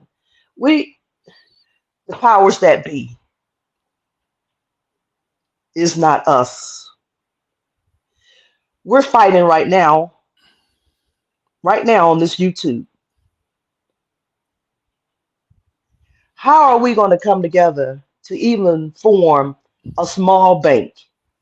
How are we going to come together? Okay, so you agree with it, and the how now is going to be the interesting conversation. But before we go into the how, would you also accept that from the conversation we had earlier, that it appears that Black Americans are being deceived once again by the white supremacists who are trying to promise them reparations if they become more American and detach themselves from Black Africa and the Black Caribbean and just become more American? Believe in America, and America, we promise to give you reparations. Do you think that that's the trick that's being played on Black America at the moment? I haven't heard anything like that. Is that what's going on now? Well, is it reparations? There's big promises about reparations in California. I heard now that there's New York is looking into researching into reparations for Black Americans. So there seems to be a trend in America to discuss reparations for Black Americans. So it's a trade-off. Have you Is heard it a about trade-off? I'm sorry. Is it a trade-off to give up your identity in order to get reparations? Is that what you're saying? I'm saying it appears that America, white supremacist America, is trying to get Black America to give up its values, African values and Caribbean values, its Africanness and Caribbeanness for American Blackness. So detach yourself from the rest of the Black world and have faith that America will deliver acceptance to will at last accept Black Americans as true Americans. That's already happening. Back in the 70s and the 80s, it's going backwards. Now, back in the 70s and the 80s, it was Black Power. Yes. It was We didn't call each other niggers. Yes. Okay. We didn't dehumanize each other. Yes. It was the white man who was dehumanized. We called him cracker. Right. Right. Okay. Okay. Now black people are saying the white man, and we're calling each other niggers. Right. Right. We're dehumanizing each other. Right. Now, so it's already happening where they're already giving up their identity, just like is Good it point. Ola? Good point. Hmm. Yeah, Ola was Ola, saying. like he was saying, Yeah. that so many Black Americans want to identify as Native Americans. They need to Right. stop. The They need to confusion. stop it. Right. Right. Right. Yes. So I don't think it would be hard for them to accept the reparations for whatever, because they already identify as not being African anyway. Excellent Not point. Excellent Yeah. point. Excellent point. Hmm. So it's like a process. They're bringing in the reparations, but at the same time, they're dehumanizing, destroying blackness itself. Right. Of course, Very good. music, It's the rap a music, and move. everything else. Yeah. Yeah, very good, very good. So it's the white supremacists behind it all the time, and Of therefore we course. should be black. We should not blame black Americans and not blame black Africans. It's always the Hmm. white supremacists behind it. Always. And they're not supremacists. Now we're What gonna would they look up the believe in? words. Yeah, they're not supremacists. They're just white evil people. They're not supremacists. I don't call them supremacists. I looked up the word supremacists. Mm-mm. I won't. I'm not giving them. That Measy's here. Come on, that Measy. Come on, that Measy. Oh my God. That Measy. Hold us back. Yeah, but It's before gonna get that, heavy. Maria, go ahead and you wanted to respond, especially since Ola is Oh back no, no. now. Oh no, It's no. gonna I get mean, heavy now. it's okay. I You just don't don't you want like. No. It's okay. I just don't like. I mean, I understand why kind of Ola kind of have like he feels that way, but he shouldn't stereotype all African Americans. But that's all I had to say. I'm sorry. Okay. All right, I appreciate it. Greetings, not Mizia. Welcome to the call, brother. Ola was running rampant to it. He had a child. The chat going, so I don't know if you heard what he said, but he said a lot of stuff. Rampant. I don't know if you want to respond to him, but if so, brother, go ahead.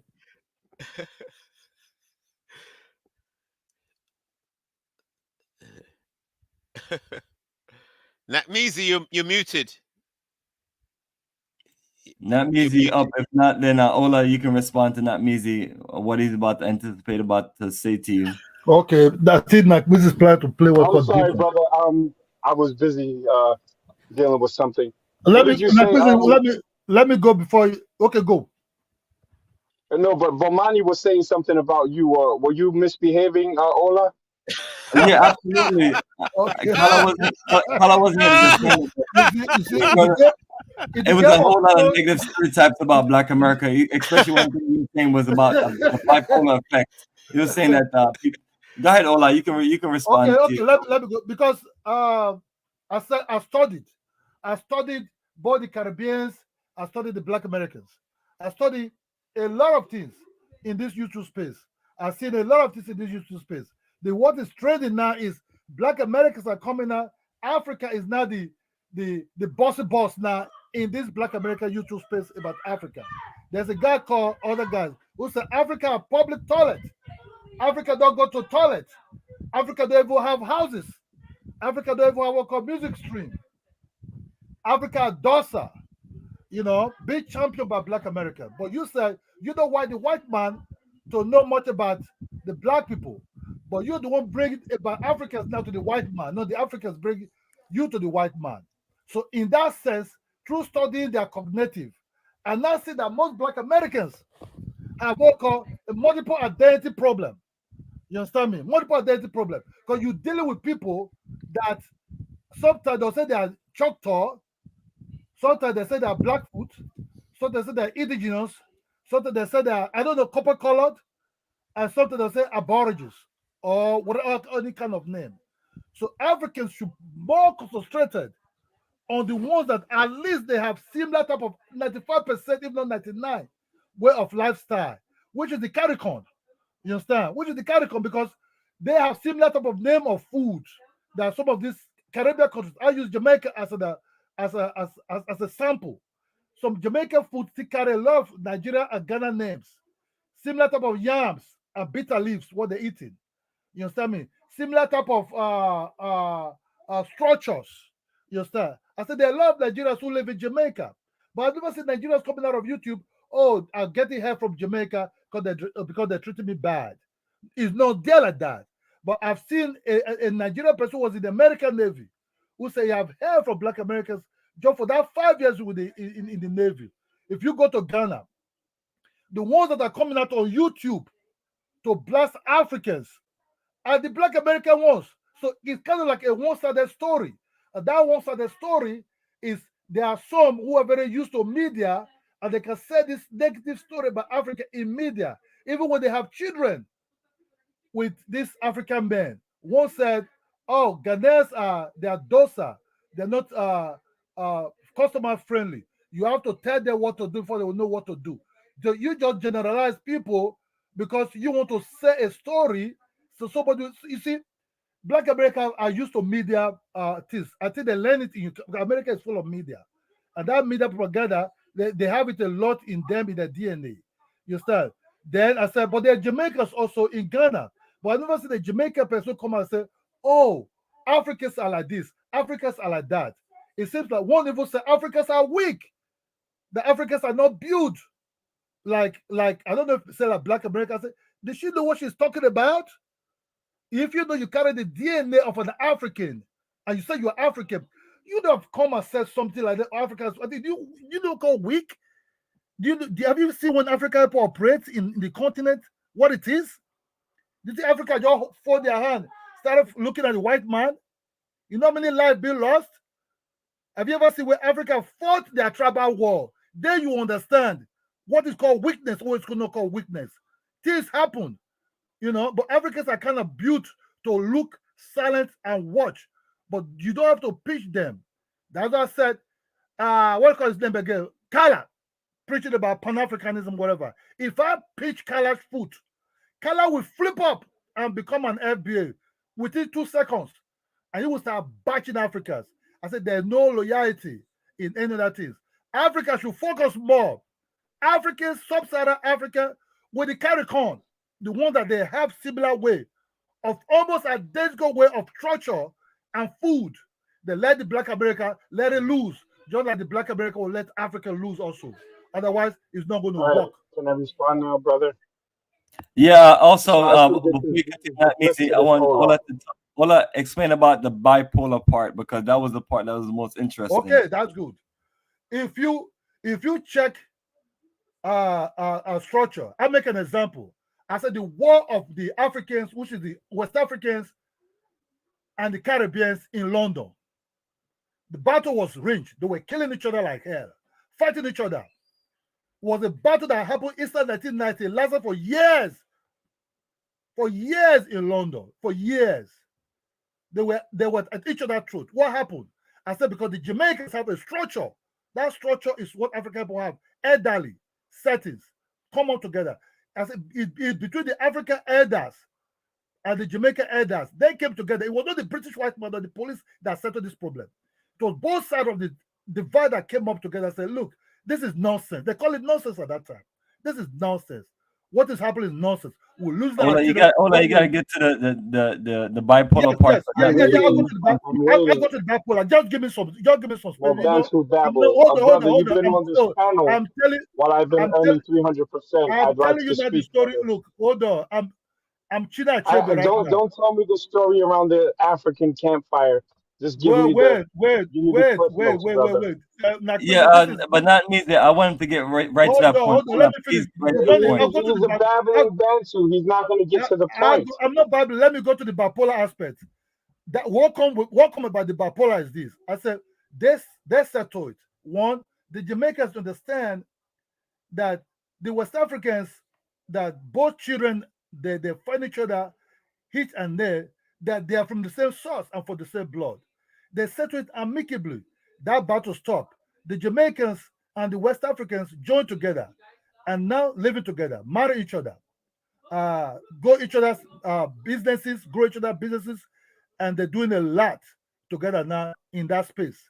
I said, but if I look at the Black Americans and the history and the way they're after Africans on YouTube, how can you deal with people who have multiple identity and call themselves Chickasaw, whatever they want to call themselves in that space? That you can't deal with people who don't feel like you.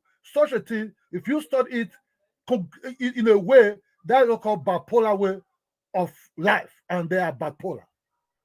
Thank you, brother. I appreciate it. So now I don't know where I should start cooking you, but I'll start with Start anywhere. Start cooking No, in no, anywhere. be quiet. I was quiet when you started your Bantu babble. So you mentioned something earlier about that we say that Africans poo in the streets. Is that correct? Is what people are I'm saying asking you. always on YouTube. The Africans poo Okay, on wait. the So, streets. all right, is that true or not? You see, you asking me if is that true or not. I've never seen an African who poo on the beach. Okay, well, there's multiple beaches named Poo Poo Beach. I believe one is in Liberia or Sierra Leone. In Ghana, in Accra specifically, La Beach, they poo on the beach to the point that they had an anti-open defecation campaign in Ghana. Now we talk about the world's number one open defecation destination. Nigeria has taken over India, and this is a fact. So it's not us, we're just speaking the facts, something that a lot of Africans are allergic to.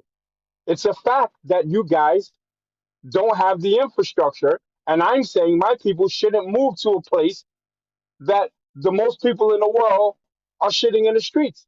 That's a fact.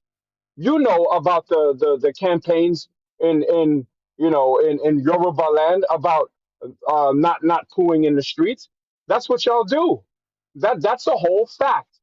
Now, as far as the Jamaican having more cultural connections to the African, what you're really talking about is a marriage of misery.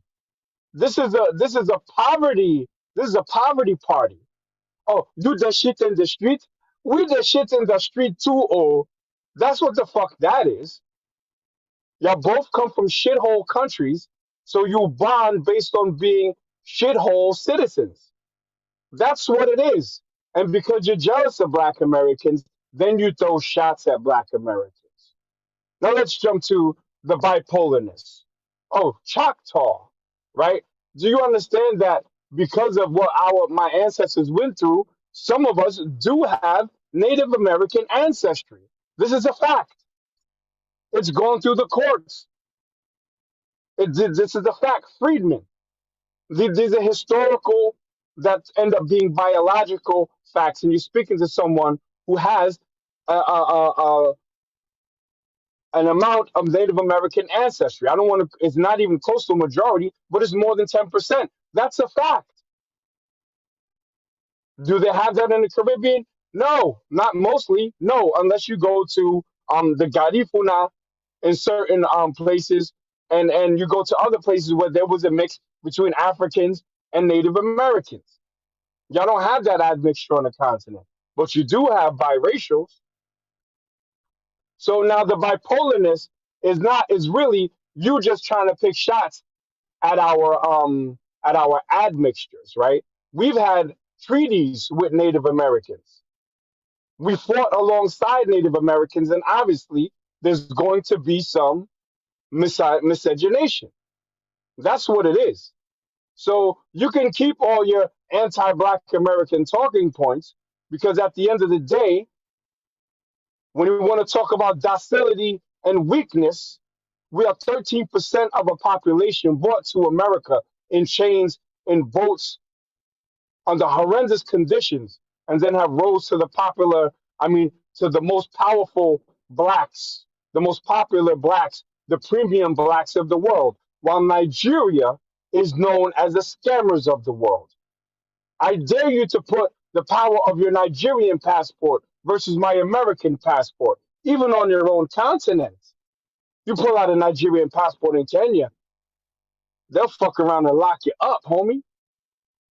You see, so we could do Okay, all of this. Who's when you better? finish, Wait, I'm not when you finished. finish, The let me know. premium When you black finish, let me know. is speaking. When the premium black speaks, the street shitting, fleeing When you finish, Nigerian let me shuts know. the fuck up. No. Okay, I'll let you know. But you just sit and have another bite of Jollof. You see? So when you want to battle back and forth about who's weak, you worked in the same industry I worked in, brother, in the petrochemical. So you know it's all Europeans that run that shit. You know that all your refineries are either built, ran, or controlled by Europeans. And the ones that are under the Ghanaian or the Nigerian Petrochemical Authority, whatever y'all calling it nowadays, are not operating at a profit because y'all can't do shit without the white man helping you. So Nigerians specifically and other West African now nations that the white people named were in bed with these white people. So your business partners outdid you. And the product of that business was my people, was the greater Caribbean. So now you're trying to make an alliance with the Caribbean people. And I'm going to land my plane right here. See, now when I land my plane, I land an F-16 made in America. When Nigerian Air Force land a plane, it's an Embraer made in Brazil. Again, because y'all don't make shit. Okay? So I'll land my plane with this. Nigeria versus America, Nigeria versus any other country, y'all will never have a win. Y'all are the face of tribalism, the face of corruption, the face of docility, the face of white ass kissing with your big white Jesus in Nigeria. And you got the nerve to come at my people. You know, the thing is, Black Americans, we never had this kind of smoke for y'all until we had enough. You can't name a time in Black American history where there was a war between Caribbeans and Africans, or a war between Black Americans and Africans like y'all had between Caribbeans and Africans. Them Jamaicans was lighting your black asses on fire until y'all bowed down. Again, the diaspora energy is different than that African energy. So I don't until want to you tell can you. show me when we I done don't fuck, want to tell you about that war. fucked y'all over, I'm almost done. When we done fucked y'all over, like the Caribbeans that you kissing their ass now, let me know. I don't want to But tell other you than about that, that war. we're both poor and we come from shithole countries. I rest. So I don't Now want to go go through and that make me war. a pot. Go Because make me a plate of Jollof. Jollof, because boy. the war have already settled. Nakmizi, you see, you now address what I've been saying since. You now concluded it for me when I said that the Africans should have never have anything to do with the Black Americans. Not even close to let's even form an alliance or let even be together, even with our marriages. You tell me, you can't marry people that you and they don't share similarities, just like that. You can be curiosity, Yeah, but I agree don't with marry you. people. So let me tell you one thing, like Busy, right? So Black you Americans have are the more in common with a white woman than a Black American, obviously. so Black Americans are like Indians. Indian in You Indian. just thought that. Hold on. Black Americans are like the Africans should understand that if you see a Sri Lanka Indians or Kotama Tigers and all these Indians, East Indians, you have to understand they might look black, but they're not really black. So mistakenly, what Africans were doing in the United States, they say color black. Maybe them might be going towards, okay, this look black. I'm in a strange land. Hi, I'm not black. Where are you? Just the way the East Indians and the Tama Tigers will tell you, oh, sorry, I'm not African. I'm not black. Instead, so that's the shock the Africans are having. And it's good that Africans No, even it do doesn't make something any about sense, brother. Hold on. It makes no sense.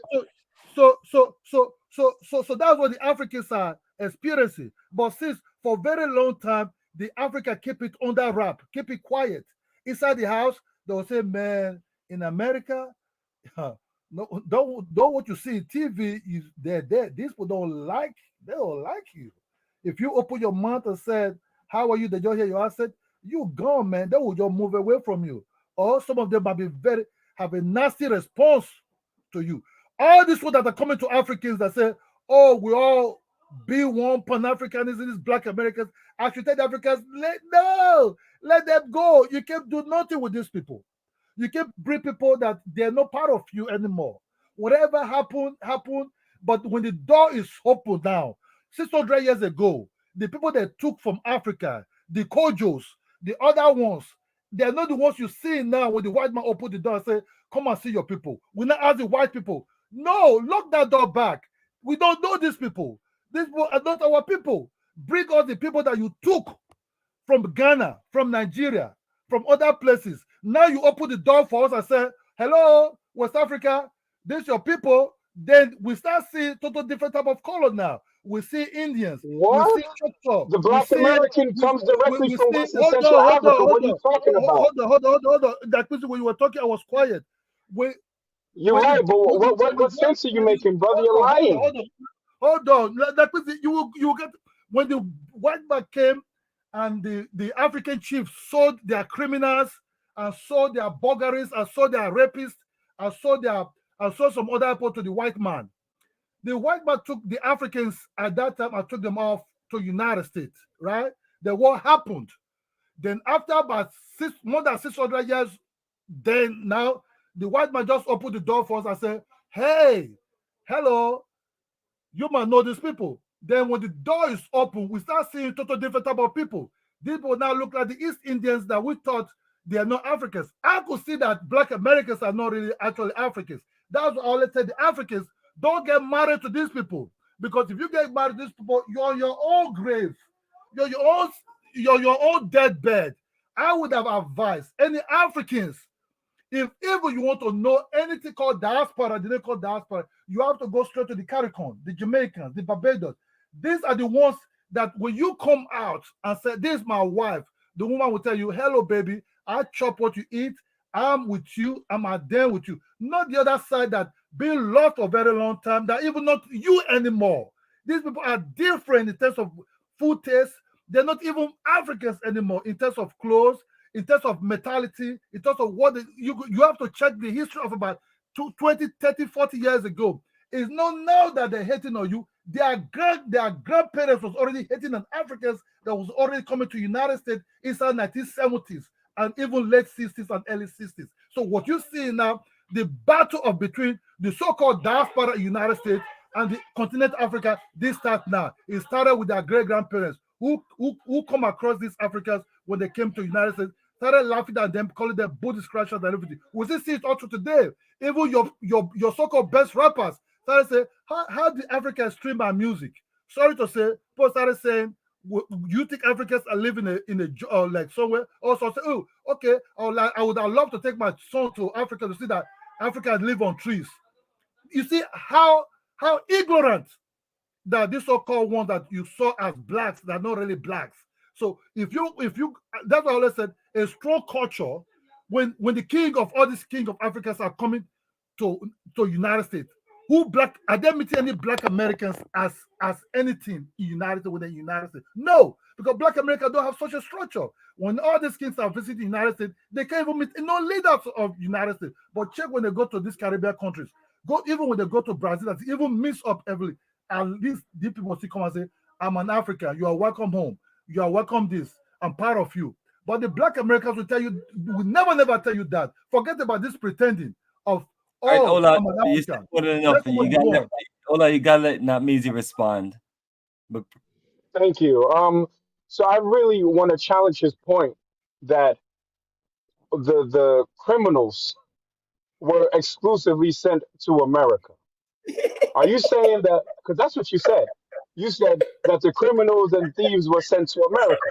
So who did they send to the Caribbean then? That's exactly what he said. I mean, I don't know where he come up with his points from. Exactly. He makes no historical sense. He makes no sense. There were undesirables in these tribes that were sold to the white man when they sold their own people. But for the most part, they did not sell their own people. They sold other tribes that they were at war with. See, now a Black American has to teach this dense Nigerian his own history. But notice, people, there was no pushback about the fact that Nigeria is the #1 open defecation place in the world. So, and if you want to take it the Nigerian and Jamaican thing, if you're from Jamaica, you know the difference between gully water and shit water.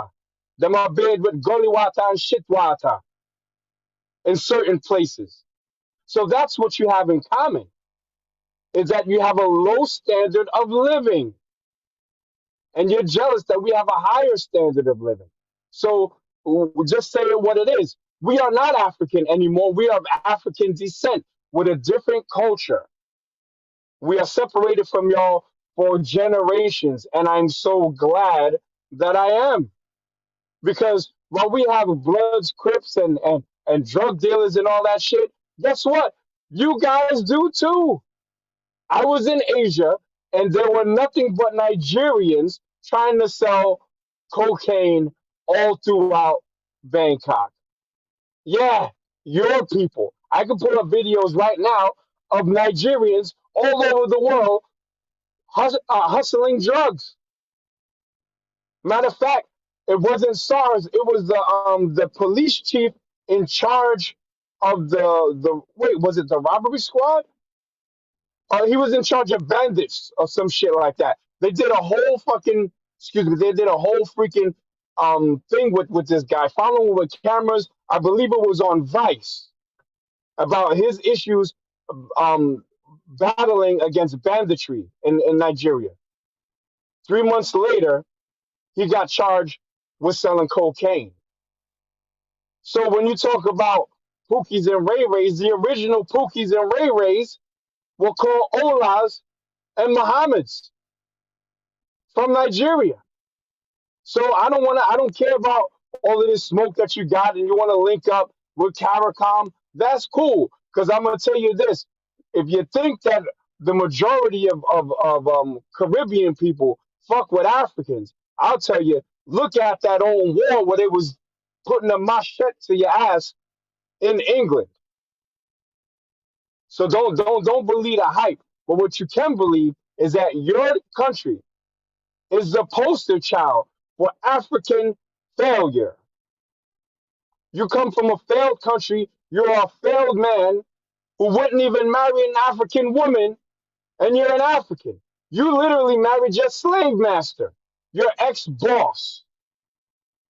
You're a Sambo coon with Jollof coming out of his mouth, and I rest.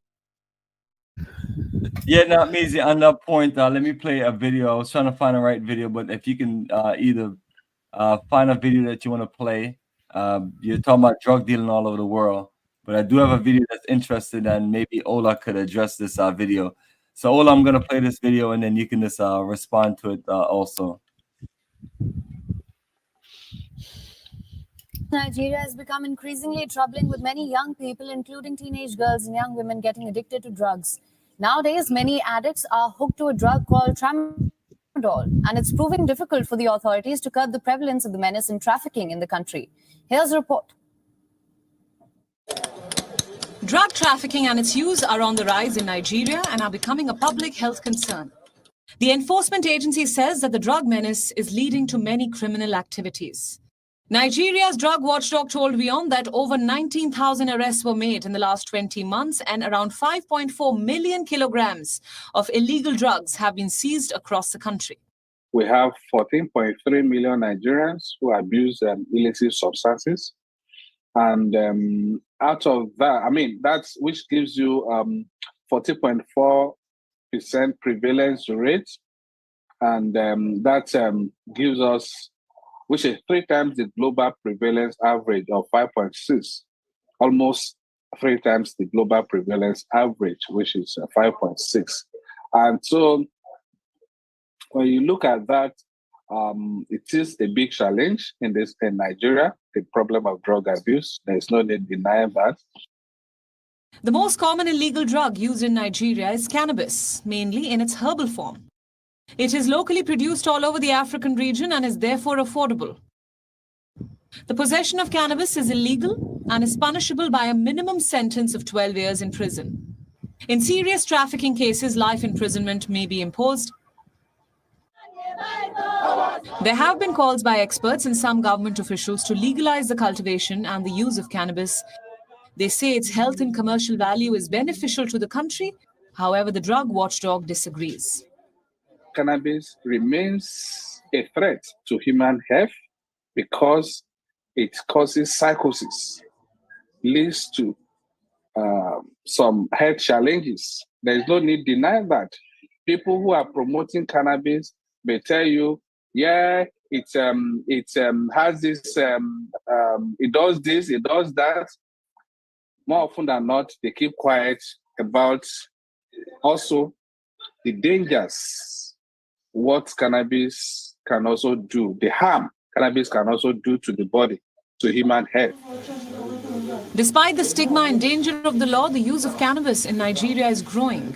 Studies show that it ranks just below alcohol as the second most used psychoactive substance in the country.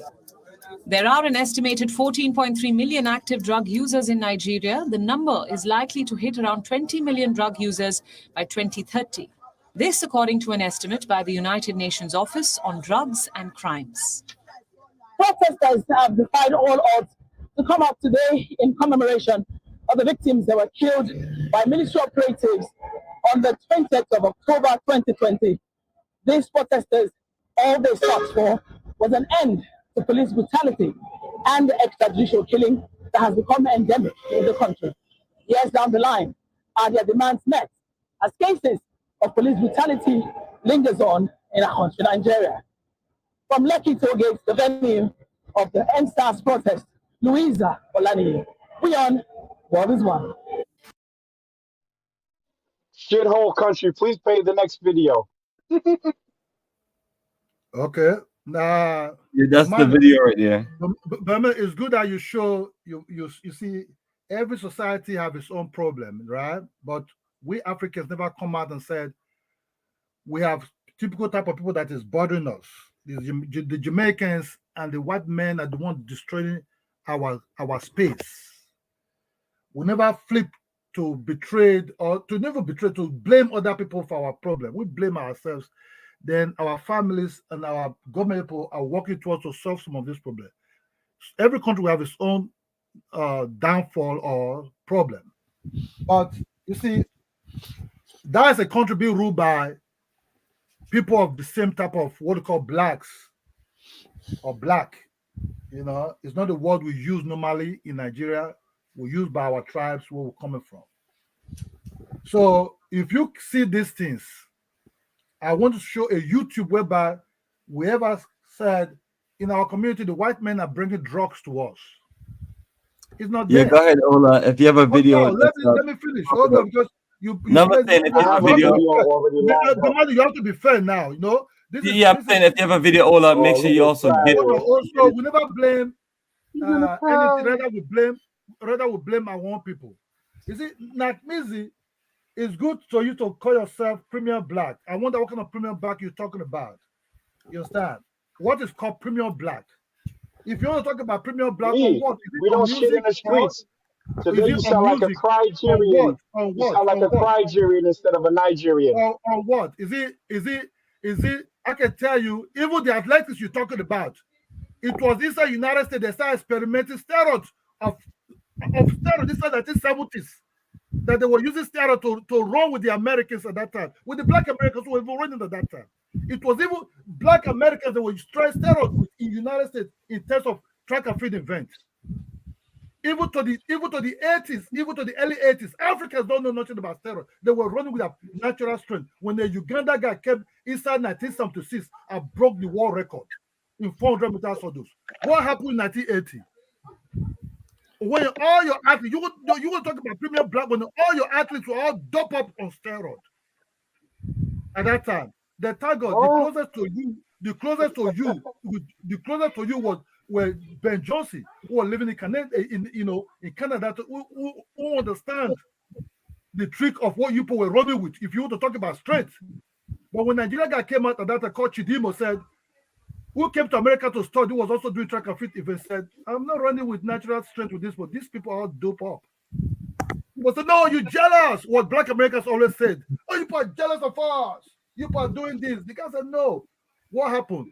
When Ben Johnson participates on the whole game Black Americans participating on, what happened? They said they could understand because Ben Johnson runs so very good and fast. Said, no, he took what to give to some of these guys also. You're talking about the Olympics from 1980, brother. Bomani, can you play my video, please? It's a drug test now. They caught the guy. Said, oh, yeah, go ahead and share it. It's in the back chat, brother. It's in the back chat. This guy he's just babbling. He's just babbling about the Olympics now. What are you talking so if about? you want to talk about premium black, use your natural strength in terms of premium black. So this is sport now. I'm telling you, sport. In sport, I'm telling you that you were the face of experiment of power enhanced drugs to do some nonsense and to do some nastiness. All right, so great. Thank you, Ola. We're an experiment. Thank you. You know what? I am so tired of all the division. What the hell? Like, we're all at the fucking bottom. I don't get it. Yes. We're all at the bottom.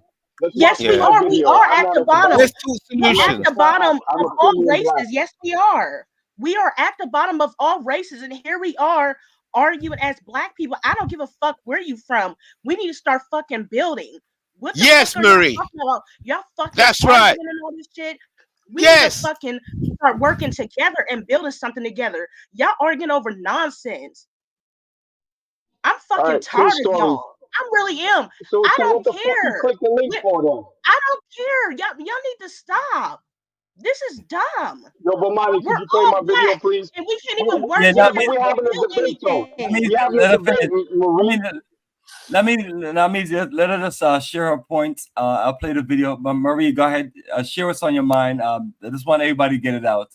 So finish. And we just have to let everybody get it out. Marie, go ahead, my sister. Continue. You're saying we're debating. They're debating about things that makes no sense, right? Because we're all one people and we're on the bottom of the world.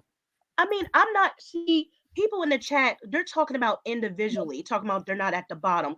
I'm talking about as a whole. Black people around the world are at the bottom. Do you not fucking get it? I'm not trying to be. I'm sorry for cussing. I really apologize, but I'm really fed up. All these Black people going around just bashing and degrading each other. Are you kidding me? I don't give a F where you're from. We're all at the bottom and we need to work together. Look, you got the Germans, you got the Italians, you got the white British people. They come together and work together. Why can't we do the same thing? We're arguing over fucking nonsense.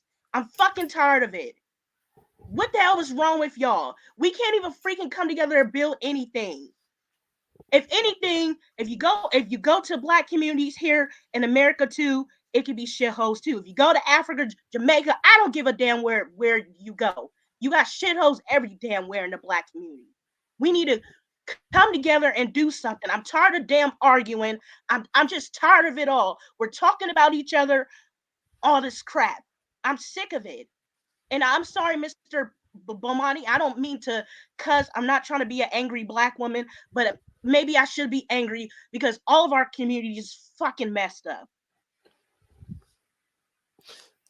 I appreciate it, sister. Sometimes you just got to get it out, and it's what it is. At this time, all the children should be in the bed. They should be watching this video anyway. So, anybody else want to get it out before I play our Not Measy video? Yeah, I agree with my sister. Let me say, yes, I agree with Marie as well. 100%. Why have a debate over is our African shitholes worse than American shitholes? What a waste of time. Why don't we discuss ways to counter the power of white supremacy? And I'm putting on the table that let's discuss about reparations, the system, how are Americans being taken away by the promise of reparations, by being more American and detaching themselves from Africa and the Caribbean? Let's talk about reparations, but just to talk about Africa versus America is such a waste of time. Hey, bro, let's examine solutions. Put a solution on the table, and let's talk about it. What you call that name? What you just talked about? That what's called that giving money? What you call it? Is it reparations? Reparations. That one cost the whole battle. That's what Black America brought to YouTube. You understand me? When they make sure that they're going to give them that money, the hatred pop out of this guy's mouth that said, "Oh, I'm Pan-Africanist." At that time, who went to Africa? They even banned him in London. Who was running everywhere to say, I'm an African at that time. When that money of a thing came out of some corner United States, he's like, whoa, who to Yes, hate? right. That's right. Who to It's hate? the white supremacists. That's right. It's not hating the Africans. It's not hating the Caribbeans. Every day batching. Then you think the Africans will not respond. You think the Africans will not fold their hands. You think the Africans that start feeling these hits already by living with you people already under your belly already. So it's not about the white supremacists. They're not like white supremacists. It's the black supremacists in that United States. It's even the worst of the white supremacists. The hatred of Africans by the so-called whatever happened, which is not even in my record book. You understand me? Whatever happened in that place, it did start now. And Ola, I don't want you to. Ola, you made your point. We hear you clearly. No, let me conclude. I'm not talking anything in sorting words. It already started inside late 60s already, when Africans were coming there to study, when their government was sending them, sponsoring them to study. That's when the hatred started coming at that time. Look, they think they're better than us. Because these guys sometimes they ride on their Cadillac, they ride on their Mercedes Benz, they ride on everything. Then the Black Americans already start hating them at that time. The children and the grandchildren of those ones now, that's what you see now in YouTube, and that what you also see in the space of United States. That's just the truth. It's not about the white people. It's not about the white people at all. The white people are more curious to know much about your culture. The white people were more curious to know about where you're coming from. Even the so-called Miss One, the Puerto Ricans, are far more friendly acceptance to Africans than the so-called not really existing cousins that exist in the United States. So if we have to go down that route, we know where this problem came from. It's not just about this money of a thing brought it from the living room and from the kitchen and from the bedroom now to the YouTube space, to the public space. Then you want to tell me I'm the one not on code? What is code really? Are you on code? I appreciate it. And with that, I got to get a response. Not me, let me get a response from me, and I'll play that video right after. Judah, the link. Judah, a guy called Judah. Please give him the link. For Black, pull up. For Black. All right, the link is in the chat, and go ahead, not Meezy. Ola had a lot of grimy things to say, so give me your analysis on it. I mean, it's hard to debate someone that's just up here yelling and wowing out. So he could say what he wants. I just want to play the video.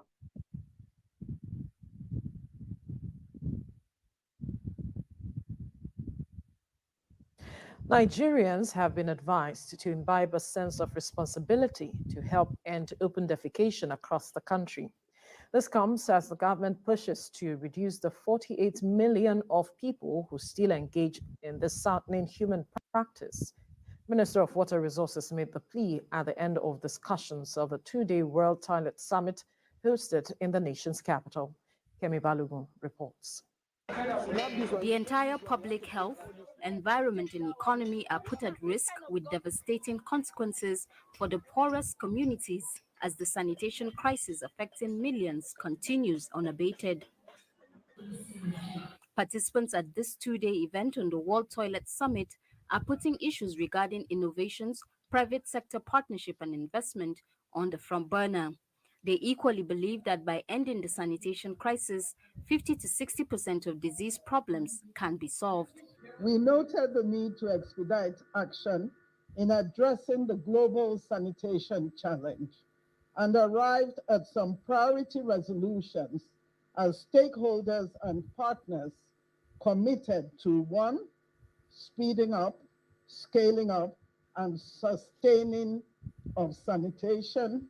As long as finally people get toilet and it is sustainable, don't just build toilet and no maintenance and they won't be clean. Design a system where the toilet is owned and maintained by the people using it. Understand that the bulk of the basic illness and ailments that we have are caused purely because of lack of good sanitation and hygiene practices. So let us begin let's get the message for those that haven't, and let us all take it as our business. The Nigerian government insists it is still pushing on the goal to end open defecation by the year 2025 and seeks support from states and communities to make this happen. India had 600 million people practicing open defecation. We only have 40-something million people. And India took all those people out of this practice in 5 years, within 5 to 10 years. I see no reason why we should not be able to do it. And I keep saying that it's not about government. Ours is to advocate, but the bulk of the responsibility lies with the citizenry. This summit hopes to change the tide, with Nigeria's ranking as the second largest nation with open defecation after India, with millions of its citizens not having access to basic toilet facilities, leading to the indulgence in open defecation. Kemi Balogun, TVC News, Abuja.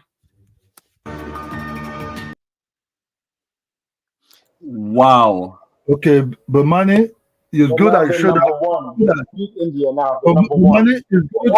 Hold on. Let Namizi, go ahead. It's your video we played. Go ahead and respond to Yes, it. what I was saying is that now they're number one. They've taken over India. If you listen to that man, he said that India wiped out the problem. So now it's Nigeria that's the number one destination. So I find it funny when you get someone from that place, the literal shithole country, to talk shit about the premiums. You're not premium until you get your people onto a toilet. And God bless that Chinaman that has to help you guys, because obviously you can't do it on your own. Okay, so all these problems, the solution is to allow economic prosperity through the nullification of the global white supremacist system. That has nothing to do with this conversation, and you're dressed up like a villain from World War II. This is So, why Natmizi, the show what is your why view on does this reparations? movement attract so many people? So what's your view on reparations, Natmizi, and then I've reparations? said it many times, and this isn't. We're not talking about that. I know what your view is to give them a piece of what was it, a cut of the reparations. I don't agree with that, but right now we cooking jollof right now. What do you mean by cooking jollof? What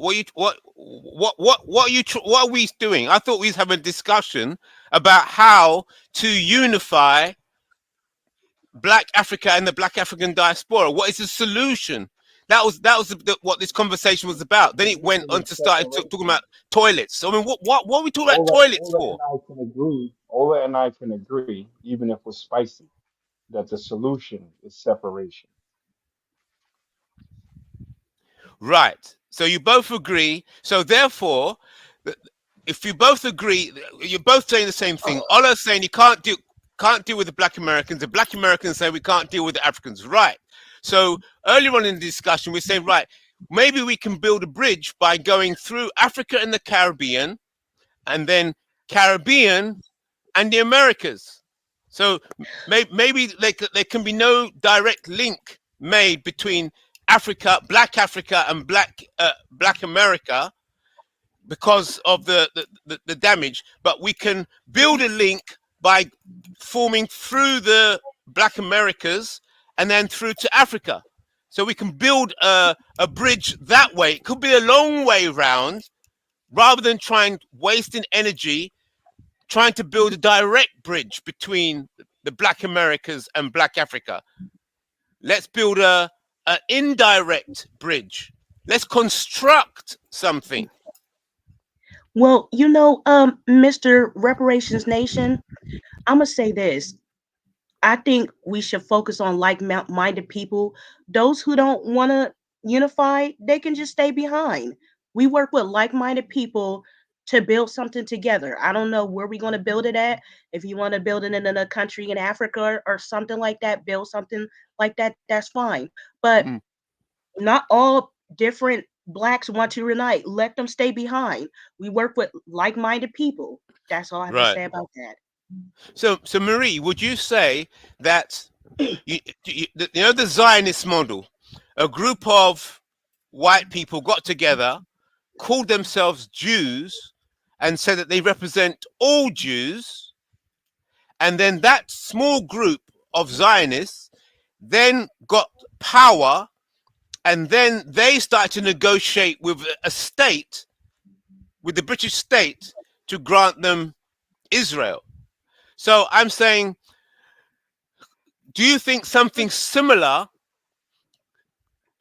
could happen where, based on what you're saying, black people from around the world could come together and form an entity, not trying to unify the whole black sub-Saharan world, no, just form an entity that can generate enough power to then make deals and agreements with other nation states that could be for the benefit of Africa and African diaspora, like the Zionist model. So like a black Zionist, as it were. What do you think of that, Marie? And anybody else? Well, I mean, I think that will be okay, but I just know that we need to do something because I mean, sitting around just talking and degrading each other, that's not doing anything.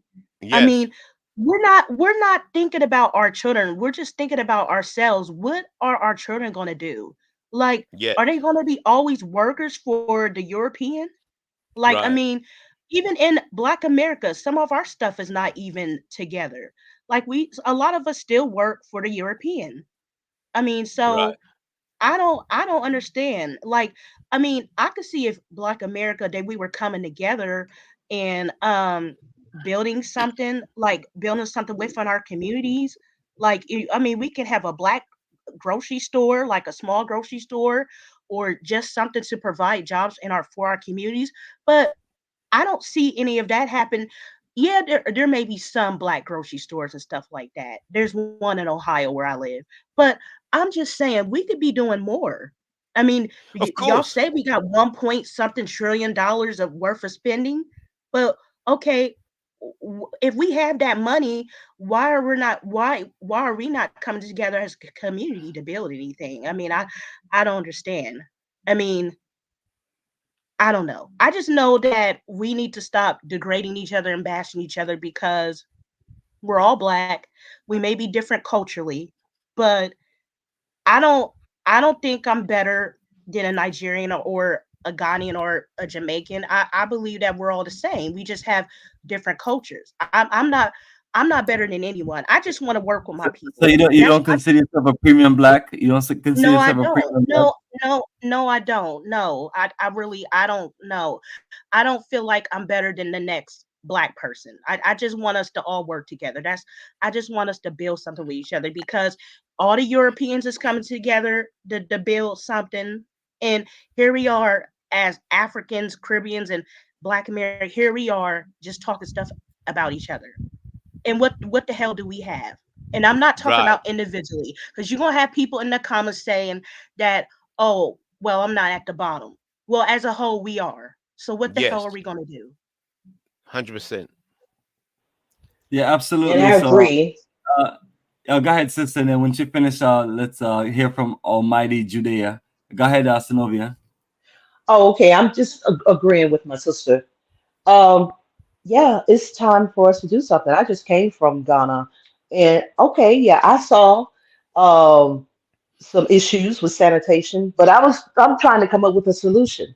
I never Yeah. thought that I never thought that I put myself in a position that I'm better. No, it's just that okay, I'm in America, so maybe I can help my people. When I say help my people, we could come together.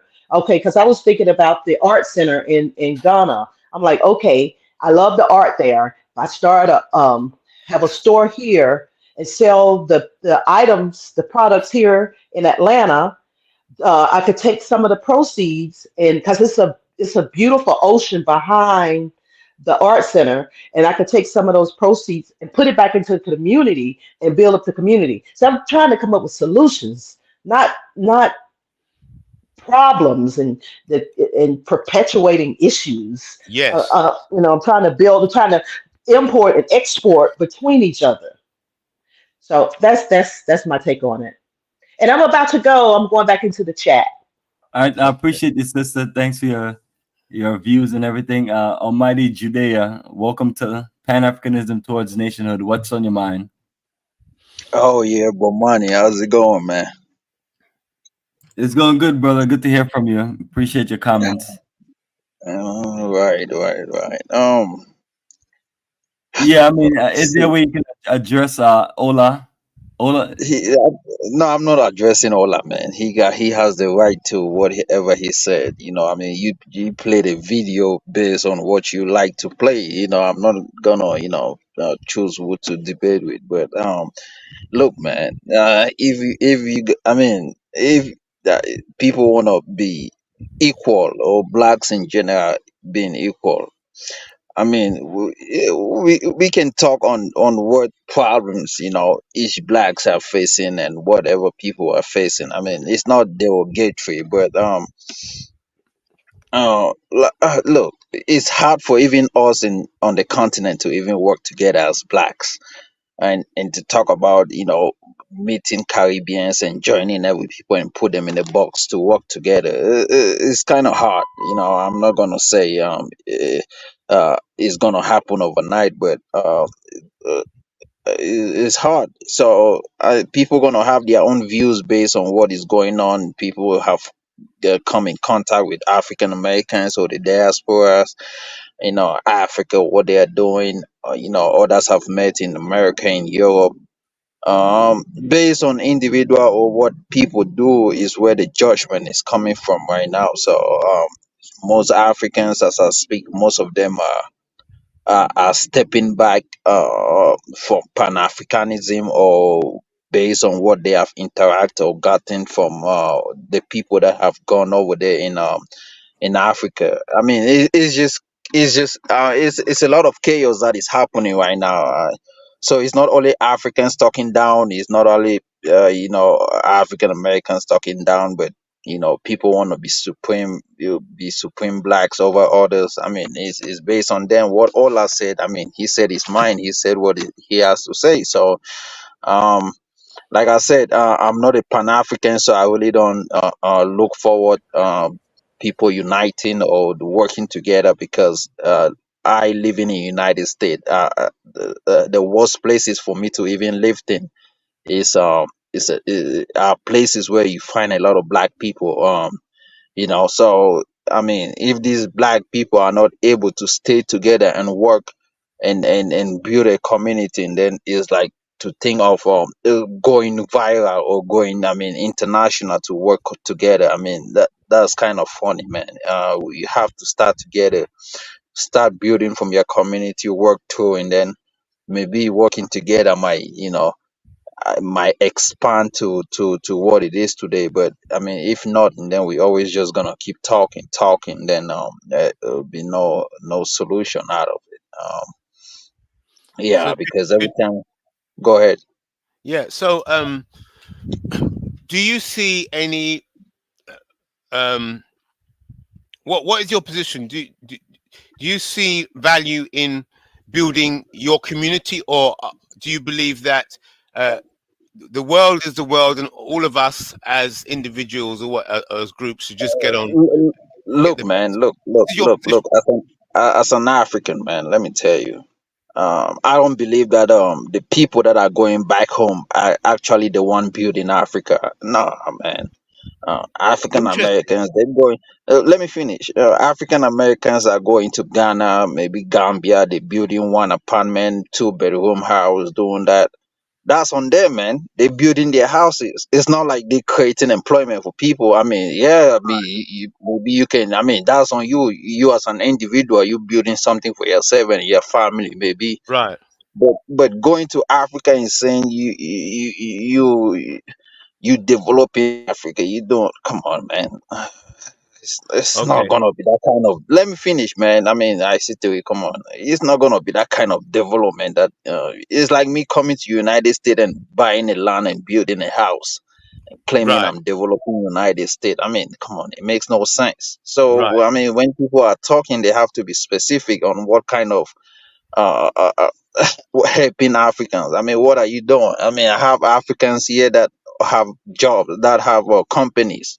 So if they hire 1 or 2 African Americans, I mean, maybe you might say they are creating jobs for African Americans or maybe Americans as well. But I mean, why does it has to be you create 1 or 2 and you say Africans? I mean, maybe be specific and maybe call where you do that in maybe Accra or Ghana. I mean, you are not helping Egyptians, you are not helping Algerians, you are not helping Moroccans, you are not helping South Africa. I mean, all these countries are in the African continent. So yeah, man.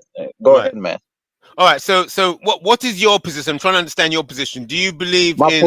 My position is I don't believe in none of this black unity. I mean, you Yeah, might I believe got in that. one I or got that. two But what do you people. believe in?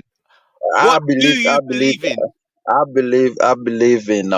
believe in um I mean, stay where you at, or where if you have opportunities overseas or in Africa, go there and do what you can and build. But instead of saying that, oh, we have to work together to defeat white Ah, right, supremacy, to do right, that, to do right, no, man.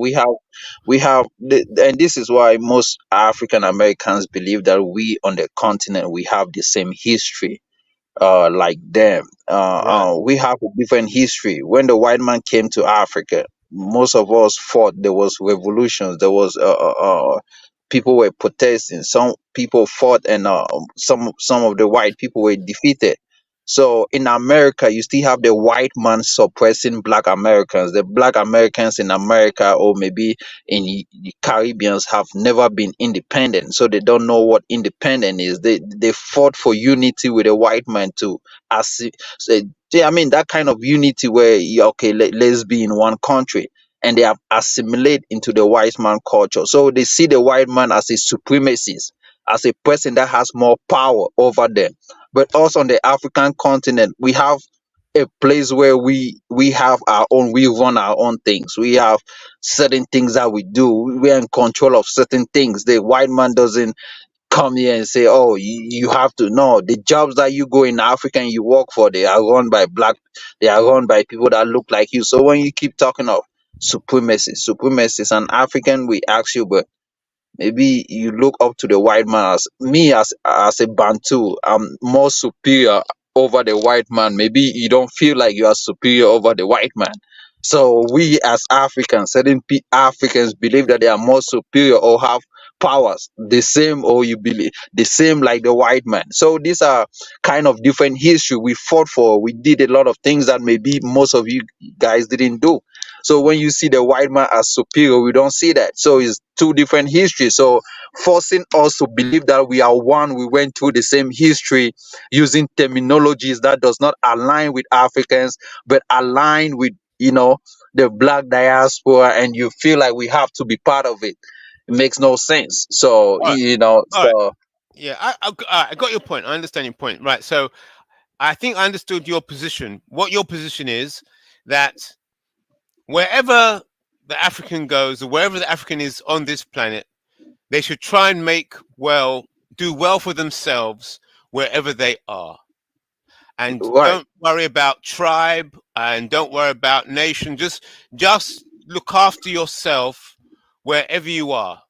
No, you're looking out after your tribe and your family as well. That's what you look for. You look after your Ah, tribe and right. your Okay. family. Right. Okay. So you believe that the tribe and family should do well for itself wherever it is in the world. on the planet. So you say you're a Bantu. Are you Bantu Nigerian or Bantu Ghanaian? What?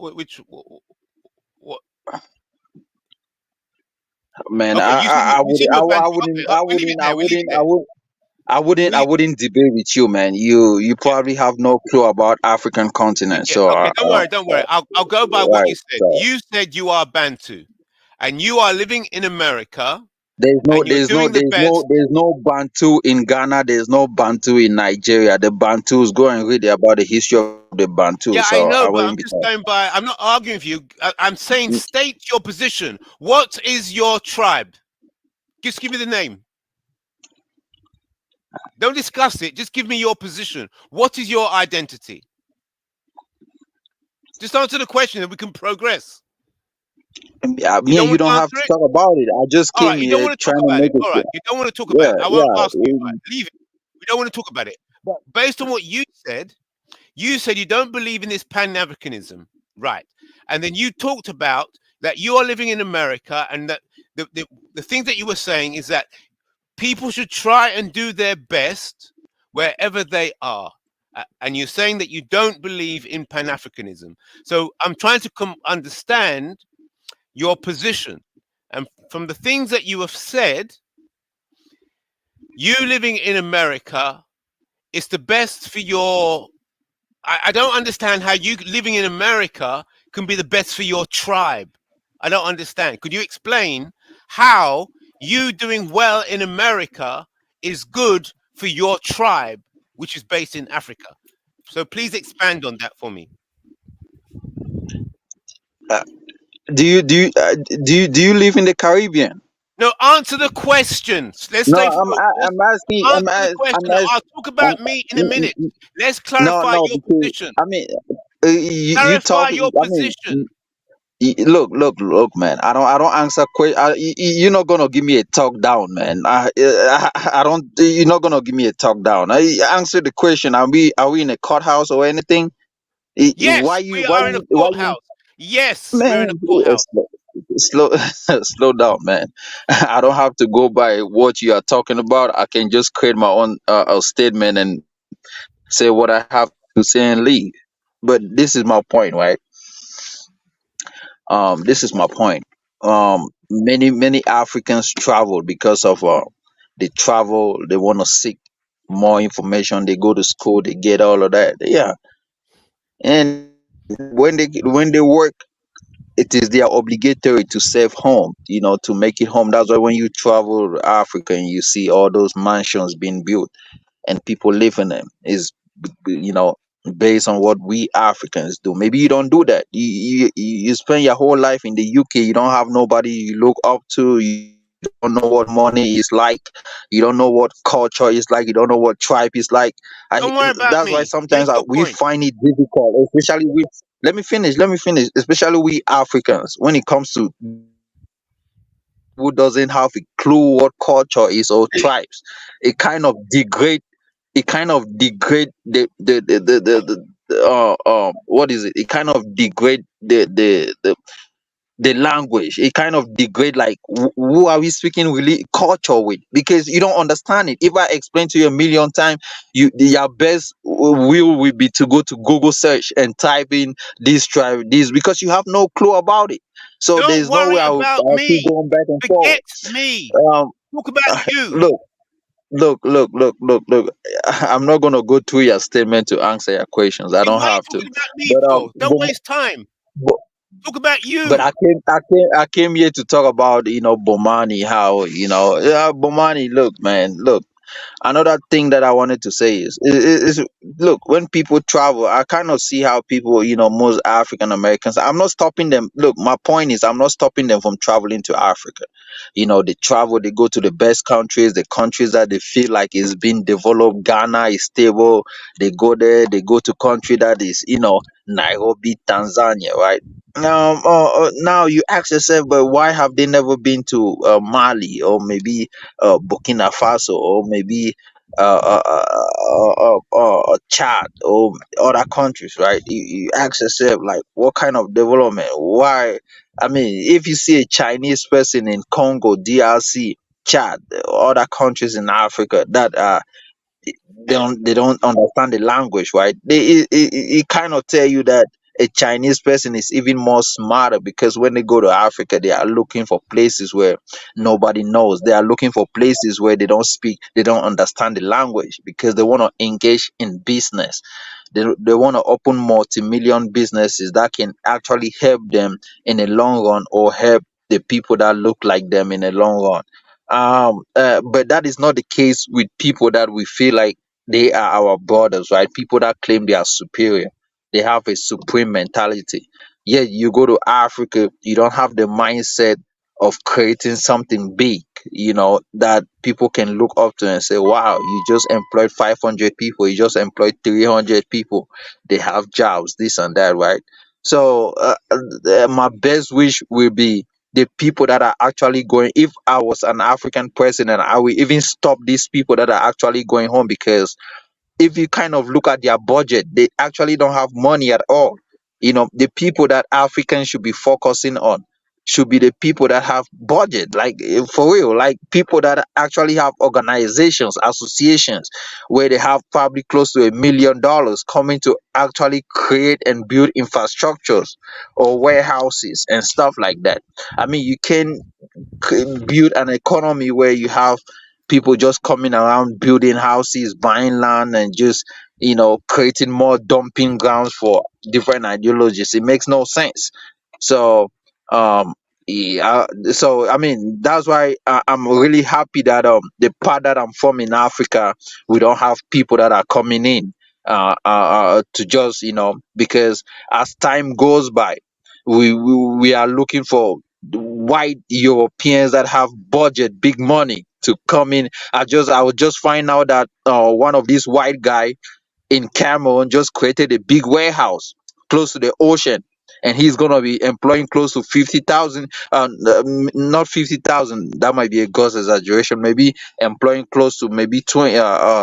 Maybe 10. I mean 10,000. I saw a big warehouse that they constructed.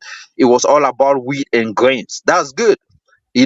Now wheat and grains, that is, you can create pasta out of it, you can create rice, sorghum, millet, and all of that. you know that is going to create an employment, is going to create employment, is going to have people that were hungry maybe buy food from these warehouses. That's good. So these are the kind of businesses that, if people like the blacks that we saw them as supreme, can take advantage of and do things like this, or open big electronic stores like Best Buy. I mean, if you go to Best Buy in the United States, you Best Buy looks like, right? And then you go to Africa and then you blame the Lebanese for taking over electronics, blame the Chinese. But I mean, what is stopping you guys, two, three, four people, to come together and create something that looks just like the one in America? So, I mean, these are the kind of things. Then once you start doing that, and then black people in Africa now start looking up to you and say, oh, wow, they are actually doing this. They are actually doing this. This is what they are doing. But now, if you call any African in Gambia, they will tell you what African Americans are doing is taking lands. They buy lands they take lands from the common man for cheap, and then they sold it to their own people and make profit. And that's just what they do. Like, there's no concrete, thing on the ground on what they are actually doing. So that is, a bit problematic, because there's some kind of a friction as I heard in the Gambia, in some part of Ghana, in other countries. So these are things that, I mean, people can, start learning from it and say, but from some kind of how can you say, retrospective, right? What went wrong? What did not go well? How can we ameliorate, or start back from afresh and change things around? And that's just certain things that we Africans are getting from the ground over in Africa. And yeah, so um that's it. I'm not gonna talk too much, because maybe people want to talk. Maybe I see Theory, maybe or Yeah. maybe Sly want to say Got something as well. So Marie, you've got something to say? I'd like to respond to Judea, but if you got something to say, Marie, before I speak. No, I don't have anything to say. Okay. So there appears to be a dilemma. So, Africa. There are people that make money in the West, and then they go to Africa with the money that they've made in the West, and they build houses for themselves in Africa. Those so Group A, right? Let's say Group A. Group A are black people that make good money in America and decide they want to go back to Africa. And with their money, with their dollars that they've generated in America, they invest and buy land and property in Africa. And because they have generated money in America, those black people who are buying land and property in Africa will obviously want to go with the values and culture that they have that help them to generate that money.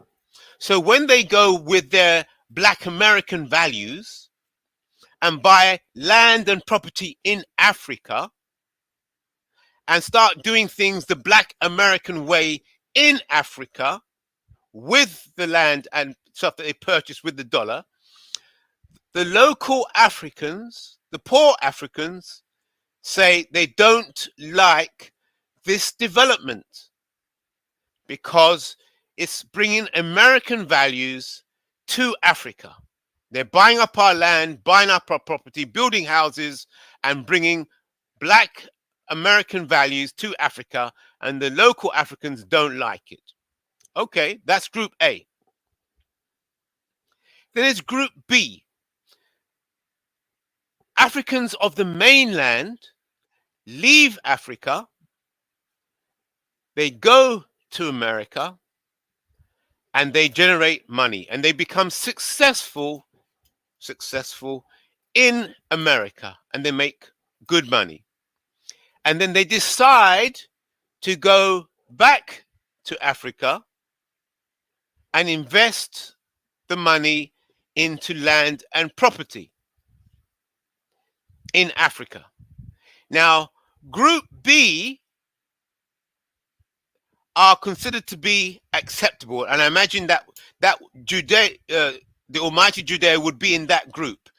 Africans who have left Africa, gone to America, been successful, made good money, and are living well in America because they're successful business people, like Judah, and then sending money back to Africa, and also buying up property, land, and so on. But because they still have that connection with Africa and with their tribe, the tribe has respect for them, even though they're not living in Africa. The tribe still has great respect for them because they see them as an extension, an expansion of the tribe. So even though they're not living in Africa, but they're sending money back, and the tribe has respect for them, even though they're living in America. So you have Group A and Group B. So both Group A and Group B are buying land and buying property and developing in Africa. But it appears, obviously, that the development in Africa with the American mindset, although they're buying the same land and buying property, they don't want the Black American values in Africa. Black Americans are not perceived to be enhancing or enriching a particular tribe. No. Look, okay. Yeah, I understand. Let me see. Okay. Yeah. I say I live in United States, buy lands in Africa or buy lands in my country in Cameroon, right? And most of the time you have to be vigilant. You have to be vigilant enough to even buy land. Because when you talk of tribes, there are so many tribes in my own country. So the tribe that I'm buying land from might not even be my own tribe. So I will have to spend almost like 25 to $30,000 to buy a good land that is closer to the city where people want to live. Now, if I buy that piece of land, I have to do registration. I have to do all of that. $30,000 for a piece of land. I have to do all of that. I'm not doing that. If I do all the registration, I have that land. That land is mine, so I have the right to sell it. Um, Now, what is the difference between me and an African American that goes home and buy land? There's no difference, right? An African American go to Cameroon, go to Gambia, buy a piece of land, they spend their money on. They have that land, they register that land is theirs. It depends on what country you're on, because in certain countries you only have to the land is being leased to you. It's not being sold to you. They lease it. When they lease you a land, it means you have no right to sell it. um Now, this is where the mission, this is where the complaint comes in. It is alleged that certain African Americans do not actually buy lands. They go to places in the village and they say they want land for organizations. They want land for they meet the chiefs and they tell the chiefs they want to create schools and they want to build wells for the community, and the chief give you a piece of land. Now you intend in the intention is for you to use that land for certain things that you have to do. Now, out of a sudden, you are reselling a land that was given to you. That's where the problem is. The problem Ah, is not you are reselling a land that you came with the intent of saying, "Oh, you are building well for the community. You want to build school, right. you know." And the intent give you a Ah, piece of land as reward for what maybe you intend to do or what you want to right. do. Then Interesting. out of a sudden, you now chop those piece of land into small chunks and sell it, and you claim you are doing Ah, real estate. Then wow. now the community now start picking up and like, okay, what is going on? They start seeing one, two, three, four, five African Americans or diasporans in their community, and they ask, but how did they get that land? But because Right, of a reward land, and then now being sold to people. You right, sold a piece of land without. I mean, the land was never sold to you, or maybe right, if it was sold, it was given as a token. right, Because for you to buy a piece of land, I'm not lying to you, a piece of land in Africa is almost $30,000. That is what most of us even buy lands as we speak. We Africans don't even get lands for free in Africa. We don't get that. So right. now, Ah, when interesting. people go to Africa, they say, "Oh, I just bought a piece of land," and out of a sudden, a land was taken.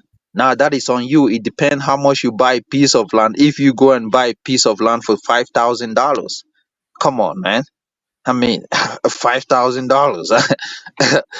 Even Right, a plot of land in Cameroon or from where, I mean, $5,000. That's risky. You're risking your own self because I mean, when you lose that land, it's gonna be on you because $5,000 wouldn't. I mean, those are plot that if you come to find out, there might be problems on it. So if you want to right, invest in yourself, put in money, $20,000, get you a piece of land, register that piece of land. And maybe ask about the roadmaps. Maybe ask yourself, what are the roadmaps in 5, 10 years? Is the road going to pass inside my land? Because these are things that you might want to find out. If there's a road that is going to pass inside your land, then maybe your land might become handicapped in some years. So right, you check out all these things. Africans do not have problem with African Americans come in and buy land. But when you go inside that community and take advantage of the chiefs, and they give you a big piece of land for maybe $5,000, and and then now you intend to sell it and make gains, which is Right. beyond what you bought for. And then that's where the problem comes in, and people start realizing, wow, they were you start having all these families coming in and say, when this piece of land was sold to this person, I wasn't among, I wasn't this, I wasn't that. But because they Right. have seen how you are reselling the land and making huge money out of it. So you Right. should blame your people for trying to be smart over Africans, and instead of blaming Africans. Because if I'm buying a piece of land in Cameroon, I'm not buying that piece of land to resell it. I'm buying that piece of land to build a living center where people can come in and rent it, build an apartment hotel where people can come and that's what it is. You make your own profit out of what you are building. You don't make you don't make profit out of selling lands.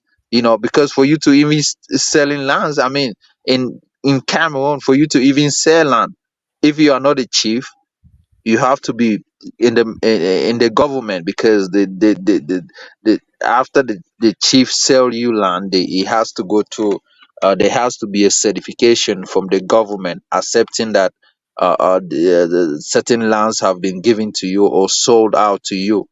And Right. if you don't have this paperwork from the government, and then there's a big problem. They have to register that land. So um and yeah, man. So we don't have no problems. The problems that people have is when people come in, it seems like they want to push the community out of that area, right? So you have lands that people are claiming that it belongs to them. uh, uh, because I was watching a video, I think in Ghana, where some people were complaining that the land that the chief sold was land that was supposed to be for the village community hall or something. And Yeah. when they sold that land, because the chief was dying anytime quicker, the chief sold that land and did not even live for a year, and he died. So when the new successor came in power, the successor decided to reclaim the lands that his father sold to people, Yeah. because he foresee that the community was gonna expand, and if it was gonna expand, then their land has been sold out cheaper. So Right. most of the time, the chief is not gonna give you the money back, because the man that sold you that land is dead. So the successor is claiming that is his community, and he's a Right. chief, so he has the right to reclaim land. I mean, based on his chiefdom. And Right. right. So now you blame yourself because you went down low and bought a land that you foresee that it's a good land, but you pay cheap, which it makes Right. no sense. So that's on you, man. So I'm not gonna keep talking about all this stuff. So people should learn from their mistakes, learn from what you have to do. I've seen people go to Africa. I've seen a white guy goes to Cameroon, bought a piece of land, built a big warehouse where they are producing palm oil. This is from the palm tree. It's like vegetable oil or stuff like that. That is Yeah. used for cooking, and bought in machinery from China and stuff like that. These are group economics, man. This is what people are talking about. When people go to Africa, you have to do group economics. When Africans see this, they say, "Oh wow, they came here, they bought this, they bought that." They look up to it. I mean, you don't go in and do your real estate business and say you are doing. I saw a lady in Ghana, calling all his brothers and sisters, "Oh, buy land here, buy land there, this and that, this and that." Come on, man. Who you helping? It's just for you and your family, and that's it. So, I mean, it's not a thing that they have to come and create now. No one will even interact if you are doing yes. I mean, they have so many people in Africa that are building houses. Even us, when we build in Cameroon or in Africa, we don't complain. We don't talk about, "Oh, I'm building a house, I'm doing this." Of course, as I speak, I have two buildings that I'm building. I'm talking about mansions. you know, and uh, by God grace, maybe people are gonna be renting soon. So, I mean, but we don't come here and do YouTube videos. Oh, I'm building this. I'm no man. It's just because we know that building a house in Africa is a necessity. We have to do it because if you don't have a house that you own, it's not like in America where you go and buy people's houses and you say it's yours. In Africa, owning a house is like it's like what owning a house is like just is owning a house is look up to, like you have to. I mean, you cannot be a grown man and you don't have a house in Africa. I mean, it makes you a rank and file, a person of no status. What actually holds status is owning a house. Right. A house that is yours, because when you own a house, you have family. So that's why when we talk, we Africans, that look, instead of us saying we are the same people, we might look the same in skin color, but when it comes to the way we do things, it's totally different. We build houses, we have But is it families different? that live in.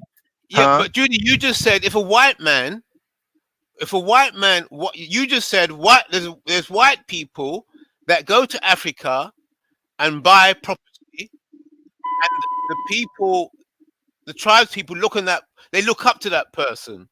So I don't understand No, how. no, no, no, no, no, no, no. A white guy does not go to Africa to buy No, you property to mentioned that probably he bought stay there. a warehouse. You just said Yeah, yeah, the white guy bought a warehouse. they buy land and they build companies. And this is the Right. thing: the companies will elevate that community up, right? People are working, people are getting money to help. Yeah, and that's when people look up to.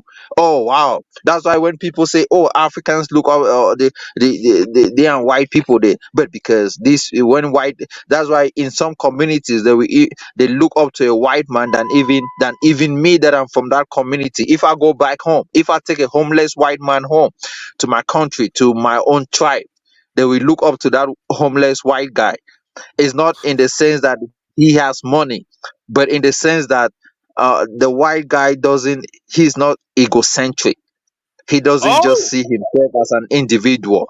He see what? himself as, how can I change this community by creating a job for people? And Whoa. black Americans do not do, they don't have that. So they don't have that psychic of All right, all the right. Let me slow this down. Let me slow this down. Let me see if I Can I understand you. say something? Go on, I'm Marie. sorry. Can I say something? Right now I have a poultry farm in Sierra Leone, and right now I pay 3 people. I'm trying to expand the poultry farm. So for you to say that some African Americans are not doing that, I think you're wrong. And it's gonna take a while as for a me to do it, son. but okay, but Yeah, go ahead, I'm just sorry. letting you know that I'm doing something. Okay, that's all. I'm Oh, that's trying to good. do something. That's good. Poetry farm. Yeah, right. I mean, that's a good business. I mean, animal rearing. That's good. I'm not gonna take away from what you are doing in Africa. I mean, you don't actually have to do it, right? You're actually doing it because you believe that what you are doing is what is good for you and people that you're gonna help. That's a good thing. I've thought of creating a poultry farm. I'm not doing it. But my best wish is one day to actually have an agricultural land in Cameroon, where I could actually, um, uh, uh, do a lot of corn, maize, and probably do a lot of things. That's a good thing, poultry farm. But am I gonna say, is it? I mean, yeah, it's somewhere. It's good, for the beginning. It's helping people, it's employing as well. But I mean, if you own a poultry farm and you live overseas, and you don't have someone that is closer to you, even your own brother. I'm telling you for a fact because there's a Cameroonian guy that is doing poultry farm that I know, that he lives in the United States, and every time he goes back home, the poultry farm is short of a chicken. And the claim is sickness. The claim is sickness, of which is not sickness. Every time the guy that is controlling it goes home, he takes one chicken home and stuff like that. So if you own a poultry farm and you live in United States and you are not on the ground doing it, and then those are the kind of businesses that are, we call it in Africa, rigs businesses. Um, it's rigs businesses. It's a business that is good for the short term, especially when you are on the ground and you want to expand, and then you have to be very vigilant with what is happening, because if you are out for profit making, then I don't think you're gonna make it with that poultry farm. It's just a head stop. It's not saying that you actually it's something that is happening with your own experience. But Oh my if this God. kind of issue, if this kind of issue kind of happen, just believe that it's not only you or that have experienced it. It's happening with Africans themselves. It's happening in most part of Africa. So it's not just because you are African Americans and they know, because these are things that we, even when I'm building houses, I actually have to go down and see if the house that they are actually building is mine, because based on videos, a guy from my country was living here sending money back home for them to build them a house. And these guys that were building a house were traveling to another town and taking video of someone's house and sending him videos saying that this is the house that they are building for him, which is not. So when the guy went there to actually see the house, how many floors he got on, realized that the land that he has, nothing has been put on it. Right. And then so it's just, you have to be vigilant, even being on the ground, doing your own things for your own self. So when you live in America and you think you are doing business, yeah, in Africa is a whole ball game. So Oh it's no, not oh only no. African. I definitely understand, and I've been to two African countries, so I definitely understand. And I'm moving to Sierra Leone later this year, so I will be on the ground. But I do have Ah, somebody watching over the farm. I do. I mean, I know other Black Americans that's living in Sierra Leone right now that right, I know that can look after things. But as far as I know, I'm moving to Sierra Leone this year, so right. I'm not What really what worried. part what part of Sierra Leone you Freetown? Yes, Freetown. But we're pretty soon we're probably gonna move that poultry farm somewhere out of the like the city, because when we expand, we don't want, like, I don't know, because the way I was talking to someone, I don't think it's best to really do it in the city. We need more land to expand. And so we're probably Yeah. gonna move it to Waterloo. Um, that's like, it's kind of close to Freetown, but it's not um it's like we're just gonna move it somewhere else. But I'm Right. just happy that I'm going there because I know all about what you're talking about. So I thank you for letting me know that. But I do understand that. I know what you're talking about. So, but I do have somebody watching over it and things like that. And they send me pictures and things like that of it. Right. So I will be on the ground this year for good. So, Dearly so, on so for can I good ask this both year. of you? So can I ask both of you, after listening to Judah's description and Marie's description about doing business in Africa, Judes would say, well, it's not about race. Race has got nothing to do with it. From the story that you told about how a white person went over there and bought a land and set up a warehouse. And then you have Marie's point of view, where she's over there, she set up farming for poultry and so on. But yet, from Marie's perspective, she says race is an issue. But from Judith's Judith's perspective, race is not an issue. So No, race is not an issue in Africa. The way we see race is different. That's why when when people say we are one, we are not. I mean, the way we see race. I mean, in Africa, you go and say white supremacists, they look at you as dumb. Like, white supremacy. What does that mean? Like, the But way you see wait a minute. it's only I don't when have a problem with the white man. I'm not a racist person. I get along with everyone. What I'm saying is that I think black people should work together because every other group of people work together. I'm not racist. I mean, I'm not that type of person. I mean, I get along with everyone. I don't but wish Marie, harm on no one. Marie, why work together? Why work together? If we listen to what Jude is saying, we'll throw race out the window. Just what's the benefit in working together as black people when Jude is just showing you a white person went to Africa, bought a warehouse, bought a land, and is contributing to the community. So from Jude's point of view, race is not an issue. So Why? why is race an issue, Marie? Look. Race is not an issue. It's only when I came to America, right? And they identify me as black, or black or whatever.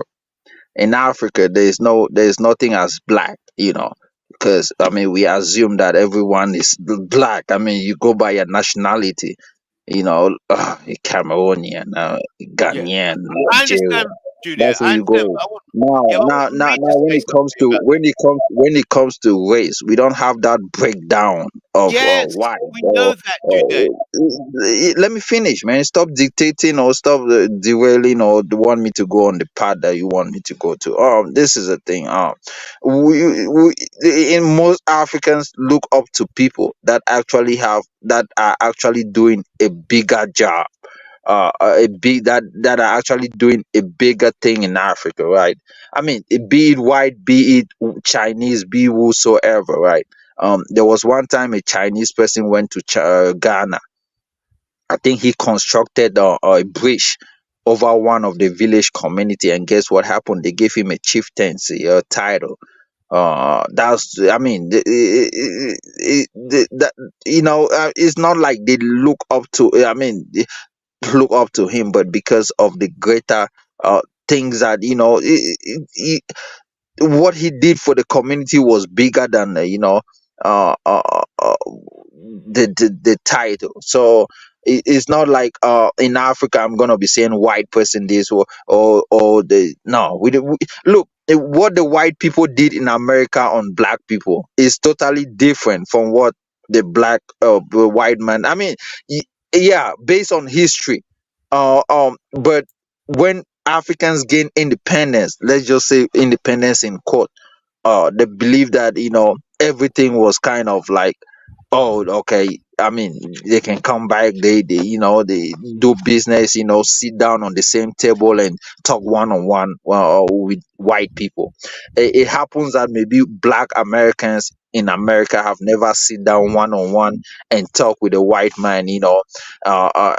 Face to face and stuff like that on the same table. But when you see these Africans, they do that. So that's kind of tell you that most of the things have been worked on, but still, it doesn't mean that the white person, like you claim, might not have an upper hand doing big things, in certain places. They might, but based on, I mean, if they are doing, because I've not in my community, I've not seen a white man goes back and build a house and he's living in Africa. No, most of the white guys that I've seen that live in Africa, they probably have a lot certain things that they do in Africa.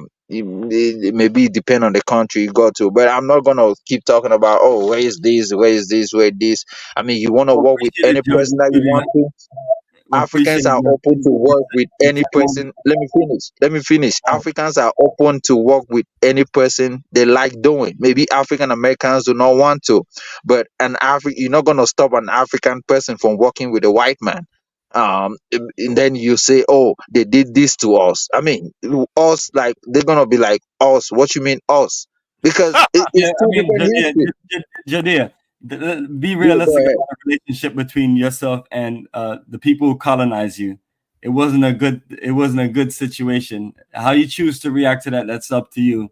Yeah, People choose to yeah, react different from here, but it's not like the white people have been lovely and nice to you. Look all over Africa and look all over the rest of the world. That's their domination and destruction, and that's why we call them white devils, because that's really who they are. White devils, yeah. But I wicked mean, ass you white call. people who go around the rest of the world and dominate people, and look at the division, all of the division between everything that's been going on in the last several hours is because of their destruction. It's not so it's Right. like yeah, So, but the reality of it is so the best thing for us to do as a people is, I mean, you can work with whoever as a people, but one of the biggest issue that we see is we don't see enough of us connecting as a people, and that is one of the issues. So you have a continent exactly. that's dominated by whites, dominated by Indians, and so on. I was in Tanzania, I was in South Africa. A lot of Indians running, running the countries. A lot of them But are, that's a good thing, man. I mean, because I mean, Africans want that diversification, right? I mean, you're not just no, gonna say, it's not a good thing. We as a people have been denied our chance to really come together and do things together. You know what I mean? When white people dominated South Africa and they left, who did they leave in charge of? no, Of no. well, When you say dominate, they left the Indians. You go to Cape Town right now, what you see is a bunch of coloreds and a bunch of Asians and a bunch of non-black people running Cape Town, and so Bomani, when you came in the United States, doesn't Chinese people dominate certain places in China in the United States?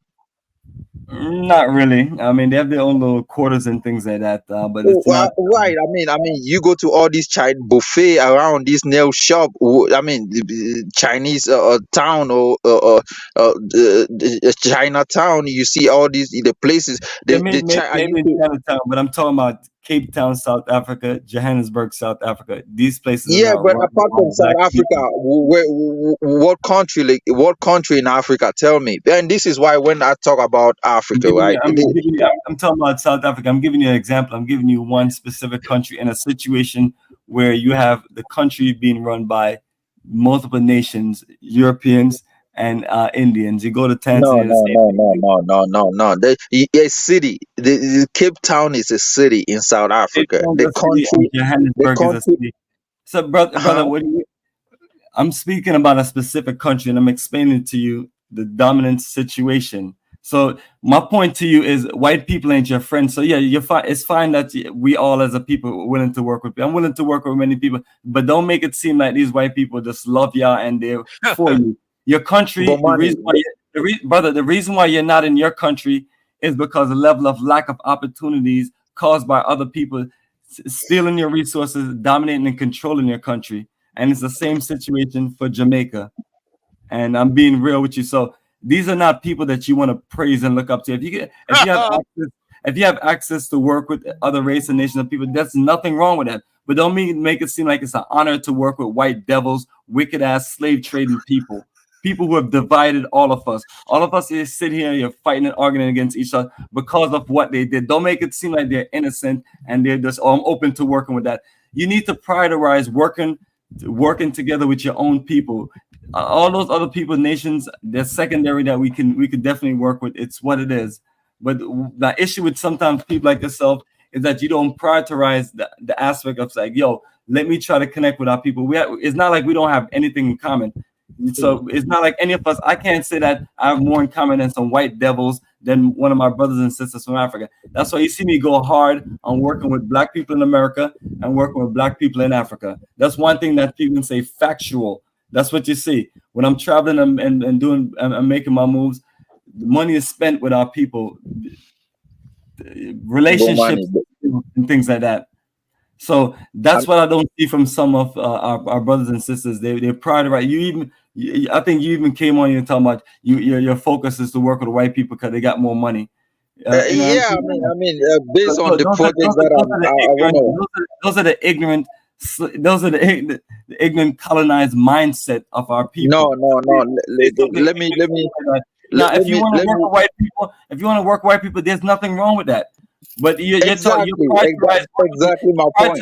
working with your colonizer, your former slave master, the same people who destroyed, rape, and rob your country, and the same people who have your country on the seas, where you guys are confused and speaking languages that are not your native language. You know, so let's be real. So don't come up on your let me just make this statement, right? Because you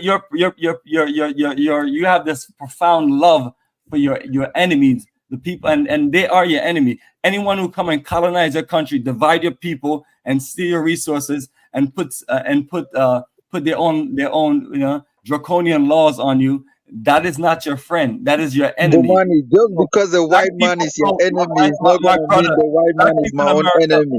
We have different history. The way the white man is, that have more love for your enemy, more love for your enemy than for your own brother, because you have came on here and I've seen your energy of just being some white devil little puppy, little white devil little bitch, where you just like go fetch his slippers and shit like that. So you can keep on kissing the white devil's ass and things like that, and think they're gonna do something for you. Remember the reason why you're not in your country. You're not in the country because of your own situation. You're in the country for the lack of opportunities, because of people stealing your resources from your country and controlling your country to where your country is corrupt, and now you're in this situation. So why do you love your enemy, and why do you love these people so much to where you worship them, and that you think that they're better than your own black people who literally you're on a panel with talking? I did not say the white man is better than black people. You guys look up to them as white supremacists. Negro. When you say your preference is to work with the white devil, we see them as equal. And most of the issues that is you're scared of going to a predominant black community. Remember, I have the same fear as everyone else. You want to live but you know what? I don't live in a raggedy place full of raggedy ass Negroes. I live in a place of middle class black people. In a more why you have to live in the middle class? Why you don't live with the other people? I thought they are people as well. I live in a community. I live in a town. I live in a community. I live in an area where it's predominantly black people, at least minimum 60%. But why you don't live in the racketed community? Why? I thought they are their own people. Oh, brother. Well, am I supposed to? I'm not one of these unintelligent, stupid ass Negroes. I'm a very highly educated black person that spend my time, especially my teenage years, from 13 working at supermarkets and also put my time into educating myself, from military to technical school to business school to building entrepreneurship to building black organization, working with black people here in America and other places and things like that. So, that's where I'm at. Bomani, let me just say something, man. See, when we see we Africans look at the white man as equal partner. We in America, Negro, you guys look at them as being supremacists. The white devil ain't no damn equal partner. He's here to exploit you, take advantage of you. That's why make me sick of some of you Negroes, because you literally love your enemies, and then your own. Listen here, one thing I have to say about black people from the African diaspora, because I take in hundreds of people to the African continent, they have nothing but goodness in their heart. You're talking about people who are contributing to society and building schools and doing many projects. That's why I showcase most of my videos and things like that. Our people are coming there and trying to connect and trying to assimilate and being open to the African continent. And then they turn around and get rejected by people like yourself. And that's what makes it so difficult. And that's why you have a whole lot of black investors that want to do things in Africa. But when they see the mindset of Negroes like you, they change their minds. Because what are they going to do? Come there, get scammed, get robbed. The government don't look out for them. Nothing is in place. Oh, come and just spend your money. Come and just do whatever. You're not our brother, but just come and just. But you know what I mean. But this is. Let me tell you why the government doesn't look out for your cause, right? Let me tell you. Well, if I'm a business person coming in the country, look out for me just like you look out for the Indians and the Chinese. So that's what I'm saying. Y'all No, can't but expect because all black people to be interested in Africa if y'all have this nasty, the negative, Chinese, disrespectful mindset now that let we me don't matter let as me a people. Let you finish what? Go ahead, let brother. me Speak. explain. You When have all the time to speak. When you're rambling about nothing, you're just a right, colonized no, white let me finish. African Let me. who literally don't love your own The people and literally here Chinese, in the America Chinese. to kiss and suck up to white people instead of trying to say, you know what, let me try to do something with some of the black people here, because not all black people are ghetto and raggedy. Just like Ola, that bush meat eating village idiot savage from Nigeria. You know what I mean? I have no culture. I had to listen to him. My goal was to find somebody else because I was so disgusted with him. I didn't even really want to even respond to him. Oh, come You on, Bomani! Don't put me on the. I mean, come on, man. You have to. You have to make you have to make your life. I mean, it's not gonna be one way street, man. That punk ass bitch Tariq Nasheed do not represent our people, do not represent anything from our people. So if y'all want to roll with, oh well, Tariq Nasheed and people like that feel that way, what about black people who have given everything that they have to move to Africa, to be a part of communities, to be a part of building? They're not just So building what no about one the house. Africans that have given everything they have to move to America and Europe? People crossing the Mediterranean Sea. Come on, man. You guys, I mean, it's not a big Brother, deal for listen people moving to Africa, Listen bro. here, we're moving. We're black people moving to a black country. We have nothing doing with Negroes who live in Africa and dying in the Mediterranean Sea. That what the fuck does that have to do with us? That's what I'm saying. What I you're mean, saying is just foolishness. What does that have to do with us? We're talking about one thing. My point is, black people are sacrificing what they have to get to Africa, to connect with black people, work with black people, I mean, build with black what people. is the sacrifice? That's what they're Moving to doing. Africa? Come on, man. Brother, I mean, listen, man, stop your stupidity, because I've been going back and forth to Ghana. People are not just going there doing for themselves. You know, I have one place I go to called One Africa. Do you know what? One person's from Brooklyn, New York, and other person's from the Bronx, New York. Do you know where everybody else is from? They're all Ghanaians. Do you know the reason? So everything that they built, that whole resort, the schools that they built, the connections that they have, is contributing to that society. Now, it's not like you niggas like you coming here and say, you know what, let me find some good black people to work with. No, I'm gonna go kiss some white people ass, the same white devils that colonized my ass in my country. I'm coming in to kiss their ass. That's the difference between niggles like you and and niggles like you are dangerous, because you're self-hating, and all you do is love your oppressors and your master, and you show no love to your own people. You have not even respect and analyze the sacrifice black people are making to repatriate. Most of the 100% of the black people that leave America and move to Africa do not need to even move and leave. They have paradise here. They have a quality of life here. And because they see certain things, they get paranoid and scared. But you don't see me just packing up and leaving, just running anywhere and building. You know what I mean? No Africans. Why should we be like? I mean, you moving? I mean, you are moving for your own good, man. Are you moving? Me moving to America is that for Brother, the they're benefit building of schools, African they're Americans? building schools, and they're contributing to society. Judea, let Marie talk. Marie, go ahead, sister. Oh, I'm sorry to interrupt anyone. I can only speak for myself. Some of us are just not moving back just to only do for ourselves.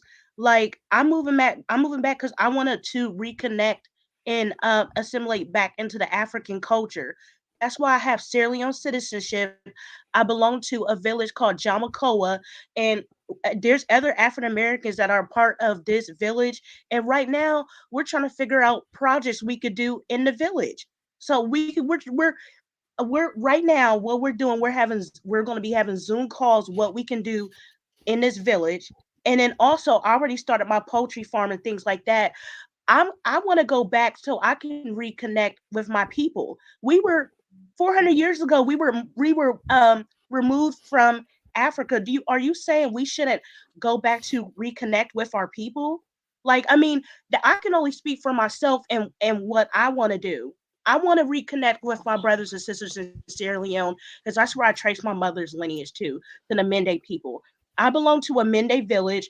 Now we're trying to work with the our African brothers in the village and sisters in the village, where we can create projects. We don't know if we're trying to start with one project. We don't know if we want to pave that road or do something else that we've been trying to discuss that we wanted to do. But you're just acting like, we're just, I don't know. I'm really upset. I just have this really bad feeling because I just feel like some African people, they just feel like we're just, I don't know. I don't know.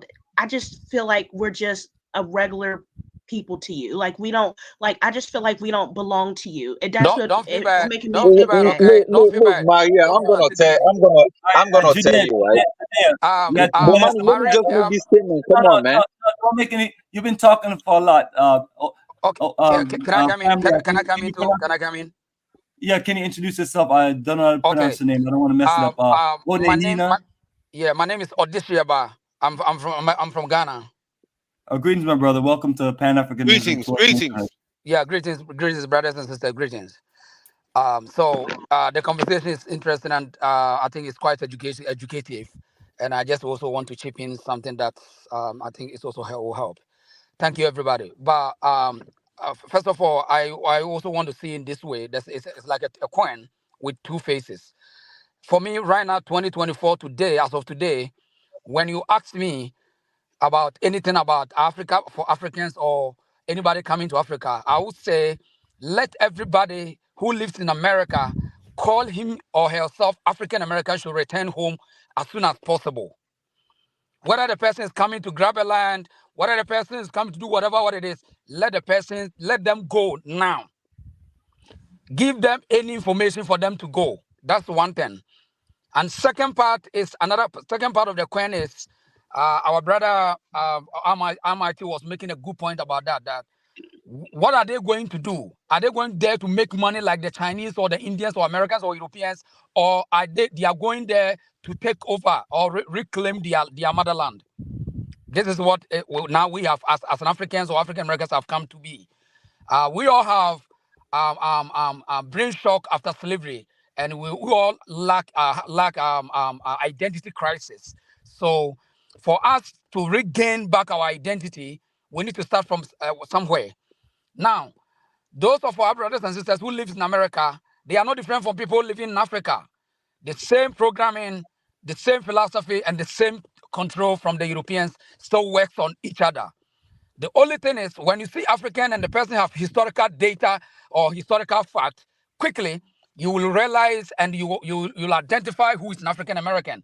When I see African American, I see something. I start to feel pain, and it's like a football. Football. When you are playing football and you have reserve players, when a coach is sending in a reserve player, you talk to them.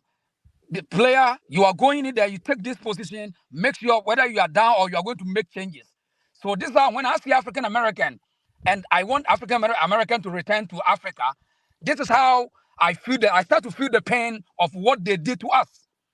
I start to remember the history. I start to remember why this person called himself African American and I call myself African. That is why I brought this unification to bring them together, and then we start to understand where we came from. So there's not going to be a differences where you are African American and I'm an African. No, we have the same problem. You once upon a time we were living the same place and something happened, and that thing has become a pandemic, a problem for us to solve. Now, when the Chinese want to go to Africa, they are going there to make money. So when you see Chinese building anything, they are compelled to build it, but it is not because they want to reclaim Africa. But when I'm talking to African American want to return home, I am talking to the person for them to go and reclaim their land, and they have to own it. They have to go there and own it. Now, it's because of how they brought us, how the slavery colonization destroys our brain. That is why sometimes you see Africans fighting against African Americans about who owns here, who is duping each other. When the African American is going to Africa and that person has historical data, he has information, that person is not going there to take advantage of the people. No. Anytime you see African American going to Africa and taking advantage of the people, it shows how the level of that person's intelligence when it comes to history about colonization or slavery. But a lot of the people going there, they just want to go there and connect with the people. They are tired of fed up with America. They are fed up with the European life, and now they want to go there. So those are the people that we need. We always have to encourage them, come home. And when they come home, that is where they will start to realize that they are from here. But when they want to go and people want to discourage them, telling them that when you go there, you have to do this, do that. No. That thing will discourage them and they will never return home. And for me, this is what the plan that I use to bring more African Americans come home. I help them to come and get land, because in order to reclaim your land, you must own the land too. One thing about Chinese today is that when Europeans were living in Africa, especially in Kumasi, they did not buy the land. They were renting the land, or we leased the land to them. But today, as I'm talking to you, Chinese are buying the land, which they are going to be landlords. Oh, yes. Wow. They are going to be landlords. And this is the dangerous part of Chinese investing in Africa. So anytime I see African American, I want them to go and own the land, go and take the land. So because when they have the land and they own it, they will one day stand up and then they will bring any decision or ideology which might go in the interest of the African. But this is the dangerous part of it is most of us, whether you live in America or you live in Africa, has been brainwashed to a certain level that our enemy has become our savior. Right. Our enemy has become our savior, and so the African does not understand who is his or her enemy. Right. The last time I lived in China, Chinese continuously teaching their case about who is their enemy. America, European.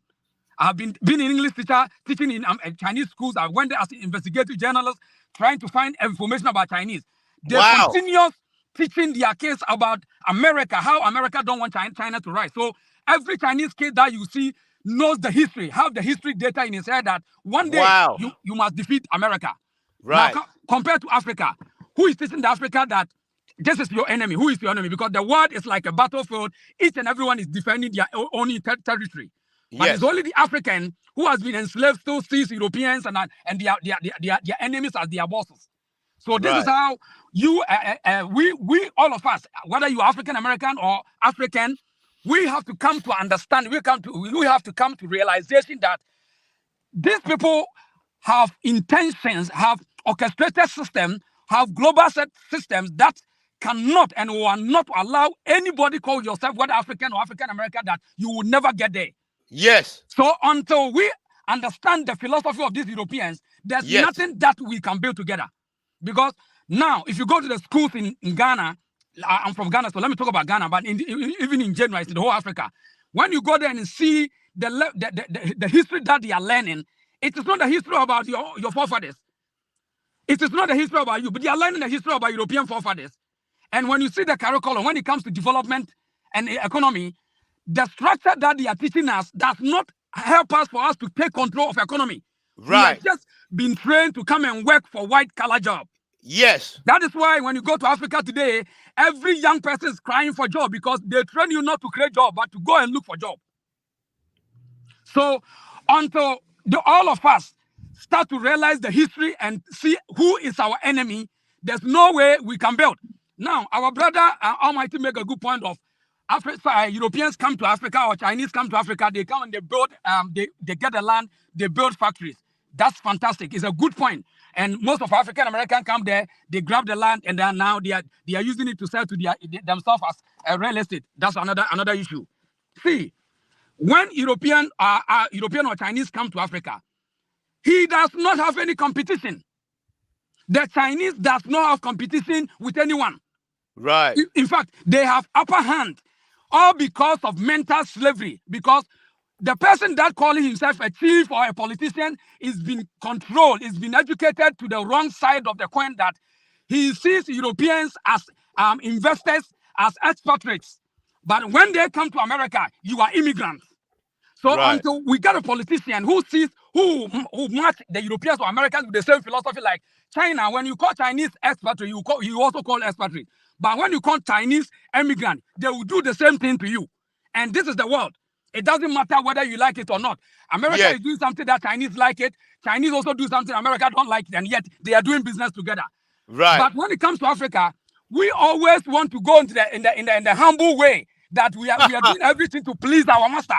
So when Chinese or Europeans are in Africa, because they came there and they have the system already after slavery.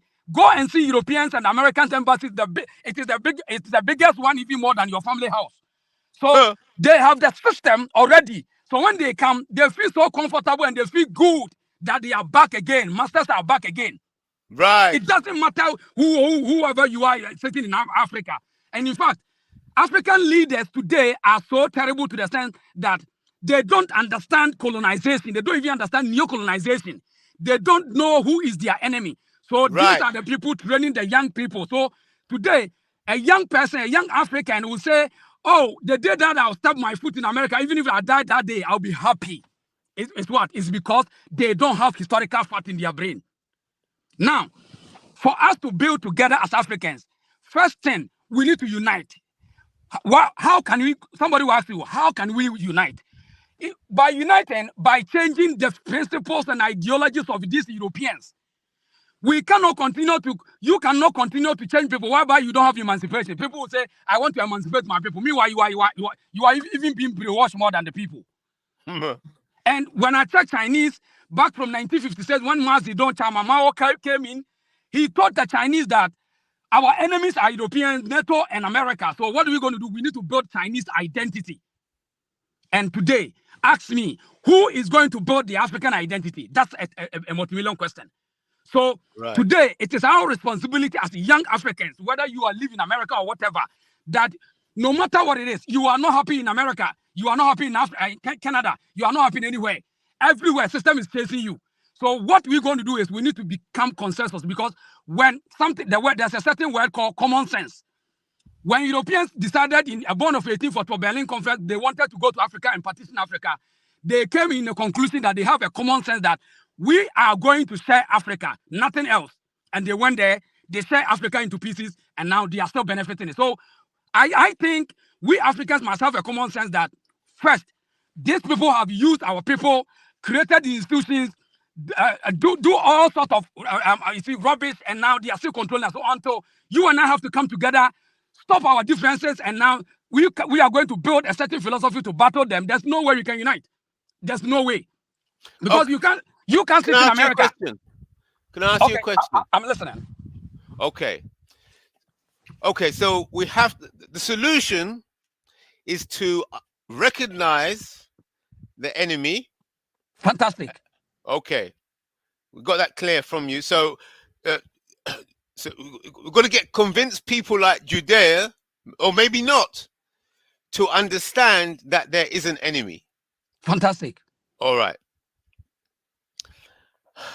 What if people, do you think it is possible that we could be wasting energy and time trying to convince people, to convince Black African that there's an enemy, if they're determined to say, no, there is no enemy, we're all human, and the world is a flat playing field and there's no white dominance? Or should we be focusing on the Zionist model, where they didn't decide we're going to try and convince all Jews that we're the leader of the Jews? They didn't do that. All they said is that we are the Jews and we represent all Jews. Whether the other Jews accept us or not, we represent all Jews, and we're going to get the land of Israel. And then that little group of Zionists claiming to be representing all Jews, that little group went head first to speak to the government. So I'm thinking, would you agree that perhaps it's better that we get a Black Zionist group, a small group of Black people, Black African people that represent all Black people, and then that little group starts speaking on behalf of all Black people? Yeah, I think I'll side with your point, and then I will explain it. You see, the whole world, when you see any a well-organized group or well-organized community, they backed by economic power or financial stance. Now, if we want to have a group like Zionists, like Africans, a group of people coming together, it's a good move, because to build the people, people must get the numbers, because without the numbers, there's no way you can win. Without the numbers, there's no way you can win. That is why a lot of people live in America. You see them getting the fame or whatever, but because we don't have the numbers, we are not united. One day you see them, the enemy they will take them down easy, and you won't hear their name, their legacy anymore. Now, when we want to do something like the Zionists, that one we shouldn't forget that as much as we are moving to bring people together to use a group of people to use as an example, still we must find a way to use our other lives to use as an example to reflect the people when it comes to economic power.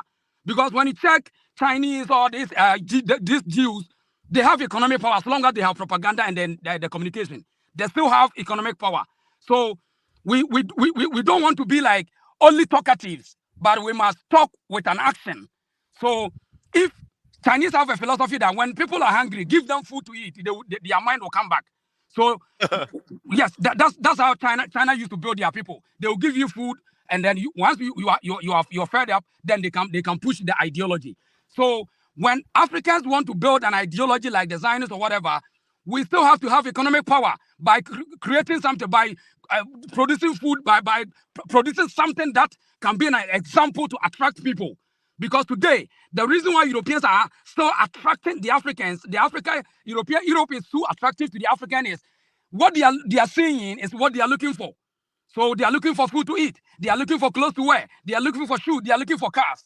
Right. So as much as we want to build an organization and use it as a leadership, the leaders must have something to boast of. Right. That is why, example, I always use Chinese as example. When the Chinese wanted to fight the American dominance in their country, they start to realize and start to factor everything. So they cherish their technology, their invention, their economic booming, and Yeah. they will use that to stand and defeat the European dominance in their country. So Right. we cannot build a group whilst we don't have economic power. Okay, what's this then? Well, brother, Okay. we appreciate it. Also, IC3, Judea just came back on. I want to give Judea a chance to, Yeah. respond to the brother, because the brother said a lot of profound things. And also, brother, well said. Appreciate you, because we do need voice of uniting, and that's the energy I like. You know what I mean? So just appreciate it, because you see. You're in a country where you have the highest amount of Black people from the African diaspora living there, and you can be honest with us, and and let us know. You see our people coming there; they're trying to do wonderful things. You do have some messy ones, but for the most part, people from America, they don't just give up their lives and come to Africa without just wanting to be a part of the future. It's been something that we have been educated with in music, and all of our historical greats. So now that we're here in Africa, we're trying to figure it out. So I appreciate anyone having any conversation about us uniting and not and kill a continuous division, because Judea is here to divide us, and our brother that just spoke from Ghana is here to unite us. So this is the African energy that we like, the uniting African energy, the energy to say, you're our brothers and sisters, come home, let's work together, let's figure it out, because everyone else, their only goal is to dominate Africa. I can't say that that's the mindset of Black people in America, to come to Africa and dominate Africa and have your brothers and sisters as slaves. None of us have that energy, brother. I spent the last 20 years traveling to Africa, with nothing but great intentions and things like that. And the same thing with the people that we roll with. So we have stepped up and say, hey, here we are. We're trying to do our best, but now we need some reciprocal energy from the continent, especially from the government, so we can complete this mission, because all we have is us.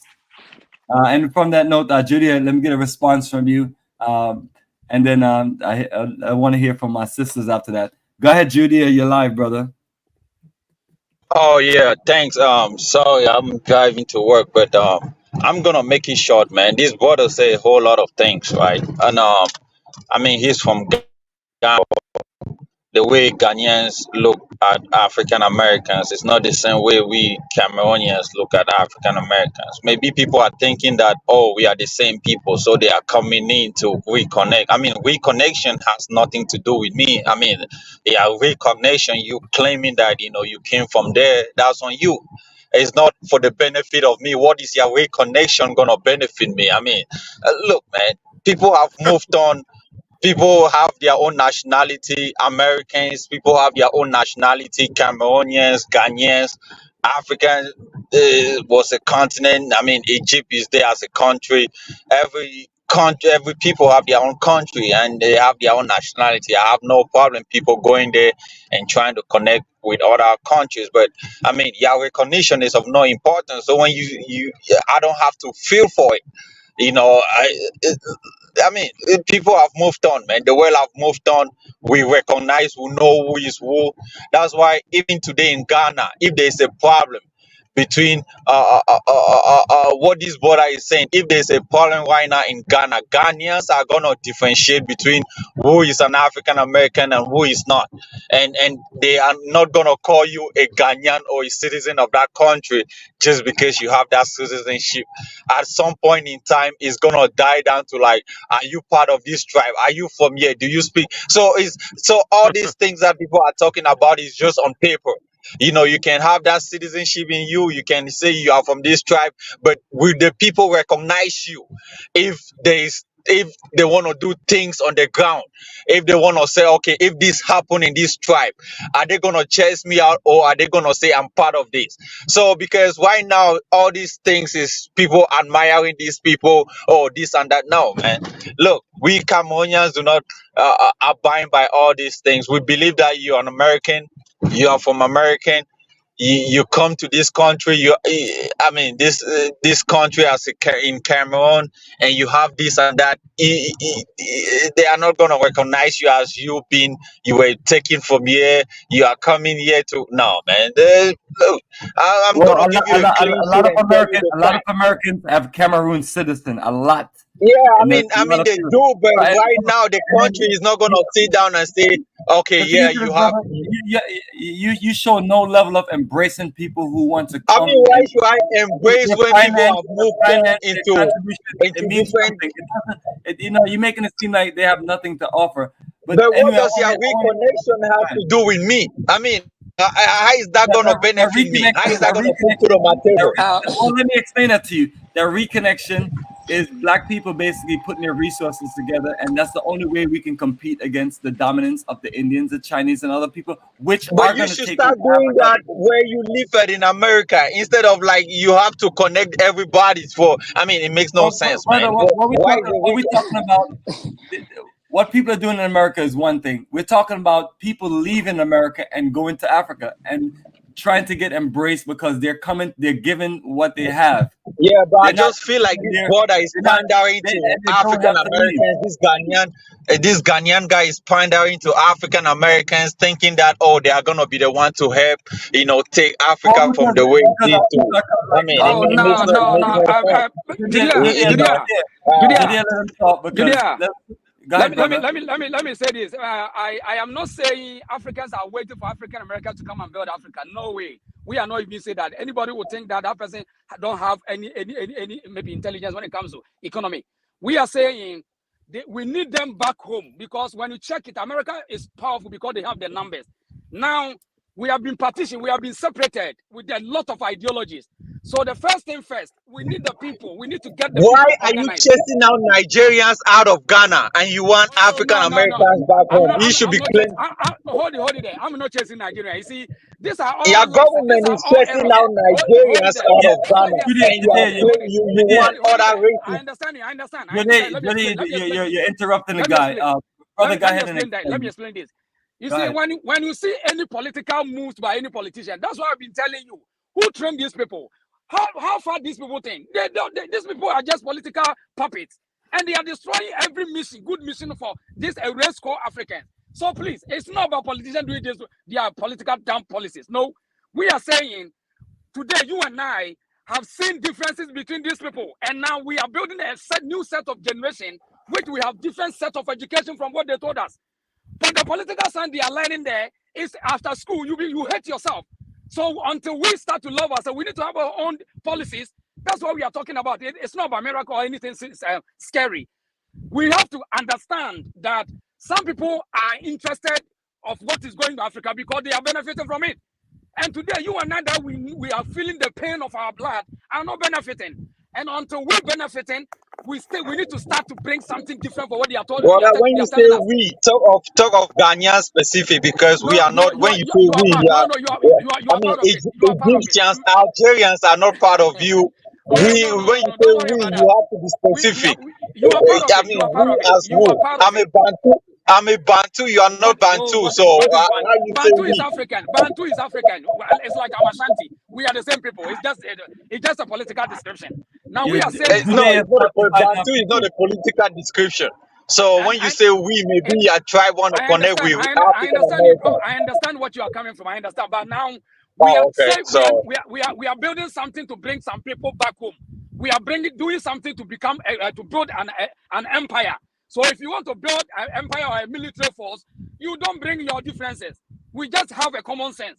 Now everywhere in this world, we all see that everybody is taking advantage of Africa.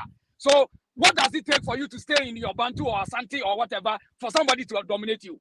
The only thing that you need to have a common sense that these people are our enemies. They don't want us to unite. So what should we do? We should come together and understand brother, where we your come from. enemy is not my enemy. This is what you fail Oh, to bro, understand. Your I enemy, understand. your enemy is not my enemy. I mean, Oh, even Nelson it's Mandela rectified, even Nelson it's a Mandela made that statement.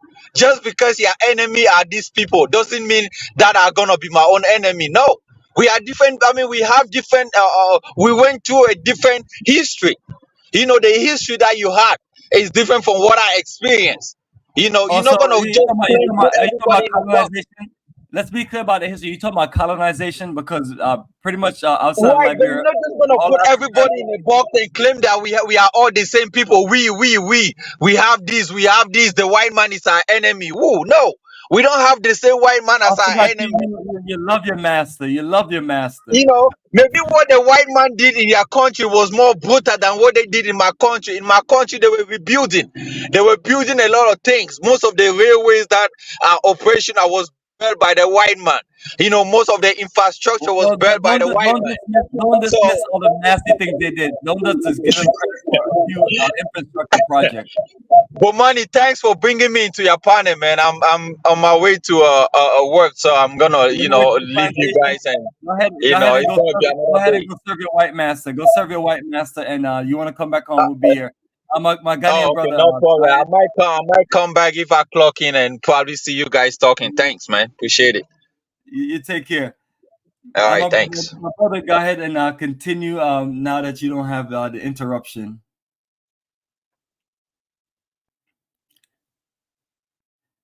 My brother, now that you the interruption, go ahead and continue.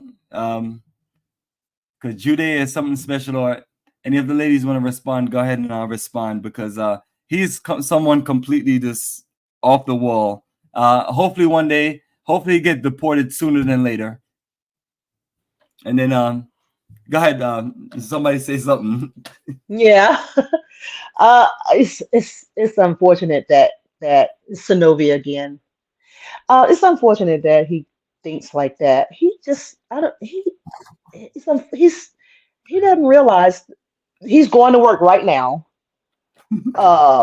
In driving his America. car. He's in America, and the only reason he's doing it because of what our people and his people, we all, I mean, you can call the tribes and all that.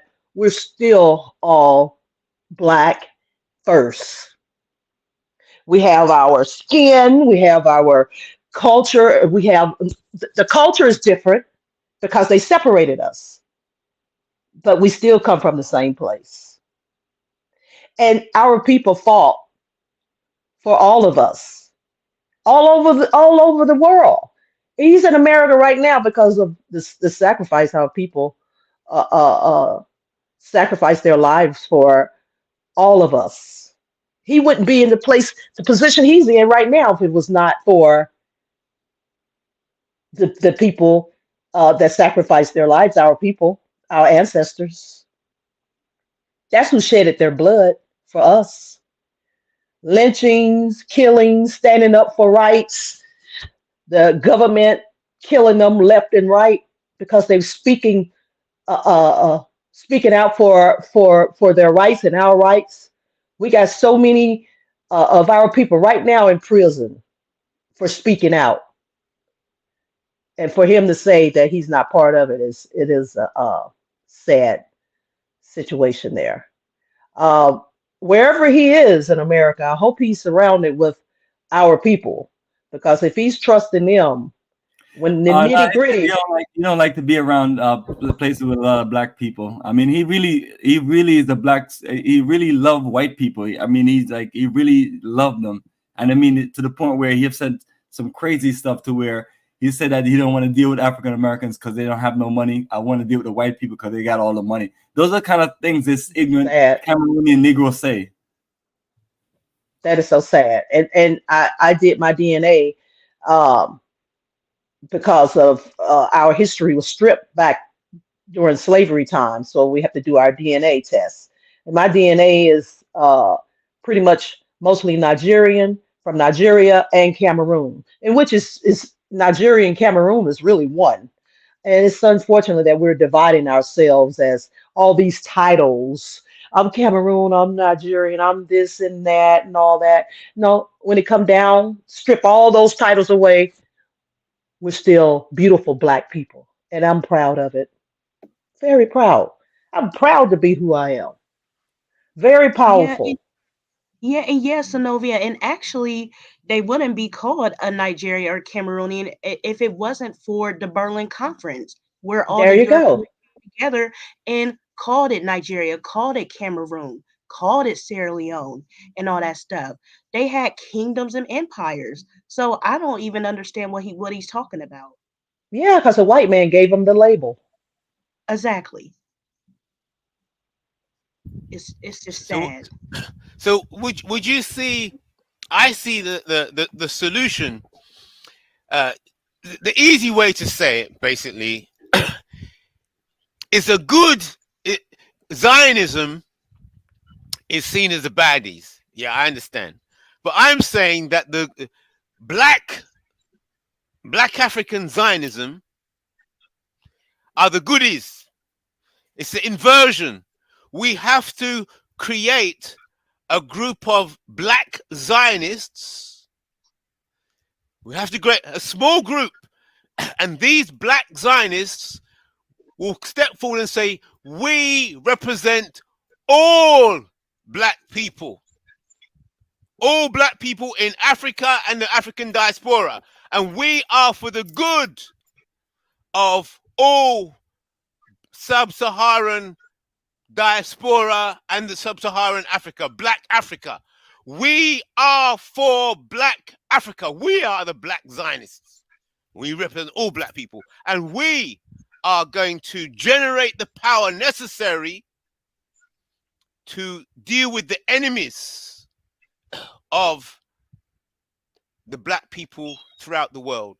Black Zionism, that's the quickest, it's the quickest summary. I don't like, but I think that's the nice, quick summary. A small group of black people from all over the world come together to generate the power necessary and focus it. Black Zionism.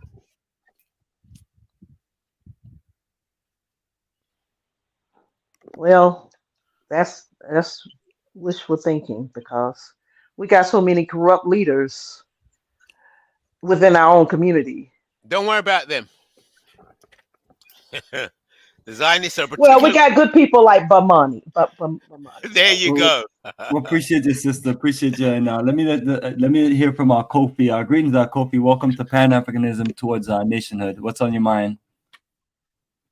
Okay, thank you so much for joining me. I'm in Ghana. I know Adesheba quite, yeah. As I'm listening, I could hear Bosu Preparation Nation is saying that we should gather small people to, represent Africa. Yes, it's true. We are not expecting all Africans to come together as in our numbers.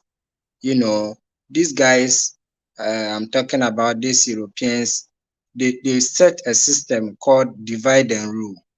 And they are not waiting, or they are not expecting Africans to unite. So it takes only some few people to understand the fact that these people have, mistreated us, and we have to liberate ourselves. And this liberation comes from few people, Malcolm X, Martin Luther King and the stuff, they are all few people who stood for Africa. And they've given us, some kind of courage that we, the next generation, can also look up to them to, start something. As a matter of fact, Africans around the world, are timid in everything that we do. We are all timid, and we need a bit of, encouragement and push-ups to liberate our people, because we are in a state that even the people who are enslaved are not aware that they are being enslaved. It takes somebody who has that higher vision to liberate that person, and that makes the few people comes in, because the few people looks from afar, they see the future, and then the masses don't even, the masses are not aware. So I believe what Nation is saying is, the fact that you should all consider and move on. Yes, Repatriation Nation. Yeah, Repatriation Nation. Yeah. Yes, thank you, Kofi. Yes, so you see it. So, what do you think, Marie and Adeba and Sinovia?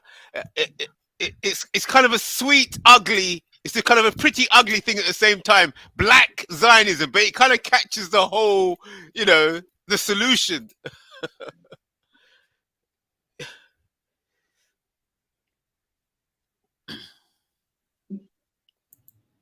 Yeah, well, like-minded. We have, and we are in this group right here. We're all like-minded people, and there's others that's like-minded. So it takes like-minded people to make a difference. Yes, And yes, I agree. networking is so important. Networking, Yes, like we're doing network. now. Yes, I agree. Hmm. And talking about we agree, I got a comment up. What do you think about this comment? I I would would. rather deal with white racism over tribalism. Well, swell. Well, so Oh wow. so so is he saying that tribalism is worse than racism? Well, Kind of. okay. But Well, yes, the racism is guy, white supremacy. yes, the racism is a system for the white man, and it is something that has corrupted the black man for years. Yes. Okay, so yes, we should understand that they have tools, they have systems that are fighting black people, and all Yes. blacks are not aware of these systems. All No. blacks are not aware of these systems. It's only some Correct. few people who are aware of, these systems, this imperialism that they've set, and all Yes. over the place, wherever you find yourself as an African, Yes. you would meet all these things. But it Mm. takes those who has the courage and understand these systems to be Hmm. able to fight these systems. Yes. It's in our governance, it's in our religions, Yes. everywhere that we find ourselves. Tribalism is just something small, and Yes. when they are fighting tribal war, they are calling it world war. You see, Yes. so Okay. So what do you think of this? Okay, so we're going to start. Seems that we're all in agreement so far. So let's lay Black Zionism on the table and let's examine it. So I'm going to put this on the table and I'd like to hear what you're saying. The way for Black Zionism to generate enough power to effectively unite the Black African world is for Black Zionism to use reparatory justice, not reparations as in, oh, like the Americans, oh, give us our check, give us our check. No. Reparatory justice. Right. Reparatory justice, reparations as in the context of justice. Black Zionism, this new entity, will generate power by being the entity that examines, researches, and passes judgment on all the enemies of black people. So, for example, if you have a group together with a setup, the Black Zionists would carry out their own research, bring together all their information, and then say, right, okay, this crime happened in this particular area to this group of black people. And we have, according to our records, decided that this corporation or this group owes so much money and it has to be paid into a Black Zionist bank account. That's reparations that we, the Black Zionists, have decided that you in particular, whether it's a nation, whether it's a corporation, or whether it's a group of people, or whether it's a gang, we, the Black Zionists, our researchers have come up with a figure in both tradable assets, which will be gold, diamonds, whatever, or dollars or whatever, and untradable assets. Untradable, that means cultural artifacts, the return of cultural artifacts. Could be art, it could be sculptures, so these things are untradable. So that's untradable reparations. That means things coming back to be redistributed. So the Black Zionists will extract the reparations both in tradable assets and untradable assets. We extract those reparations by serving ourselves justice. No, not going to the international court. No, not going to any of these courts. We serve ourselves justice as we see fit. And then we, the Black Zionists, distribute throughout the black world the reparations. That's the purpose of Black Zionism. The purpose of Black Zionism is not to delete tribes or cause tribes to not exist, or no. It is to extract the sole purpose of Black Zionism is to serve reparatory justice. That's it. That's our purpose. Black Zionists extract reparations from those entities deemed in debt to the Black African world. What do you think of that idea?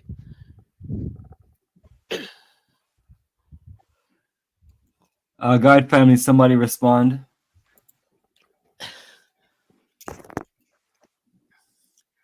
I don't think people feeling you with this Black Zionist. I know it's quite heavy. Look at this right here. Julia said, "What is he saying?" And they got another person saying, "I'm not a Black Zionist. I'm a Pan-Africanist." And I got Abdul saying, "I don't agree with the use of Black Zionism. As a matter of fact, I absolutely reject the use of that term." Black Zionism. Okay, all right then. I'm simply using. All right, so let's have it. Let's have it out now. Let's have it out.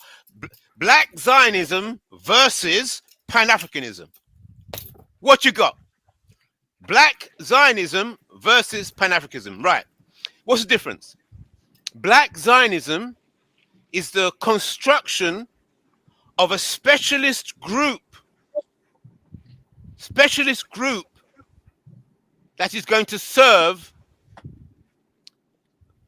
the whole Black African world. Whether or not the whole Black African world is aware of white supremacy, is aware of the problem.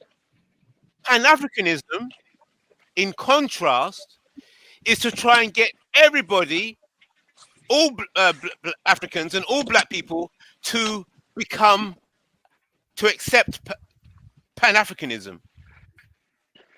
And as many people have been saying earlier, there's lots of Africans. Let's say, well, what is this Pan-Africanism? Oh, it sounds nice, but what use is it? So rather than waste time or energy trying to convince those people who see no value in Pan-Africanism to become Pan-Africanists, leave them where they are. The Zionist Jews weren't trying to persuade all Jewish people all over the world to become Zionists. They weren't wasting that energy. They were generating power to do what they intended to do. The Zionists intended to get a homeland for the Jews, whether or not all the Jews agreed with them or not. And the Zionists, they did it because they were a small group who are focused on generating power. They didn't waste time trying to get all the Jews to come. No, they just focused on doing what they set out to do. So Black Zionism, we are focused on nullifying the power of white supremacy and freeing up Black Africa and its diaspora to repair and reconstruct themselves by taking the rod, the stick of white supremacy off their back. Get rid of white supremacy. Then you allow the Black and African people to be themselves and to construct themselves. Get rid of the stranglehold of white supremacy, and only the Black Zionists can do that. The Pan-Africanists will be trying to persuade all Black people that they're African. Black Zionism will go quicker. It's a smaller group, moves quicker. So if you're Pan-Africanist and you want to challenge Black Zionism, let's hear your counter to that. There you go, family. The chat, and we're live. So any of you want to respond to IC3 I proposal? want to say something. Yeah, I want to say something. Right. You see, our brothers is talking about Black Zionism. You see, one thing I also say is a lot of these descriptions and these terminologies founded by these same colonial masters have been proving that it will never work for us, and it is still not working for us as a people. Because when somebody plants something, and when you go and you see the plant is being grown, the person who planted it knows how the seed looks like. So most of this international standard, most of these European standards and the way they do their structures, I think it's not going to help us. The only thing is we are people, we are humans. And when a human is being sent to an empty land, that is where it comes to critical thinking. So I think we have to find a way to build our own structure than to use whether it's Zionist group or whatever, or Pan-Africa. Even all this Pan-Africa is because of divide and rule system that now we have African who speaks English, we have African who speaks French, and then you have African who speaks another language. That is where Pan-African must come in, and then so that we can even understand it ourselves. But when it comes to the core mandate, the principles and ideology to build Africans, we are not there. Now, I want to say this. You see, every area, geographical area, have their set of rules. So when you want to build something in Africa, or when you want to build something in China, I think it's the best advice is to go there. Now, when you want to go there and do something in Africa, there might be, maybe even if the land is empty, there might be snakes, there might be something that you need to cure it first before you can build something. Now, when we want to sit in America or Europe and try to build something in Africa or try to unite Africa, it won't work, to the extent that the people that come into teach the people, like a group that you are using the term called Zionists, how Yeah. far is their intelligence? How far is the level of their intelligence when it comes to the place that they want to build? Right. How did they understand the people, the culture? Right. Do these people, do this organization or a group of people, the leadership, do they have a full knowledge when it comes to culture, tradition that we Yes. use to build people? This is a problem.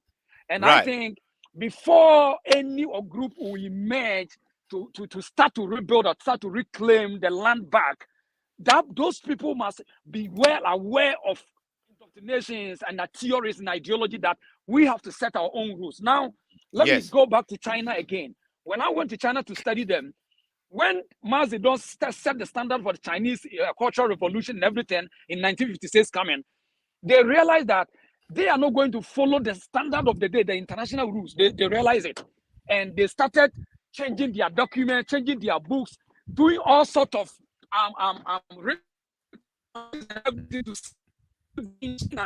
they them maybe 30 years ago, this today they have changed it. They don't care because they understand the philosophy of this world that they're going Yes. to create their own history and their own story for the day. Because Yes. as for Africans, when you read any history, it represents somebody. That's what they call it, Yeah. his story. And the story, every story in Africa is being told by somebody. It's being written by somebody. Yes. So Yes. we cannot build in a society or any organization or any land by using Yes. the same formula. It won't work. Yes. Especially most of our brothers and sisters who live in America or Europe, Yeah. them always want to operate with European system in Africa, and it doesn't work. Yeah. Because the people there, the people living there have different culture, and the systems there does not support the people over there. For example, Okay. when you go to Africa and you want to build financial institutions and you want to work with the people, because you have lived in America with the credit system does not work in Ghana, so your business will collapse. You see Yes. Okay. the differences. So I want to address those points you made. Very good. Very good points. Now, I'm going to, just for the conversation, I'm going to take on the role of a Black Zionist, and I want to hear all the challenges the chat and anybody else in the panel can pull up. Now, I'm going to address you as a challenger to Black Zionism. Now, yes, my brother, you've made some good points, but me, as a Black Zionist, I will show you how we would present a solution to the problems that you have just presented, that you have just brought to the table. So, Black Zionism. You just in your presentation talked about how to set up an organization with the systems and terminology from the West, it would not fit with all the different tribes and clans and cultures and the different Black people from the Caribbean, the Americas and Africa, all these variations. No one plan can fit. Okay, so I'm going to show you how Black Zionism will fit. The secret is in the project. The secret is in the mission itself. The Zionists, they got together and their goal was to set up a land, a homeland for the Jews. That was the mission of the Zionists. The mission of the Black Zionists, the mission is to deliver reparatory justice to those classified as Black throughout the world. See? The Black Zionists, their purpose is to deliver reparatory justice. The Zionists, their purpose was to get a homeland for the Jews. See the difference? The Zionists their purpose was to get a homeland for the Jews. The Black Zionists, their purpose is to deliver reparatory justice to all people classified as black. So, in the process, I'm going to address your points directly now. In the process of delivering reparatory justice to all black people throughout the world, the Black Zionists will have representatives from all the tribes, all the clans, all the black Americas, all the black Caribbean, all the black Europeans.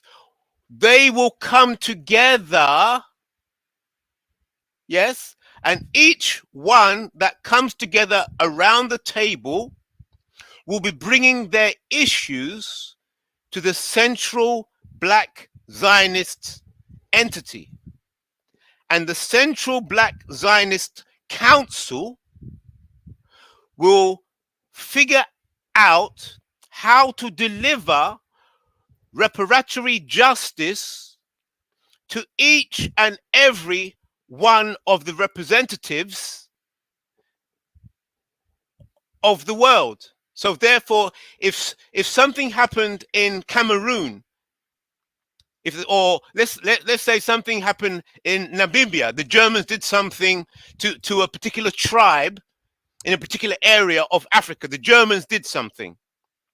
The Black Zionists will take that particular issue, yes, and will log down all what happened with that particular tribe at that particular time, with who abused them, and then that would be a case. So the Black Zionists will have a library of all the different cases of abuse, and each case will be dealt with in a claim or claim by claim basis. Does that make sense? So that answers your question, in that all the different tribes will have all their different issues. We'll be dealing with them individually.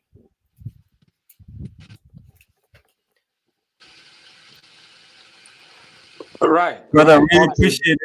But I don't think nobody's feeling you from the chat and so on. They what? I don't think nobody is feeling you, but I do understand your theory and your science, and I'm with that. But I think they're thrown off by the word Black Zionism. But I know. They're thrown off. I know. What But it's everybody has to use, or even if you just use, like Kala always talk about Afrikstan, you can even if you're using that terminology, that'll make it a little simpler. But it's the same thing. Afrikstan is Black Zionism. Afrikstan is Black Zionism. Exactly. So I see your point and I hear you clearly. It's just that people are thrown off by the terminology, because the Zionists have left a nasty taste in a lot of people's mouths. I know. I mean, what I do like about the Zionists, I love their concept of them wanting to be self-determined and build a nation of their own. But then the issue of when you're building a nation of your own and causing conflict with other people, that's when things go wrong. But beyond that, their concept is beautiful. And exactly. Yeah. So the only thing. Go Go on. Go ahead. Go ahead, brother. Okay. So I think he has made a fantastic point. We are not disputing the fact, but so we're still also saying that, you see, the Zionist concept is a good move, but we need to also check who are going to operate with the system. You see, the level of where you and I have gotten to based on European structures is far different from this Zionists from the European country. So we have a big challenge, more than the Zionists that we are seeing today. We have a big challenge, because for them, their forefathers work hard to bully other people, extort other people, exploit them, and use them as a capital investment for them.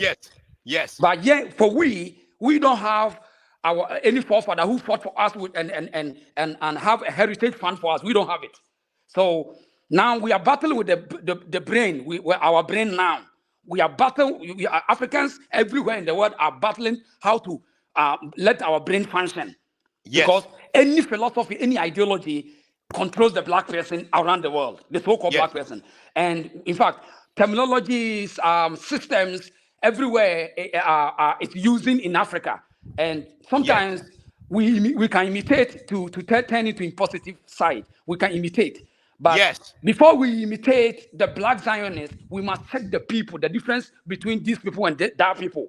That one, we can't dispute that. Because when you want to build Africans in the same Zionist system, and if you don't take care, they are going to use the same standards from the same Zionist people. And when they export it to the land that they want to claim, it's not going to work. Because when you live in Europe and building Zionists, it will be comfortable for you that you have access of information, access to the information will going to be flow. But when you get to the land, maybe in Africa, because of economic hindrance, you need to get more work, become more like a soldier. You need to become more like a soldier than somebody who is comfortable in Europe building a concept. And that is where the distinction must be shown to the people that maybe one day, if you want to lead us to Africa as a group, when you are going there, how you live your life in America is going to be totally different. Because you are going to face certain weather, you are going to face certain system, you are going to face certain climate, which you must adapt to it. And in fact, if you are no more than a soldier, you will run away. Exactly. You run away. And the good part of we as Africans is we have been fighters for a long time.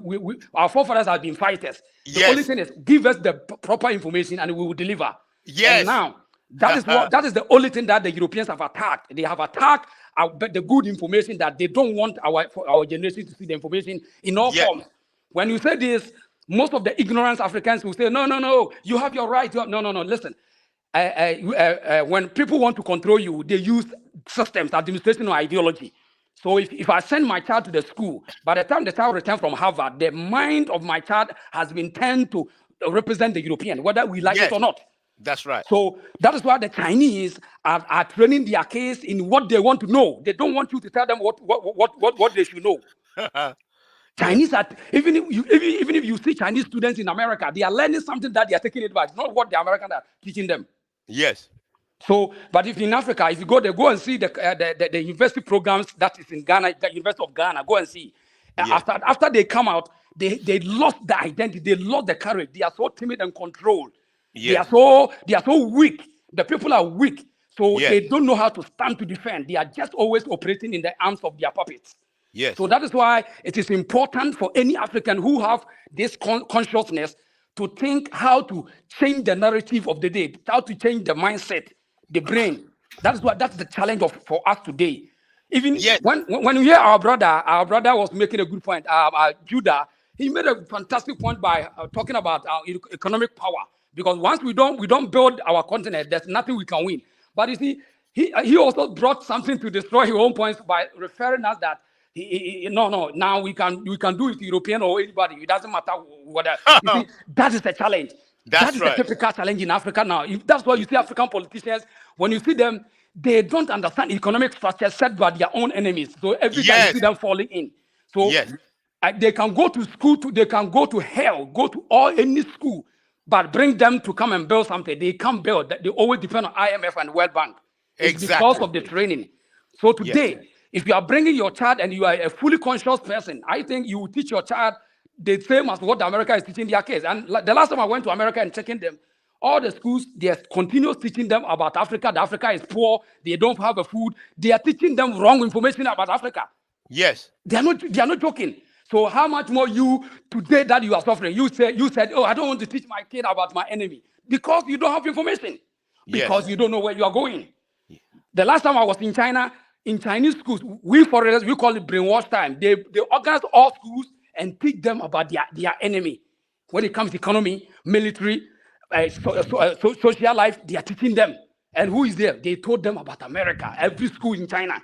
So when the Chinese kid is grown, he knows the deal and he knows how to stand with this European or American. What about Africans? So I think our brothers and sisters who wish to return home, they should return that they are going to reclaim the land, not just go and make money. If you go there to make money, you become like Chinese or Indian. And one day you will never feel good to live there again. You will take your money and run away and go and look for another place. But meanwhile, you live in America, you are complaining, you are not happy. things are not good for you, and you don't see yourself well. Nobody Yes. value you, and there's a land that Yeah, you and, can own yes, it, and you're then you right. will set an ideology to control the masses. You can build an empire. Before I end here, you see, it's only the African who always don't have the belief in himself, in him or herself, and saying that maybe when you are bringing ideology and you say, okay, this ideology will help our generation for the next 50 years, so let's keep it down. It's only the Africa who don't want to understand that. We don't want to bring any new ideology. We always want to use the old one. So, and that thing is also destroying us. So we must allow our people to rewrite the history when it's going to be on our interest. We need to rewrite the history. We shouldn't fall for them that we should learn from what they are putting on Google or Wikipedia. That is trash. In fact, more history that is on Wikipedia and Google is trash. And it does not reflect or resembles the people or the original facts. So I think our soldiers, the people who are calling them their soldiers, whether Pan-Africanists or Black Zionists, they must understand all these ingredients before they can bring something together or activate a force. I think I'll stop here for somebody also to continue. Thank you. Good. Go on, Marie. Do you have jollof rice? Oh. Okay, yeah, I'll take that. Oh, okay. Oh yeah. So to address the point Okay, that you was jollof making rice is earlier. out there. I just want to. Okay, I just want to make little reaction concerning what my brother Odisheba is saying. You know, I am of the view that whether Pan-Africanism, Zionism, or whatever name, it is one thing that we are all looking at. That Africans would believe in themselves. Africa would take hold of what belongs to Africans. Okay, what these guys did was divide and rule. And this divide and rule is still running wherever we find ourselves. I don't believe that setting up a group or calling a name or sticking to a name will make the difference. The difference here is that what Africa must know. For instance, as Odesheba is saying, when you go to China, the Chinese people, have educated their children that Africans are weak and they are to feed Africans. They have to take care of Africans. So the Chinese guy, whether rich or poor, knows that he is to take care of the Africans. Okay.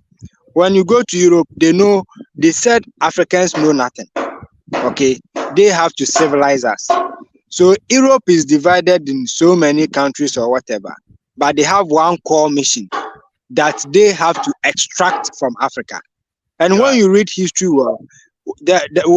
Europe is not Europe without Africa. But as a matter of fact, they fit in that history. So I believe that whether Pan-Africanism or Zionism or whatever, what I believe is that we should all come to one point of view to liberate our people, especially mentally. Now, what is happening is neocolonialism, mental slavery is the key thing that is happening in our societies. Wherever you find yourself, whether Congo or wherever in Africa, it is one major problem that we are all facing. Okay, so this major problem, whether you are a politician or whoever you are, you know it.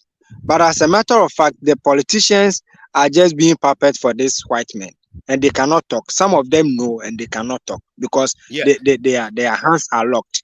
So I believe that when we set up a group like this and have organizing a group, these people can infiltrate it.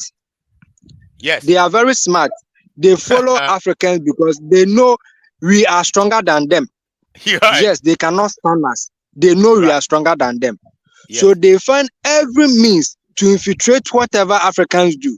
That's the reason why you would have African who defend an European, because infiltration is their major their major game plan. So wherever we find ourselves, they have to follow us and try to be part of us and infiltrate whatever system that we are doing.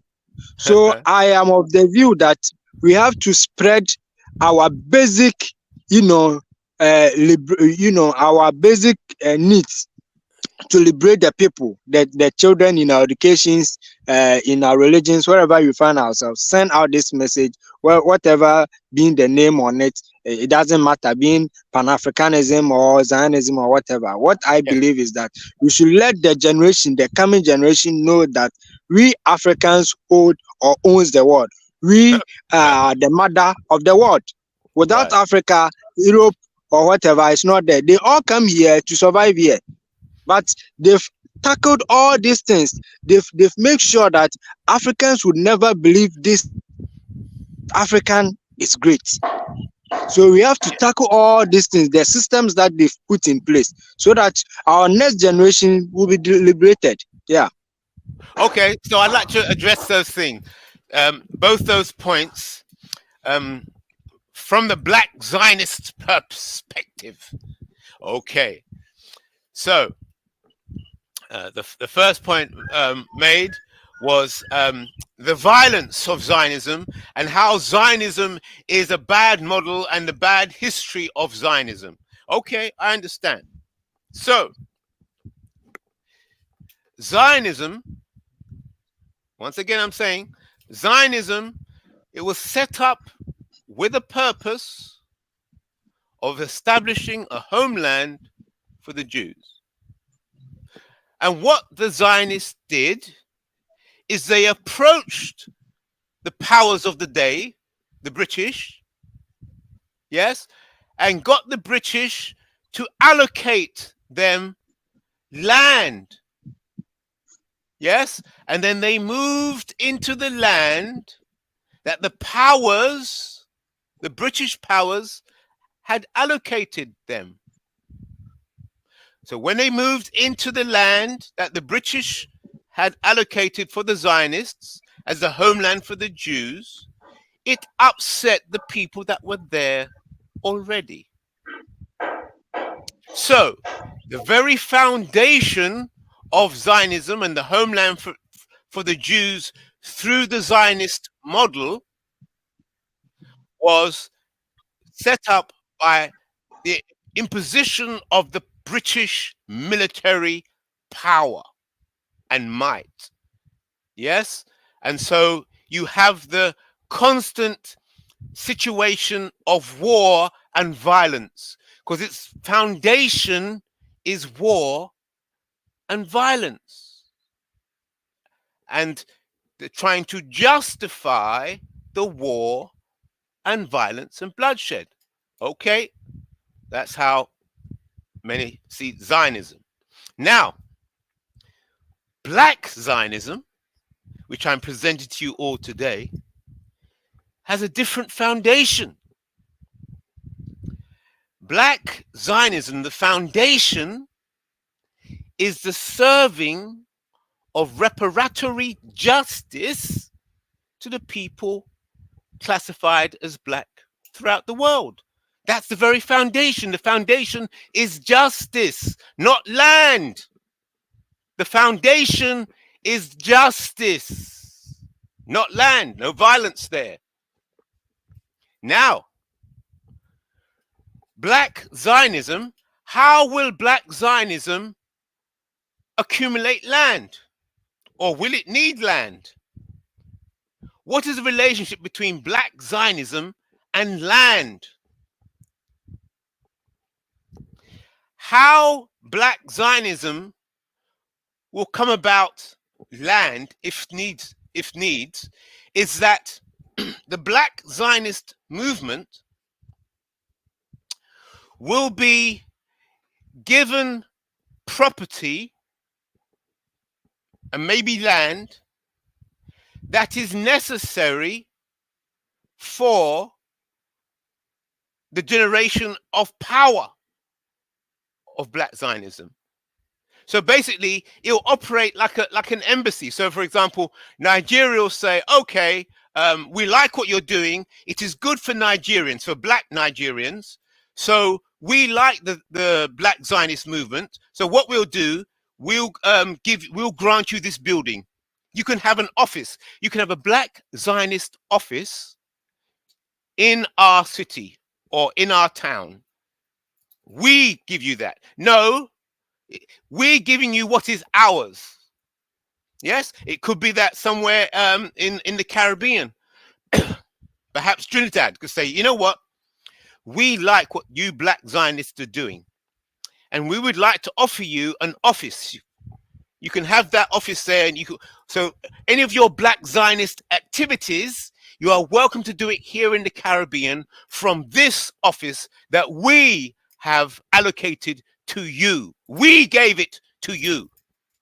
It could be that somewhere in Brazil, small town, says we've heard about Black Zionism and we like it. We think it's good. It's going to be good for us Black people, and we would like to donate this boat to Black Zionism. See, that is how Black Zionism will accumulate any material goods. It will be gifts from those Black people who see benefit to themselves and their families and their nations with the success of Black Zionism. Because Black Zionism is not about getting a homeland for Black people. It's like obvious that everybody knows that Black people come from Africa. So Black Zionism is not trying to get a homeland for Black people. Duh. Black Zionism is about the delivery of reparatory justice to those classified as Black worldwide. So it's not the same foundation as Zionism. Zionism was about land, taking people out of the land, the Palestinians. Yep. So violence was the foundation. The foundation of Black Zionism is not land. It's justice.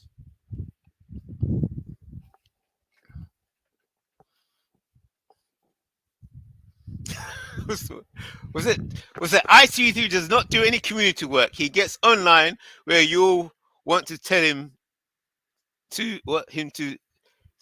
what's that? Shut the freak up. You know what I'm saying? Right. Yeah, Okay. so that's what that means. Yeah. Well, this is all healthy. This is all healthy because the Zionists themselves, when they set up, they had all people disagreeing. All Jews disagreeing with the Zionists and saying, "Oh no, we're not allowed to have a homeland until the Messiah comes. So you Zionists are wrong. Stop doing what you're doing." The Zionists had that, remember? The Zionists said, we're representing all Jews and we are setting up to get a homeland for the Jews. And lots of Jews from all over the world said to the Zionists, stop doing what you're doing. There will be no homeland for the Jews until the Messiah comes. Remember? So I expect resistance to Black Zionism, but we will succeed. Watch the power, because we're going to generate power. Yes, a small group of Black Zionists is going to do the job. So you sit back on your chairs, relax. You Pan-Africanists, relax. You continue doing what you're doing, but you're going to see the rise of Black Zionism. You're going to see the power generated. Mr. Reparations Nation, I have a question. And I mean, I just want to ask this because you're using the term Zionist. Yeah. Are you using the term Zionist because you're a Hebrew Israelite, or you? I don't know. Like, do you believe in a Bible? Yes. Let me explain. So I'm using the term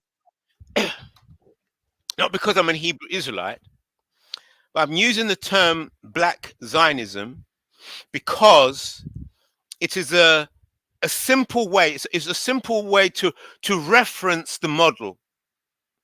Yes, in contrast to Pan-Africanism. Pan-Africanism is the hope that everybody will accept themselves as African, will take on African identity, and they become one big unified block. Pan-African, yeah?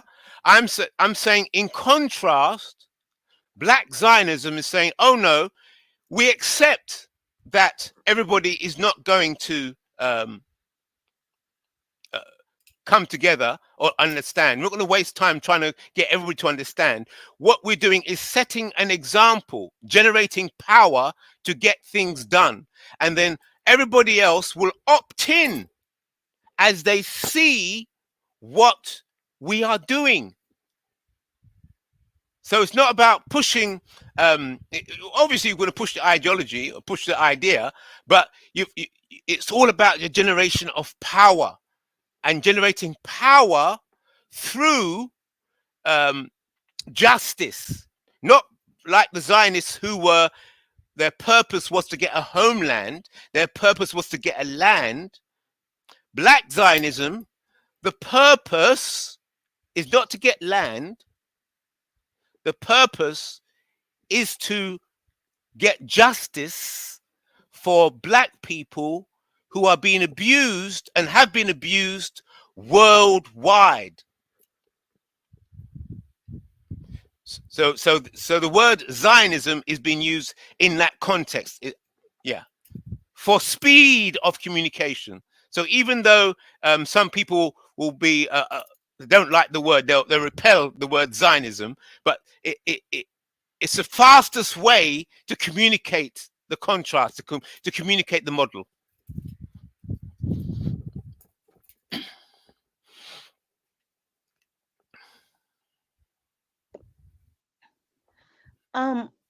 Did I answer the question or not? I'm sorry, Mr. Reparations Nation. I'm still a little bit confused. I don't know if it's just me being slow. No, that's okay. I'm sorry. No need to apologize. See, the questions, any plan or any strategy, you test it by its ability to answer the questions. So questions are good. Questions are used to test the quality of the idea, to test the quality of the plan. So you keep firing questions because the questions will expose a weak point. Questions expose weaknesses in any plan or strategy. So fire the questions, keep firing the questions from different angles, different questions, fire questions from the chat, keep firing questions and see if you can find weakness in the idea of Black Zionism. And I challenge you that you won't. Black Zionism, power, international Black power through Black Zionism. Any questions? Any questions? Well, I don't know. Like so many people they're concerned about the name. Maybe we could just figure out the name later on. But I just think something just needs to be done, cuz I don't know. I just don't like the division of what's going on.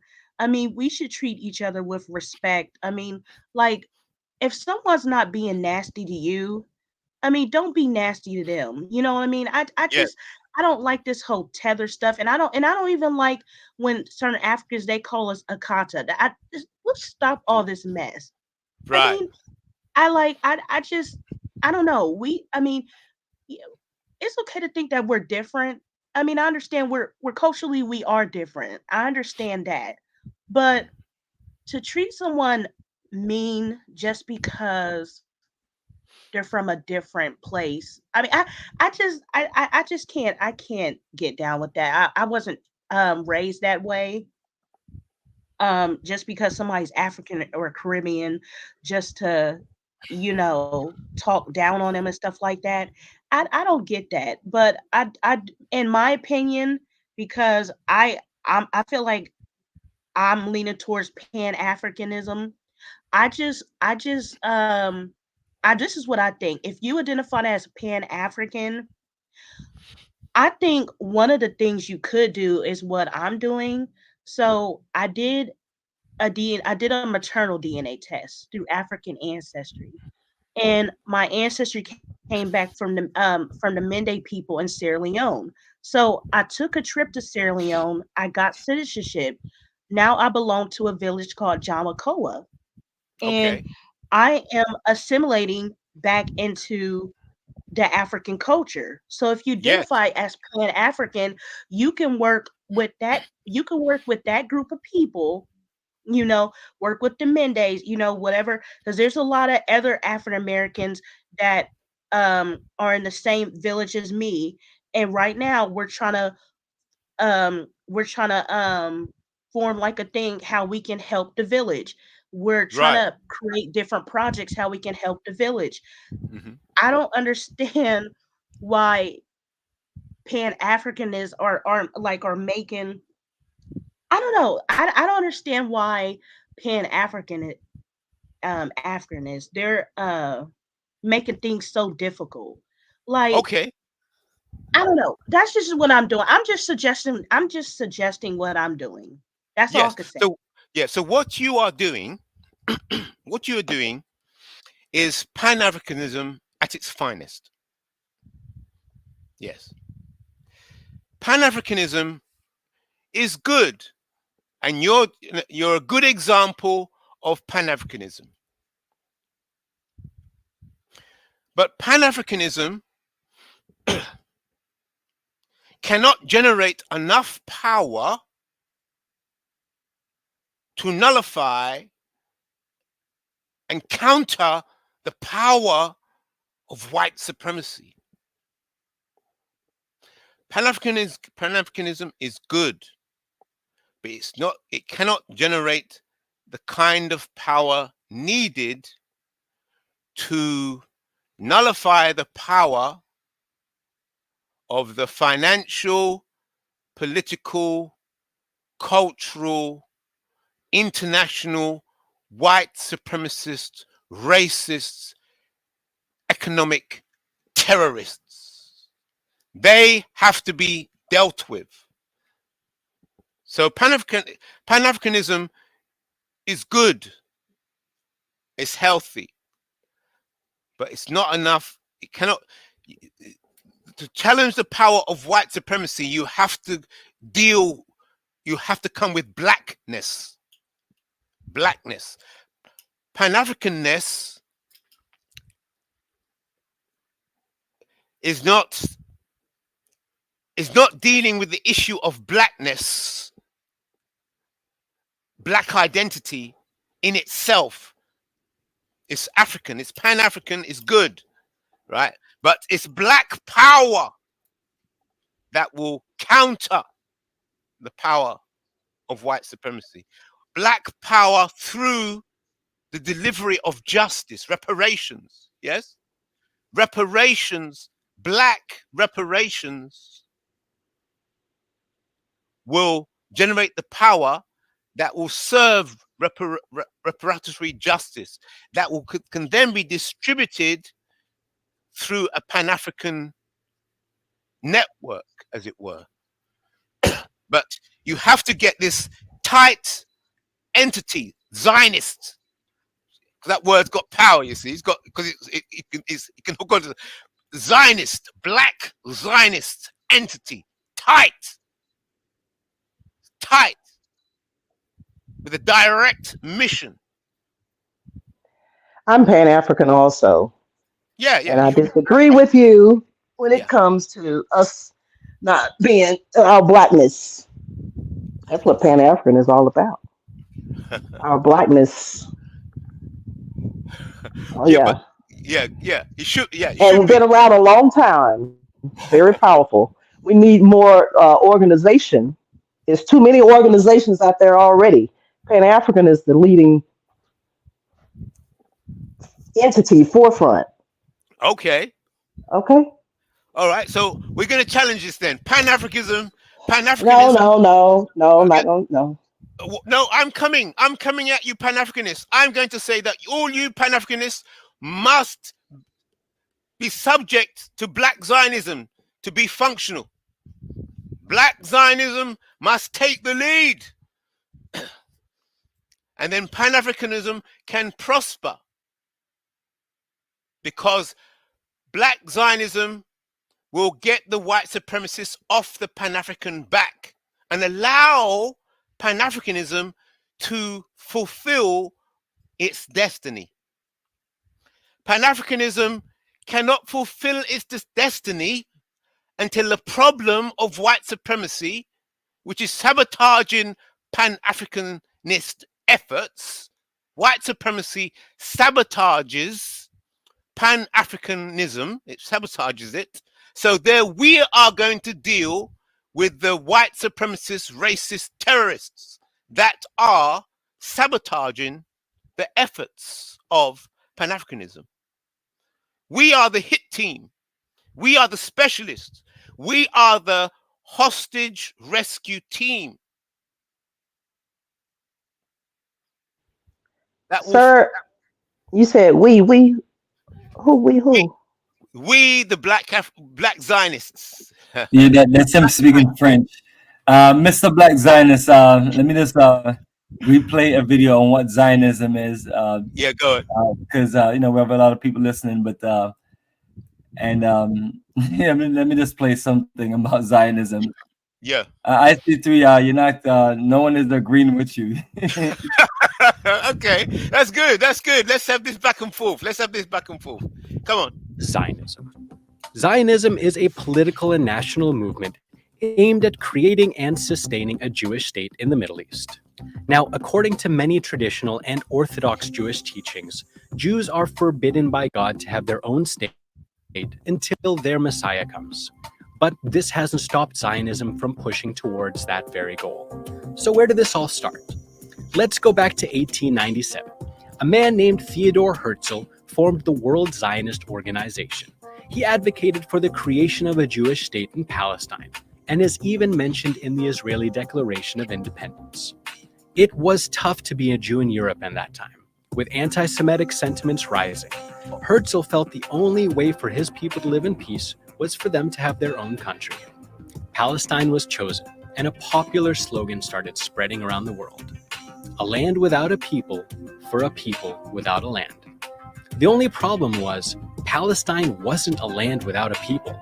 A large number of Muslims and Christians, along with a smaller number of Jews, had been living there together in peace for centuries. But for many Christian Zionists living in the West and Jewish Zionists living in Europe, that made little difference.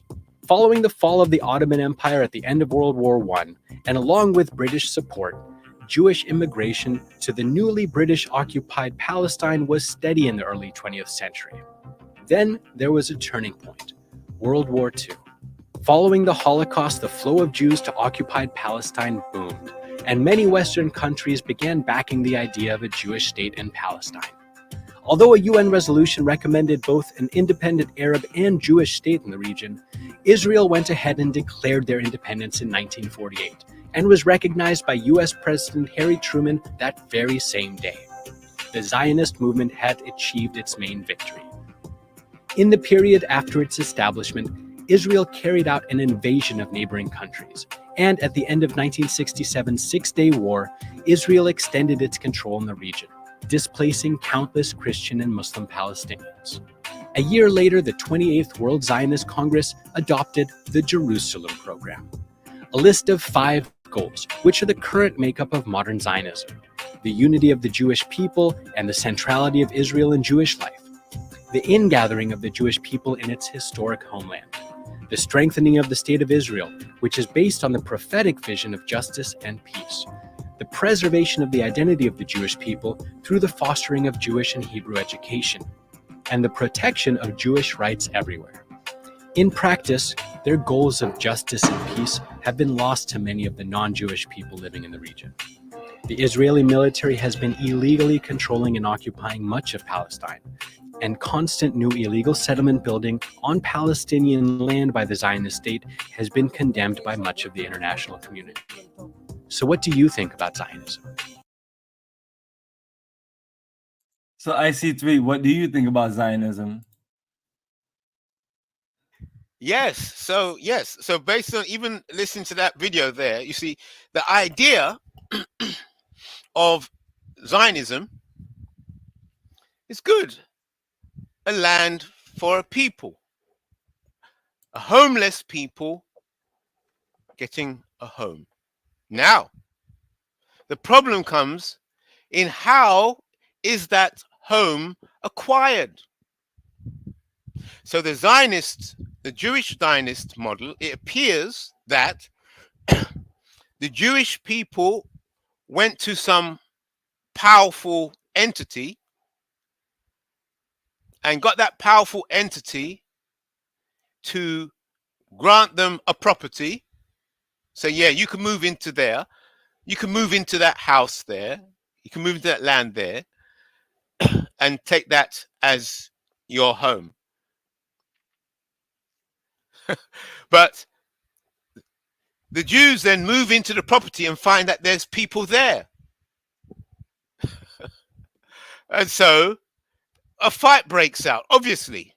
So who do you blame? Do you blame the Jews for moving into the property that they were given by the power? Or do you blame the power for granting the property to the Jews, knowing that there's people in there already? So, yeah, so should the landlord of cleared the property before giving the property to someone else? So who do you want to blame, the Jews or the landlord? Because there's people already in the property. So obviously there's going to be conflict when the Jews go to the property. So the whole thing is a mess, isn't it? But Black Zionism will not be using such a model. So yes, Zionism, it appears to have been a mess, because you even have the Jews say, we're not supposed to go to the property until a Zionist arrives, who is the proper authority to grant us possession of that property. So that's all confusion. But Black Zionism, there's no confusion. Black Zionism is not about land. Black